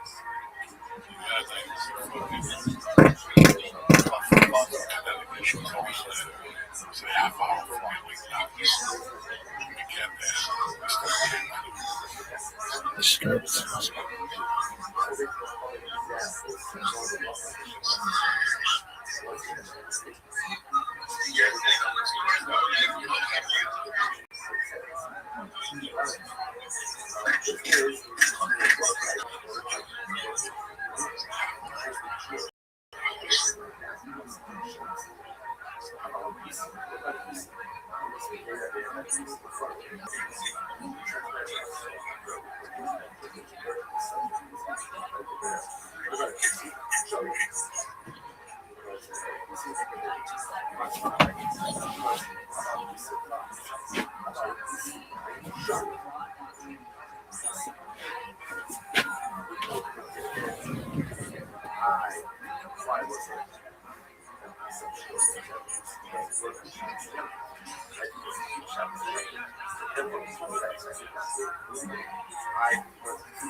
The feeling wasn't there.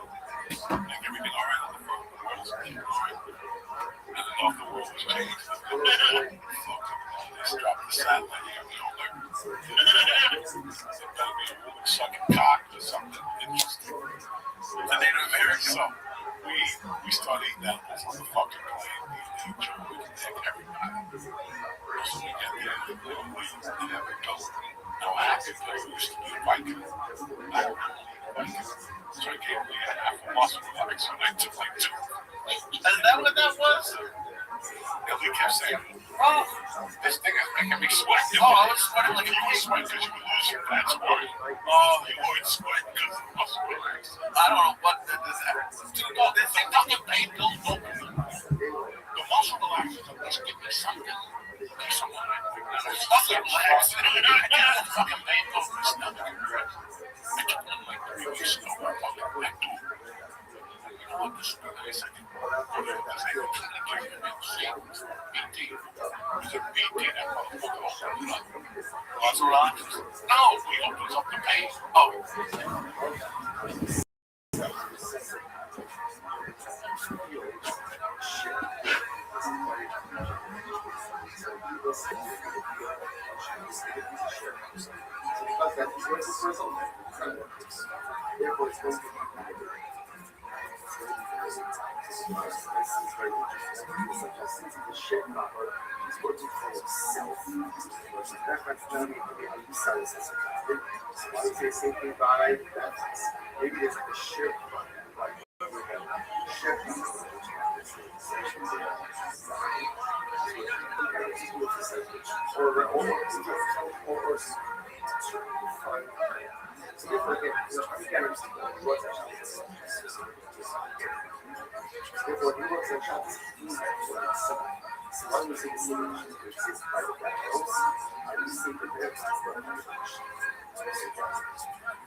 Do you know which pill you're taking, or do you just like have a pouch and you just throw a couple in your?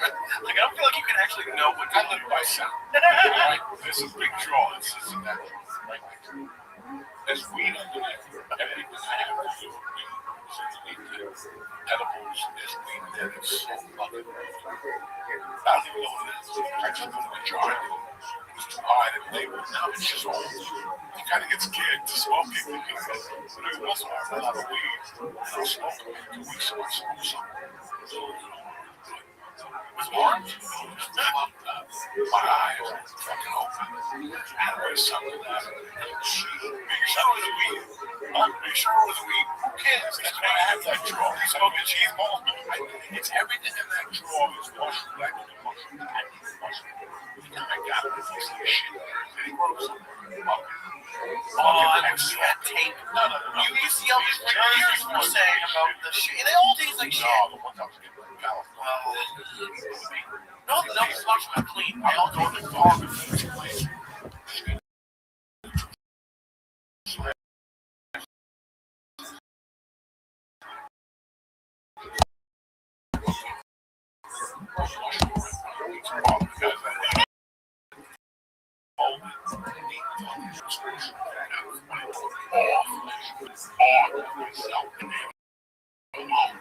Driving around at night. How many grams is it now? 24. What? 14 grams? I was just like 3 or 4. Nothing would happen against this. Because I put like a system. But at that time, I had 4 pounds in the house. I lived in a church alternator. It gives them away. Alternator. You always got alternate shit. So I was taking the big legs, the Cuban African, I had like 4 different. And you just mix them in. I ate like 7 one night. Because I was waiting. I ate like 7 one night. Like I'm gonna die today. I'm excited I'm dying. I'm taking the car with me and everything. And fucking, I saw one thing, so I go, we're gonna start this with 10. I started talking this time with 10. And then towards the end, I was just putting 14. Go pizza place and get a pizza.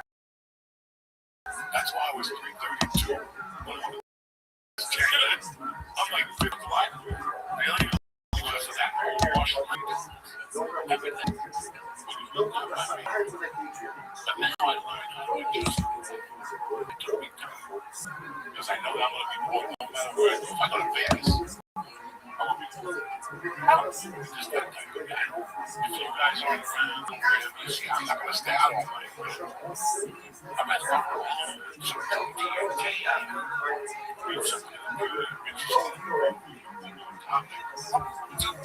people who don't know, like, most people take like 2 or 3 grams and they're like lean out of space. What are you talking? 14 grams? No.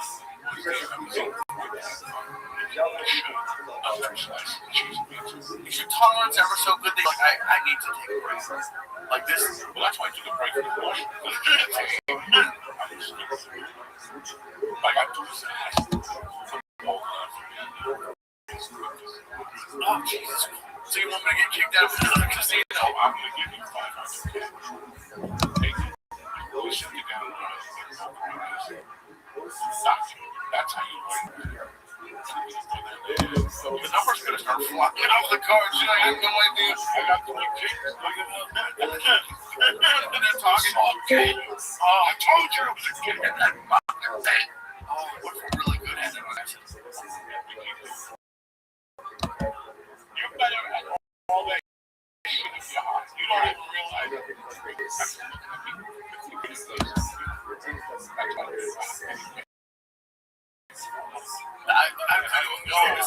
I know that we are tight.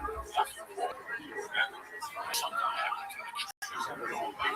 Got that.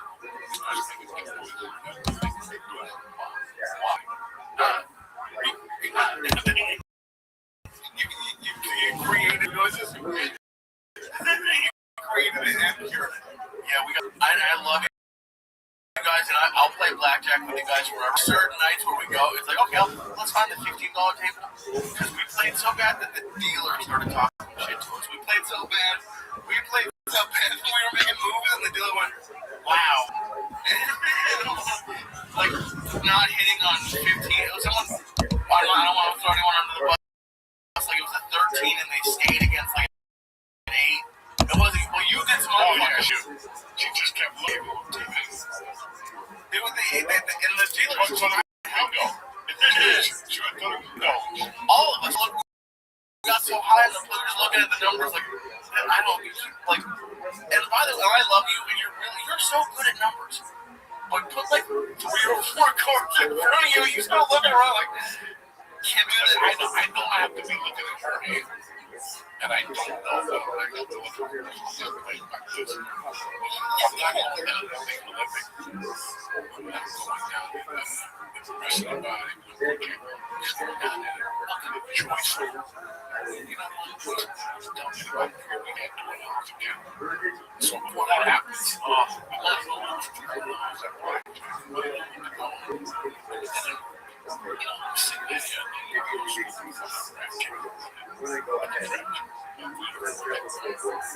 I'm sitting there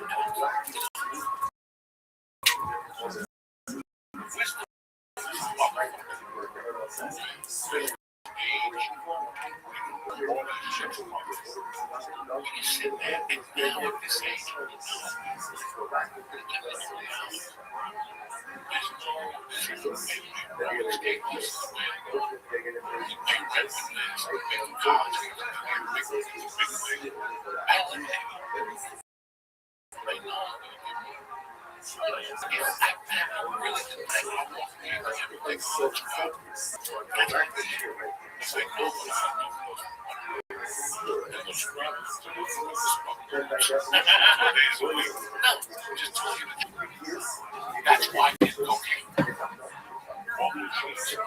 Because I really something I wanted to come home and push it over the eye, whatever the fuck. I always think that.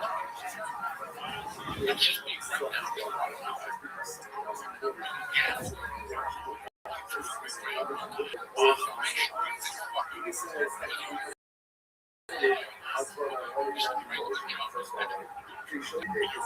Jump.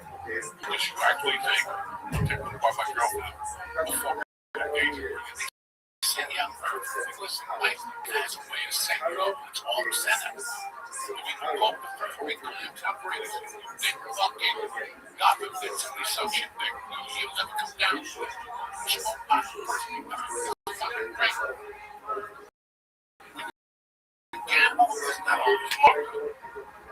There's not a motherfucker. The first time you gamble, he didn't win. Yeah. Just the universe. That's the night you can 360.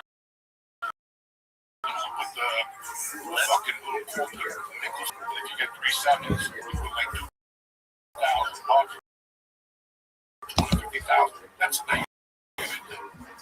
That much, what do you think that's $50,000? He's gonna do it. And Amazon, you know, invest in buttons. You know,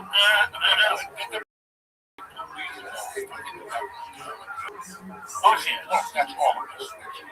That's not just. Dude, I started watching videos of how to count cards in blackjack, and like, it looks good, and then you get to shit on paper. Frank Paul. you can't do it. You can't. It goes so fucking fast, and they catch you. How does it go?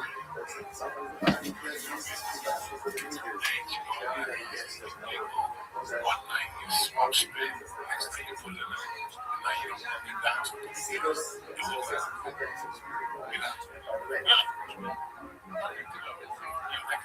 It's all of them.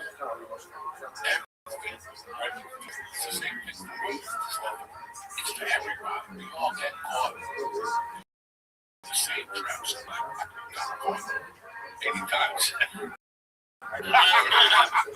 No. I can't believe that 18 we have one idiot, Joe Barry, thought we had the system. You're a fucking idiot. Wait till what they got me. That's what he's trying to do. Like 1.5, like 4. Yeah, we give 7.5, by 7. And it's right. This is now you turned it into a fucking grandfather's fucking you know, that's everything, guys. That's just gambling. It's weed, it's bed, it's women, it's great, have a great time. But at the third night, you're like, yeah, I'll drink the what was that you drink? I'll drink iced teas. Yeah, I'll be there halfway. People will be the next morning and that. Where's that girl was dancing? Oh, you puked on the left. What the fuck? What do you mean I puked? Everything's the same. So now you we go down there. Listen, I don't know. Okay, after 2 years, you're like, you know what? My friends are here. I have a party. We're just 65th. It's 30th. Looking forward. Next to the best is the cold. I'm not going to go home.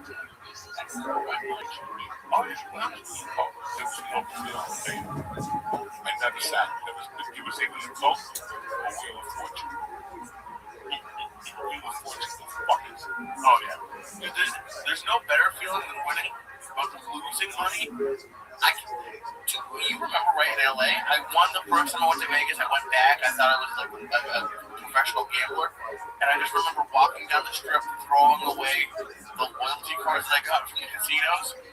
It's like I went and I had a room for like 3 nights. I left the first night. That was all. I remember that.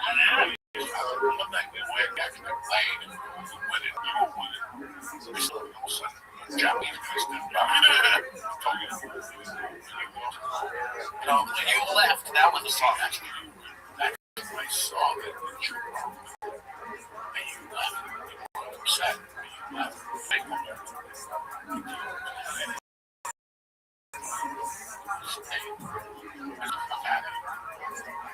I got a system that I know what it is myself. If you were high that night, then it was like, oh, I went down to the seafood bar. It was a big shrimp. Oh, yeah. Back to the room. Next morning, I was in that.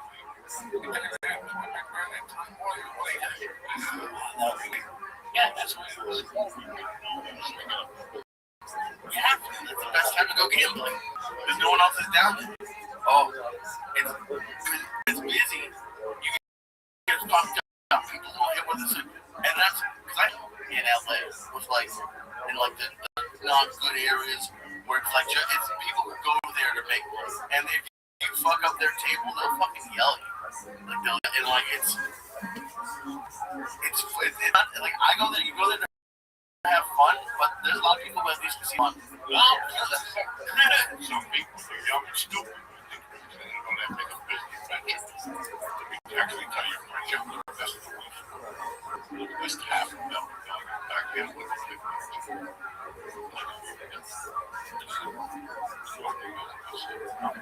When you think about it,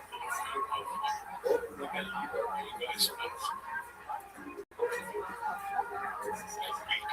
after this happened, Jesus Christ.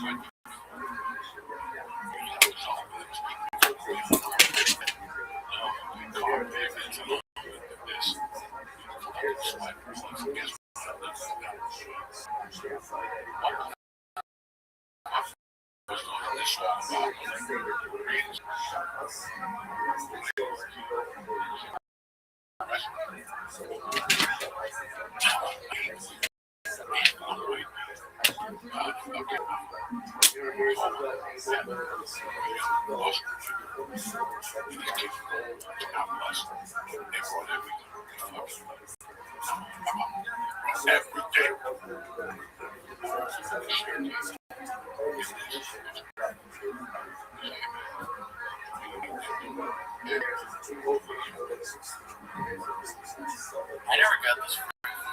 I don't think I'm teasing you. I'm taking you.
Finance rates stay alive, like barbershops, essential services, tax rates. I don't know if it happened in Jersey, we'll find out. But it's really interesting. I felt I've never been scared of this at the beginning. Like the first couple weeks of we thought it was going to be over soon. I remember that. I'm not talking shit about, but you were always a little bit nervous about it. It was always like,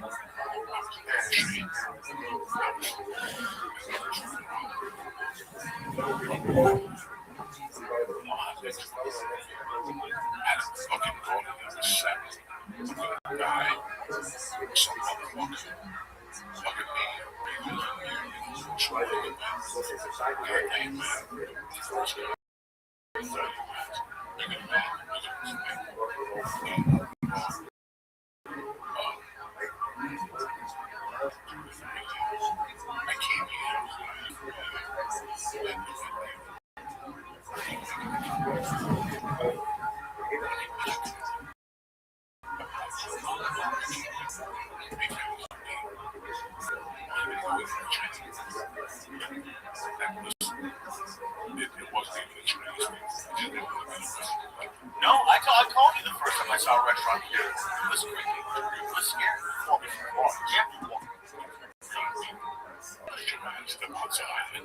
I hadn't seen anybody like that for months. LA was a little bit scarier, I think, than some other places because line up. I was going to a Walmart in the West Dallas, Walmart, like 40 minutes away. Like at Gelson's or Ralph's, there were lines out the door, and you'd walk in there and there'd be nothing. There'd be like vegan hot dogs. Like, I don't even like the mac and cheese. I was ordering. I had for all the time. I was like, this is the time to remember. They called me up, hey, thanks for all these guys for you. And this last week, I had to see him. He hooked me up with his clam chowder. I was sitting back there doing that. I was like, well, crab cakes are clam. I think it's a great crab cakes. Yeah.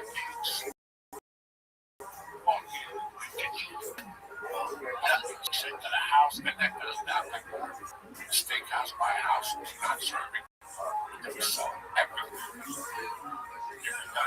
The grocery, they turned into a grocery store. I started going over there and buying steaks and then I was I was eating steaks every day just to open. I was like, fucking happy. Yeah, of course, yeah. Did I ever tell you what I did with Domino's? I was fucking with Domino's because they had buy $3, $5 each. I'd buy like 6 and put them in Ziploc bags and put them in the freezer. Like every day I would just have a pepperoni because I was fat and you would bring food, but you'd also bring animals. We'd just be like, here's a 2 minute talk. And like for a week I had way too animals. Because I was like boxes of apples and the weeks. They all were saying, go to the side door. We got there, we go, all right. Gotta wear a mask. Gotta wear a fucking July. That's a lot.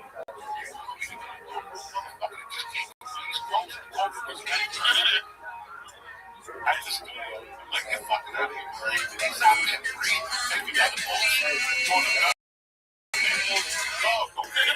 Fuck. You want to talk to nobody? Nobody. I was thinking. I would have to be home. I go back 2 times a day. Shit.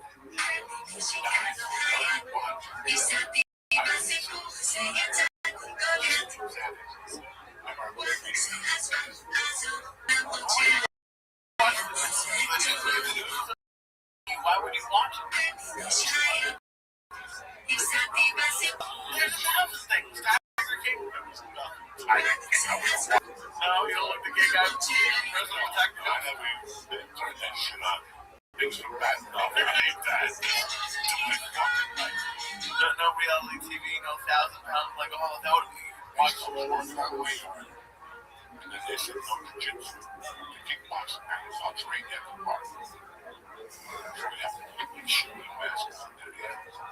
Push-ups, lunge, and shit. I should just be scared.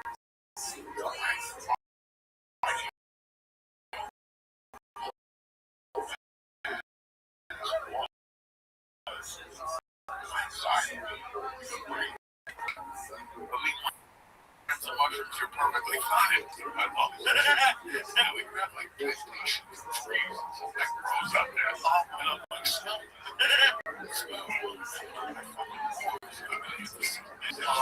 That shit's all the way at the top. Holy shit, yeah. But like, I don't want like a pandemic, but I wish we had like one of those weeks. Just one of those vacation shits. People at work. More people out of the house. People coffee. That's all that we want. Not my lifetime, not my daughter's lifetime. When you look at it, we had a couple weeks of video conversation. I made some stupid joke as a kid. Watching a play on the phone. Sorcery. This is sorcery. Something was not right here. I'm not getting into it. I'm not discouraging it. Something was not right. The funny thing is who knows? There's so many things going on right now. They like, you see it in the world. You can't breathe. You can't have stomach. They killed the black guy in Minnesota. Yeah, that was scary. And all of a sudden, it's like, twigs and then taking down. Tap people. Slaves. Like, house. I was going to say, thousands of people. Black kid was hot in the window and laid down in the grass and stopped. So they couldn't lay there. So they called the cops again. On my daughter's basement. Right there, kid. And now there was a fucking congregation on that side. And you were looking at what's going on. And I would drive my bike.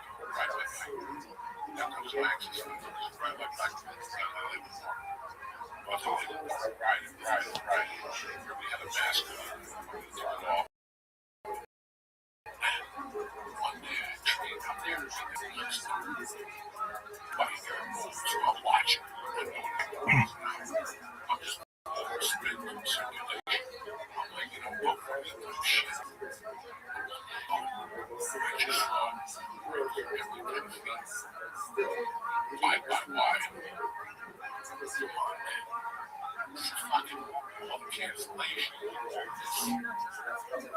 I know that this is fucking pandemic. I'm not gonna get this world.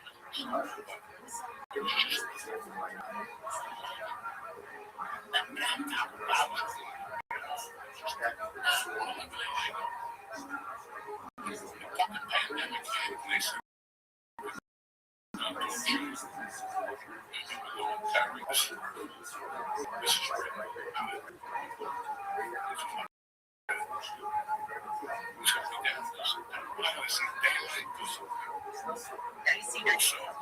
because you don't receive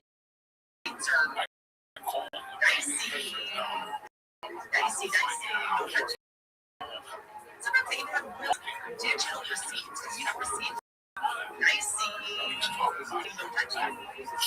sometimes they even have real digital receipts because you don't receive some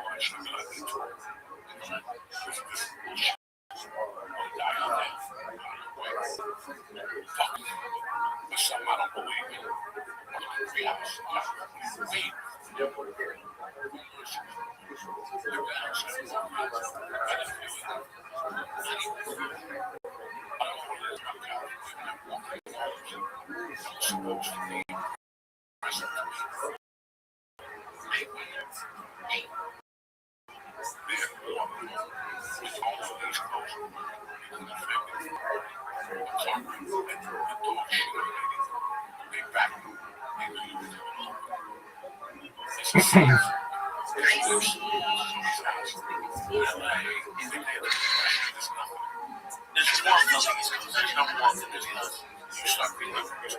Now we saw it. Saying it's a bad place. Maybe it's a bad place that I came from here. But it's also where because there are like there's warm houses like homes in California, but if you go to like these nice places, like when I was there, I did a bunch of podcasts for a couple of real estate agents in Beverly Hills, and these houses are worth tens of millions of dollars, but it's like they're an investment and like it's just very clean. It's very like museum type of money after them.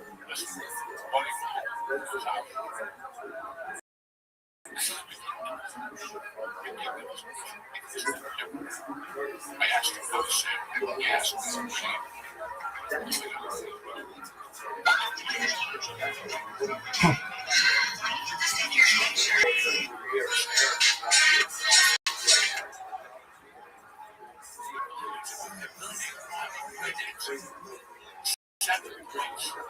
That's a fucking killer. That'll kill you. You're never gonna get out of that. 12,000.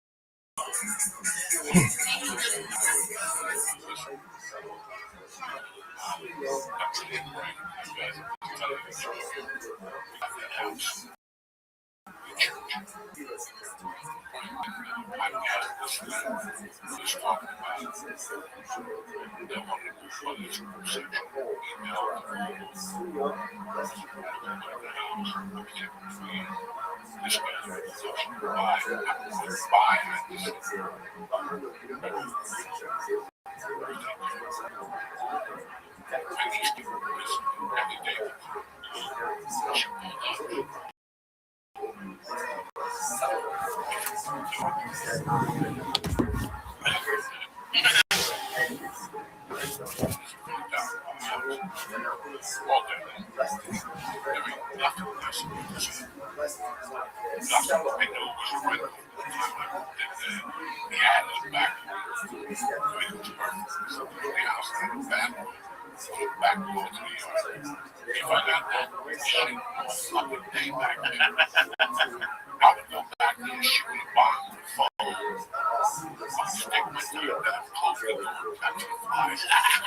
Oh my God, I had a plan, but I think that all of us went through fucking hell.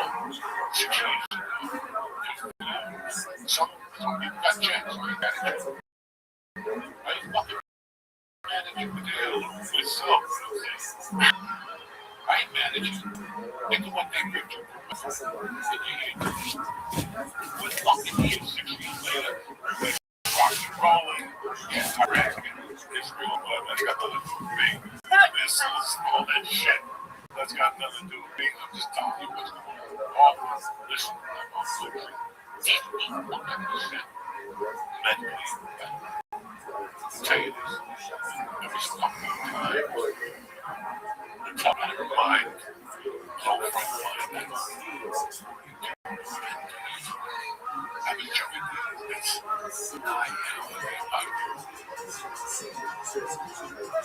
That last hospital stay going to. I can feel it. I can fucking feel it. I feel like stealing. I feel like I'm in a jewelry store or store alone.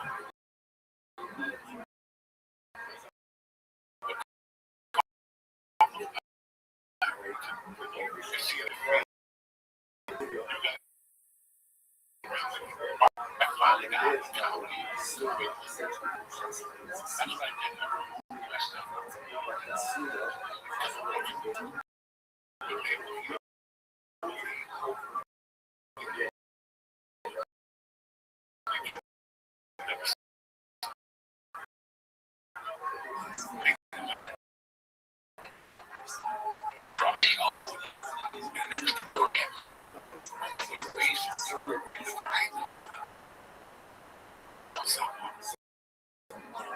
It sounds very good.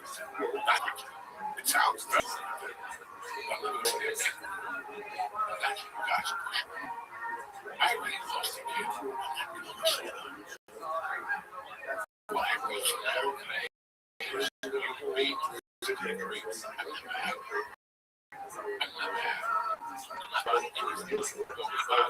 How I feel. I wake up and stab motherfucker.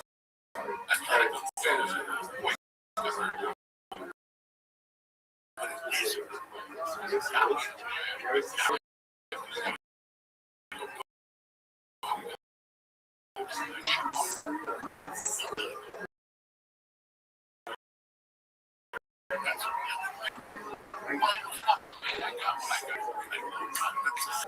Arrested on probation. You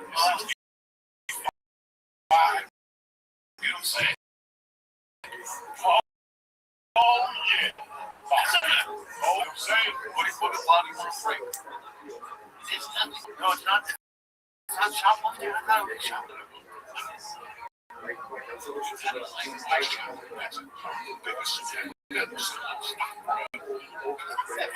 Investing stocks. I don't think we go probation is going to be the jail. It's fun. Something that we end up with. Let's make a plan next time. Right. Right. His cousin to college, got a job in the IRS. He could learn how to run the IRS. Only a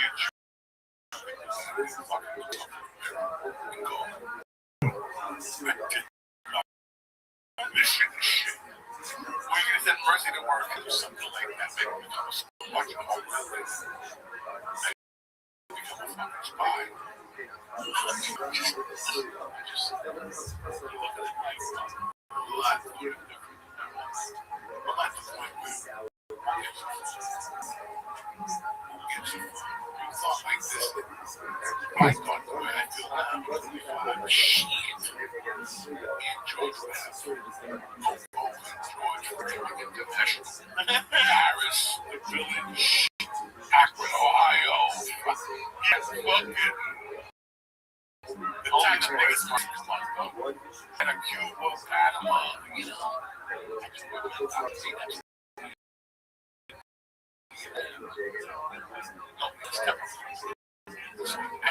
I don't love you. The step up. Fucking the probation, the drugs. I see it now for what it is. Like a fucking failure. You know, sick. That's what I am. That's like a episode. Failure. I think said the Google failure versus the Google failure. And then, you know, the Google failure. And I've enjoyed every Google. I tried it sometimes before I went to go bar because I was daydreaming. I'll take it to the burger, all that. I'll do that. Bands are really good. Barking. Got pork chops. I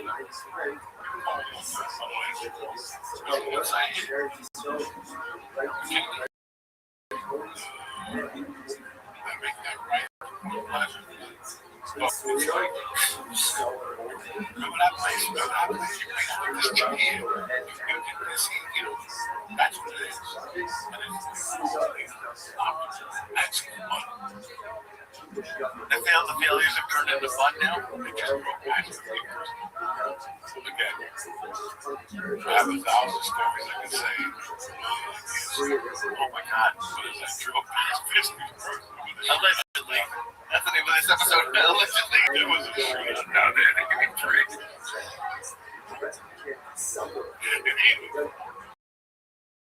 Like I drive around, I'm like, oh shit. I swear my house died. Some Italian kid at like a bar that went home. Like, fuck, I'm gonna be on the yard. I don't know what fuck happened. I was going to pillow. Ice tea. And the mother put out there like a little vibration from the rain. Oh my God, I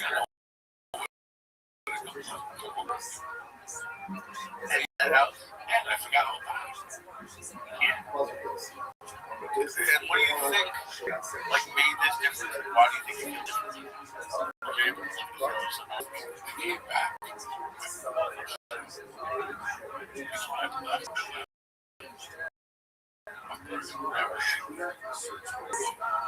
Once he had it,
So I called him a few times and he said, hey man, I don't know what to tell you. I go, I'm not going to give you another discreet.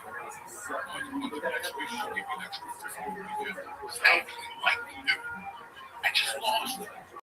You know, I liked it. I just went over my head. I have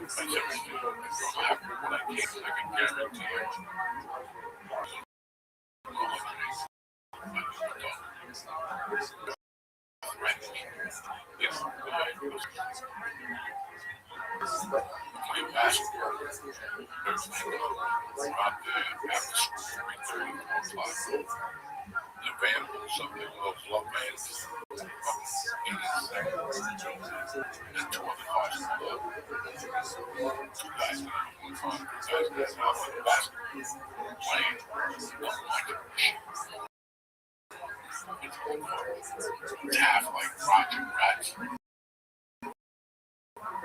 I still want to do it. Motherfucking Jack at that age, fuck them with that. Because all those motherfuckers had to do was cross the street down that phone. They got 300 here. Fucking Nutburger Project people run up to the fuck these motherfuckers. Tom's family. There was a bunch of people in the neighborhood that Randy heard about this motherfucking business. There was 63 illness. That's completely different. You got scared walking through. If that was like common, you would ride a bicycle. You all would have to see great though. I would have to walk into those people. I didn't know what this project behind Lincoln School. I had to be afraid of those motherfuckers. There was like 5 little guys with blue eyes. One little guy, one on a field day, walking the Indian chick in the back and across the principal's office. The Thomas family. The other one was the first guy ever to go to all the parties, lug a pedophile, take him to his house, tie him up, rob him, and play the piano. He was like some of these fucking pianos. Motherfucking kids. The Thomas family was gangsters back then. And the Lord Jesus next to Veneering, it was a fucking little gangster neighborhood. So that's what goes on, man. Two other guys who are going to do the money's right look back. Those days we go work for sandwiches.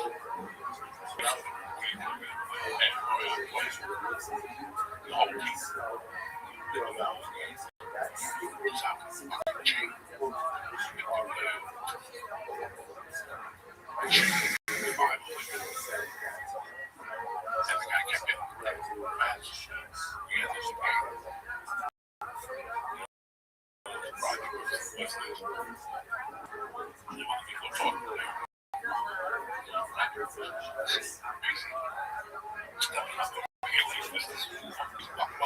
Three of those kids fall in.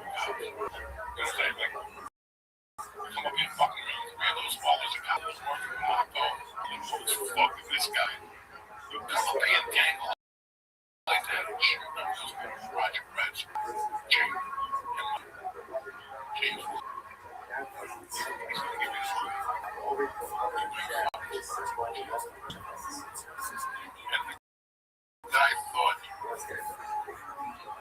The guy thought fucking James on chill. Like James, I didn't with it. I got in this cough, right? I'm that very Ashley,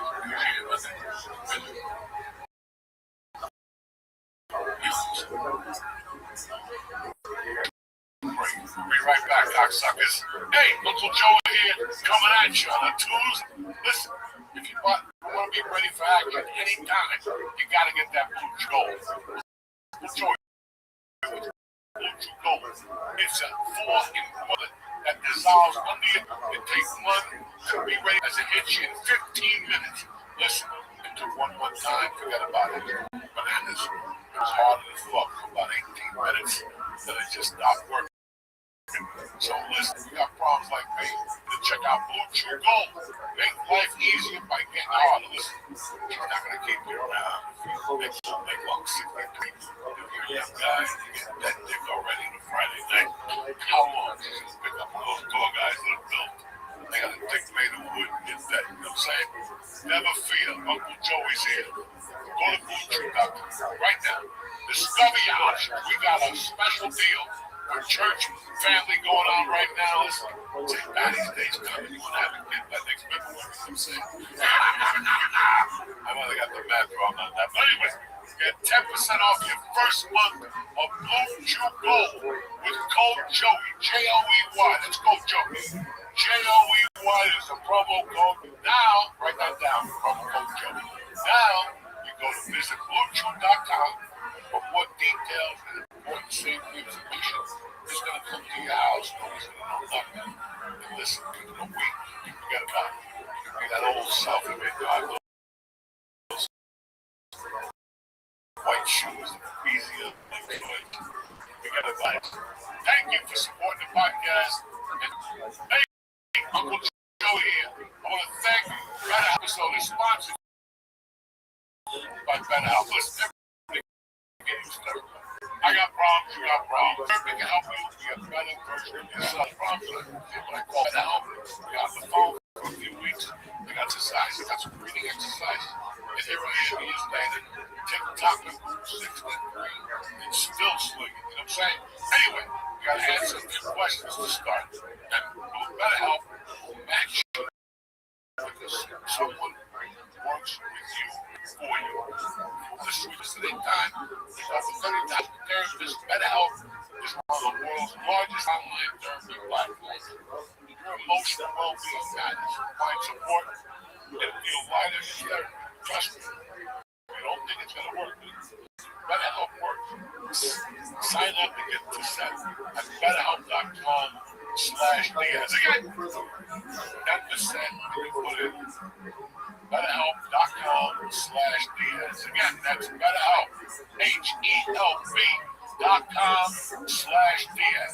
Thank you for supporting the podcast. And I want to thank BetterHelp for always being there for me. Have a great week. Okay, Jack. Anyway, yeah, some interesting stories. So, there you go. That's how you fucking put suspense in the room. We did it. Well,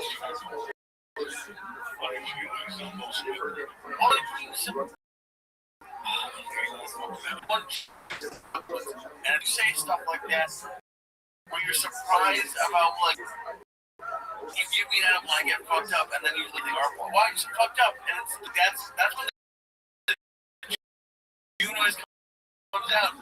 Oh my god! Funny is, you guys are talking to me. They just, that's why I know this. All night from my head. The muscle relaxes. Oh, you said it was. You said at the beginning of the podcast it wasn't the muscle relaxer. No, I didn't even feel anything from it. I was just, I felt like I was finally gonna feel nothing. Nothing happened. That's why I like it. And you don't have to go to the back. You don't shit blood the next day. You shit normal. You blast one of those other things like your codeine. You saw me people. Chicken cutlet thing. Oh yeah. That's one way to put it. I saw you right here, and that's that codeine. That's right. Yeah, this shit doesn't heroin. If you're not gonna give me H, you know. You do it. Would you shoot up now? No, somebody have to come over with a nice nurse, big tits. You know what I'm saying? Make me relax. Tell me stories like a Chinese girl. Right. In the old days, go to Chinatown, get me a nice little basement where they rub your feet, shoot you. I can't imagine going like even like a big dye your hair, you know what I'm saying? You wake up looking like Joey Dragon.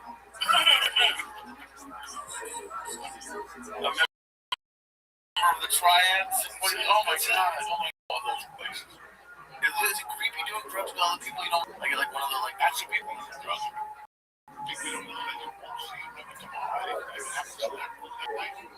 You're so drugged out, you don't even know on the subway.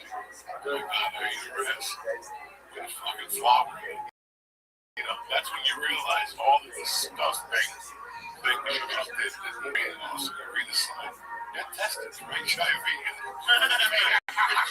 I think I will, you know what I'm saying? Have that fucking thing in your mind and just start thinking that you're coming down with drugs. You don't know what you did, you know? Remember that night we talked about you were shaking? Yeah, I was telling you shit. My soul had hit. And I didn't even know. And it was kind of my life. I was living free. But it came back home. Just a fucking feel of it. I didn't like that. I didn't like that crazy life. You're talking like a lot of sex. Like, who doesn't? What do you mean that you didn't like?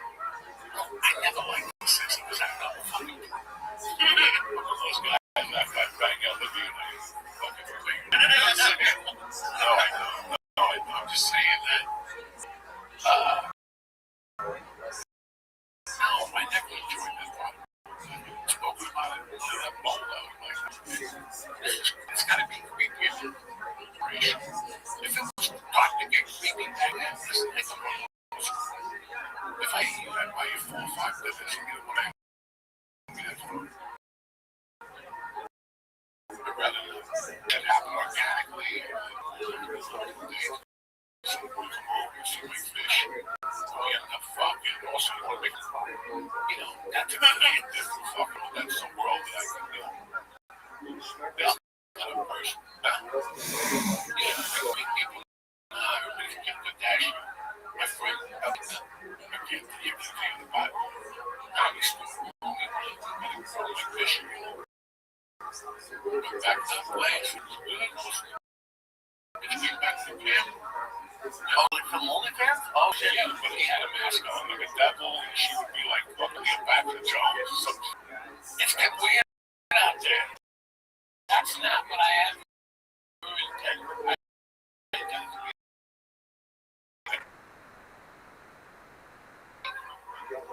don't want the life I feel. You don't want to commit to it. And you don't want to answer why. You don't want to fucking have it. Warrior, stand up, fucking down. And what's going to happen? You guys are my friend. From different towns. That was stolen, man. So we scored.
Psychotherapist.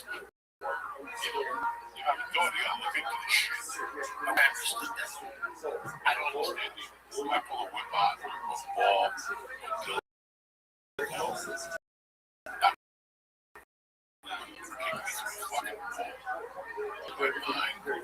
across the line, third week with David, and that shit got shut down. The shut down. They stood up.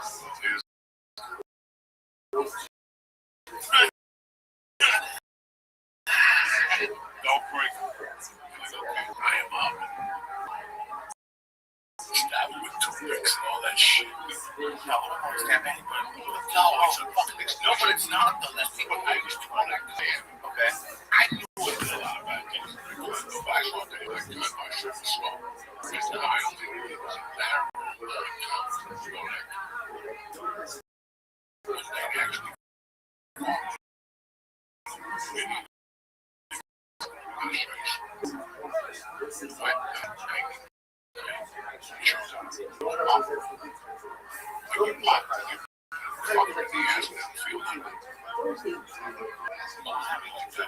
You're telling us like I saw Papa's one time.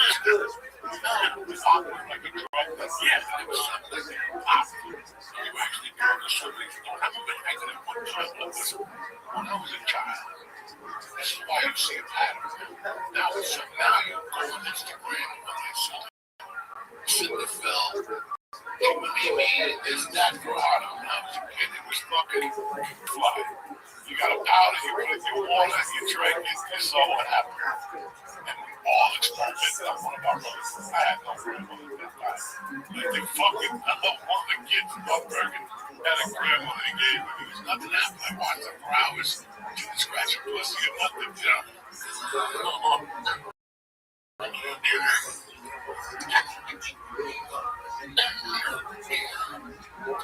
They used to be called, when I was a kid, I told them on stage the other day, what? I didn't even remember that shit. That just came out of my soul. When I was a kid, the first, forget Playboy and House, the first thing I ever saw was a film. It came out every Thursday in the late. It was like fucking, it was a Puerto Rican Playboy. It was called Pica. Okay? And it was just women. And this women, Jennifer Lopez asses, a fucking brown asshole, everything was a monkey staring at you, a black guy, and he'd have like a mask, and she'd have to look like a face. So it wasn't really me, and I didn't want to see the face. You look like a little nugget, there's no face. You got fucking, you're trying to bang one out to the face of some guy with a seat, that's what I get upset.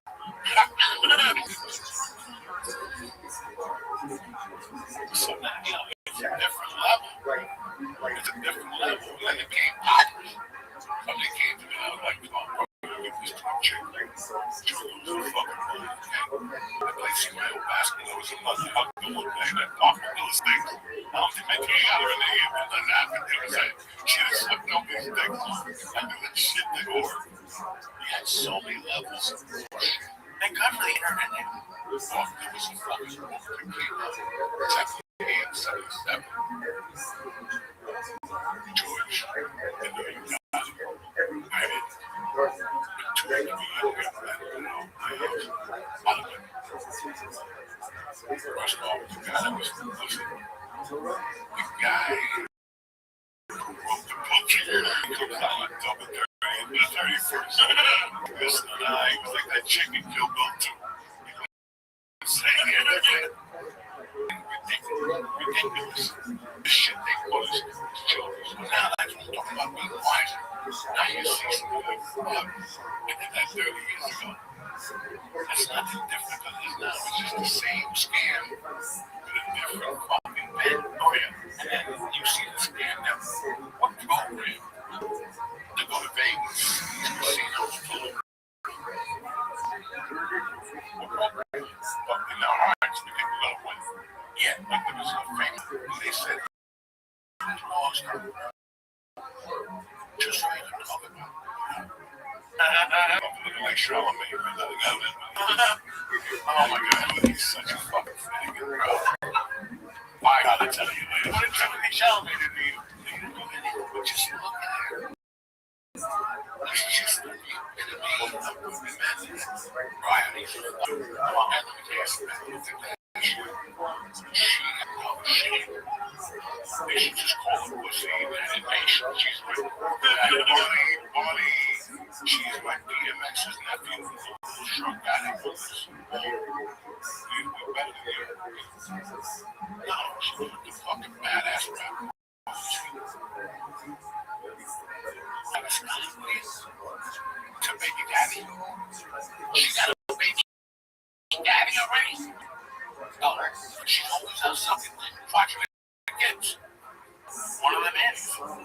I don't get any Oscars. So those kids inherit $1 billion family. Yes.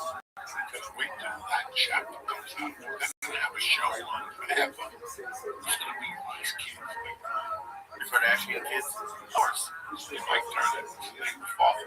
Kanye West. You know, like Turner. Say the difference. I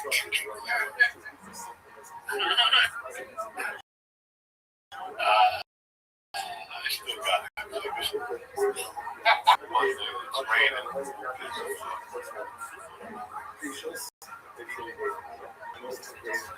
That's it. Yeah, that's definitely going to be Kardashian shows that we have. Now the kids are fighting over one of their own. You that little kid that is gonna rap. She's stop. And she get, it's like my daughter. I don't think my daughter she goes close. I'm saying to her, 1,000 fucking members when you go. Like, where the fuck are you going? And she gets this stuff. And I talk to her mother, like, oh, it's just, she's at that age. But listen, Terry had a fucking thing. And she on medication and everything cooked it up. Bro, this isn't just about fucking good. Fucking pure being. She's a cute kid with all those pimples.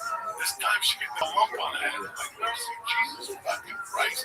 She had like a lump on her head. Yeah, I don't say nothing to her. What if she's a 13-year-old girl? I know she's going through 1,000 things. I never say nothing to her. But I can't take you serious, you know? That's my angel, you know? I don't do shit. But, you know, listen, I'm no fucking Prince Louis. She was looking at me like, who the fuck is this? I'm like, what the fuck? How the fuck you gonna end up with Red Flintstone as a bad? What the fuck? That is a good nickname for you, though. Yeah, Prince Ragu. Because she did the right thing. She waited, and the girl said, she's going to go tell her. She waited to the party because she was always in front of the oh, she waited. I didn't know what you meant by that. Yeah. She was like, pop, she popped. She was like Russian. You know what I'm saying? They just appeared. Get $3 or something. A blonde Russian. Where have you been all my life? I just got $3. They said, the guru affiliate. The guru affiliate. Yeah, I'm no fucking winner. No, by no means. I don't try to blow my horn like that. I'm the guru affiliate. But sometimes you gotta be the guru affiliate to get into this little fucking village. Now I can no idea what that means. Now I can pick my little village. I want to be on probation. I can be on probation. Sit in my house, scratch my fingers, my nutsack. I can do that. How long do you think you'd last on probation? I think you'd go to jail within the first. What do I do? Because you can't smoke weed. You can't tell them. I don't know the answer to this question. You can't put Drano on your dick anymore. No, dick is almost done. The dick, once it's done, will never come back. I was 30 fucking years old. Again, I think about that shit. What kind of addict was I? Once too bad. I was halfway out. About 2 years together, like a job. And I had to go to events for a long time. I was a DJ. That worked for a long time until I started having to get money. I told him I was helping out a friend. And we later were both. He was a white dude. He was an OP Mason. I'll never forget getting the call at the job. You have to call like 12, 3, all in. Something came up. Gotta come in by 6. Locker is locked. Thank God. My bag is. I don't think most people put that on their dick, but yeah. You know, if they go on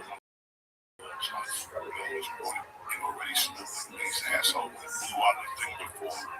Had it going and actually take my dick out, which was half a day. 3 days of coke I was doing. That shit lasted. They have the coke in the fridge. Not like witches. Like sitting my dick out. Bullshit back. The drink on one of them. And then fucking sipping up there just so I got a good deal. I still don't believe it. Yo, my dick's on fire. Like, fuck, I do it. Why would you put that on your dick before you had to go there? You put it on there hours before? I was going right from there. And then I couldn't stop. I was staring at the car. And I know that my dick's on fire. I'm probably going, I gotta go. I gotta clean all the information. I go in there and fucking paid. That time they didn't catch it. They the next day, so the machine broke.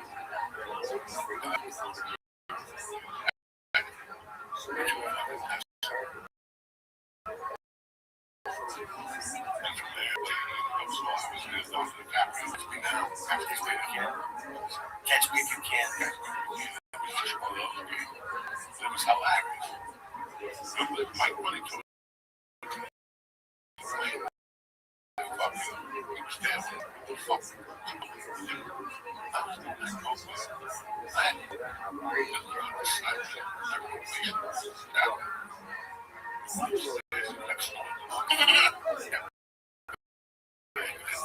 The sheriff's around here. We got 2 ounces. We could be held up here for days. So you did coke in the dark, like no sound. So we had lights upstairs. I had a beautiful upstairs. With the window, the babies. We went up the stairs, the babies. Our window was there. It was open. You could see watch the babies.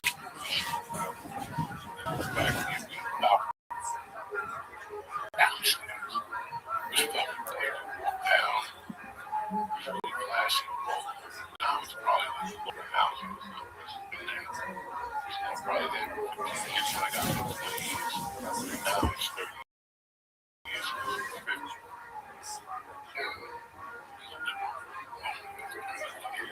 Kitchen area. Oh, here, the phone is here. Sink, boom. Refrigerator. There was a sliding door here. There was a air conditioning. So what did you go there? My office was there. Oh, cool. Now there'll be a wall of holes. I can see Coco from that window. Hey, Reb, when you're free, let me know. You've got a big dog. You can see all the stores. That's cool, though. A greenhouse attached to the house. You can grow anything. Probation got thrown out of the house. I had a lot of good motherfuckers in that green room. Like, one fucked. They used to go in that green room solo. Last year, everyone hanging out there listening.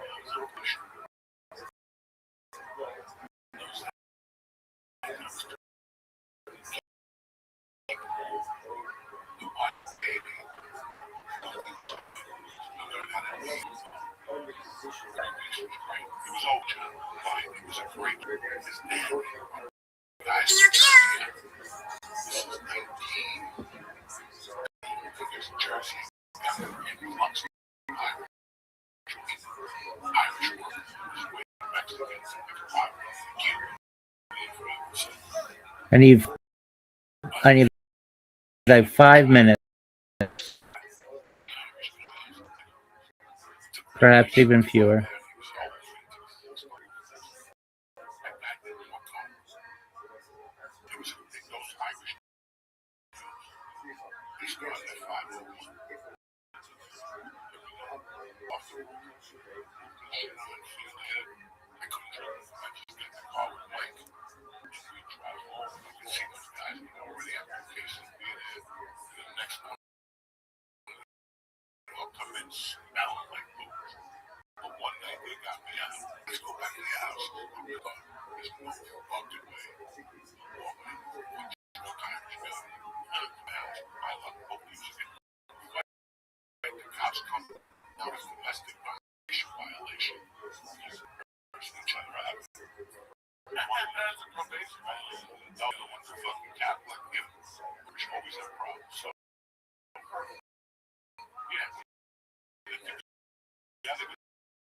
Like 6 weeks of loss on the oak.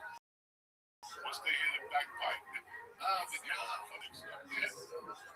So, the Irish people who want to program the company. This is how I got out of the house.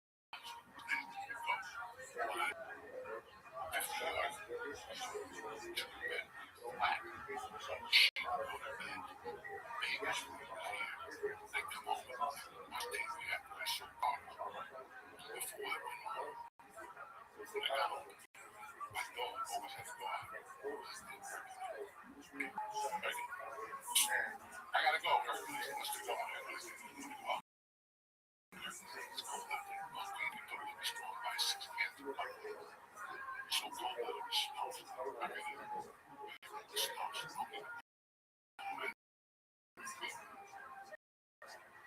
you get in trouble being here?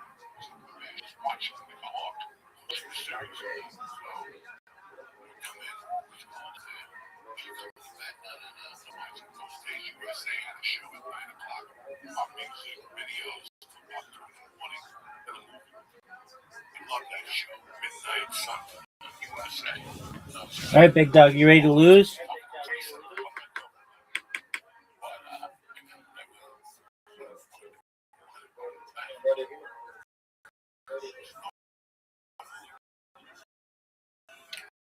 All right, I just want you to know I'm about to dominate you. I'm just straight up with you, dog. Do you know who Paula Abdul? Paula Abdul? She was like a musician in like the 80s and 90s. She was on like American television. It's okay if you don't know who she is, but she had a song called Straight Up. She had a song called Straight Up.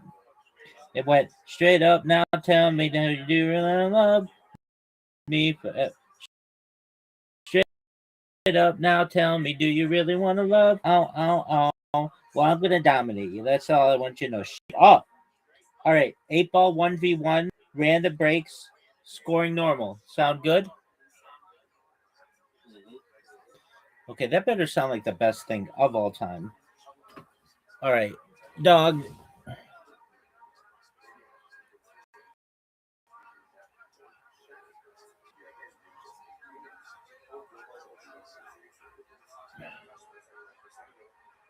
If you're like, hey, I thought we were gonna play. Okay, finding your name right now. Trade.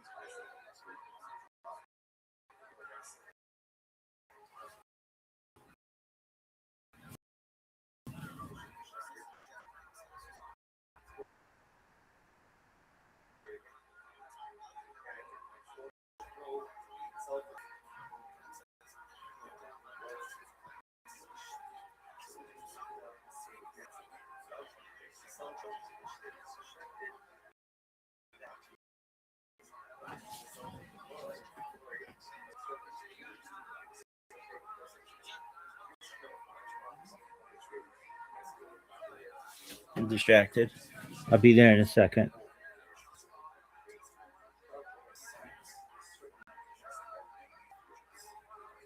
Here we go, babies. Oh, it's over. The game is over. Shut it. Shut it down right now. That's a miss. That's an easy miss. Obviously.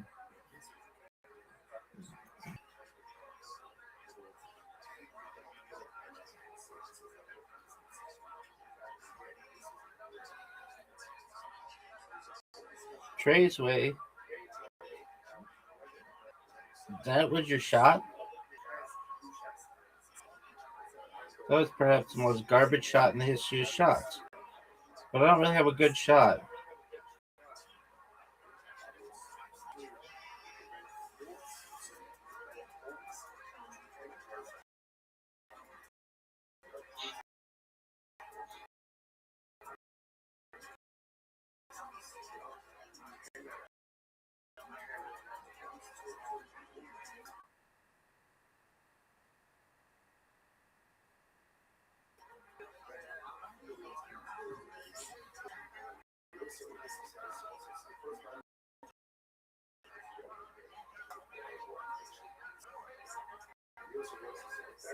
Garbage.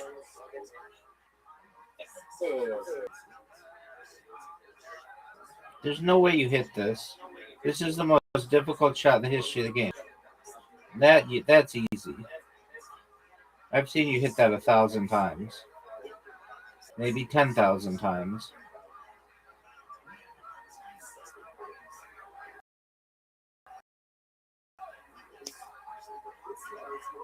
Garbage.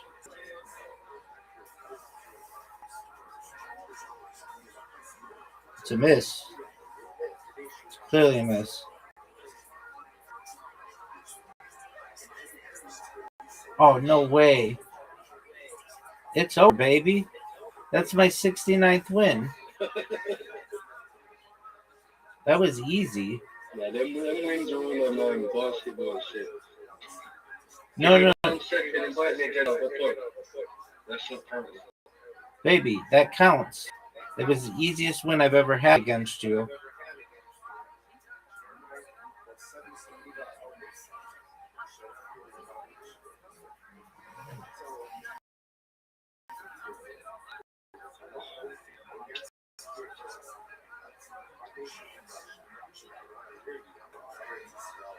I mean, I'm waiting on you. Are you just chilling? Dog. Tradesway is taking forever. There you go. Finally. Dog, I'm about to dominate. I'm going to show you domination, unlike you've ever seen. This is garbage. Tradesway takes years to play.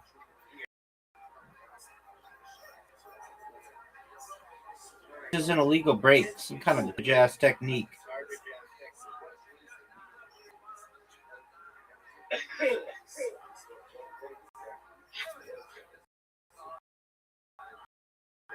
I don't understand why that was in it. Illegal break. Dog, I know the difference between a legal break and an illegal break, and when I just showed an example of an illegal break, what is that garbage? That's it. One of the worst shots I've ever seen. Dog, you ready to see this? This is how it's done, son. There you go. I just made one because I'm sick. Table and baby.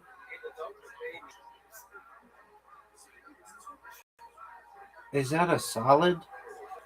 I can't tell. This game sucks. It's a solid. Yeah. This game is so difficult to tell the colors and stuff. The greatest shot of my career.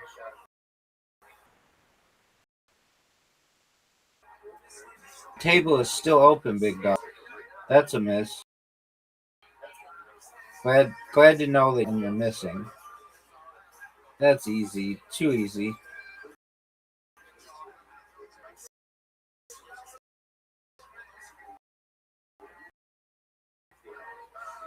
All right.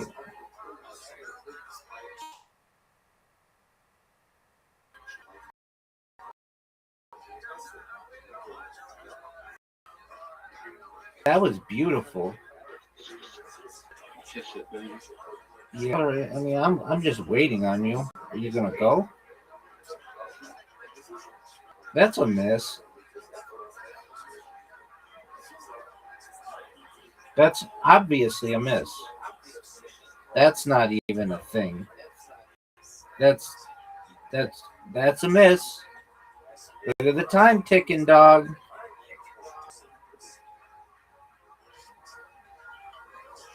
Get out of here with that garbage. That wasn't even close.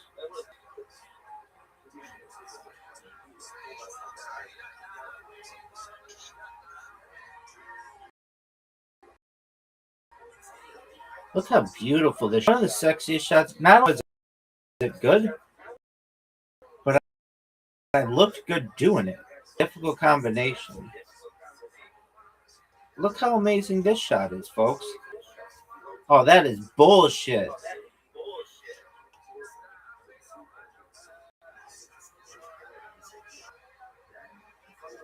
Gotta wait for Trey's way to do all his garbage ass shit. Just lame, taking years to take his shot.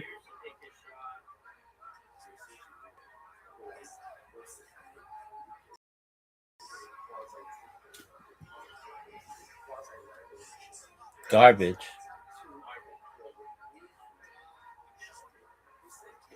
Trey's takes so long. He gets protractor out.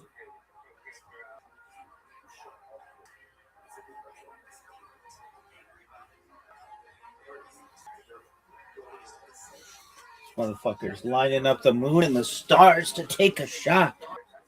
Finally, it's the big dog's time. This is an easy shot. Baby, it's in, isn't it?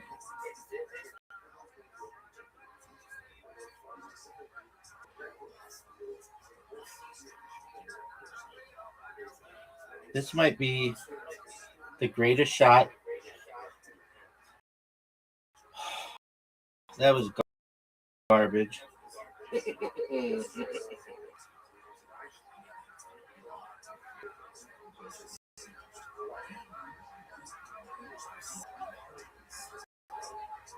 That's a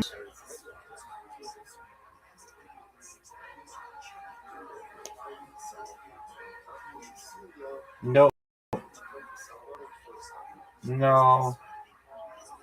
no, definitely a miss. Probably should take that shot. Man, look at this guy. Look how long he takes to take. Folks, in the future, if you're studying this, don't be like Traceway. Traceway is garbage. Traceway is literally take as much time as possible and then don't even hit your shot. I know what the fuck that was. All I know is that this has. Oh, fuck. Easiest shot there. Give me it. That was close. What's going on here? It's kind of like the most difficult shot of all time. Wouldn't it be amazing if I made it? Oh, fuck. That would have been sick. Now I'm just giving you the game.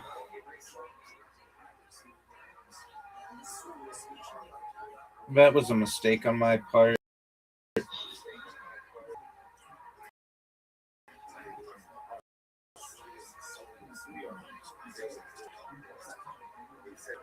That's a miss. Oh, that's a tough shot.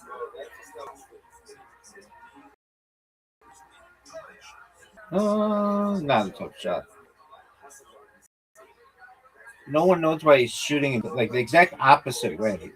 Everybody's trying to figure out this strategy. That's an easy shot.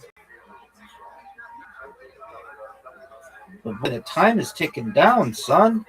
You better hit it. And he did it marvelously, folks. But now he's got a difficult shot. I don't know why he has to take up all the time on the clock. Know that.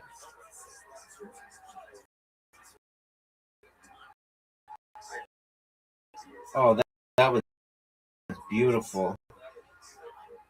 That was beautiful, folks. That was garbage. You playing on a phone?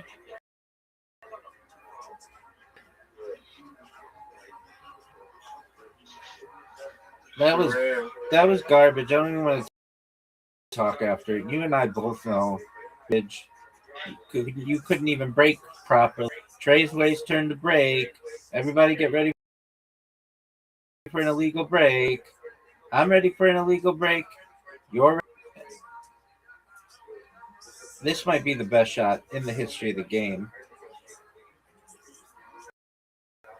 That was beautiful. That was trash. Baby, your game is rubbish. He ain't gonna play that either.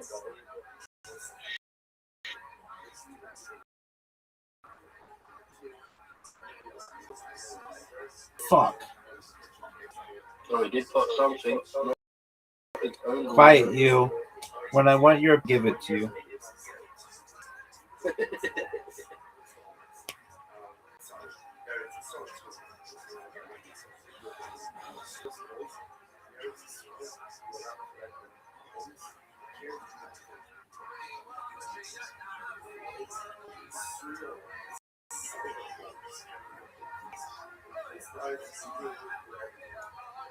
One of the worst shots we've ever seen. I don't know why he takes so fucking long. My eyes are a bit funny.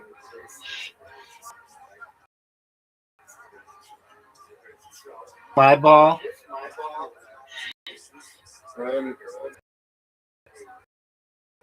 Yeah.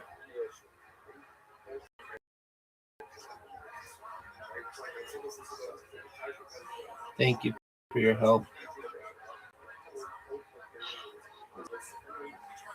D. Oh, are you fucking serious? That was bullshit. Nobody knows. I don't know. You don't know. Nobody fucking knows. That's a miss. It's a clear, obvious miss.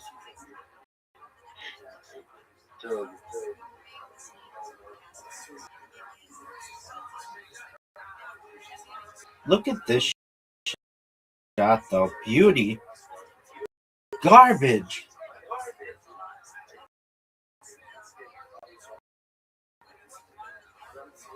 I don't know how I'm so confident.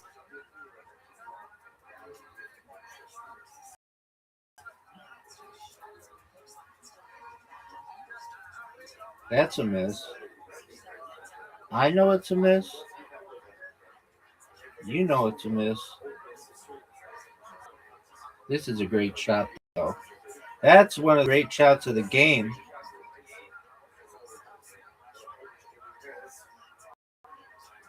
Look at this move, folks.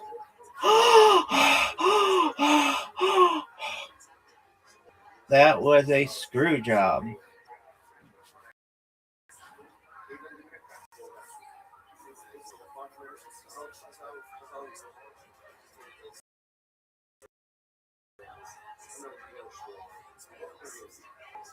That's a miss, though. Get with that garbage. Get here with that garbage. That could work. Psych.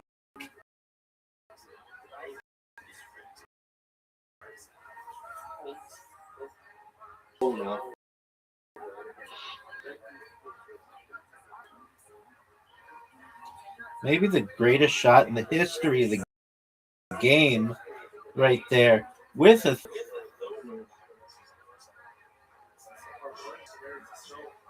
dog. This is like I don't even know what to do. Dog, I'm fucked. Maybe I should just. This is a risky move, but just hit it. Just so you don't get to move the ball around.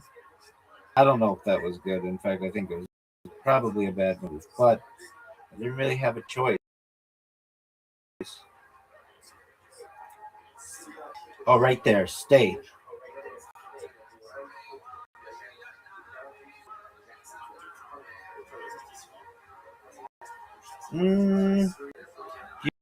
Beautiful. Another easy shot.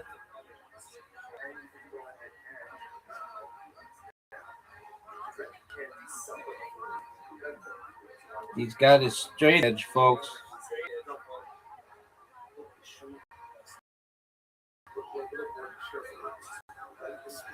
That was beautiful.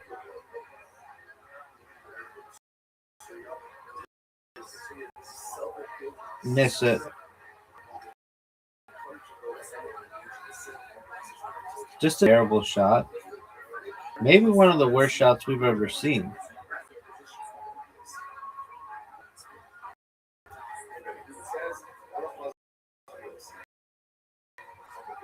Look at this move. Oh, baby, get. Okay, can I get that ball? No. This is a seemingly shot that I think is just like impossible. Psych beat. That was sick.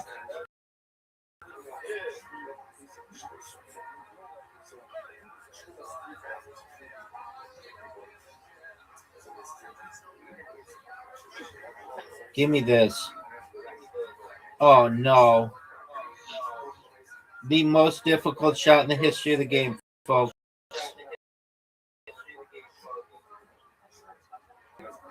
No, because if I hit it, it'll go in the, what do you call it? I'll,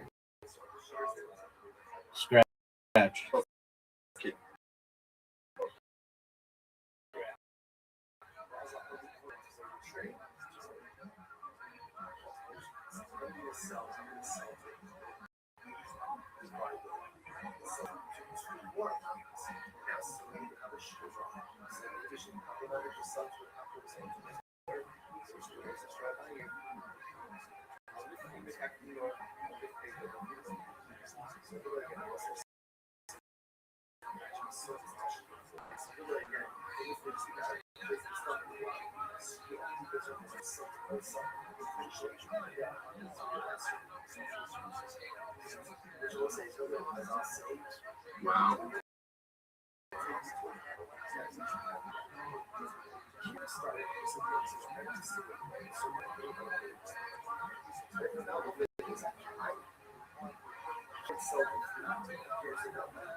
Just absolute sexiness.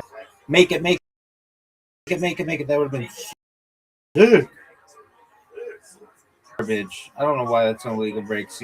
Legal to me. I'm gonna have to look the rules on a break because nice scratch, dog. One of the best scratches I've ever.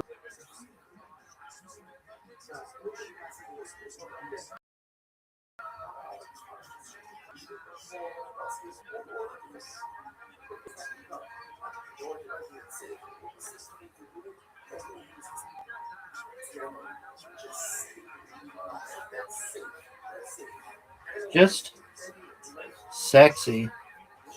Very sexy.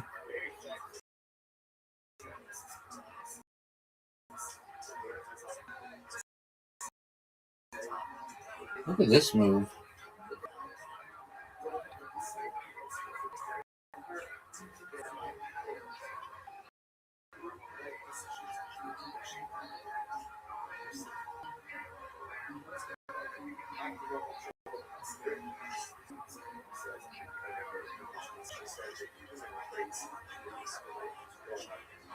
Dog, this is an incredibly difficult shot.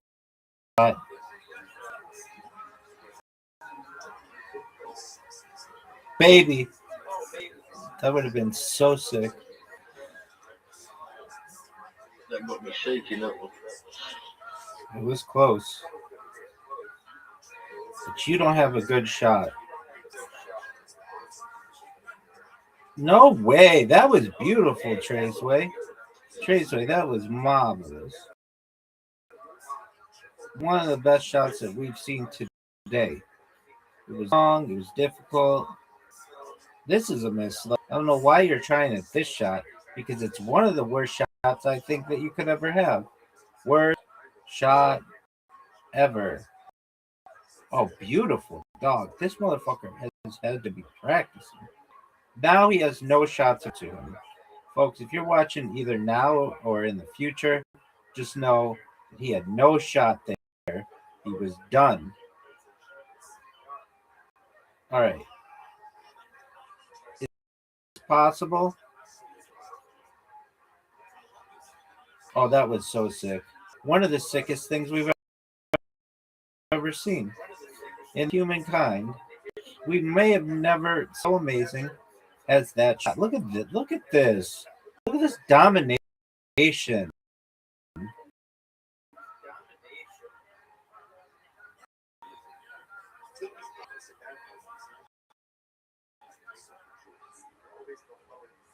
Move, folks. Look at this move. This is a difficult shot.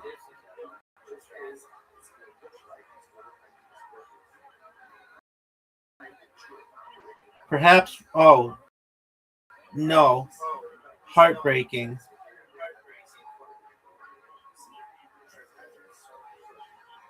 Traceway has to have one of the best shots he's ever had. He needs one of the greatest comebacks in the history of billiards In the history of spheres, devastating. And now I'm going to attack.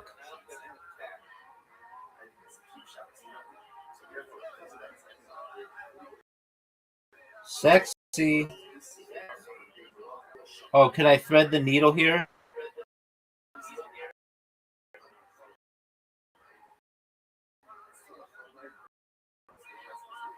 If this goes in, it'd be the best shot of my career. That was garbage. His work cut out for him, and he cannot miss a single shot.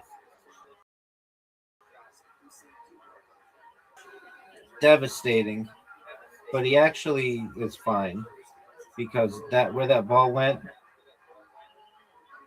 Oh, dog, are you serious? Traceway, dog. I don't know. I don't know either. And now I'm like pressured to just hit the thing.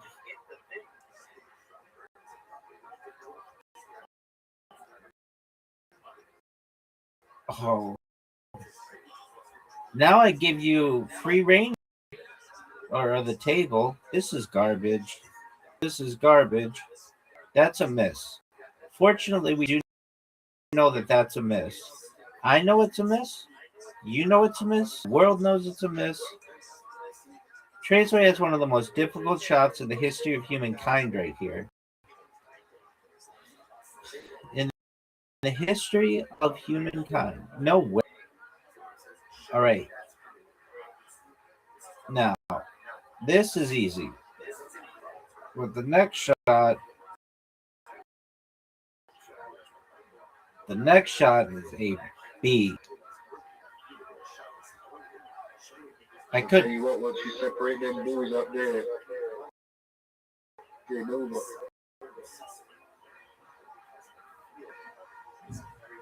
You still don't have super easy shots.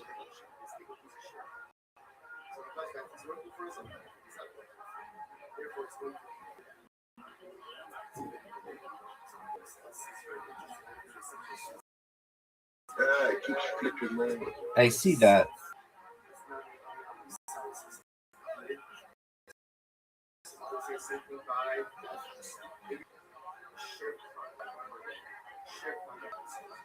Oh, at the last second.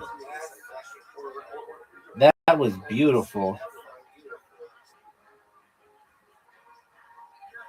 Traceway needs perfection.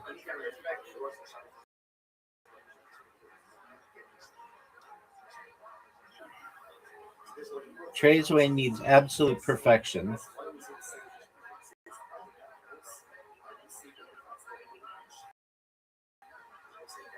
Artist, though, are you freak serious?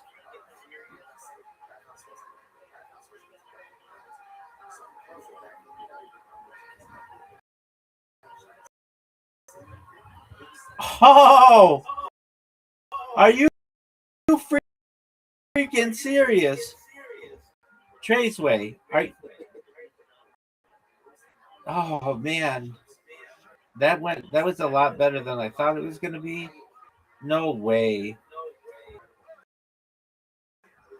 Traceway.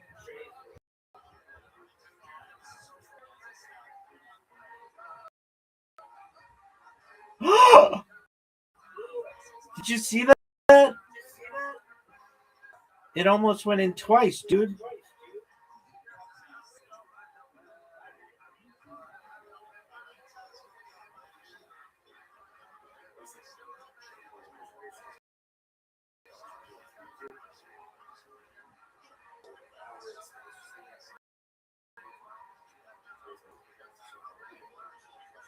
Dog, this is bullshit. I can't believe I missed both those as closely as I did. That's absolute garbage. Traceway keeps flipping his cue. Bullshit. This game sucks. I should just resign. But you never know. Miracles can happen.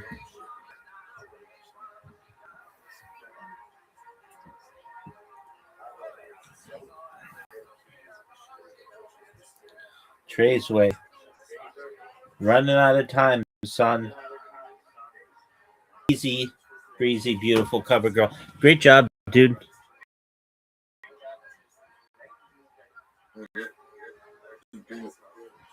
PG.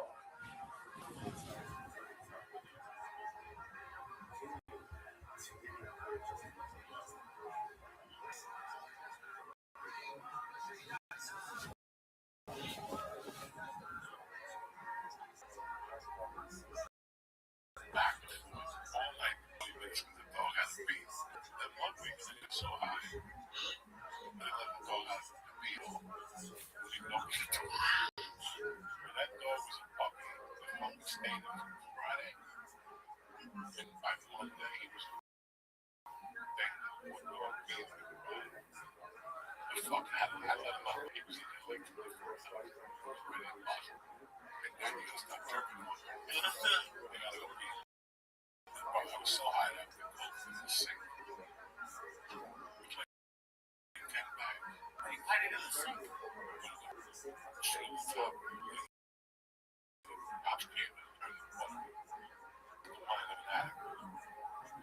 Does not sound like fun. No, everything is like when I told you to begin the show. It was from 3 nights.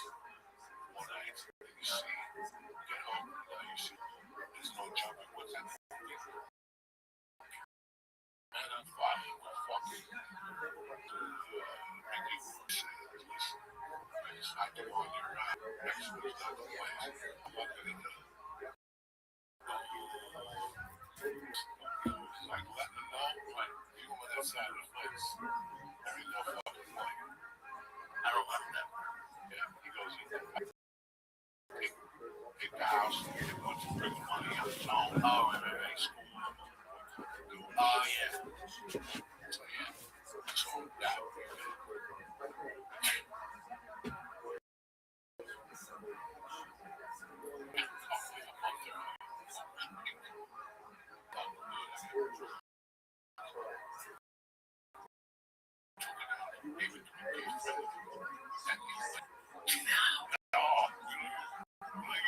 I tried to that chapter in the book. I knew this guy for years.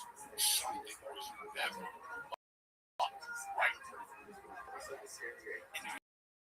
Why did you give him an ounce of coke? Because I wanted him to take him through. I didn't want access to it. It was so good. And he was an acting he was an electrician, but also thought we had to break the law. This is scary. I found they're setting you up for something big. No shit. Something big. You get the fuck out of it. How's that one for me? Well, why would not just break a law? What was like the... Anyway, we can't go there. Okay. The show's not that long. All right. First met him. I was his apprentice electrician. Okay. Became dear friends. He just...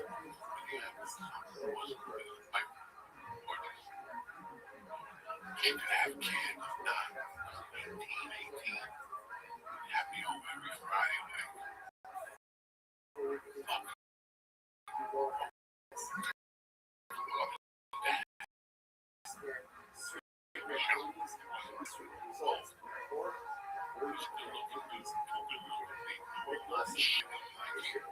At that time, he told me about a long system. And Lee came back and told me about it. The last wasn't right about it. Only they made me 5 to it. And that time was there when his name was Bob. That was his street. Bob. I trust him. Gave me an ounce of coke. Coke, hold on. Took the other ounce. I told half of it. I wanted the other half. And I had this ounce for a while. And it was my wife's brother with it. She literally lived so he looked like he lost the Oscar. That's how he was looking at the black guy. Fucking cocksucker. I kept that white chicken. Would you believe this fucking white chicken? So,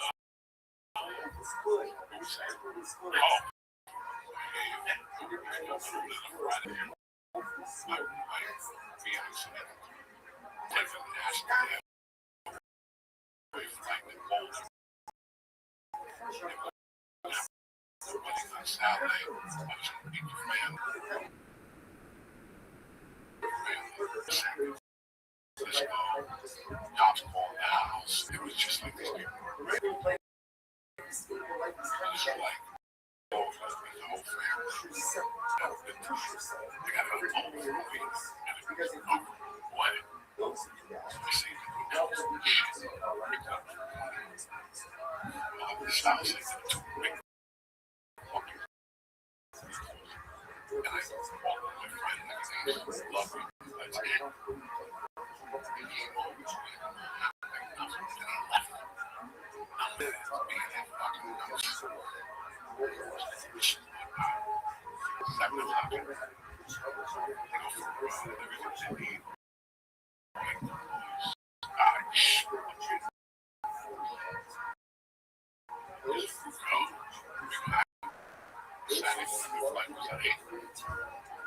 She called me.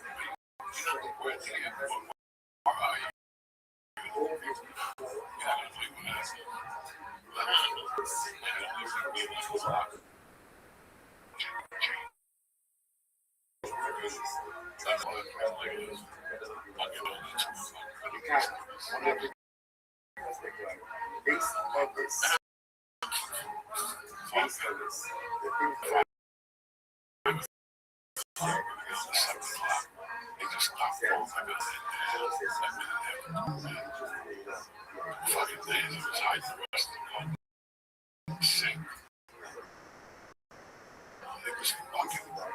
Watching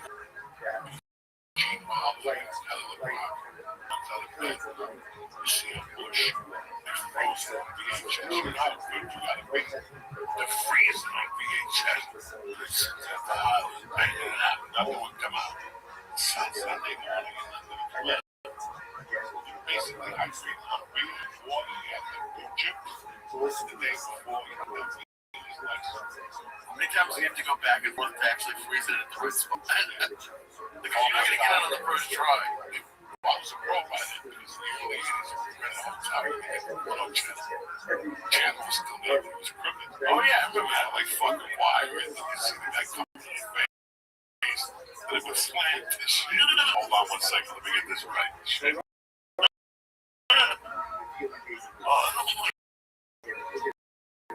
I can't even, man, I have no idea what that's like.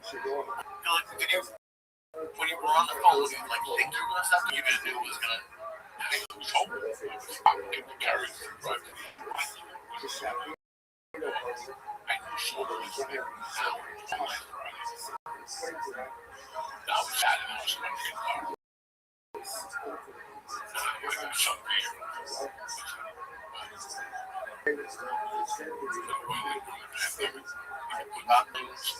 Morning is and I was still looking at it.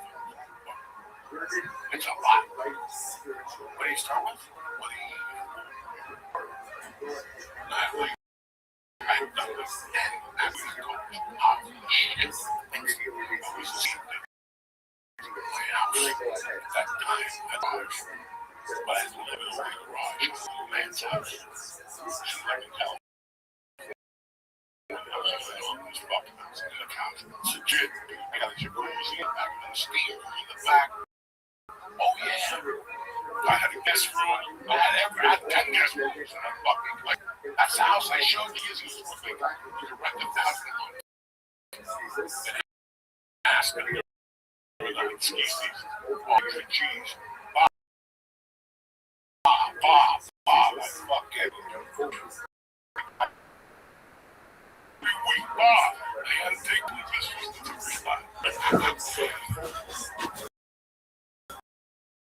yeah, that was wrong.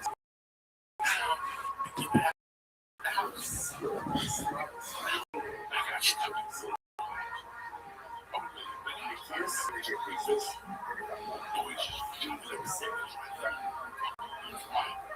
Right? So we get this right there with a map. Came home and said, oh, whoops. Wolf died. Fucking right. A bag that had his foot with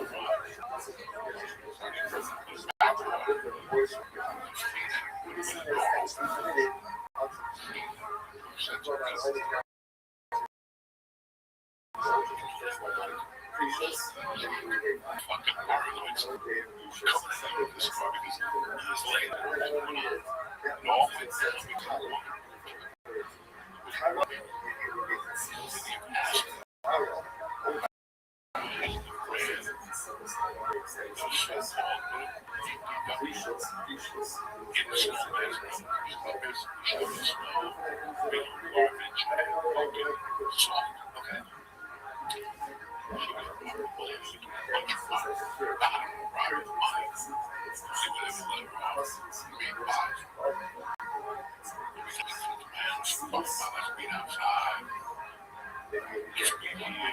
this guy was the way to come along. There was always some ask a bunch of ideas that I've been there for years. And they all if I need there was no fucking there was no but it stand outside. So they went to operation it was fucking weird. They had it down. Why? They protected their investment. They said the whole time. So I didn't even. I closed the door. But I noticed that not my heart.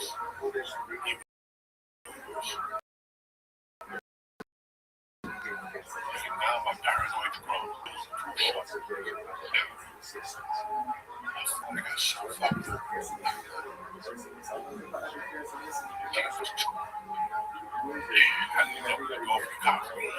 They're out there. He's like, oh, where?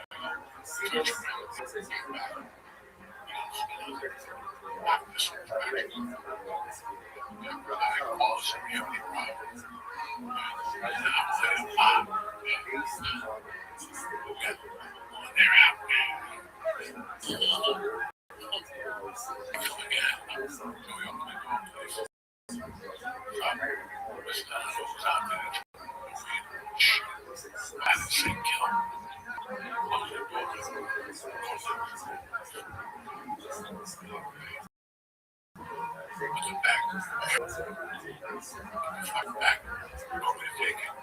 I got nothing.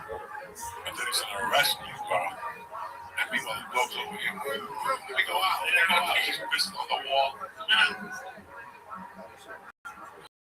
That Monday, I never got cleaned up. That Sunday, I just need this. Disgusting. I finally talked to her. She went on midnight, clean up cars. I woke up. I woke up in the break room of the station.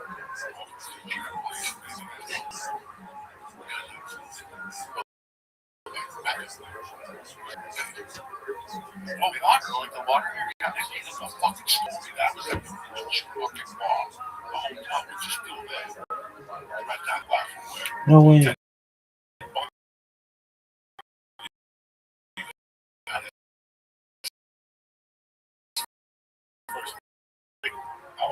I don't miss shit. I'll never forget that bomb. That's a great fucking job there.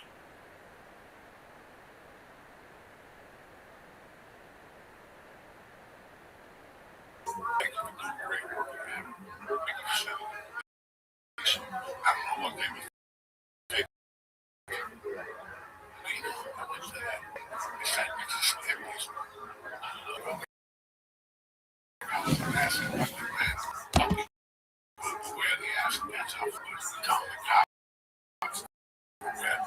My ass is no way.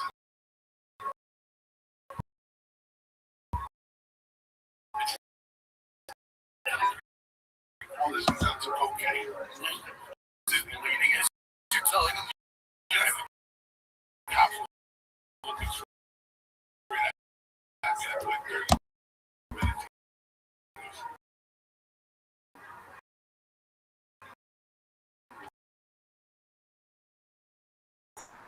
Get the dinner back. I'm saying they get some bonus. They get noise.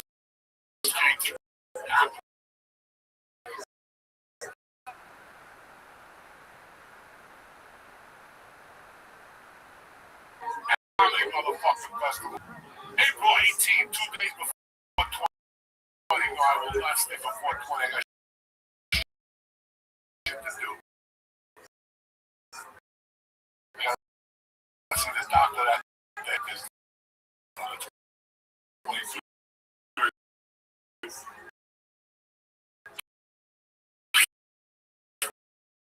They come.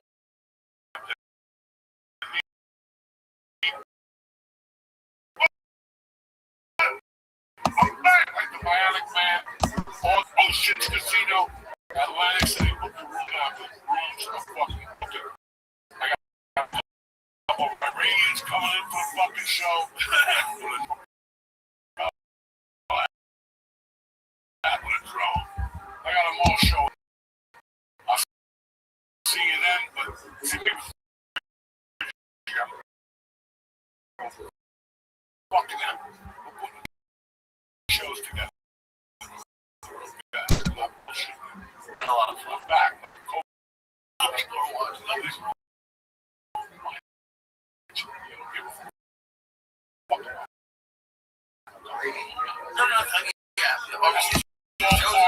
Fucking circus we sent. People started dropping names.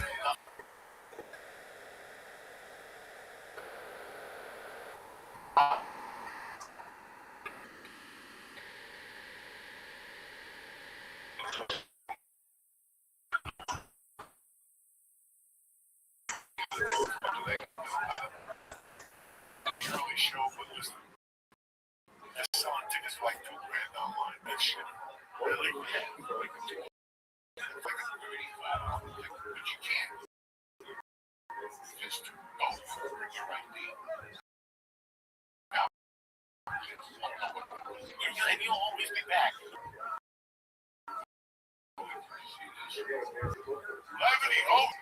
Levy was the first. I'm sorry, I'm interrupting. West Nyack on the fucking 9th. It's a fucking show at the Dome, and then on the 15th. Shit. And Prague. Go sleep to Brooklyn. Alright. See you next week. Thank you for watching the show. We love you. Stay black.